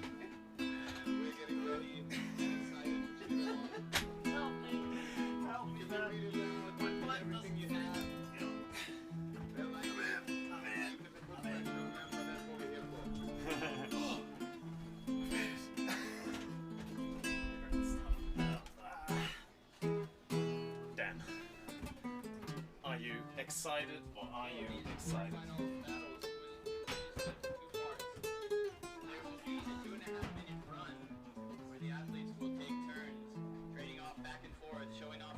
Tricks in combos, followed by a best trick portion of the round, where the athletes will have 3 to 5 attempts. Where are we? Their best trick. We are at the Highline World Championships in Flims Laax at the beautiful rocksresort, and enjoying some nice tunes for the break from Dan. And we are getting started for the Freestyle World Championships for the quarterfinals for the men. And we are very excited. Are you excited, Dan? Oh man, so excited. It's We're gonna be crazy. have a little video now that's gonna present the rules for the live stream. No, for the competition. We have the men's freestyle qualifiers coming up in just a few minutes. And first, a little presentation on the rules. Now let's talk about this year's event, starting with Freestyle Highline. In the Freestyle Highline event, we will have 6 professional judges. Each freestyle athlete will have 2.5 minutes per run. The athletes will be able to stop their time at any moment by giving this symbol. The time starts again when the athlete starts their next bounce. Each run will be scored out of 100 possible points based on the following criteria: difficulty, combo, control and style, and best trick. The difficulty is defined by a trick tier list which can be found online. If a new or rare trick is performed, the judges have to give it a new tier list score during the competition. All of our judges are experienced freestyle highline athletes, so they know what to do. The combo score comes from tricks that are done in succession. That means one after another, bounce for bounce. This is very difficult and can also be very exhausting. Seeing more difficult tricks at the end of the combos will score higher than the difficult tricks at the beginning. The style portion of the score comes from any time an athlete does something to make their trick or their combo stand out from the rest. The final part of the score, and one of the most exciting parts of the run to watch, is the best trick portion. Each athlete will have 3 attempts to show the judges their hardest trick. There is no time here, just 3 attempts. The athletes will trade back and forth, attempt for attempt, trying to land their best trick. In the event that one athlete lands their best trick before the other, that athlete may then begin trying the other athlete's best trick as well. The athletes are free to choose whichever trick they would like, but once they attempt their trick, they are locked in and they cannot change it. Now, speaking of cooking, somebody who knows how to cook on a freestyle line, we've got Sam here. How are you feeling today? Hey, I'm feeling really happy to be here and to watch the other athletes. It's just incredible what you're throwing. Yeah, I'm super excited. I really can't wait for what's going to happen. So Dan knows a little bit about freestyle, of course, because you're not a bet freestyler yourself. Me, I don't really know much about freestyle, so you're a great help to explain a bit to the audience what's going to go down on the screen soon. So. Yeah, welcome to the cabin. Sam Valery, the owner of Slacktivity, who is sponsoring the event and who all the Highlines are actually Slacktivity gear, right? Yeah, it's Slacktivity gear, but I'm not sponsoring the event. No, not a sponsor. Okay. Yeah. So the event bought Slacktivity gear because it's certified, right? It's because it's certified, so we want to have a third party making sure that the gear really withholds to the braking strength. Yeah. And basically it's also because, for example, the pink tube webbing that is being used here for freestyle is one of the most commonly used Highline types worldwide. Same with the Y2K webbing that is being used for Speedline. Yeah. And on the backup, what do they have? On the backup, I think they have dinosaur webbing. Okay. I'm not 100% sure though. We'll confirm that. Keep it nice and light, I guess. Yeah, definitely. Pure Dyneema webbing for sure. Yeah, because that's been a real change for me personally, to start seeing more and more like Dyneema in these freestyle rigs, because we imagine freestyle rigs as these very dynamic rigs, and then seeing Dyneema, I think when you don't really know, that's quite a surprise. But yeah, back in the days, Dyneema was not a thing in freestyling because you want to have a bounce and you want to go up and down by 5 meters or so. Yeah. And Dyneema really doesn't allow it. It would actually be dangerous to bounce or to walk on a 70-meter Dyneema line because the leash fall would be so harsh. But then bungees came into the game. It's real rubber cords that are absorbing the leash falls, but that really allow to bounce big, even on a super static line. And the big advantage of Dyneema is that it's much lighter, and lighter means you have less waves of the slackline coming back, and it's in the end much easier to stick the tricks. I'm quickly gonna communicate to our command center. There's a lot of comments currently about asking for volume on the audio, so just so you guys know, keep a lookout for if we're audible in here. But yeah, it's a real change. I think it's also interesting how the split technology allows for Dyneema being used in certain scenarios where you might expect a shot load, but then there's always that nice piece of nylon or that bungee or like parts of this still in the rig. Yeah, overall the freestyle setups have become incredibly safe, and that's also because of trick zones that we use. Trick zones are the zones in the middle where you have a mantle around the main line and the backup, and it makes it much nicer for your skin, but it also makes it much better for abrasion resistance. So having Dyneema in the game, having trick zones in the game makes the sport just so much more fun, so much more friendly to your skin, and just like the bounce, but just much more fun. I mean, a big part of being able to push in a sport is having fun, right? I mean, is enjoying it, and if it's constantly hurting you, that takes maybe a bit away from the pleasure. Yeah, I mean, I've been freestyling for many years now, and for many years I've been just freestyling on pure nylon lines without bungees, and I loved it, but yeah, it was not really satisfying in a way that every time it rained the tension changed, then it was dry again, tension changed, and it was like constant adaptation. And since we have Dyneema rigs, it's barely weather dependent anymore. Yeah, right. And yeah, it's just, you can really focus on the sport and not on the setup anymore. Once it's installed, especially if you have a perma rig, it's so nice. And I wouldn't want to session on nylon lines anymore. Even though we have nylon lines here at the World Championships. They still have bungees. But I personally really prefer Dyneema lines. I understand. And there's some new tricks that have recently been discovered thanks to this new technology. Thanks to the bungees and thanks to... Definitely thanks to the bungees, but all these tricks are basically also possible on the World Championships setups. And which tricks? I would say mainly the heavier people, they really still love nylon, and the lighter people, they prefer Dyneema. Okay.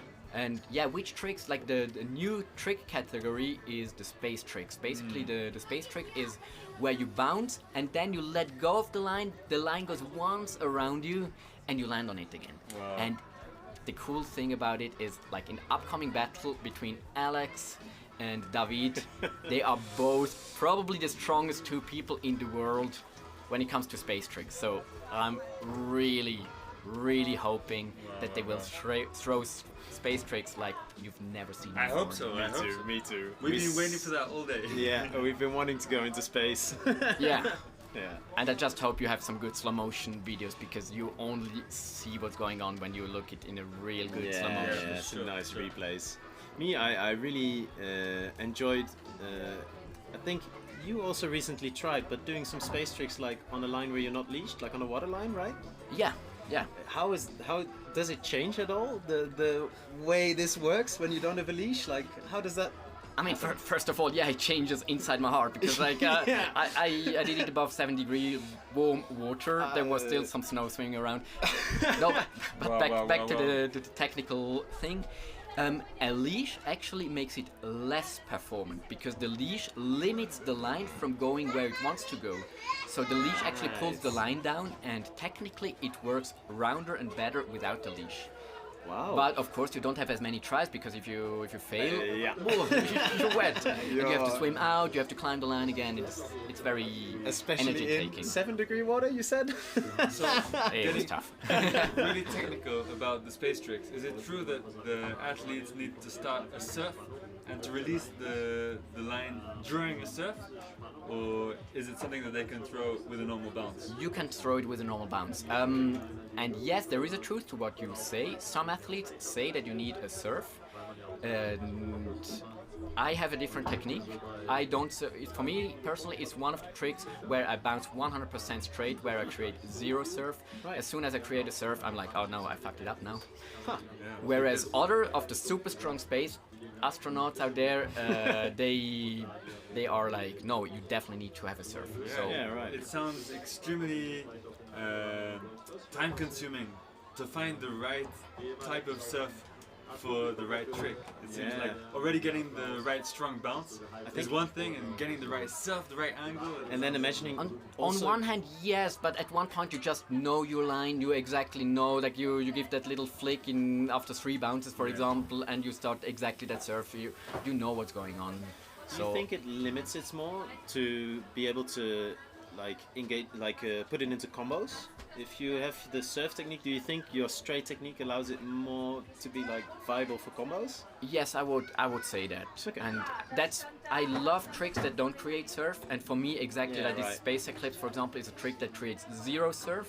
Okay. And that's why I can pretty easily put it into combo. I mean, the difficult thing is to land the trick, but Yeah. once I land it, it's pretty easy to continue with the combo. I have a big bounce after that trick, and Yeah. I can just throw. Like my Whatever. my dream combo of this year was to afterwards throw a double almighty on after the space eclipse, and it was, I got it pretty fast. I was actually astonished, but yeah, cool. such combos are possible nowadays with Incredible. these crazy setups. Yeah. I'm really excited to see if we're gonna see some astronauts out there soon. Athletes are entering the line. So the athletes are getting on the line. 7 minutes from the time they reach the trick zone on their line. Have a little 7-minute warm-up time, then they'll get started. So as we said, it's David and Alex, who are very well known to be some astronaut explorers themselves. So I'm really excited to see. Yeah, it's gonna be so wild. Yeah, And yeah. if you have some time to watch the qualifier run at one point that David was pulling down, it was insane. Yeah. It was the best qualifier run of history, I would say. What was the highlight of his qualifier run for you?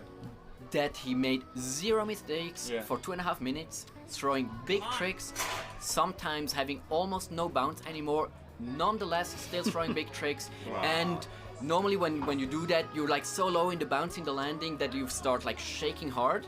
Yeah. And David seemed to have all the time in the world to just like push the line down, even though he was also already at the lowest point of the bounce. Wow, amazing. Crazy. Yeah. I'm really excited to see him perform. Hello, Sasha. Hey. How you doing? Yeah. It's was an incredible performance you gave out there earlier. Thank you. You excited to watch some freestyle as well? For sure. Nice. Well, Yes. because you also didn't do too bad on the freestyle, eh? I mean, where did you qualify again? 10th. Yes. Not too bad for Mr. Speed. For not freestyling for more than 2 years. That's kind of incredible. I heard that you were very consistent and just landing your tricks that you wanted, and Yeah, it was like freestyling. I didn't have anything prepared, so I was just like doing a bit of actual freestyle, and was fun. And I had no pressure, you know. Like all the athletes here, they were like wanting to like land hard shit and perform well. And then they like tried to hard stuff and had all the pressure and everything, and I was like, ah, yeah. How did that feel for you, Sam? Like the pressure on the qualies? Yeah, it was interesting. I really thought I had zero pressure. I also didn't prepare much for the World Championships because, as I said, my setup is really to bounce on Dyneema, so I just prepared for 1.5 days. But then all of a sudden during night I felt like, whoa, I'm really nervous now. And it was an interesting feeling coming up, and for the rest of the day I was full of adrenaline until I could start the session. And yeah, then I think I wanted too much in the session. And the interesting thing was also after 30 seconds into the run, I somehow scratched my nose. I don't know if it was the line or my fingernail. I still need to find out. Yeah. But I had blood on my face. And I started dripping blood, and some blood came into my eye, and definitely didn't help the performance. Yeah. I know it sounds like excuses. It definitely is. But still, it's yeah. In the end, I'm looking back to that session with a big smile because it's something funny that happened, and I'm really happy for the other boys who qualified and performing with the blood in your eyes is definitely a hardcore. All right, we see some big leash fall there. It's quite an intense feeling getting thrown out of a line on a bounce this big, isn't it? I mean, for somebody who's not used to highlining, a leash fall is an adrenaline rush. It's actually a lot of fun to do your first leash fall. It's like a bungee jump almost. Yeah. And I completely recommend to try a leash fall if you ever try a highline. It's really a lot of fun. But when you've been highlining for many years, a leash fall is just like nothing, basically. Unless you have weird leash falls, but it doesn't happen all too often that you have weird leash falls. Mostly it's really soft on your body. Right. I always love the visual of these, getting people when you really fall on the bottom of the bounce and you get kind of windmilled around. Yeah, but even that you exactly know how to react, how to pull back your leg, your arm, that you just exactly windmill around. To avoid the leash and keep spinning pretty much. So there's some excitement outside. I think the warm-up's getting on its way. Nearing halfway through the warm-up, but I think David's asking a bit less tension. Ah, right. Less or more? Yeah, definitely he wants to go out. Yeah, so the freestyle athletes this year, they have a lot of input on their rig. I think they get to pick both tension and bungees, right? Yeah. It has become a little complicated in that sense. Yeah.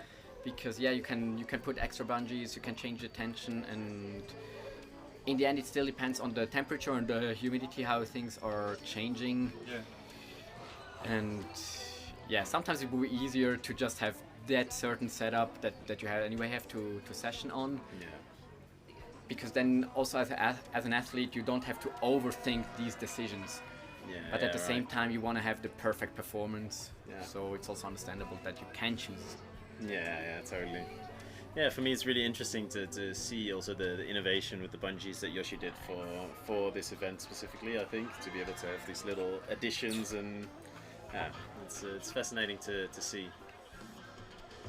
All right, we see Alex here bouncing nice and big. We saw him a second ago. We don't see him anymore. There he goes. Oh, I think he just tried a 360 impossible. Impossible?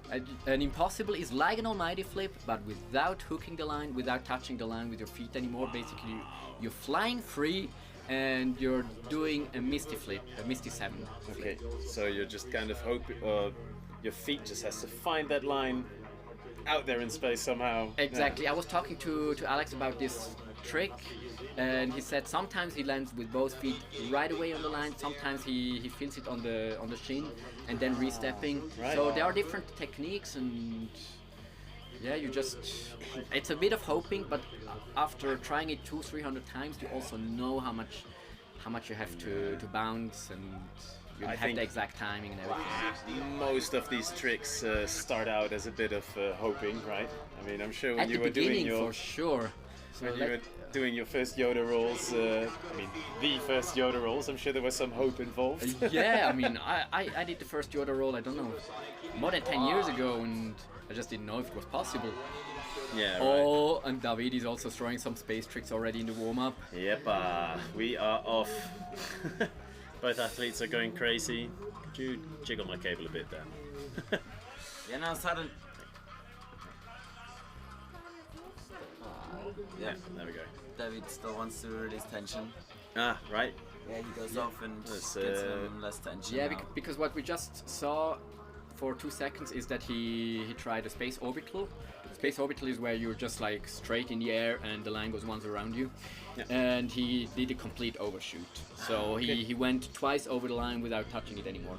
Oh wow! I mean, not flying twice over the line, but like throwing the line and you fly over it. Yeah, and exactly. and Oh, you fly right. to the leash. Crazy. But Yeah, crazy, but it's not what the athletes want. They want to land on the line. yeah, totally. Is that an issue with the tension instead of the way that he throws it? So, I mean, if you go too far, either you bounce too hard or the tension is too high. So it's easier to throw space tricks when the tension is higher, but at the same time the line feels much more aggressive when the tension is higher. So you want to have the perfect tension where it doesn't feel aggressive and yet it still allows the space tricks. Wow, okay. That's amazing.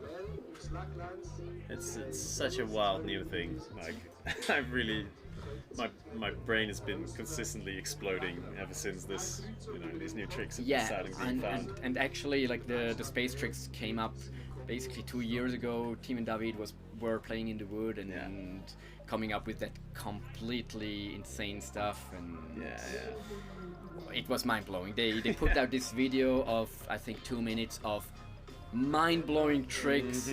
It was really a game changer in the scene, and since then space tricks are a thing. Yeah.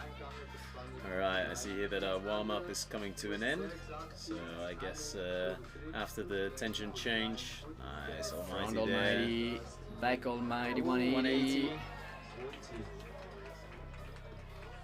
What's that trick called? Sacalobital. Sacalobital to trouble them. Yeah. We have the shark bite. Shark bite. Wow, Ella's getting a little shark bite action there. That might be a comb first. Nice. Wow, I'd love to see that in competition. Yeah. And I hope he keeps all his teeth too. Yeah, me too. Because with the pressure, you never know how long he's gonna hold on. Otherwise, he's gonna have to follow Sam's example of performing while bleeding. Yeah, crazy. I don't know if you're allowed to take a medical timeout in that moment. Yeah. But let's hope nothing happens. It's actually such a safe sport. We didn't have an incident yet, and I'm quite confident we're not gonna have any real incidents during the whole World Championships. Nice. Me too. Yeah, me too.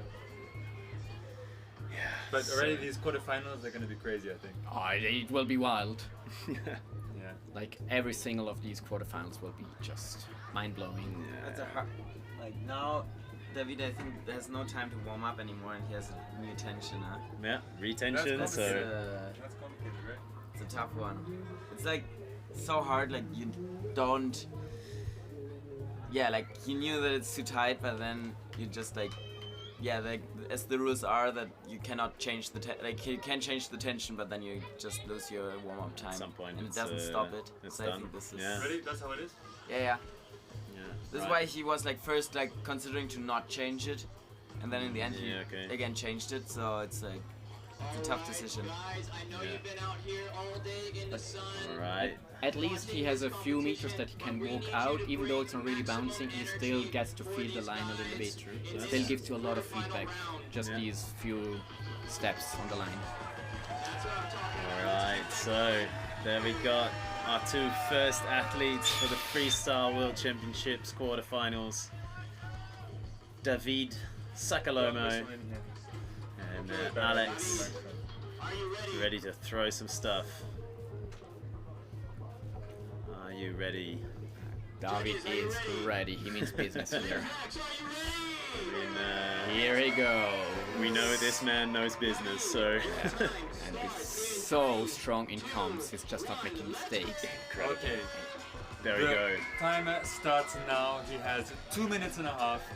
This is the men's freestyle quarterfinals. We have Sacalomo against Alex Fernandez. Defending world champion is getting some bounce.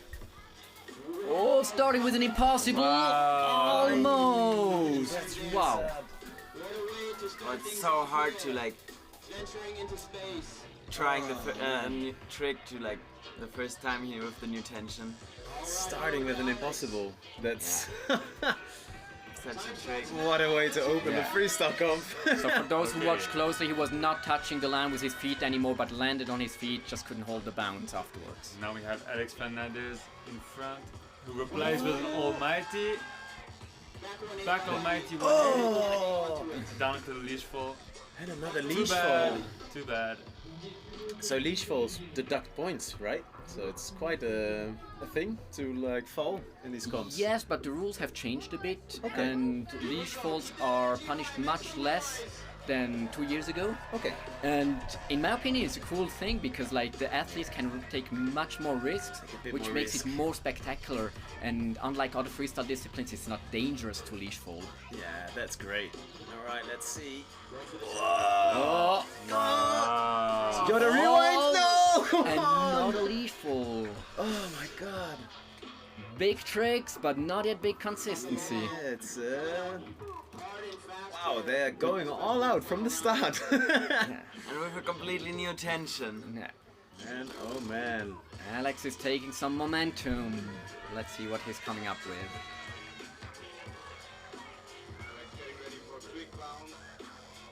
Alex dropping down at the rocket. And we have a Wow!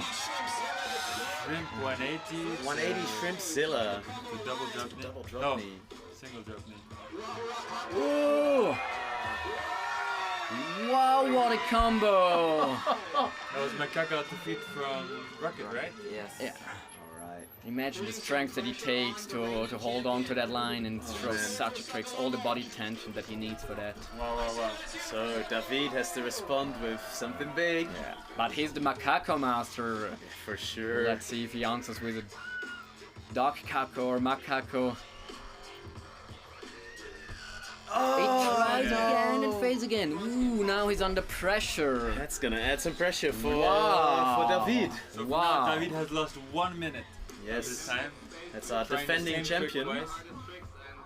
Yeah, I guess he really wants that trick in the comp, but it shouldn't cost him his Come on, David. You his can do final score. Yeah, it would be such a big trick. It's so beautiful.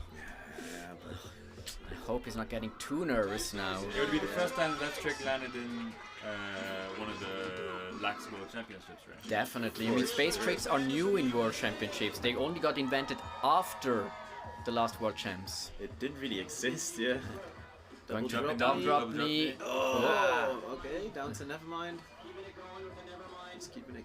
Oh, double Safety back. double Safety Yoda, double I back would say. Yoda. Oh, it's stopping it. Wow. That was a close call, but he Yeah, saved yeah. it in style. I can't I believe we're seeing safety double Yodas Yeah, now. yeah. Double Yodas was a big trick 3 years ago, Yeah. and now you just Oh, do it when you're off balance. okay, I'm off balance, I screwed up. Let's just throw one. Okay, David, David, back up come on, line. David. This timer starts again. What is he gonna do? Back into the bounces. Nice, big, stable bounce. He's going huge. I don't know what he's going for, but it's gonna be big. But you have to start, David. Your time is running low. Oh! That's the space eclipse into 360. Oh! Space Never orbital. mind. He went for the 360. Stopping the Almighty. time. If he would have finished that combo, that would have been Wow. crazy. I think he went for like a 360 Almighty there. Seemed like it. Yeah, it was definitely a 360 Almighty. Fortunately, just couldn't quite make it around. But just landing the first trick like it's nothing. Wow. So beautiful. So clean. He's a master of it. Oh man. I'm really happy that these guys are coming out guns blazing. Wow. Side 360 Almighty. The adrenaline roll. Allez. Down to Nevermind. Going to Another the macaco. Whoa! Takes it. Going down again. He's not done. Supersonic. Ooh, safety rewinds. Oh, not quite, not quite. Rewind to rewind. Oh my But god. he could prevent the leash fall, so no point deduction. That was not a bad combo. David, 1 minute on the clock. How does he respond? Now he has to come up with some big stuff. He's landed the first space trick, I think, but Come on, David. that's not all there is to it. 48 seconds Oh, he's going for the impossible again. Overshoot to rocket, supersonic. Casual. Oh, come on. Stops the time. Yeah. Oh, he's playing not it safe. clean, not clean. It's a rough competition so far for, I think, deciding to retry again and again. The impossible is... I think if it finishes like this, the best trick will have a lot of importance. Yeah, but I see Alex in front right now. I think so because too. he threw some clean combos. Whereas David was struggling a bit. I wonder if it was the right decision to change attention right before the session. Double Almighty and sticks it! Double back! Double back Holy Grail!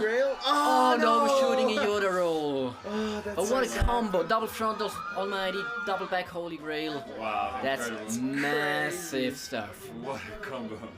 Oof, That double man. front was clean. The pressure's super on clean. for the It previous... was interesting to see him grab his knees to accelerate a bit after the first front Almighty. Let's Okay, see come how... on. David, let's go. Sakalomo, bouncing is, on the line. Come on, David. 20 seconds left. Another Eclipse or Space Almighty. Oh, it's Space Eclipse. Space Eclipse. Supersonic. Oh, he he gets explodes launched again. out again. Oof, he is... Come on, David. He is looking... He knows that he has to come up with something big now. Does he see his time? Yes, as an athlete you can see the time on the rooftop. Alright. Oh wow, man! This could be quite an upset. Yes, absolutely. The defending world champion is in real trouble right now. Yeah, I think so too. But he can change it all around with the last trick. Ooh, Alex trying the impossible. So far, still being just to its name. I guess there's a reason why they named that trick the impossible. Yes, but these two guys are just the strongest in these tricks. Yeah. Man, oh man. What a first battle this has been already. Okay, 5 seconds left. Let's go. Dropping down. Rocket. Okay, double Come reverse. on, David. Oh! Nice save. That's Okay. what I mean. He is a master of saving, even though we didn't see too many times in this session. But that's his style. Super low in his knees and still holding it. I'm not gonna lie, Alex still has time on the clock and has Yep. landed some good combos. I'm really not sure if David's space tricks can earn him his way out of here. This is a really tight battle so far. Rewind Yoda, okay. Was that the intention? I have no idea, but that's what he's doubt finishing it with. I think he rather wanted to go for triple Yoda. It Yeah. started a little early. I think we saw But a we don't little, know, but there was a little frown on his face. Yes, exactly. A little didn't want to do that. But he saved it super well. Alright, best trick. What do we think is gonna happen? Because I guess David has to pull something big. I have an assumption for Alex that he's gonna go for into the space. There's David a lot of still rotation. wants to have a chance. David. Something crazy is gonna have to happen right now. So let's see on his first attempt for his big trick. Come on, David. He has 3 tries to stake this trick. It's either stuck or not stuck. Exactly. But after that, they can try the got other a surf big going, trick. so something is going into space. Wow. He needs to Space land 180. 3 bounces, 2 bounces. Isn't that called like the Space Lord, or does that have the 360? I think the Space Lord is the 360, but I'm a little bit lost with the name. But David doing a has 180 landed. rotation while the line is going around you without you touching it, I mean you're literally flying in that moment. Yeah.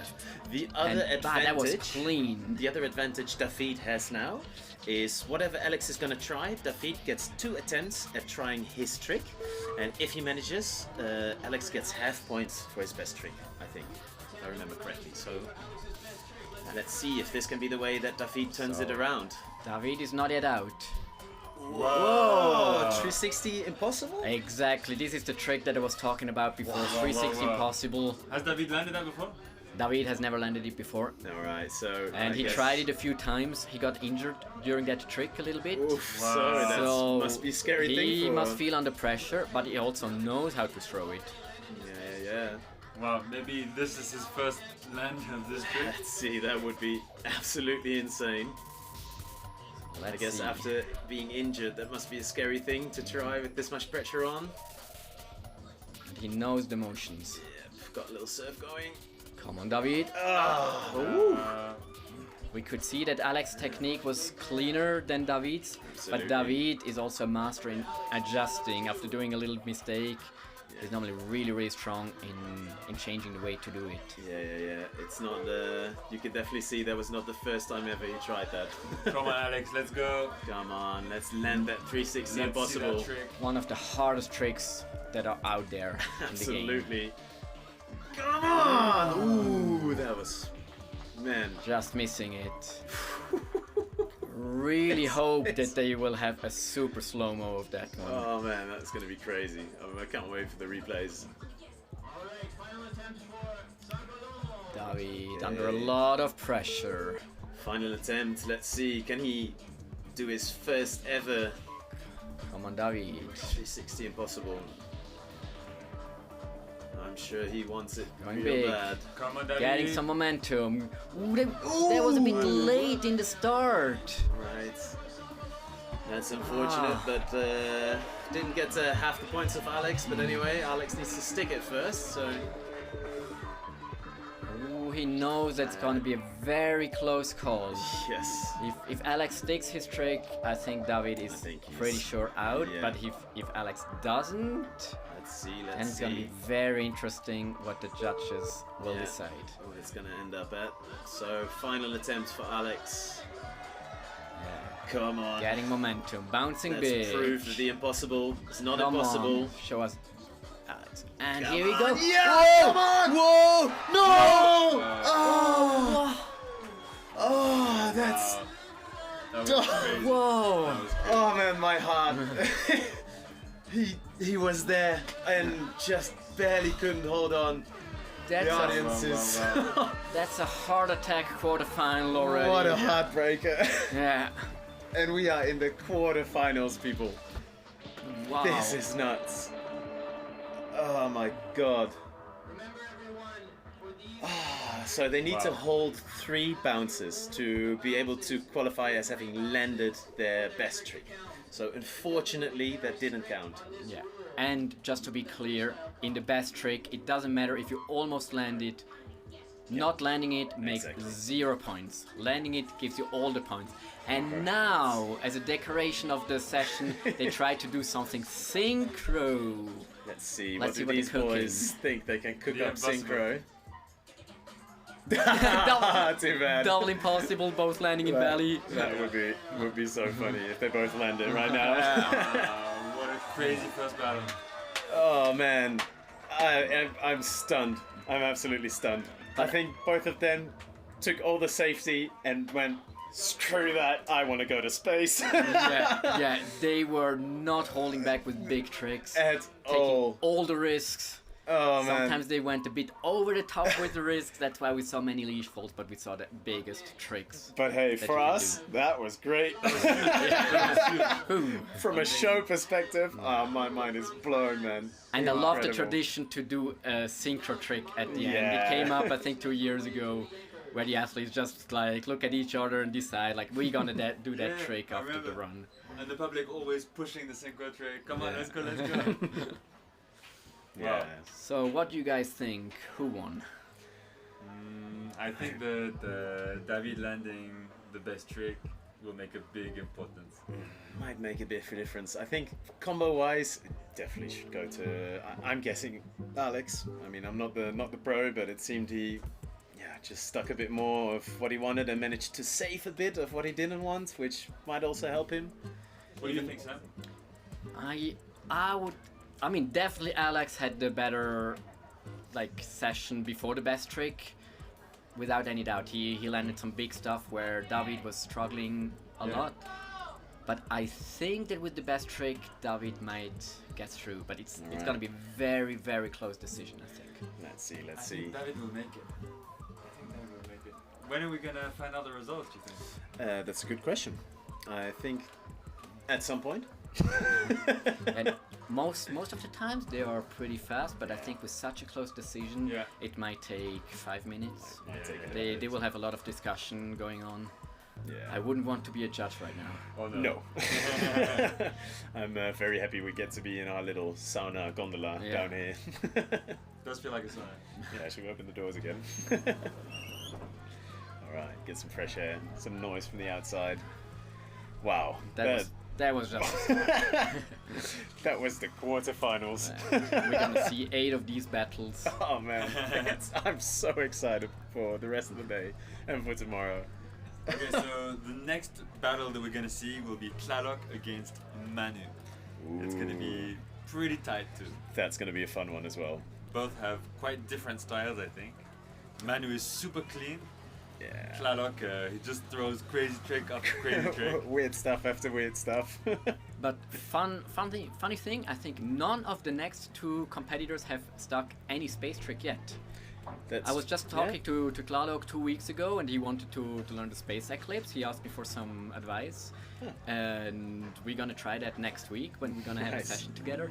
Yeah. But he's not yet in the space age, but he has his super unique style. Yeah, that's true. Like the tricks that nobody else is even trying to attempt because people are scared of his tricks.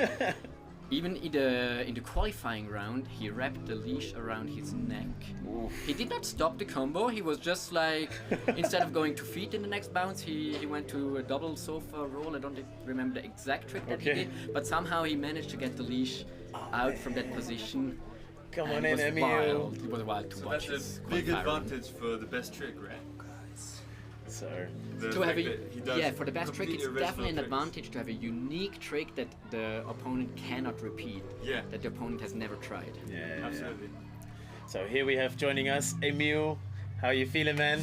Watching that? I'm super excited. I just came from up there stopping David's and Alex surf. Because when they were warming up, I saw no one is there to stop their surf, and it's super important to stay like straight because with the short amount of time. So I'm quite excited because I saw the whole battle from just perfect view, and amazing what happened. Like crazy, right? And it also reminded me of my run a lot in the qualifying. Can imagine, Also David, went risky all in and failed multiple times. Yeah, he kept trying that impossible, and the name of the trick is so far ringing true. So man, that was crazy. Like, I really love that they're both just going all out. They were like, screw it. No. Safety, screw it. I want to do cool stuff. From Alex, I'm so happy for him. He had like a really hard time in the qualifications too. I think he was certain he's out, and then he got the chance, and now he just took it to shine. He took it to shine. He did a double almighty to double back Holy yeah, Grail? No, back Holy Grail. Yeah, exactly. Crazy combo. Insane combo. Man, what a heartbreaker, that best trick, that third attempt from him. Almost landing this 360 impossible and just not quite. Yeah. Oh man. What have you guys been talking about with Sam? Like, just enjoying the view. Watching the final together, the first quarterfinal? Yeah, totally. We were watching everything together, and we're sweating just from watching. Not just from being in the sauna. That was close. That was a close one. Oh man. But yeah, complicated first minute for David. Yeah, I mean, I guess the live stream was not on for qualifiers. Yeah, right? it wasn't. Yeah, it just reminded me of my run. I also kind of ran at super high risk and just repeated it multiple times without changing my tactics. What was some of the hard tricks that you were trying in your qualifier? I just went for 540. 540. Yeah, right. So kind of, and this year I didn't really train the qualification. You have David coming, I think. Let's see if he wants to talk. Maybe he, maybe we'll see him in a later. But. 540, and I just decided the day before, and so that's a 540 Almighty, or 540 Almighty. So 1.5 rotations and 1 flip. Oh, now we have some review. All right, there we go. That's. Yeah, they both had a bad start, kind of. Yeah, totally. And Alex, I feel like kind of recovered. David epic there. Yeah, beautiful. David. Wow! So clean. Taking us into the space age. But I just had a short chat with David, and he's happy, and I'm really happy for him. He could present what he trained for. He really came to show us some space trick. I think everyone wanted to see the space. Oh, there it is. Double front almighty, two back holy grail. Oh! And then the recovery Oda, unfortunately. Let's see if So if you wonder what the Holy Grail and double back Almighty is, so Almighty is where you just hook with the foot. Holy Grail is where you first hook with the foot in the first rotation, but then grab the line with the hands. We are trying to reach you already the whole time. What does that mean? The microphone from the director. All right. Yeah, having some technical issues apparently, but that's what happens. So it's all freestyle. It's all freestyle. It's all freestyle. So okay. So anyways, I will go up to stop also the surf for Tlaloc. So enjoy the next battle. Thank you for your service. See you later. And again, feel free to come back whenever you want.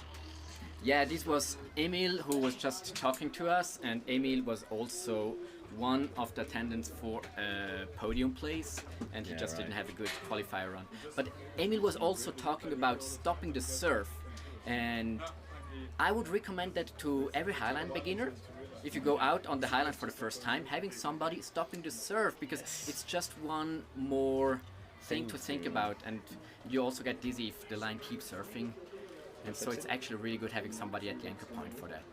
Microphone? What's that? Sound that you hear from Loader. I don't hear Loader, no. Where is it coming from? I have no idea. No. But yeah, it's really helps. I think it's something I also always do when I let beginners out on the line. I'm just there at the anchor and ready to help them a bit, because especially when you are not used to, for example, long lining. If you come from short lines or from rodeo lines, then stepping on your first big line, you really people often struggle really to stop this surf, because it's not something they're used to.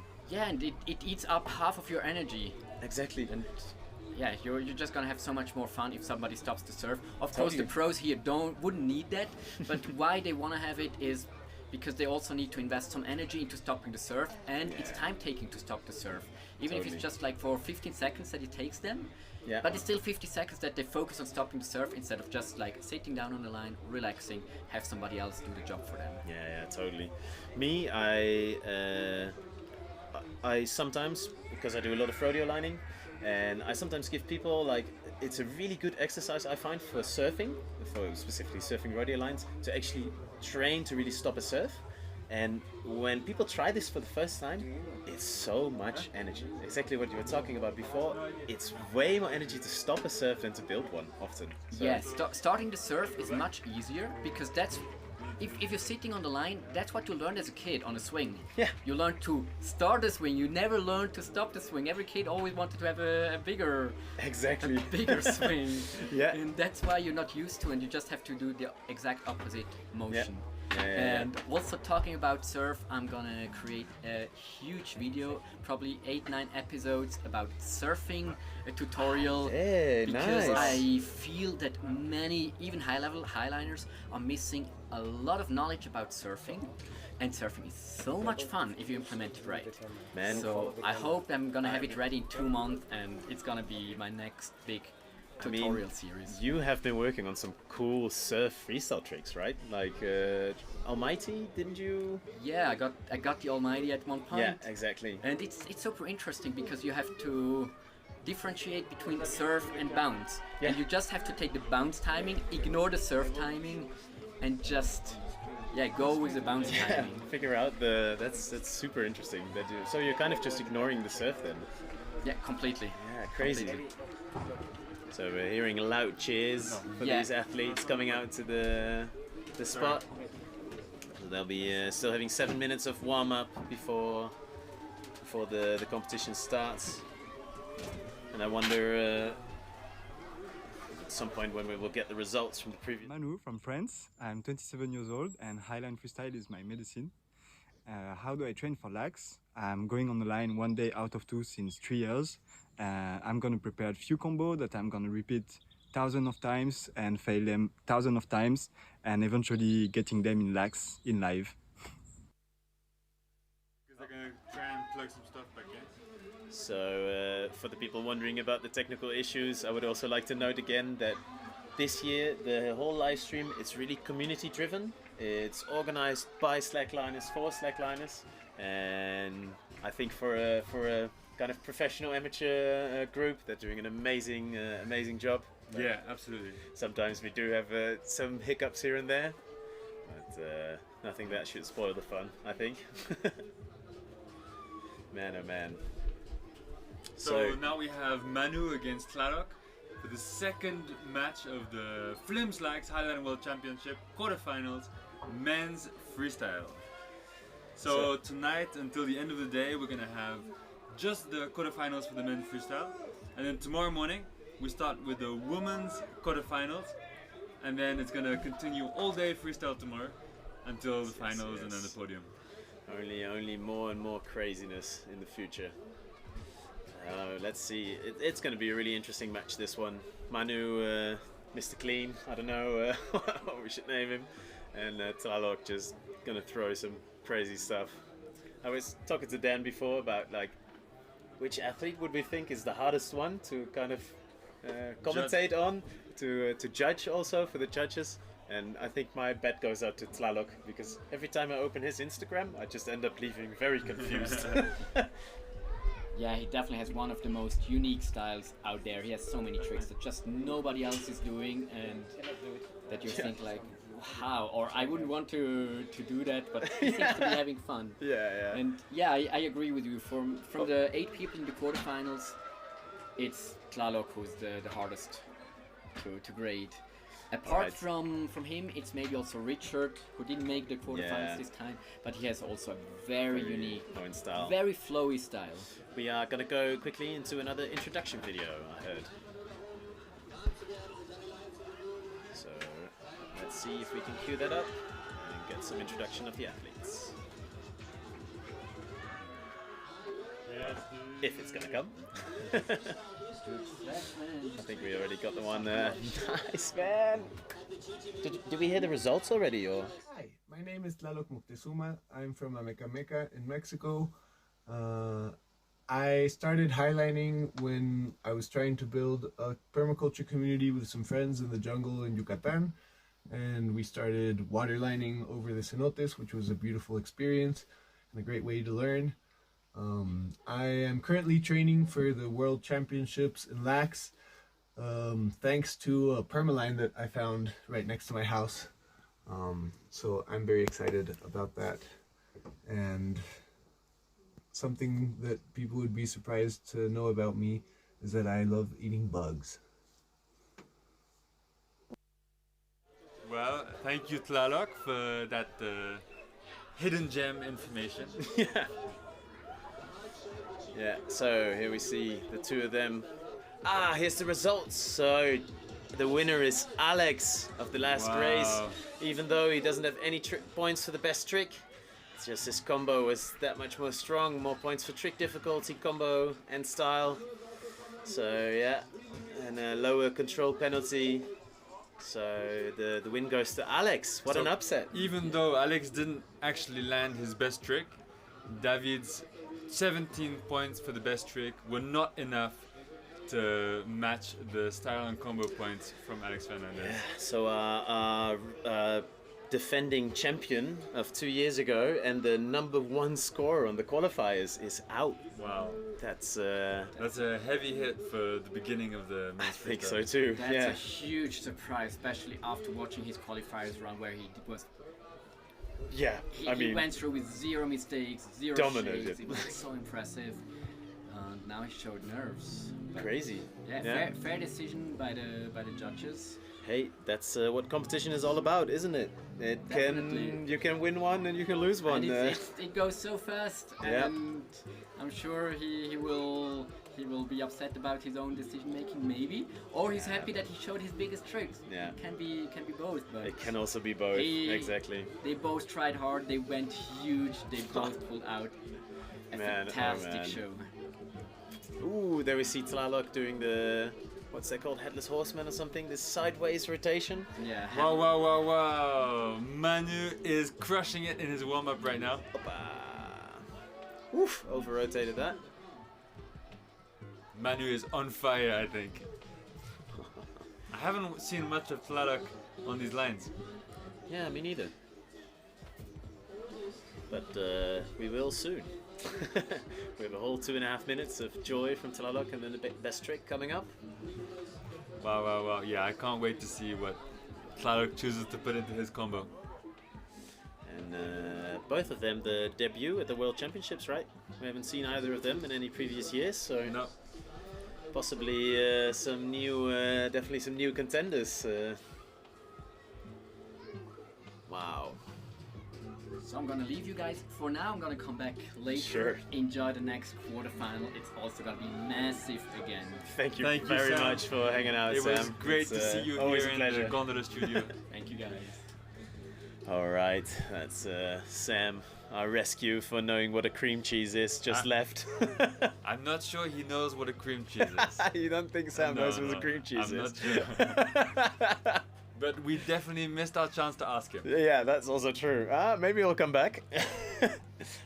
Only one man knows what the cream cheese is, and that man is bouncing up on that line on the right. Yeah. Wow, man, that was a heavy hit for... It's a heavy hit. I'm kind of shell-shocked. Yeah, I don't me know too. about you, but David being knocked out of the competition, and Alex must be on cloud 9 right now. I mean, I can imagine, yeah. Actually, just seeing him walk past earlier, he looked seemed happy. Yeah, he seemed happy. He but looked happy. He also seemed kind of like outside of himself, like, wow, what? You reckon he already had an idea that he would have won? I mean, I think all of them are probably following a little bit of what Sasha said earlier, like no matter what happens, you don't imagine yourself out. I think that's a great. I wouldn't be surprised if a lot of them kind of have that in their heads. Of course. Like we're here for, of course, having fun, but we're also here to just try to win, no matter how. Yeah, no matter how we feel and. Main character energy. Yeah, exactly. And I'm happy to see it. Of course, me too. No, I can't wait to see what Manu is going to prepare for us here. I know that Manu has been actually preparing especially for his qualifiers run. Actually, no, I spoke with Tlaloc too. Him and Tlaloc are two athletes that really pushed their qualifier run. Yeah. As far as they could. Nice. Most of their training was focused on that. Now that both athletes have qualified, now they're past the qualifiers. Let's see what will happen. Only 50 seconds left and we'll get started with this exciting next match. I think this is such a great matchup. It's going to be so much fun. I mean, I wouldn't like to be the judges in general, and I feel like we're going to say that way too much, probably, Dan, but I think this is somehow a particularly difficult one to like figure out.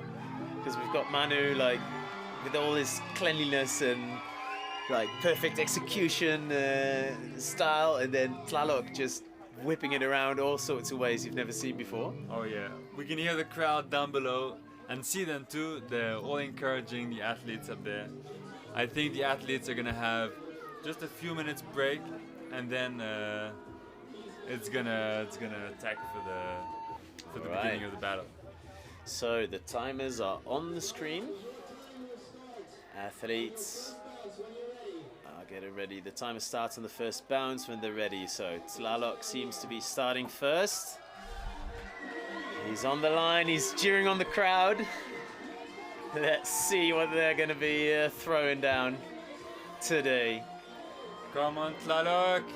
Okay. Tlaloc from Mexico up against Manu from France. Orbital to Sofa. Okay, wow. 360 Sofa to feet. That's John the Baptiste. John Baptiste. Allez, John the Up to a Baptiste. front Jesus. With Double pit Yoda. double back Wow. Yoda. Okay. He just did my a combo God. of 32 seconds and threw down hard right there. Tlaloc is coming out guns blazing like. Oh We were my ready God. for that one, dude. That We were was ready for sick. that We were ready for that one. To be fair, we asked Tlaloc about what kind of weird stuff he was going to throw, and he mentioned that John the Baptist trick. It's a headless horseman down to resurrection. nice It's little called kick from Jesus position. All right, down to never mind. Rewind, up to feet. Going for a beautiful, stylish little Almighty into this Obi-Wan, it's called, I think. Yes, back Obi-Wan into a front one-handed barrel. Barrel, scissor kick. Ooh, whipping it around to get back up to feet, but unfortunately not quite managing, trying to throw something else and getting down. He should stop his time. Yeah, right. Did that count as a leash fall, you think? That's a good question. I don't know. He caught the leash. He caught the leash and he got back up. Interesting. That can't be a trick, right? I have no idea what happened there. I don't think that's a trick. Whew, that was some heat from Manu as well. He's not making it easy for Tlaloc. Okay, Tlaloc is up. We just had a headless horseman. No hand. No hand so far to feet, I think that was. Or attempt to. So is he going to throw next? Going down into rocket. We have a edge of the trick zone going up to supersonic. Back Almighty. Stopping the time. Ooh. That's something we've seen athletes do before, is they will be rushed to stop the time and then take a leash fall because of it. Tlaloc luckily managed to save it there, but man, that was a beautiful combo. Let's see how Manu responds. Come on, Manu. Ale. Throwing the heart. Ooh, front flip. We had a front flip right there to back Almighty. Super clean from Manu from France right here. Rocket. Representing Han Solo, that's what that one is called. Unfortunately, falling down but making his way back up to feet. Wow. Oh, I think he went to throw another Yoda and took a leash fall. Wow. Crazy second battle this is. We have Tlaloc from Mexico and Manu from France. Wow. Both athletes throwing down hard today. Oh man. Excitement is high. Let's see what's up next. Still 1.5 minutes on the clock. I can't believe it's still that long. Taking his time to set up for a big bounce, expecting him to throw something big. Back flip. Wow. Nice. 360 Almighty. Ooh, some triple back Yoda. Okay. Wow. Wow, the crowd's going wild. Manu is going to have a tough time replying to that. That's a tough thing to respond to. Wow. I think there was a 360 Almighty. He ended up in exposure though, so I'm not 100% sure, but either way, an Almighty with a lot of rotation and then throw that into a triple back Yoda. That was crazy. That was fun. That was the craziest incredibly insane combo of the whole competition so far. Oh man. This is the quarterfinals then. Ooh, nice orbital from Manu there. 360 Almighty. Ooh, trying to respond to that 360 Almighty. Down to leash fall. Unfortunately getting down to the leash fall. Come on, what's Tlaloc got in store for us now? Man, like, what does he have left? Well, this match is lasting a while. They both have 1 minute left. And Tlaloc going back into the bounces. We've got a beautiful drone shot out here. Yeah, gorgeous views of these beautiful boys flipping around. Come on, Tlaloc. Headless Horseman, I think. Ooh, whipping it around in sofa back to feet somehow. Wow, he is the master of the saves. Yeah, he is the master of the saves. And he was wrapped up in that leash, man, and he somehow manages to fight his way out of it. That was insane. Wow, man.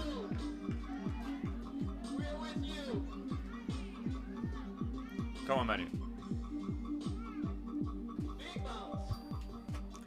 Let's see. Double Almighty. Ooh, not quite. Didn't quite get around. Wow, this is Oof. This is starting to look a bit rough for Manu, I feel like.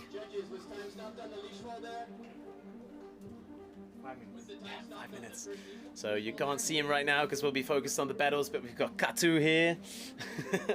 Ready to watch some exciting stuff on the screen. This is insane. Man, it is. This is insane.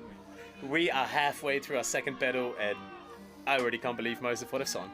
Let's see what Tlaloc's gonna come with next. Back flop down to back, down to back, up to feet. Come on, Kamikaze. Tlaloc. Come on.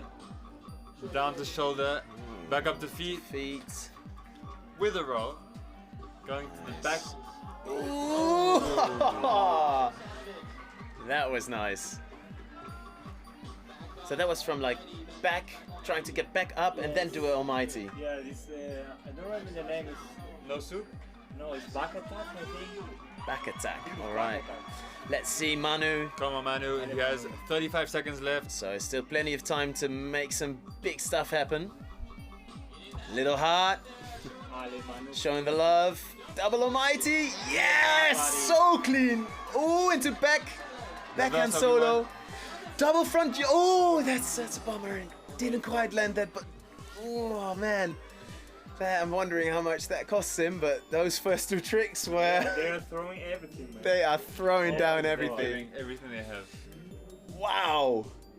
And still time left on the clock. Tlaloc's got 22 seconds. And Tlaloc, come on. let's see what he's going to finish this off with. I think he's already very happy probably with what he's thrown down. Ooh, back to what's that position called? Chicken wing. Oh, chicken wing. Yeah, I think he was trying to do backflip no hand. Yeah. And he fell into the chicken wing position. Nice save from the chicken wing position. 2 seconds though. Yeah, man. 2 seconds left, so I guess he can do a one bounce trick maybe. Yeah, maybe. But still 11 seconds for Manu. See what he's going to finish it off with. Ooh, 360. Oh, over-rotated on that 360 almighty. He seemed disappointed about that. One bounce trick.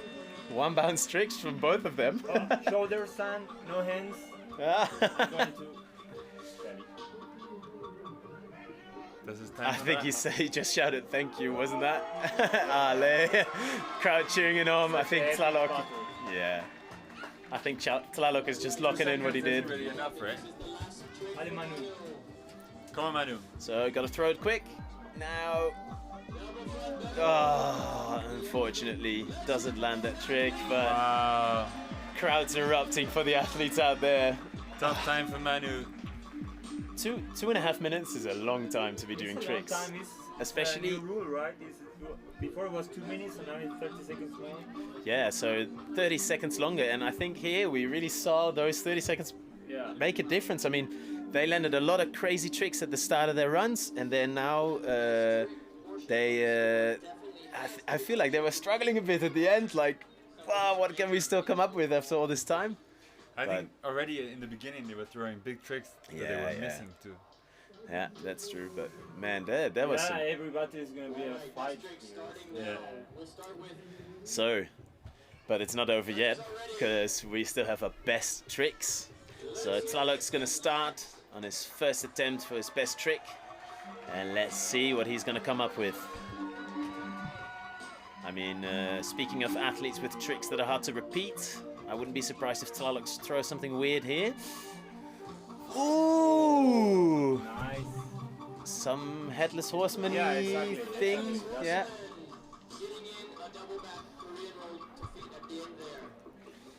What did we just see there? So that was definitely starting as a headless horseman, and I have no idea if he wants to go into something else after that. But feet-to-feet trick. And Manu is just bouncing feet to feet. hard. Allez, Manu. Let's see what Manu is gonna try for his best trick. Double almighty, so clean. Yes, and landing the 3 bounces. And clean. Having fun with some barrels after. This is not gaining him any points, but that's dangerous. Getting him style points in our minds. Well done, man. It's important to stick the first. Yeah. He got it, right? Yeah, he got it for sure. He did 3 bounces and then. So 2 more tries for Tlaloc. And Manu gets 2 tries to try to land this headless horseman. Do you think he will? Yeah, he will try for sure. That must be scary. I always love the moments in these comps where the athletes explain to each other how the trick is done. Oh yeah. That often happens. Let's see if Tlaloc can land it. Come on, Tlaloc, let's go. Yeah, come on! 3 bounces. So that's also interesting because that means Saluk has 1 try left to try a double almighty, which I wouldn't be surprised if it's something he can do. And that means if he lands that, he halves Manu's points for that best trick. Look at that. Saluk is explaining how to do it. Exactly. Manu trying to understand what So the beautiful thing here, what I find so gorgeous about this, is if Manu lands this, he will halve Tlaloc's points for that Headless Horseman. So it's in all Tlaloc's interest to not explain Manu how this trick is done, but through their incredible sportsmanship, he does. So let's see how close Manu gets to throwing this crazy sideways rotation. Okay. Ale, all right. Putting the hands on the line instead of his neck is a safe bet, but more like a cartwheel. Yeah, more like a cartwheel. Nice but one, by the way. Great try nonetheless. And so let's see, because the other thing is still very possible. Tlaloc has a try to half his points. Yes, we can definitely say that. With a double almighty, and I don't know if he's ever landed one, but I wouldn't be surprised. So at least I know he landed the double back almighty. Yeah, probably right. front 2. I'm not sure, but for sure he can do it. He's kind of athlete. Yeah. It's definitely very much a possibility. So let's see, because it would probably make a difference in the scoring.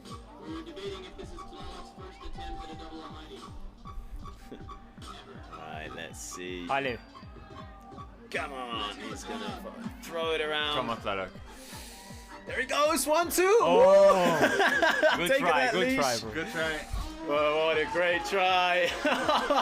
Crowd's going wild out there. Such an epic battle. Oh, that was incredible. I can't wait to see the replays of this thing. So wait, Manu has 1 more try of the Headless Horseman. True. Feet So to let's feet see. trick, where you don't touch the line with your hands normally. And you spin sideways. Ale Manu. Ale Manu. Whoa! Oh Good try though, good try. Wow, that was a great comp. Yeah, wow. Crazy. So what will be their synchro trick, do you think? Whoa, good question. How much overlap is there between these guys' tricks? This is something I really love of Freestyle Highline. It's so many different styles and it's still a really hard tricks, but completely different styles. It's super hard work for the judges, huh? Yeah. Like really. I mean, a battle like this. Yeah. I was saying it earlier to Dan, but man, that must be either way heartbreaking. Yeah. Absolutely. They're getting off the line, not going for a Okay, secret guys. trick. I need to warm up because I'm next. All right. Oh. Crush it, man. Thank you very much for hopping by. Can't wait to see you up there. For do this amazing job. Man, we're with you out there on the line. For sure. Okay. You're gonna do this. No. So the next battle is actually Davis against Joshi. Yes. And just after that, we're gonna have Basti against Katu, who was in the studio with us just now. Who's getting ready, gonna warm up already. Off of the line. Yeah, I think it's nice for Katu to see how hard the others are throwing it. Absolutely. Especially from this close-up view. Oh man. And yeah, I mean, it's real. I think you could really learn some lessons on strategy. Oh man, I mean, it's a big part of it, isn't it? I mean, yeah, like we saw in the first match. Yeah. You can have the best tricks and the coolest stuff, but not make it, unfortunately. So. Yeah, strategy is a big part of this competition, and that was really intense. Yeah. That was a big one. And speaking of strategy, on that, the opponent of our friend here we just had on the chair, Katu, Basti. I think speaking of strategy, when we talk about strategy, you think he's number 1? Basti is, I think, the one who's done a lot of reading before he planned what he's about to do out there. So yeah, I definitely agree with you. You can call him a little bit of a technician for sure. Basti is a technician. You could call him a nerd. You could call him a scientist. Scientist for sure, mad scientist maybe even. Exploring the bounce laboratory. Exactly. cooking up some weird stuff. But before that, we got another battle coming up, which is Davis. Words. Sorry guys, been a long day. Davis versus Yoshi, which is going to be also an interesting battle, I feel like. Like the results were, of course, a bit apart. Like Yoshi definitely scored a lot lower than Davis on the qualifiers, but as we saw on our first heat, that definitely doesn't say everything. So let's see if we can see another upset, because Davis was in the finals 2 years ago. Is that 2 true? years ago, Davis against David, right? Davis versus David. Yeah, and I'm pretty sure it was Davis who won. No, David. 2 Sakalomo years was ago. the. I meant 2 editions ago. Yeah, no, 2 years ago. Were they also against each other in the finals? I'm pretty sure they were, and then it was Yeah. David who won. Yeah, exactly. Yeah, the rematch. now this year's competition This doesn't year look anything is a like bit different. 2 years ago. The tricks are crazier. The heat is off the charts, man. It's quite shocking. It's shocking. So here we got some replays. Tlaloc throwing orbital to Sofa, whipping it around into something I don't know the name of. That was a cream cheese, right? That was the cream cheese. Going to Sofa 360 to feet, and then Manu, ever the stylish freestyler, doing nice kicks and pops and that nice Obi-Wan. The classic Manu one-handed style barrel. we all know and love. Scissor kick. That was a really nice combo, man. Wow, And yeah. just not quite making Big back up combo. to feet there. Tlaloc, hands free. Oh, just not that quite was making so it. Close. Yeah. Sofa roll to feet, I guess. Hands free, sofa roll to feet. Wow, man. Incredible. And there we go, that backflip into that 360 almighty. Wow. Oh, not quite 360 maybe, but then This that was the big triple back Yoda, man. Yeah. I thought he had such a little bounce yet. Like such a small bounce. But he somehow managed to throw that triple back Yoda. Like, how did he do that? That's incredible, man. Incredible. Oh man, it's been quite the comp so far already. Opa. Major upsets, big leash falls, even bigger tricks. It's woo, there we go. And there you also saw a slight demonstration of why that trick people find it scary. He gets wrapped up in his leash rather nicely there, doesn't he, Dan? Yeah, he definitely does. Yeah, we Right. saw in his qualifier actually that the leash was wrapped around his neck, and he just continued. Yeah. And He's the master of saving the bounce. a master of saves and a master of getting somehow out of that darned leash. Yeah. Wow. I'm gonna quickly go grab some water. Do you want some as well? That's okay. You still have? Yeah, I still have. I'll be back in a second.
So, the next battle we have coming up. We have the results. The results are in. Tlaloc has won the final battle, the quarterfinal between Tlaloc and Manu. 108 Tlaloc was points. victorious. Man, that was glorious. So Incredible. both athletes landed their best trick. So we see that Manu had a big control penalty of minus 12 Yeah. points. There we and go. Tlaloc only -4 points. And just overall, huge scores for style, combo, trick difficulty. Tlaloc really did some incredible work out there, man. Yeah, we can definitely see that Tlaloc has the advantage on trick difficulty here. Manu doing his super squeaky clean combos. Squeaky clean. And Tlaloc just throwing it down. Yeah. Oh man, that was crazy. That was a big one. That was a big one. Wow. Quick response from the judges. I'm yeah, surprised. That was good. I thought they would be deliberating for a little bit longer, but I think the last match was much closer. Yeah, I guess so. Much harder to figure out, but I mean, I agree with the scores. Tlaloc was just throwing down stuff. Yeah, of course. What? Crazy.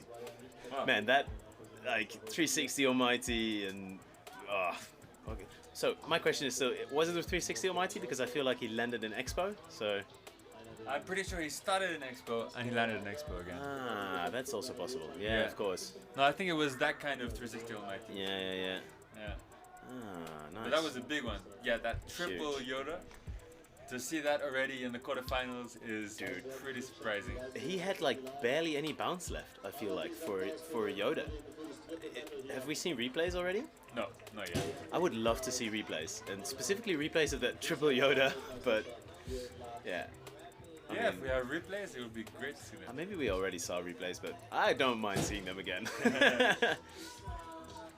Man, oh man. And don't forget, guys, if you're in the comments and you have some questions, feel free to ask them. I'm looking at the YouTube comments. Okay, so as I was saying just before we got the results, the next match is Davis against Yoshi. So Davis is a previous winner of the World Championships up in Laax. Exactly. And Yoshi is the creator of the bungees. Totally. Athletes have been training hard for this moment. And we're going to be seeing some world-class freestyle right here. I'm sure. I think both of these... So I think we're going to move to some introduction videos. So we'll get to know these guys a bit better. It's Davis Hermes. I am from Edwards, Colorado, United States. I would tell someone that's scared to try something new that that's super normal to have that feeling, and it's okay to venture out your comfort zone, and especially if we're talking about highlining, understanding the rigging and why things are safe goes a long way, and to trust the process and be okay giving yourself a little push. Hard to say a favorite trick, but I've been really liking doing a lot of tricks to different static positions and just unique, more balancy positions on the line. Most people would be surprised to learn that I have a hairless cat.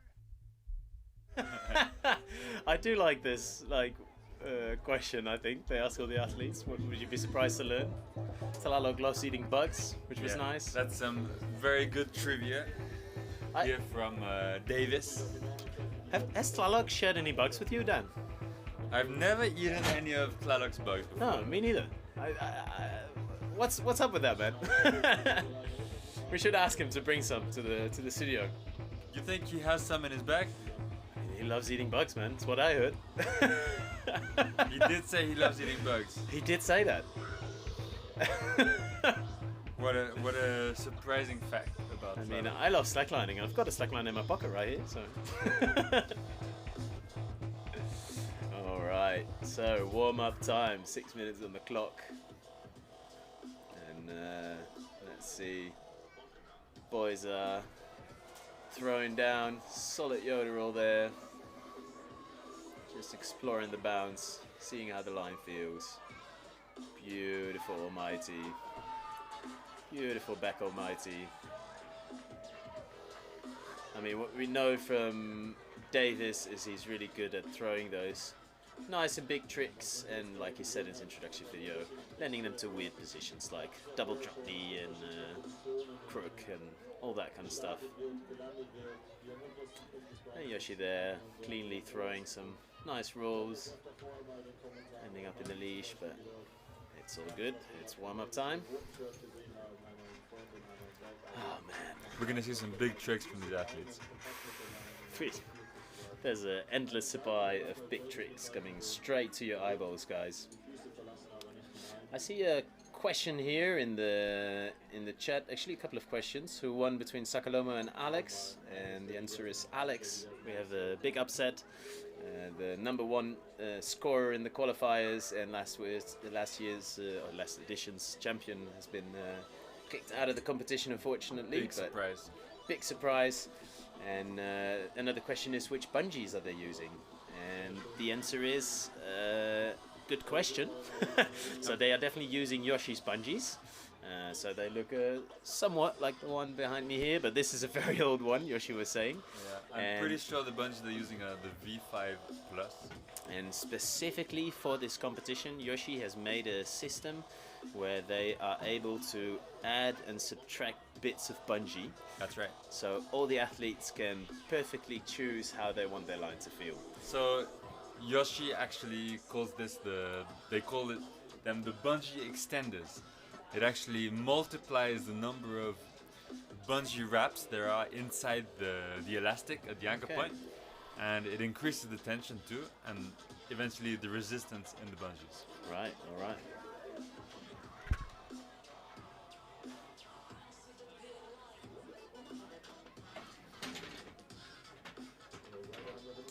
So we are being asked to close the doors of the gondola. We'll see how long our sweaty butts can survive that.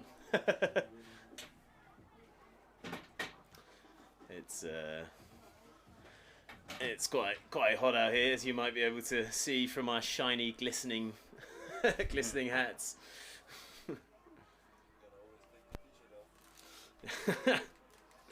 I'm gonna start by taking the head off. I know that they. There we go. We'll just put it right there. I think that's good. All right. Man, oh man. Okay, so we're still in the warm-up zone. We have almost... Can you turn down my headset volume a tiny bit down? Yeah. Thank you very much.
At least a bit of energy. Ooh, it is hot in here when you're done. Alright. One more time. One more time. Oh, well, do they hear us? I think so. One more time seems to be coming to an end.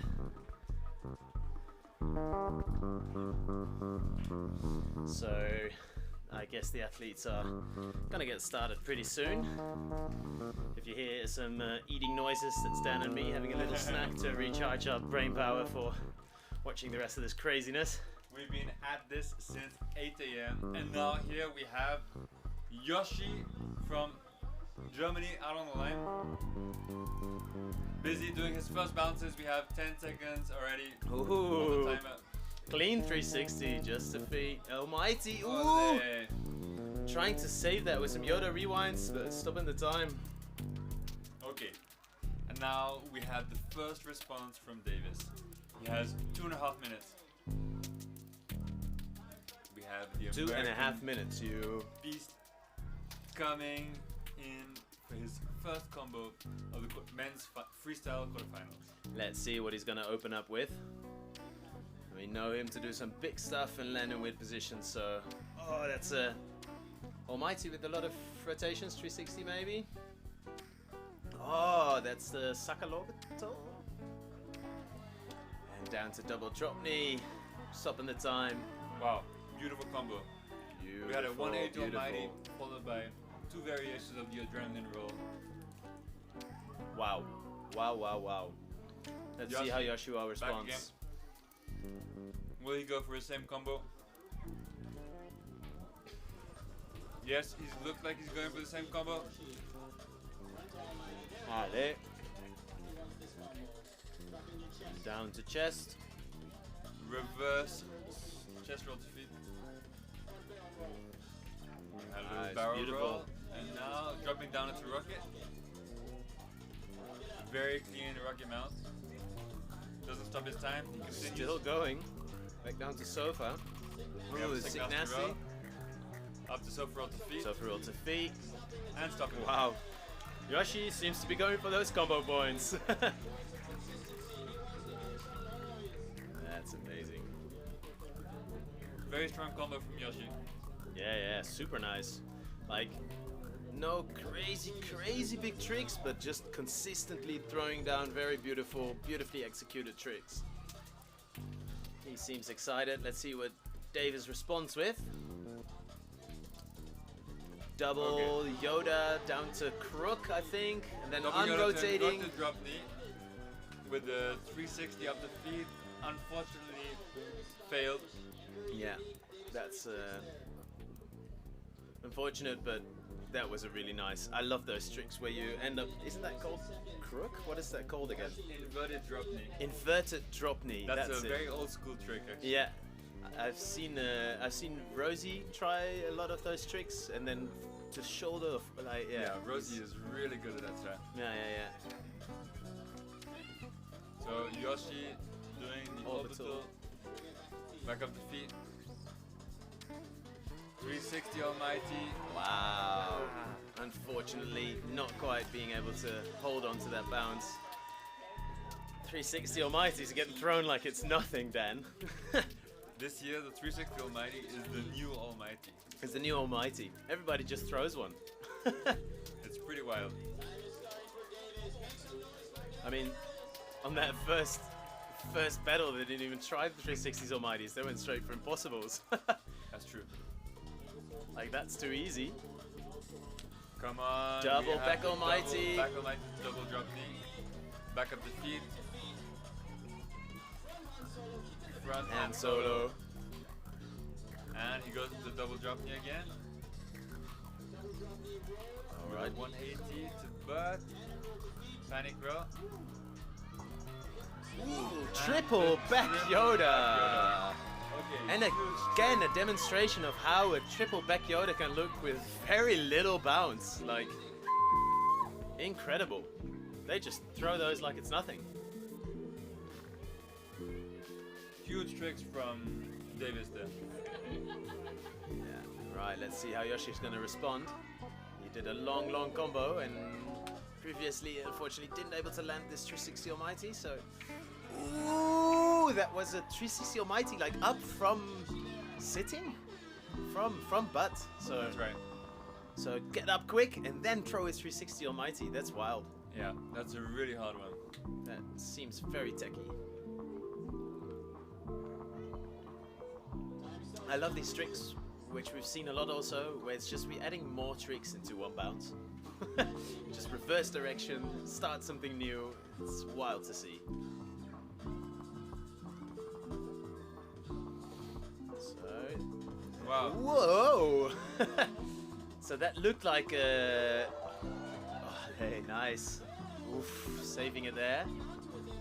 It's like having a little bit of trouble, but back almighty. And double front Yoda! Woo! Trying to save it with some safety Yoda rewinds, but unfortunately not quite landing it. Man, that was a weird trick he tried. He had like his hand behind to hold what seemed like Obi-Wan, but then flipped out of it to try. And grabbed his leash. Come on, Yoshi. Yes! There's that 360. Oh no! Okay, saves it somehow into rockets. So no! Almost lands that supersonic to kind of save his combo, but both athletes have 30 seconds on that timer. Oh wow! Man, incredible! This is really heavy. This is really heavy, man. What a competition it's been so far. I can't believe we're just watching the quarterfinals right now. I know I've been saying that a lot, by the way, but it's hard not to.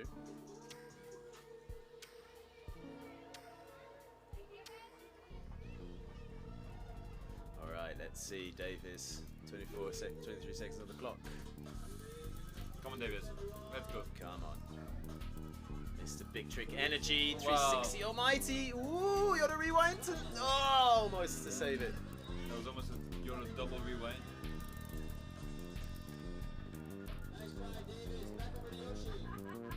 Mr. Big Trick Energy. We have Team Davis just behind us. Yes. Team Davis, that's true. And Yoshi back up with 30 seconds left on his timer. Let's go, Yoshi. Let's go, Yoshi. See what he's gonna come up with. Okay. I look close.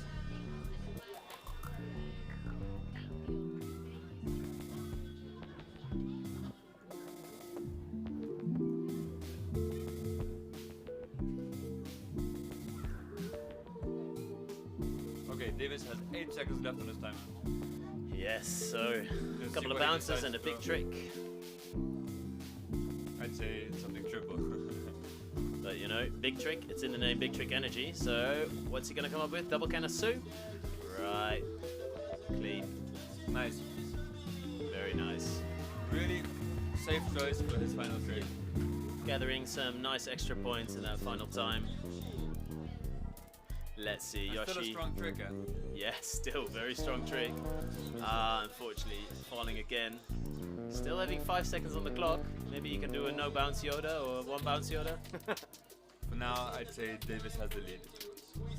Yeah, it would really depend on what I think so too. For the best trick. I'd say so too, but honestly, Yoshi also had some long combos.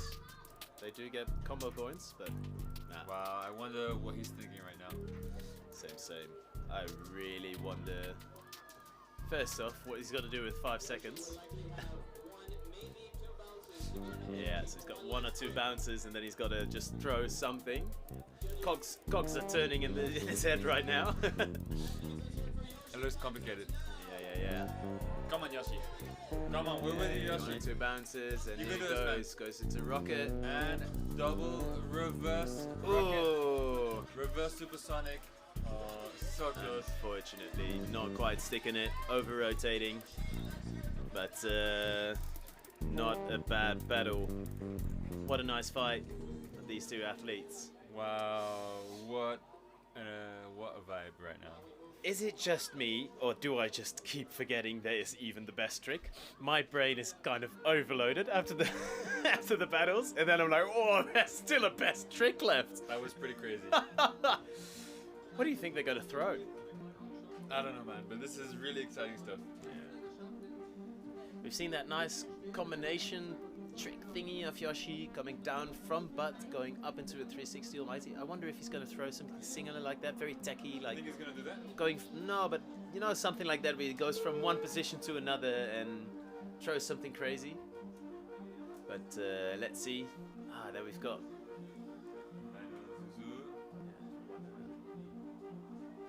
Let's see. Bouncing big. Yoshi bouncing big. You can see. Okay, Ooh, we I going think for the 540 Almighty.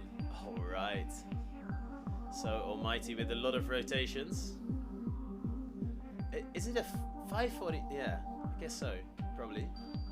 That's a trick that Yoshi has quite good. I can imagine that he'll get it in these 3 tries. All right. Come on, Davis. Let's go. What's he got in store for us? Let's see. 540 Almighty is not a bad trick. We heard it's Alright, what was that? I think that was a 360 orbital. We are opening the doors so we can possibly cheat. Alright. Wow, really strong trick from Davis there. Come on, Yoshi. I think it's some type of orbital, maybe 360 orbital, something like that. I'd say so. So Yoshi, oh! It looks like the hook didn't quite work out. Getting launched out of the trick, unfortunately, not making it around. Beautiful drone shot here from Jonas.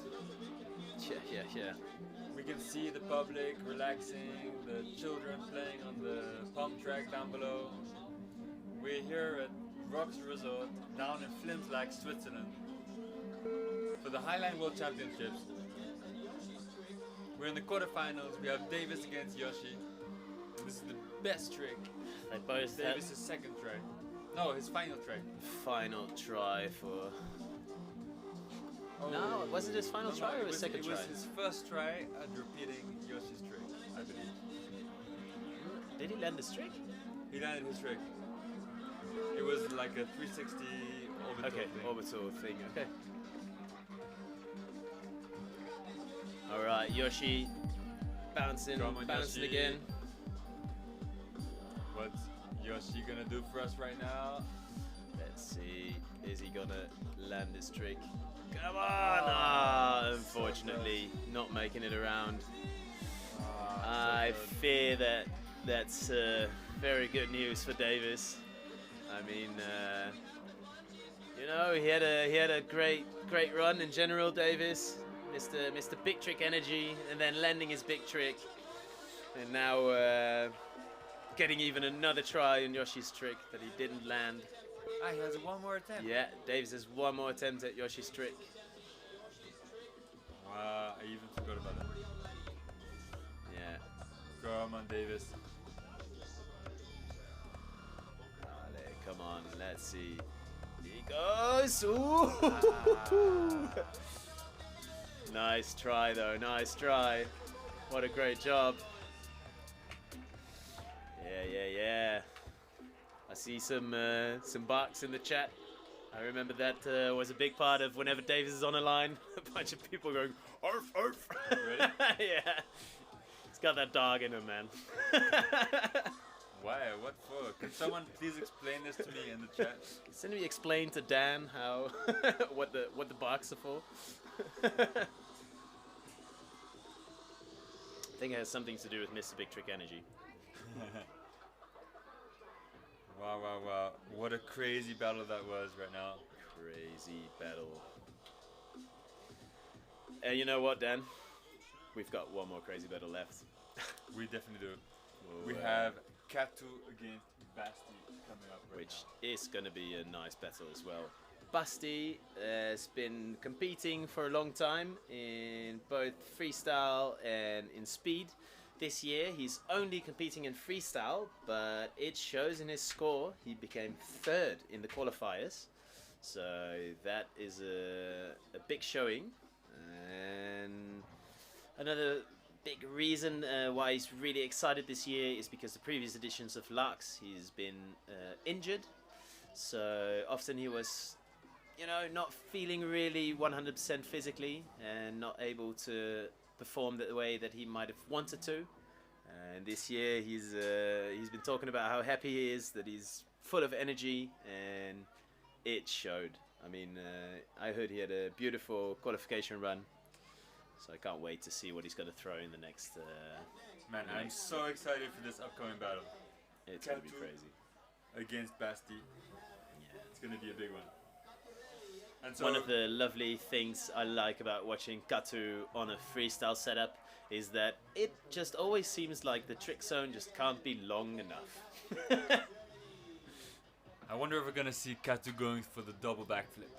Ooh, That's a trick that I've seen him train a lot, and that I saw him working on during the warm-ups. Double backflip. But I'm not sure if he's already landed it. That is crazy. You mean like never landed ever? Yeah, I think it's a NBD. Alright, let's see. But first, let's head to some replays. And see what's there for slow-mo. Served right.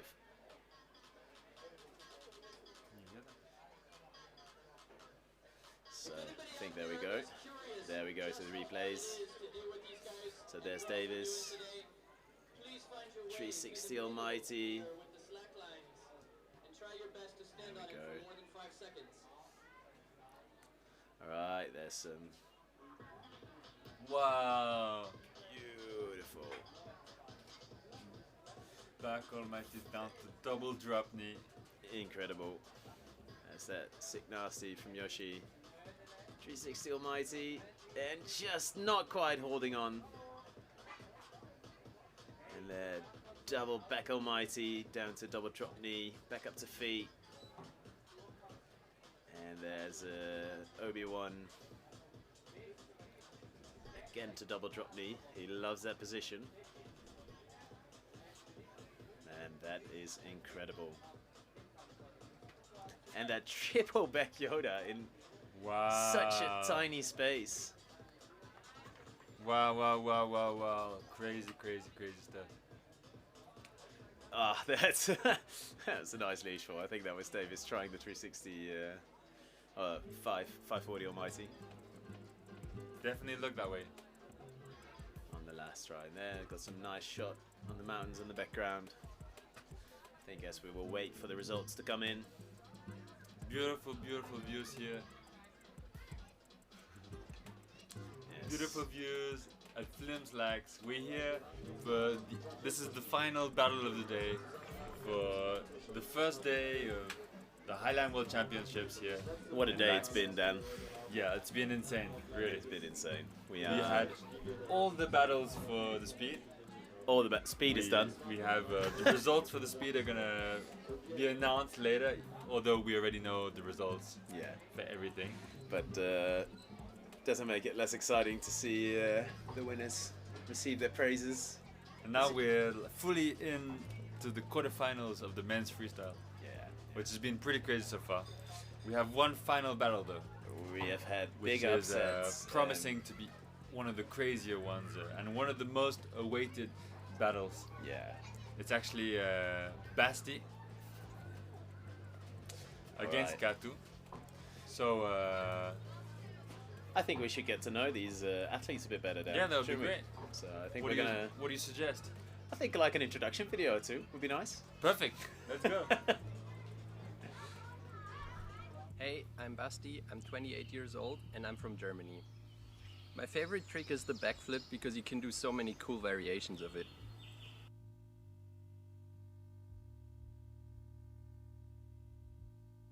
I'm looking forward to seeing you in Laax. Alright, that was Basti's introduction video. Wasn't it the guy from the Freestyle app? That is... That was the guy from the Freestyle app, isn't it? That's exactly... we just had a... Ah, very nice. So, I think we also have an introduction video for Katu, I heard. That's right. So let's have a look. I think we might get to that next introduction video. Hola, mi nombre es Gonzalo Caturelli, soy de Córdoba, Argentina y estoy súper contento de estar acá compitiendo en esta edición de World Championship en Laax. La primera vez que probé Highline fue hace 9 años, pero me llevó casi 3 años animarme a pararme en la cinta. Así que si estás en ese proceso de bloqueo y miedo, no te preocupes, sé paciente, seguí intentándolo que lo vas a poder lograr. Ahora mismo estoy entrenando Freestyle y Speedline. Estoy clasificado en ambas y me motiva un montón poder dar lo mejor de mí en las dos disciplinas. El Freestyle por un lado es pura diversión y desafío, y el Speedline me da una adrenalina que me encanta seguir probándolo. Mi truco favorito sigue siendo el Orbital to Feet. Es un movimiento tan puro y se siente tan bien en el cuerpo que es una de las razones por las cuales me encanta el freestyle y quiero seguir haciéndolo. Muchas gracias por estar mirando. Thank you, Basti. Thank you for that. Was that the Highline Freestyle guy again? Yeah, absolutely. I didn't know he spoke Portuguese. Was that Portuguese? I'm pretty sure that was Spanish or Portuguese, yes. Obviously that was Katu and not Basti, but... So, Katu actually crushing from Argentina against Basti from Germany. Hello! And here we got Alex. Come in. Yeah, come in. Please, please, please. We are very stoked. Oh man. To welcome to the booth The Alex man Fernandez. who shut out last year's champion. How do you feel? I don't even know. I don't even know. To be honest, we saw you pass by earlier and you looked a bit shell-shocked, just like we, like, what just went down? Yeah. How was it? How did it go? Have you recovered? No. No, I'm surprised I have more battles to do. I was expecting to have a beer tonight to chill out, you know. Right. It's been a long couple days. And now you're not done yet. And now I'm not done yet, yeah. So here we see the results. Davis with a commencing lead and definitely taking the victory there, which I would say was expected after seeing what went down. Davis is a monster. Yeah, that was he's a monster. Huge battle. Do you know who's going to be your next Slalok. opponent? Slalok. Yeah. Oh, right. Are you excited for that one? Yeah, of course, yeah. Have you freestyled with him a lot before? Or? I've freestyled with him. I've had battles against him at GGBY and in Mexico at Up High. Yeah. And yeah, we've gone against each other. Wow, 2 times amazing. before. Super Yeah. cool. So that's going to be tomorrow morning at around 11, right? Okay. I didn't check the semifinal schedule because I saw my quarterfinal and I was like, oh, I'm not gonna I now need to know when that is. Oh Man, congratulations. That was a huge battle. We loved it from here. It was really a great vibe. Yeah. We were like... It's been a hard couple days.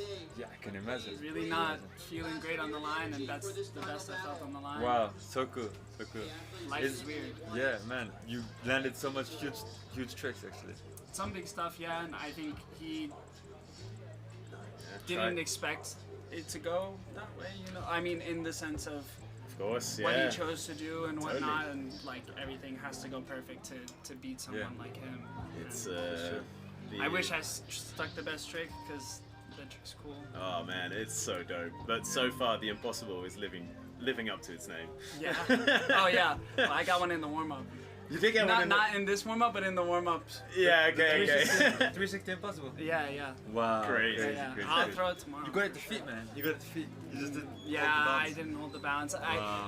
In my head, as my feet are going on, I'm like, I got it. I got it. It looked so and solid. Then flipped off. Yeah. What was it missing? Man. What was it missing? Oh jeez. Sorry. Good. Yeah. It was missing just a little push. Yeah. Just a little push. A little push. I kind of like came on top of it soft. These lines are spaceable, as you see. Yeah, David absolutely. Yeah. Doing space orbital, 180 space orbital. Beautiful. Are those tricks that you've tried already in the last few days? The like space orbital, the space eclipse? No. For me, the impossibles feel more natural for me. Absolutely. I've done space eclipses, but yeah, I do more impossibles. Yeah, You're good at what you train. We saw it from your GGBY final, this amazing impossible to the infinity Yoda save. Yeah. You're a master of these Yoda saves. We're super stoked to see more impossibles coming up tomorrow. You will. We're super excited to see it. Man, it was just so exciting for us to see both of you going all out. Just being like, you know, screw it.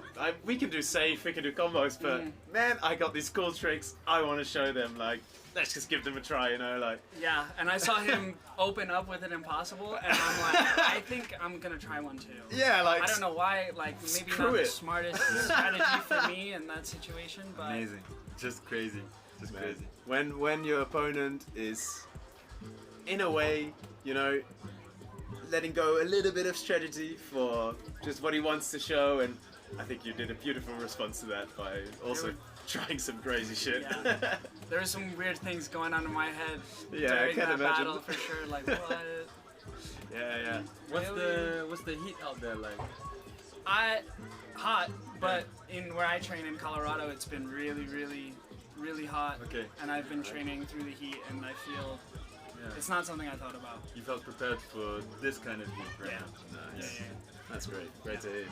Dude, insane. We good? Insane, yeah, for sure. Are they starting soon? This is no gonna idea. be such an insane battle. Yeah, if you wanna watch it from here, it's possible. Yeah, sure. I'm really excited for Basti to see like what he's gonna land here, because. So you guys are the main commentators. The live stream on I YouTube. don't know if I want to. I might say something. No worries, Relax, man. there's no pressure. If We you want to are- stay here, we have the best views. I think once they go out, I'll leave. Yeah, sure. Yeah. No worries.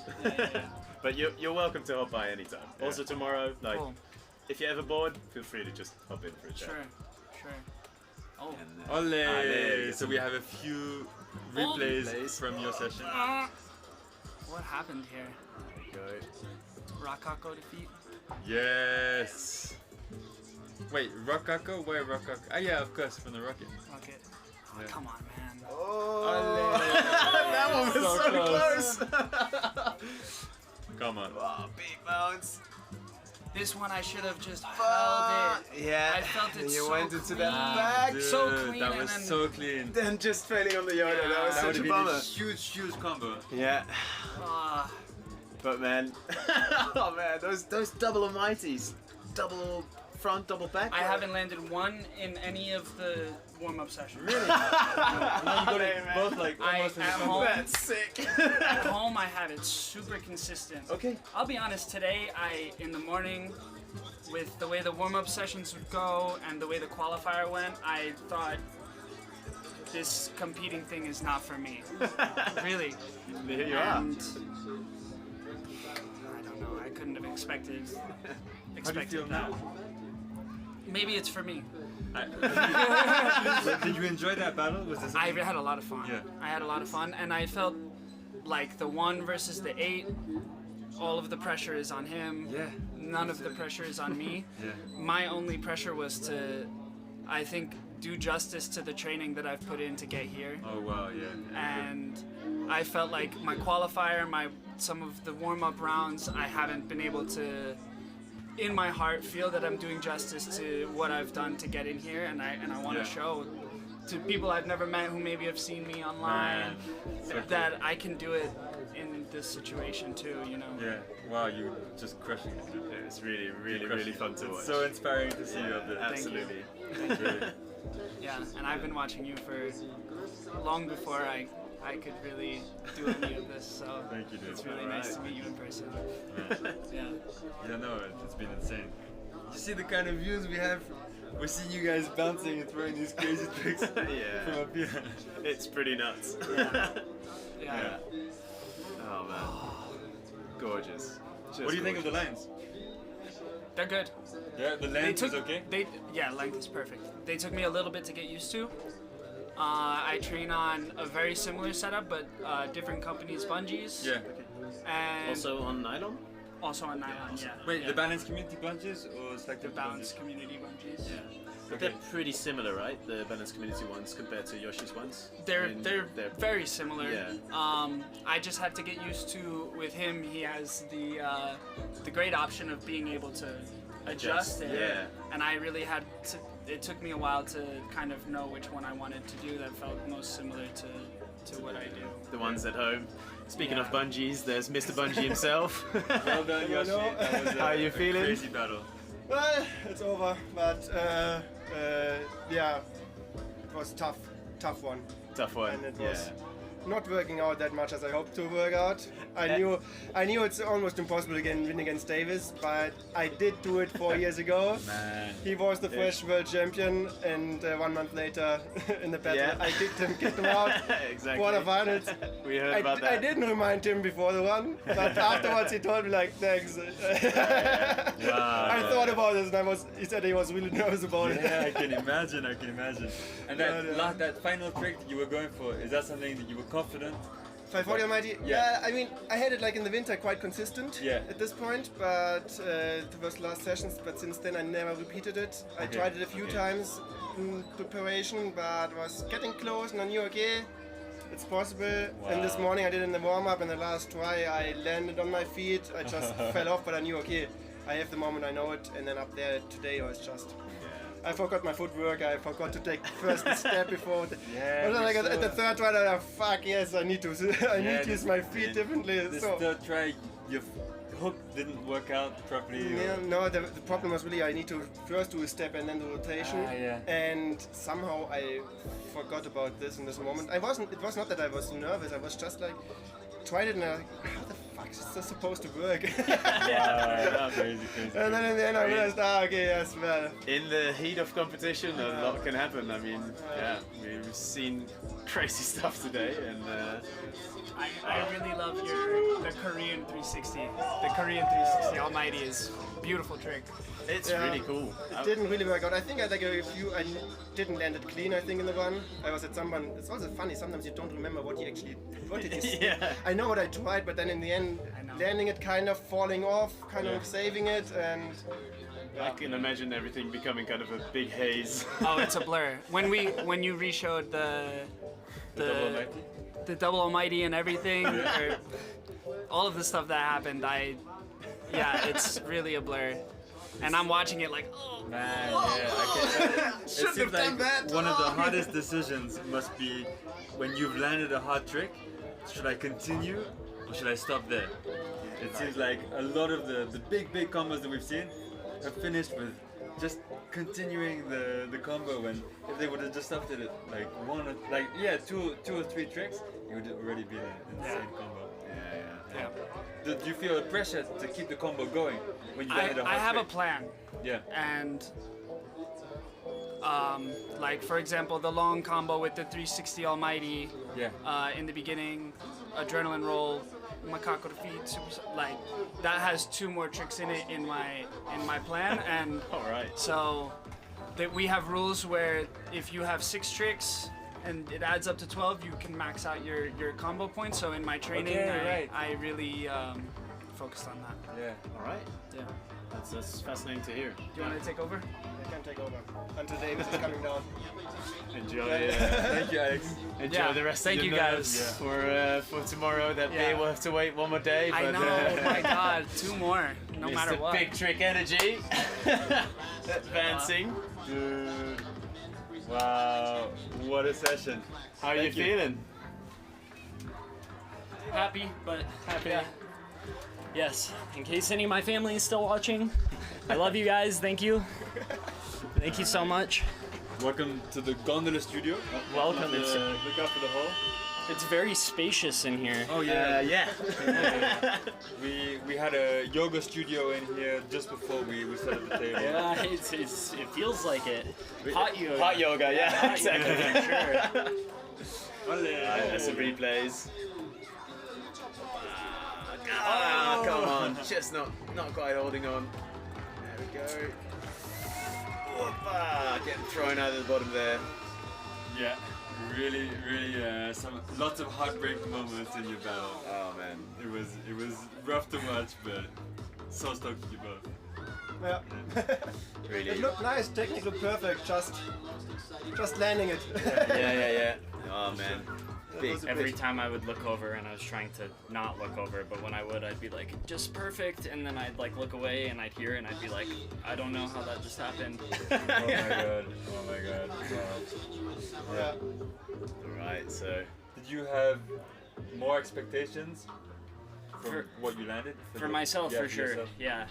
Yeah, you know, it's always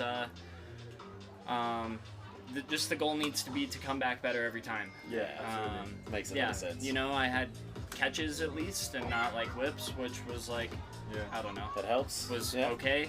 But yeah, I have much more. Yeah. Being able to recover is a big part of like keeping your combo going and working on your score. We were talking earlier about that it's really fun watching Tlaloc getting like wrapped up in his leash, getting completely messed up, and somehow like untwisting and getting back on the line. Yeah, he's for sure, and really most of South Americans, just in their style, have become like the best at recovering. Yeah. It's really, really. It's incredible to watch you guys out there and just the cogs turning in the head so fast. Like, okay, what am I gonna do next? Like, maybe I didn't expect this to end up this way, and yeah, it's really beautiful to watch. So we should have a few replay moments from your session up here on the screen if you want. Here it is. There we go. And beautiful 180 Almighty. Adrenaline roll. I know, what do you call this one? Sako orbital. Sako orbital. Back almighty to double drop knee. This is becoming your signature trick, right? Yeah, I love those things to double drop knee and to inward drop knee. That was really messy, but it came away. There we go. Man, so strong, so solid. And you have a surf going there. We can see the surf. Yeah. Did you feel it? Yeah, for sure. This combo, for some reason, when I do that 180 trick before the panic roll, it eliminates a lot of the surf most of the time. So I know I just kind of need to make it there. I'd never tried that 540 Almighty before, so that was like a fun challenge. Yeah, I'd like thought about it, but only training for this comp, and I was like, I'll train my combos and things. Yeah. Can you explain to me, at some point you went down, you had the leash like behind your leg kind of? What was this trick you were trying? Yeah, it's like a Han Solo is the first part with the leash behind your legs. And then for the second half of the trick, you wrap it around and you grab it. So you pull the leash? Yeah. Han Solo, and then pull the leash and to rocket. And can do it to chest. I haven't done it to feet yet. Yeah, I call it. It's a really nerdy name, and it's evolved, and I've confused a lot of people because I kind of changed the name like the day after I did it. So after I did it with a group of people, they dispersed with names that I changed. Right. So I really messed that one up. But it's the Millennium Falcon. And the reason for that is because it's a Han Solo, right? Yeah. Is the first half, and then I called the second half when I did it a Lando, which is a friend of Han Solo. So it's them together, and it's the Millennium. It's the Millennium Falcon. Yeah. Makes sense. Okay. So it's super nerdy and weird, and probably not the most aesthetic to say. I like that we got these themes going. And a lot of people call the Lando a lasso because that's what I originally called it. Because it's like I thought like a lasso, you're throwing something anyway. But I really messed that one up. Did you ever do that trick, like the Lando, just without the first hand solo? Yes. Yeah. Alright. So that's kind of like a orbital to feet holding leash, right? Yeah, sort of. I've never done it to feet. I've done it to I've done it to double drop me and to chest and chest Korean. Right. Yeah. Is it easier for you to land tricks to double drop knee than to standing? It depends on the trick. Okay. Like, yeah, it really depends on the trick. And some, like I always have done the to feet first. Yeah, right. But I love double drop knee so much, I often just like end up doing that much more. Yeah. Like double back almighty or back almighty to double drop me. Like I can do to feet, but I've done hundreds of more repetitions to double drop me Fair enough. for both of those. So it feels very natural to me. Cool. I personally love that you're keeping the Star Wars name. Like, thank you. Affirmation. I needed that. I love it. I mean, I do love all the wacky names out there. We still discuss. Do you know what a cream cheese is? Honestly, in Tlaloc, I hope he never sees this. I'll never know any of his tricks. I'm just like, okay. I think I know that one's a banana, cream cheese, blue cheese, you know, like whatever cheese. John the Baptist. Baguette with cheese. No. I've been.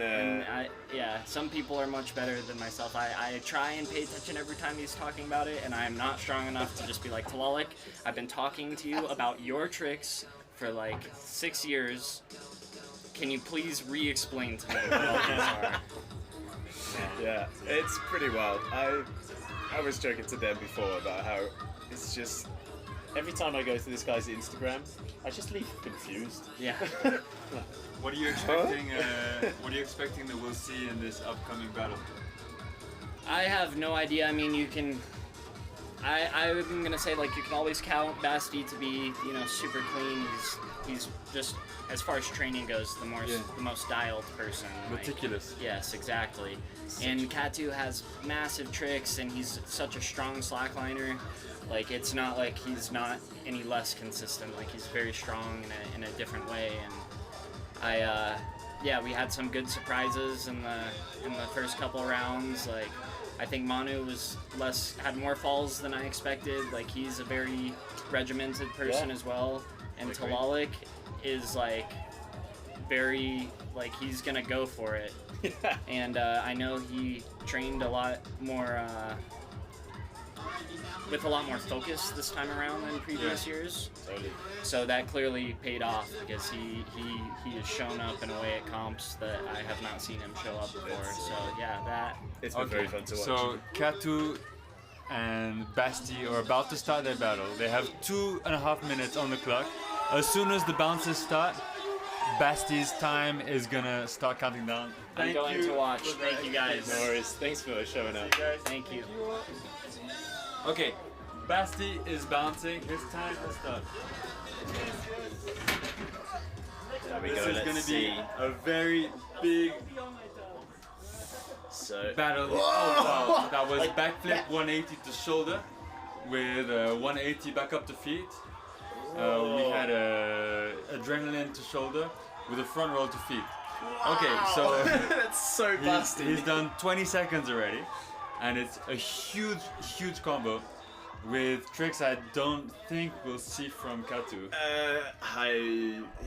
Katu's got the techie shoulder stuff as well, but man, this is something else for sure. Okay, Katu is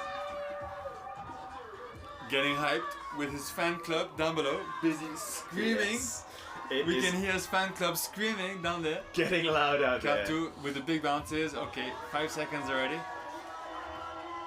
He's going for a big bounce right now. Going big. Going for the double backflip. He starts with a double backflip. Okay, 180 to the sofa, and then front sofa roll to feet. Hello. You see some reactions, but I'd love to see Katu. There we go. Okay, we have supersonic just saved. Okay, beautiful. That was a bit of a supersonic save. Yeah. A really technical start from Katu. Going for the double back flop or double back flip. Depends how ambitious you want to interpret that opening. Man, that's incredible to start with that. Has Basti been training the double back flop in secret? Well, if there's one man who can do it. Leash in the middle, he won't be doing a backflip. He did do a backflip. 180. Backflip 180. Backflip once again. Wow, backflip 180 into backflip. That's... Wow, okay. And I was also surprised to see him throwing a backflip with the leash in the middle. I don't know how he manages the leash. Yeah, that's true. Because normally you get stuck. Maybe I guess it's the 180 that he does that somehow gets him out of there. Somehow gets him out of there. Did very well get him out of there. What? Yeah, a beautifully contrasted shot right here. We have Katu busy absorbing those final sun rays, bouncing against the backdrop of the Rocks Resort. Little back bounce, back up the feet. And wow, this is really the real backflip competition, eh? Nice backflip up to the wolf to feet. Backflip. Wow, nice. I should have a sample saying backflip on my pad. Backflip. Okay, orbital to feet. Oh no, okay, the first one was an eclipse to feet, the second one was an orbital to feet. Now to shoulder. Okay, front roll to feet, really clean. And backflip. Oh no! That's unfortunate. That was a real heartbreak moment from Katu at the end of a huge combo.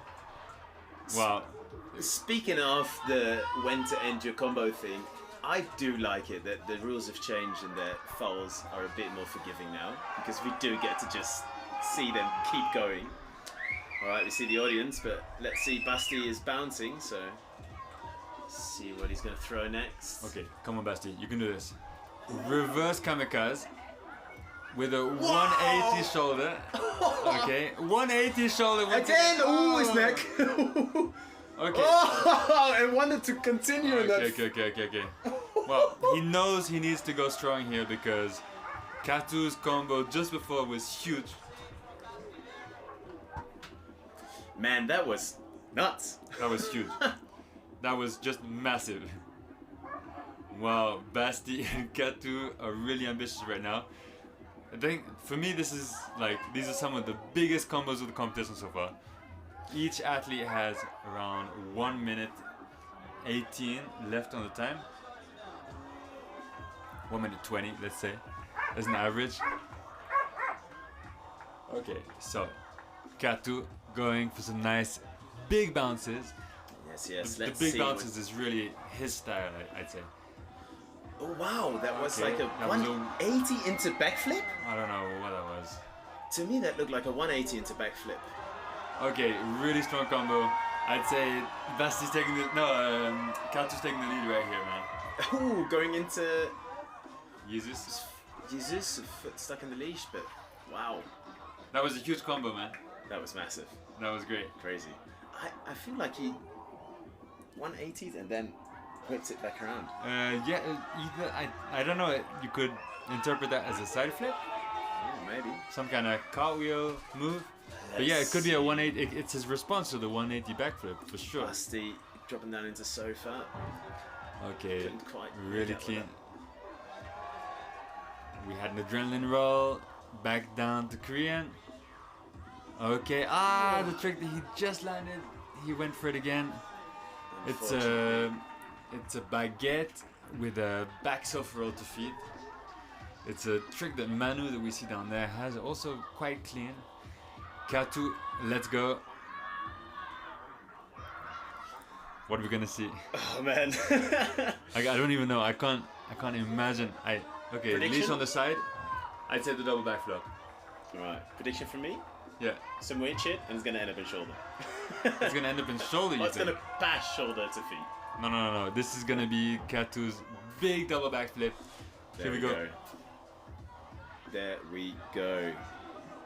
Katu. Ooh. Okay. Wow. Whoa! Getting launched out of that. Unfortunately.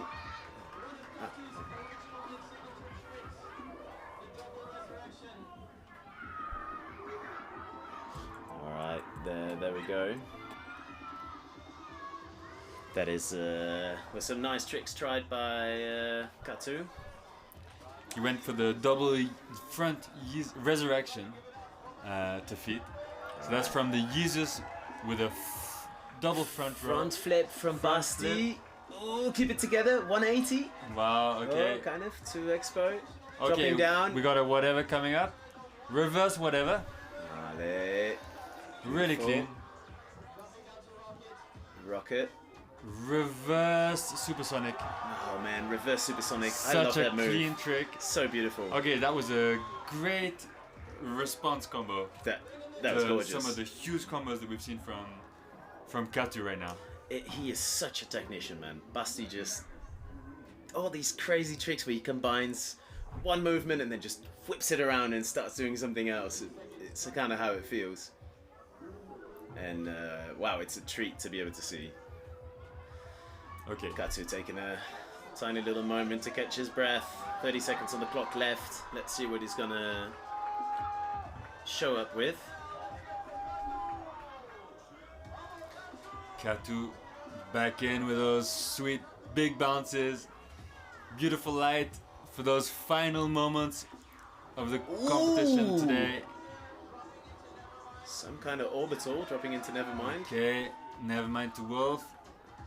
Down to backflip to backflop to back with a 180 Korean. Stopping the time with 6 seconds left on the clock. So I love that backflop to back. Yeah, that for me is such a beautiful trick combo. Just satisfying movement. Yeah. Absolutely. Will Basti reply with a similar move, or will he do something completely new? Ooh, Okay, no hand in hands down kamikaze. to- Whoa, flipping it around and stopping the timer. No hand kamikaze, man. Kamikaze. He's a real technician. Yes, he Or is. should we call him a magician? The magician technician. Oh man, 6 seconds on the clock left for Katu. He's got 1, maybe 2 bounces left, and then he has to throw something. I think, yeah, in 3 bounces. Oh, already 3 bounces for 6 seconds is not a lot, right? Not a lot. So let's see. He's positioning his leash. Double backflip. As we know, as we know, leash handling is a big part of this sport.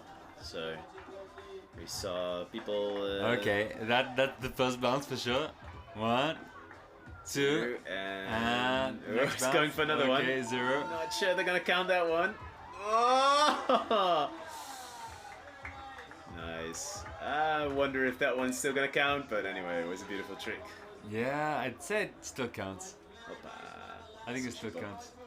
For 13. now, I think Katu is taking the lead. Yeah, you think? I find it really hard to say. I've been enjoying a lot of beautiful tricks from Basti. It's unfortunate that he hasn't been able to land everything that he's wanted to land, but those 180 shoulder stands and so many little techie, beautiful moves. So Basti, final seconds on the clock. Let's see. Oh! Woo! Back bounce revert to back flip and double back Yoda. Wow. Back bounce revert. That's wild. It's kind of like a back sushi. You Right. know, the sushi Yeah, pop? yeah. Normally Exactly. you like eject yourself from the line, but here he just touches his back and his foot stays hooked on the line and he comes straight back up again. And just like before, Dan, there's a thing I again almost forgot about. We're not done. We are not done. We are not done. We have the fan. 3 attempts for the best trick. me and Dan cooking our way. Getting cooked out here. So we're coming to the end of the day, of a huge day actually. Exactly. Of competitions here at Flims Laax. We are at the rocksresort here in Switzerland. For the Highline World Championships. This is the 3rd edition of the Highline World Championships. There we go. And we are at the end of our first day. Tomorrow we're back with the full day of freestyle. But right now is the final best tricks.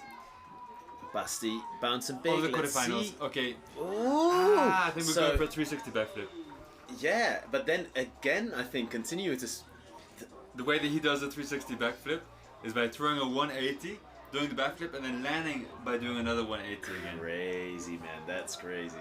So that's so techie. So he's standing, doing a 180, then a backflip, and then another 180, pretty much. What I find really crazy about this trick is that at every moment of the bounce, yeah, he's doing a different doing move. some type of movement. Yeah, exactly. There's no just going up or down. There's only working on a crazy movement. I think both athletes right now, they're busy saying, my run didn't suffice. I need to do the biggest trick that I know. I mean, we saw some crazy stuff in the runs, but yeah. What do you think? What do you think this beast of a bouncer is gonna throw us? Is he gonna take the safe way, or is he gonna go for something absolutely insane? You never really know with Katu. Yeah, I'm not quite sure he's gonna take the safe way. No, knowing Katu, I would be surprised. Okay, come on, Katu, let's go. Okay, big windmills. Yep. Okay, big bounce. 1, 2. Ah! What's he going for? You think he's going for that to feet? Double backflip. Or you think he's just gonna go for... Man, he would have stood back up again. Do you think he's going for the double backflip? I have no idea. I'm sure he's got it. I'm sure he's done it before. Really? Like, he wouldn't be throwing it so much in this session if it's not a trick that he's already landed. But I have no recollection of having seen Katu land a double backflip before. Okay, 180 backflip, 180. Allez, there we go. Okay, Basti. That's very clean. With a beautiful 360 backflip. This is really the backflip battle, man. The backflip battle. The backflip. Backflip. And the I think that trick's owner hasn't seen this much shoulder all day. No, I think you're right about it. And those shoulders haven't seen as much trick zone. Okay, what do we have? Katu gonna throw for us here. I see Amanda in the chat shouting out surf ending angel Emile up there. Shout out to Emile. Alright, there we go, Katu. Come on, Katu, you got this, man. You got this. You can do it. Let's go, Katu. Come on, man. Come on, man. You can do this, Katu. Let's go. 1, 2. Oh, dude. Oh man. Oh my god. Double backflip to feet? Double backflip, man. Double backflip. Yeah, right. Double backflip. How do you wanna land the double backflip other than to feet? I think that's wild. I think I mean it's super ambitious. So of course this means that Basti he's gonna have to go for an attempt to a double backflip. Okay. Let's see. Okay, let's go. Come on, Basti. 1, 2. Oh, all right. Almost. Double backflop. Almost. Did he do the double? He did the double backflip. I think he did the second one. It was a It bit looked out of really frame. I think, decomposed. And like we did.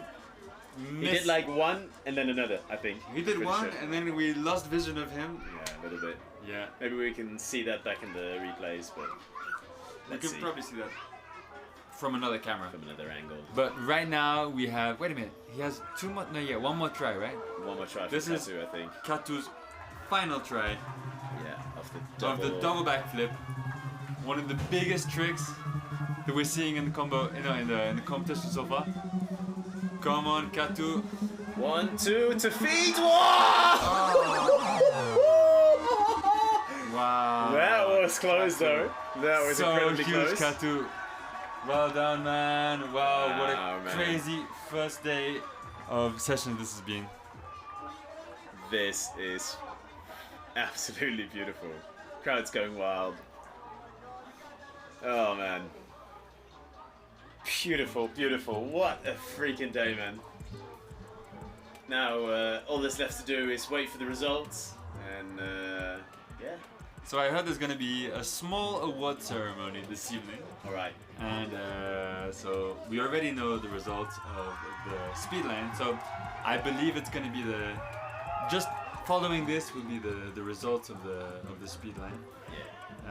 Down on the podium, you see the El Tony podium up on this little patio staircase.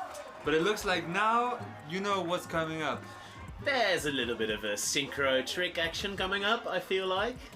It's a little bit of a tradition, especially after heated battles. Our athletes love to give us a little bit of a show in synchro, so let's see what they're both going to try at. Can definitely say that after 2 years, 2 editions of Laax, we're starting to develop some traditions. Exactly, the athletes are dipping out of the... Yeah, there we go. Okay, we're going for the double backflip, right? Whoa, Basti's going to go for the leash fall. Okay, Katu just... Is he going to keep bouncing, or is he just going to... Yeah, there we go, 1, 2. Oh, man. How to keep that leash from wrapping around your neck. It's a wild, wild mystery to me. That's kind of scary. It's very scary. Well, that's it, I think, for all of the big action for today. What do you think won? I find it really hard to say. I think my guess would be Basti, but you know, who am I? I don't know anything about freestyle. That's not true. No one has commentated on as many World Championships. Nobody as has you have, my friend. wrongly named as many tricks online as me, Dan. Well, you know, out of all the wrongly named tricks that I'm sure you've done, you must have named more tricks than any other commentator. You should enough, you're gonna hit the target at some point, Dan. Athletes coming off of the line after a big day.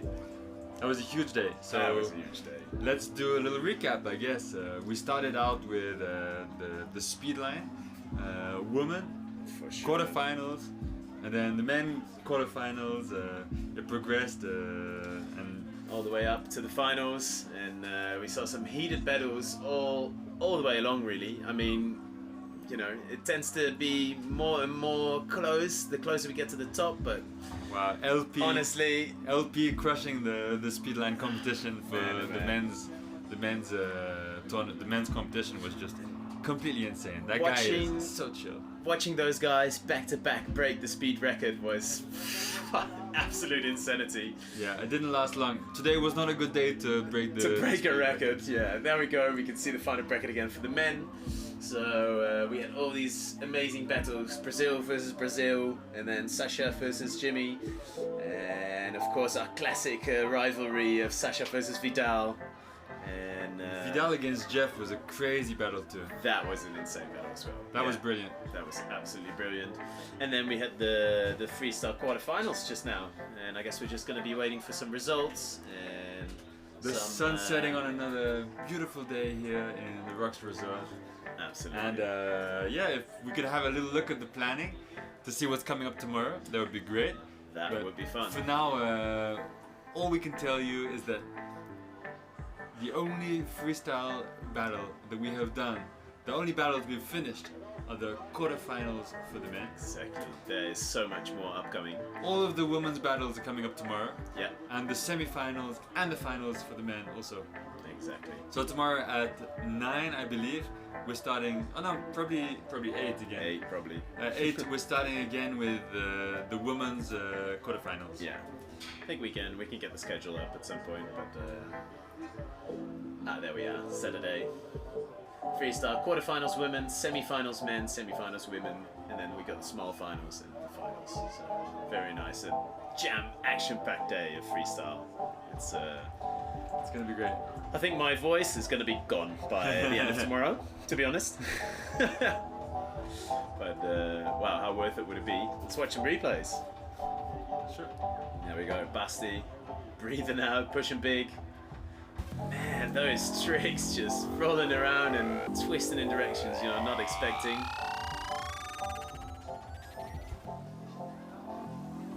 Wow, such huge tricks there coming up. That was such a clean combo, man. Oh, this was crazy. 180 shoulders. Next one, he just doesn't quite land, does he? Wow, that's great. How does he do that? Yeah. Okay. Do you know? He was going for the front roll to feet there, I think. Do you know for the 360 if that's been landed? I think I might have seen Oscar try. Oh, with the shoulder. Yeah. Katu trying some huge tricks right here. Yeah. Down to Jesus and the double resurrection. Ooh, just getting thrown out. He was bottom of the bounce. So straight, he didn't have enough flex in his knees to be able to push it through. Wow, really shaky land from Basti. Down into the whatever. Whatever, man.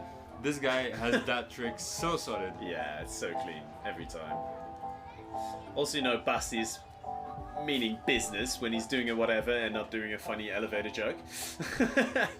I'm sure he's a big fan of the elevator jokes too. Yeah.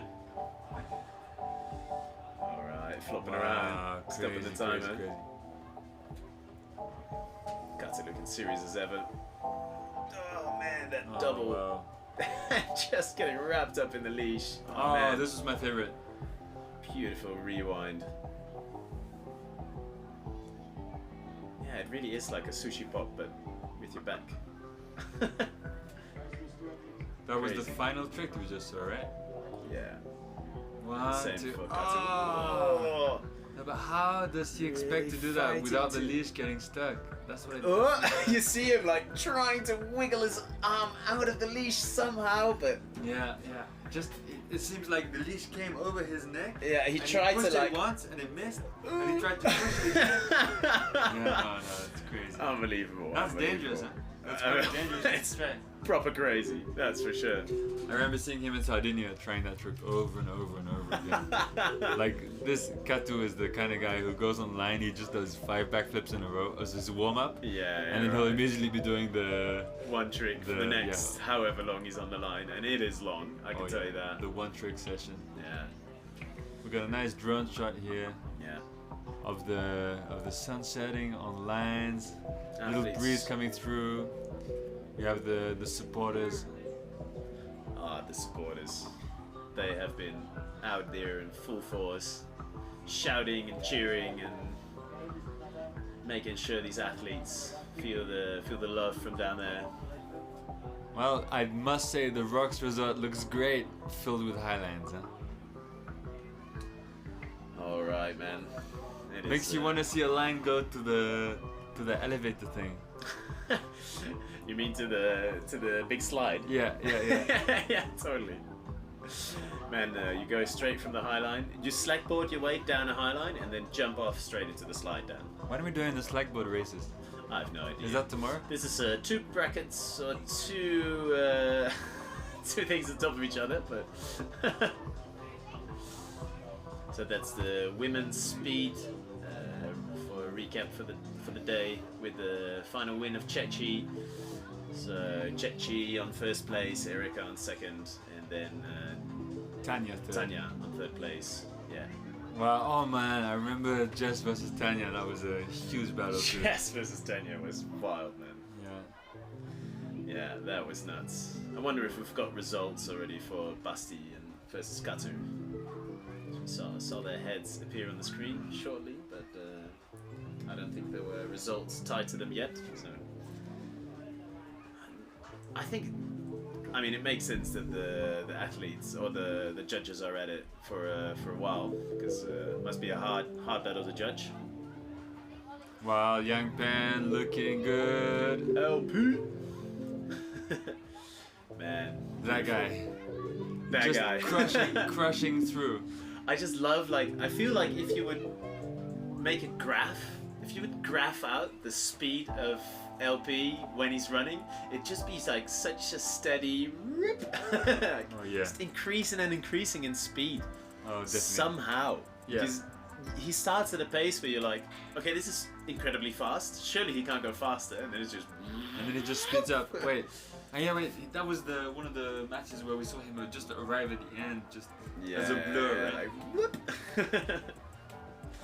Yeah, incredible. Yeah, we can see that these cameras, they had a bit of trouble capturing the super high speed moments. There we go, Basti, the winner. Wow. Control penalty, 0. Wow. That is wild. What a score for Basti. And I'd say well best trick, deserved. yeah, of course. I mean, the best trick made the whole difference.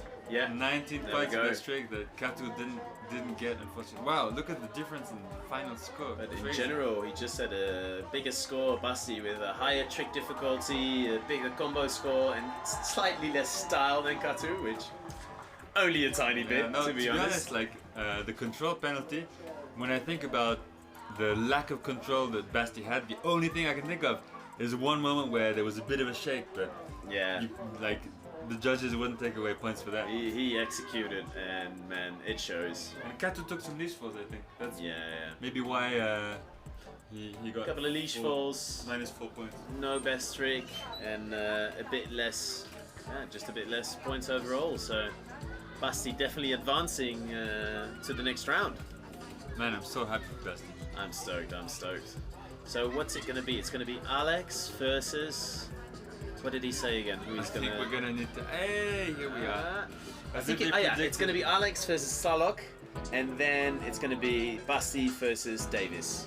So that's what we've got coming up for tomorrow. Oh man! So wait, who are we gonna have? So we're gonna have Alex versus Starlock. Yeah. And then Davis versus Basti. Okay, I'm trying to imagine excited. Yeah. What those matches are gonna look like. What those matches are gonna look like, and who's gonna end up in that final spot, man? Like, wow. That's all gonna be like that's gonna finish in the afternoon, I guess. Semi-finals and finals. Probably It's gonna be wild. Early afternoon. We're gonna have the end of the men's final and the women's final too. Actually, yeah. To be honest, all of the women's freestyle matches will be tomorrow. Yeah. That will take a bit of time. I mean, it was around 2 hours now that we've been watching the men's freestyle. Yeah. I think maybe a bit longer. I don't know. Around 10 hours the rest, right? I think it was 10 hours pretty much. Yeah, I mean, we started this live stream at 8 and it's nearly 8 now, so 12 hours. 12 hours of talking. Let's go for 24, man. You've done a great job, Dan. Yeah. Thank you so much for helping me with this. So I'm here with the amazing Yoba, who is the third time reigning champion of the live streams here in Flims Laax. Thank you very much, Yoba. It's been a pleasure.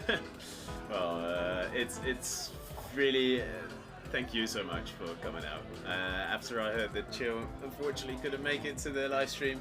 Shout out Chill. Shout out to Chill if you're listening. Hey, you better be watching, huh, Chill? Better be watching. And I'm really happy you got to help me out, and it's been very much appreciated. Man, it's been a blast. I'm so stoked. It's been great to experience it from this side, actually.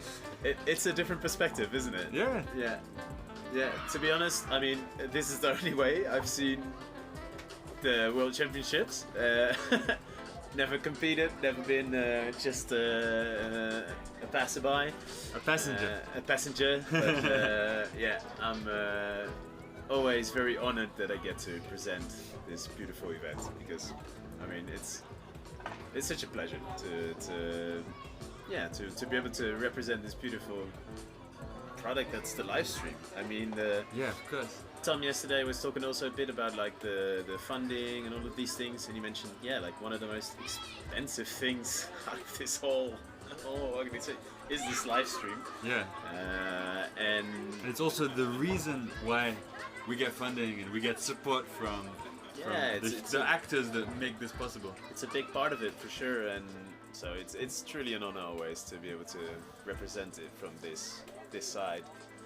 And like I always tell people, you know, you might wonder how much we miss out on, but you know, it's captured so well. You get to see the slow-mo replays, and yeah, for us, like I don't really feel much better view than most of the athletes down there. Yeah, exactly. So I feel like we're not really missing out on much. The only thing, we'll probably have our eyes a little bit rectangular tonight because the size of the screen just behind this camera is quite intimidating. Rather large. The thing is going from there to there to there. No. Almost that big. Yeah, it's ready for some well-deserved rest. Yeah. Tomorrow we'll be wearing the VR goggles. We'll be right in the action. We'll be in the action with everybody. That would be horrible. That would be horrible seeing a host, two hosts wearing the VR goggles. Like, oh man, check this out. No. Big up to Janusz on the sound, Loder, and the whole live stream crew. We Absolutely. have, like we mentioned before, the whole live stream this year is absolutely community driven. It's made by Slackliners for Slackliners. Oh yeah, for sure. You know, we've seen a little bit of technical issues, but it's nothing, man. It's nothing. No. We've been having so much fun watching, and yeah, we had Rosie and Aiden as main camera operators. We had Jonas out on the drone, and Marshall as the chief photographer for the event. Big up Swiss Slackline for basically organizing the whole event. The whole thing. Thomas, who was in here earlier, Thomas and Nina, who basically, thanks to them, this whole thing happens. Thank you. We have Kara and Maya working on the graphics that you saw throughout the whole day. We had basically everything. Every time you saw text on the screen, that was Maya and Kara that were working on that. Totally. There we go. Here we go. They can hear us. Time zone and everything. Yeah. So tomorrow. Yeah. quarterfinals for the women. Okay, And the rest of the I think freestyle. we are gonna wrap up this live stream for today. We kind of thought that would still be like a ceremony or something, but I guess not. So we'll see you guys back tomorrow. Thank you very much for watching. Thank you so much.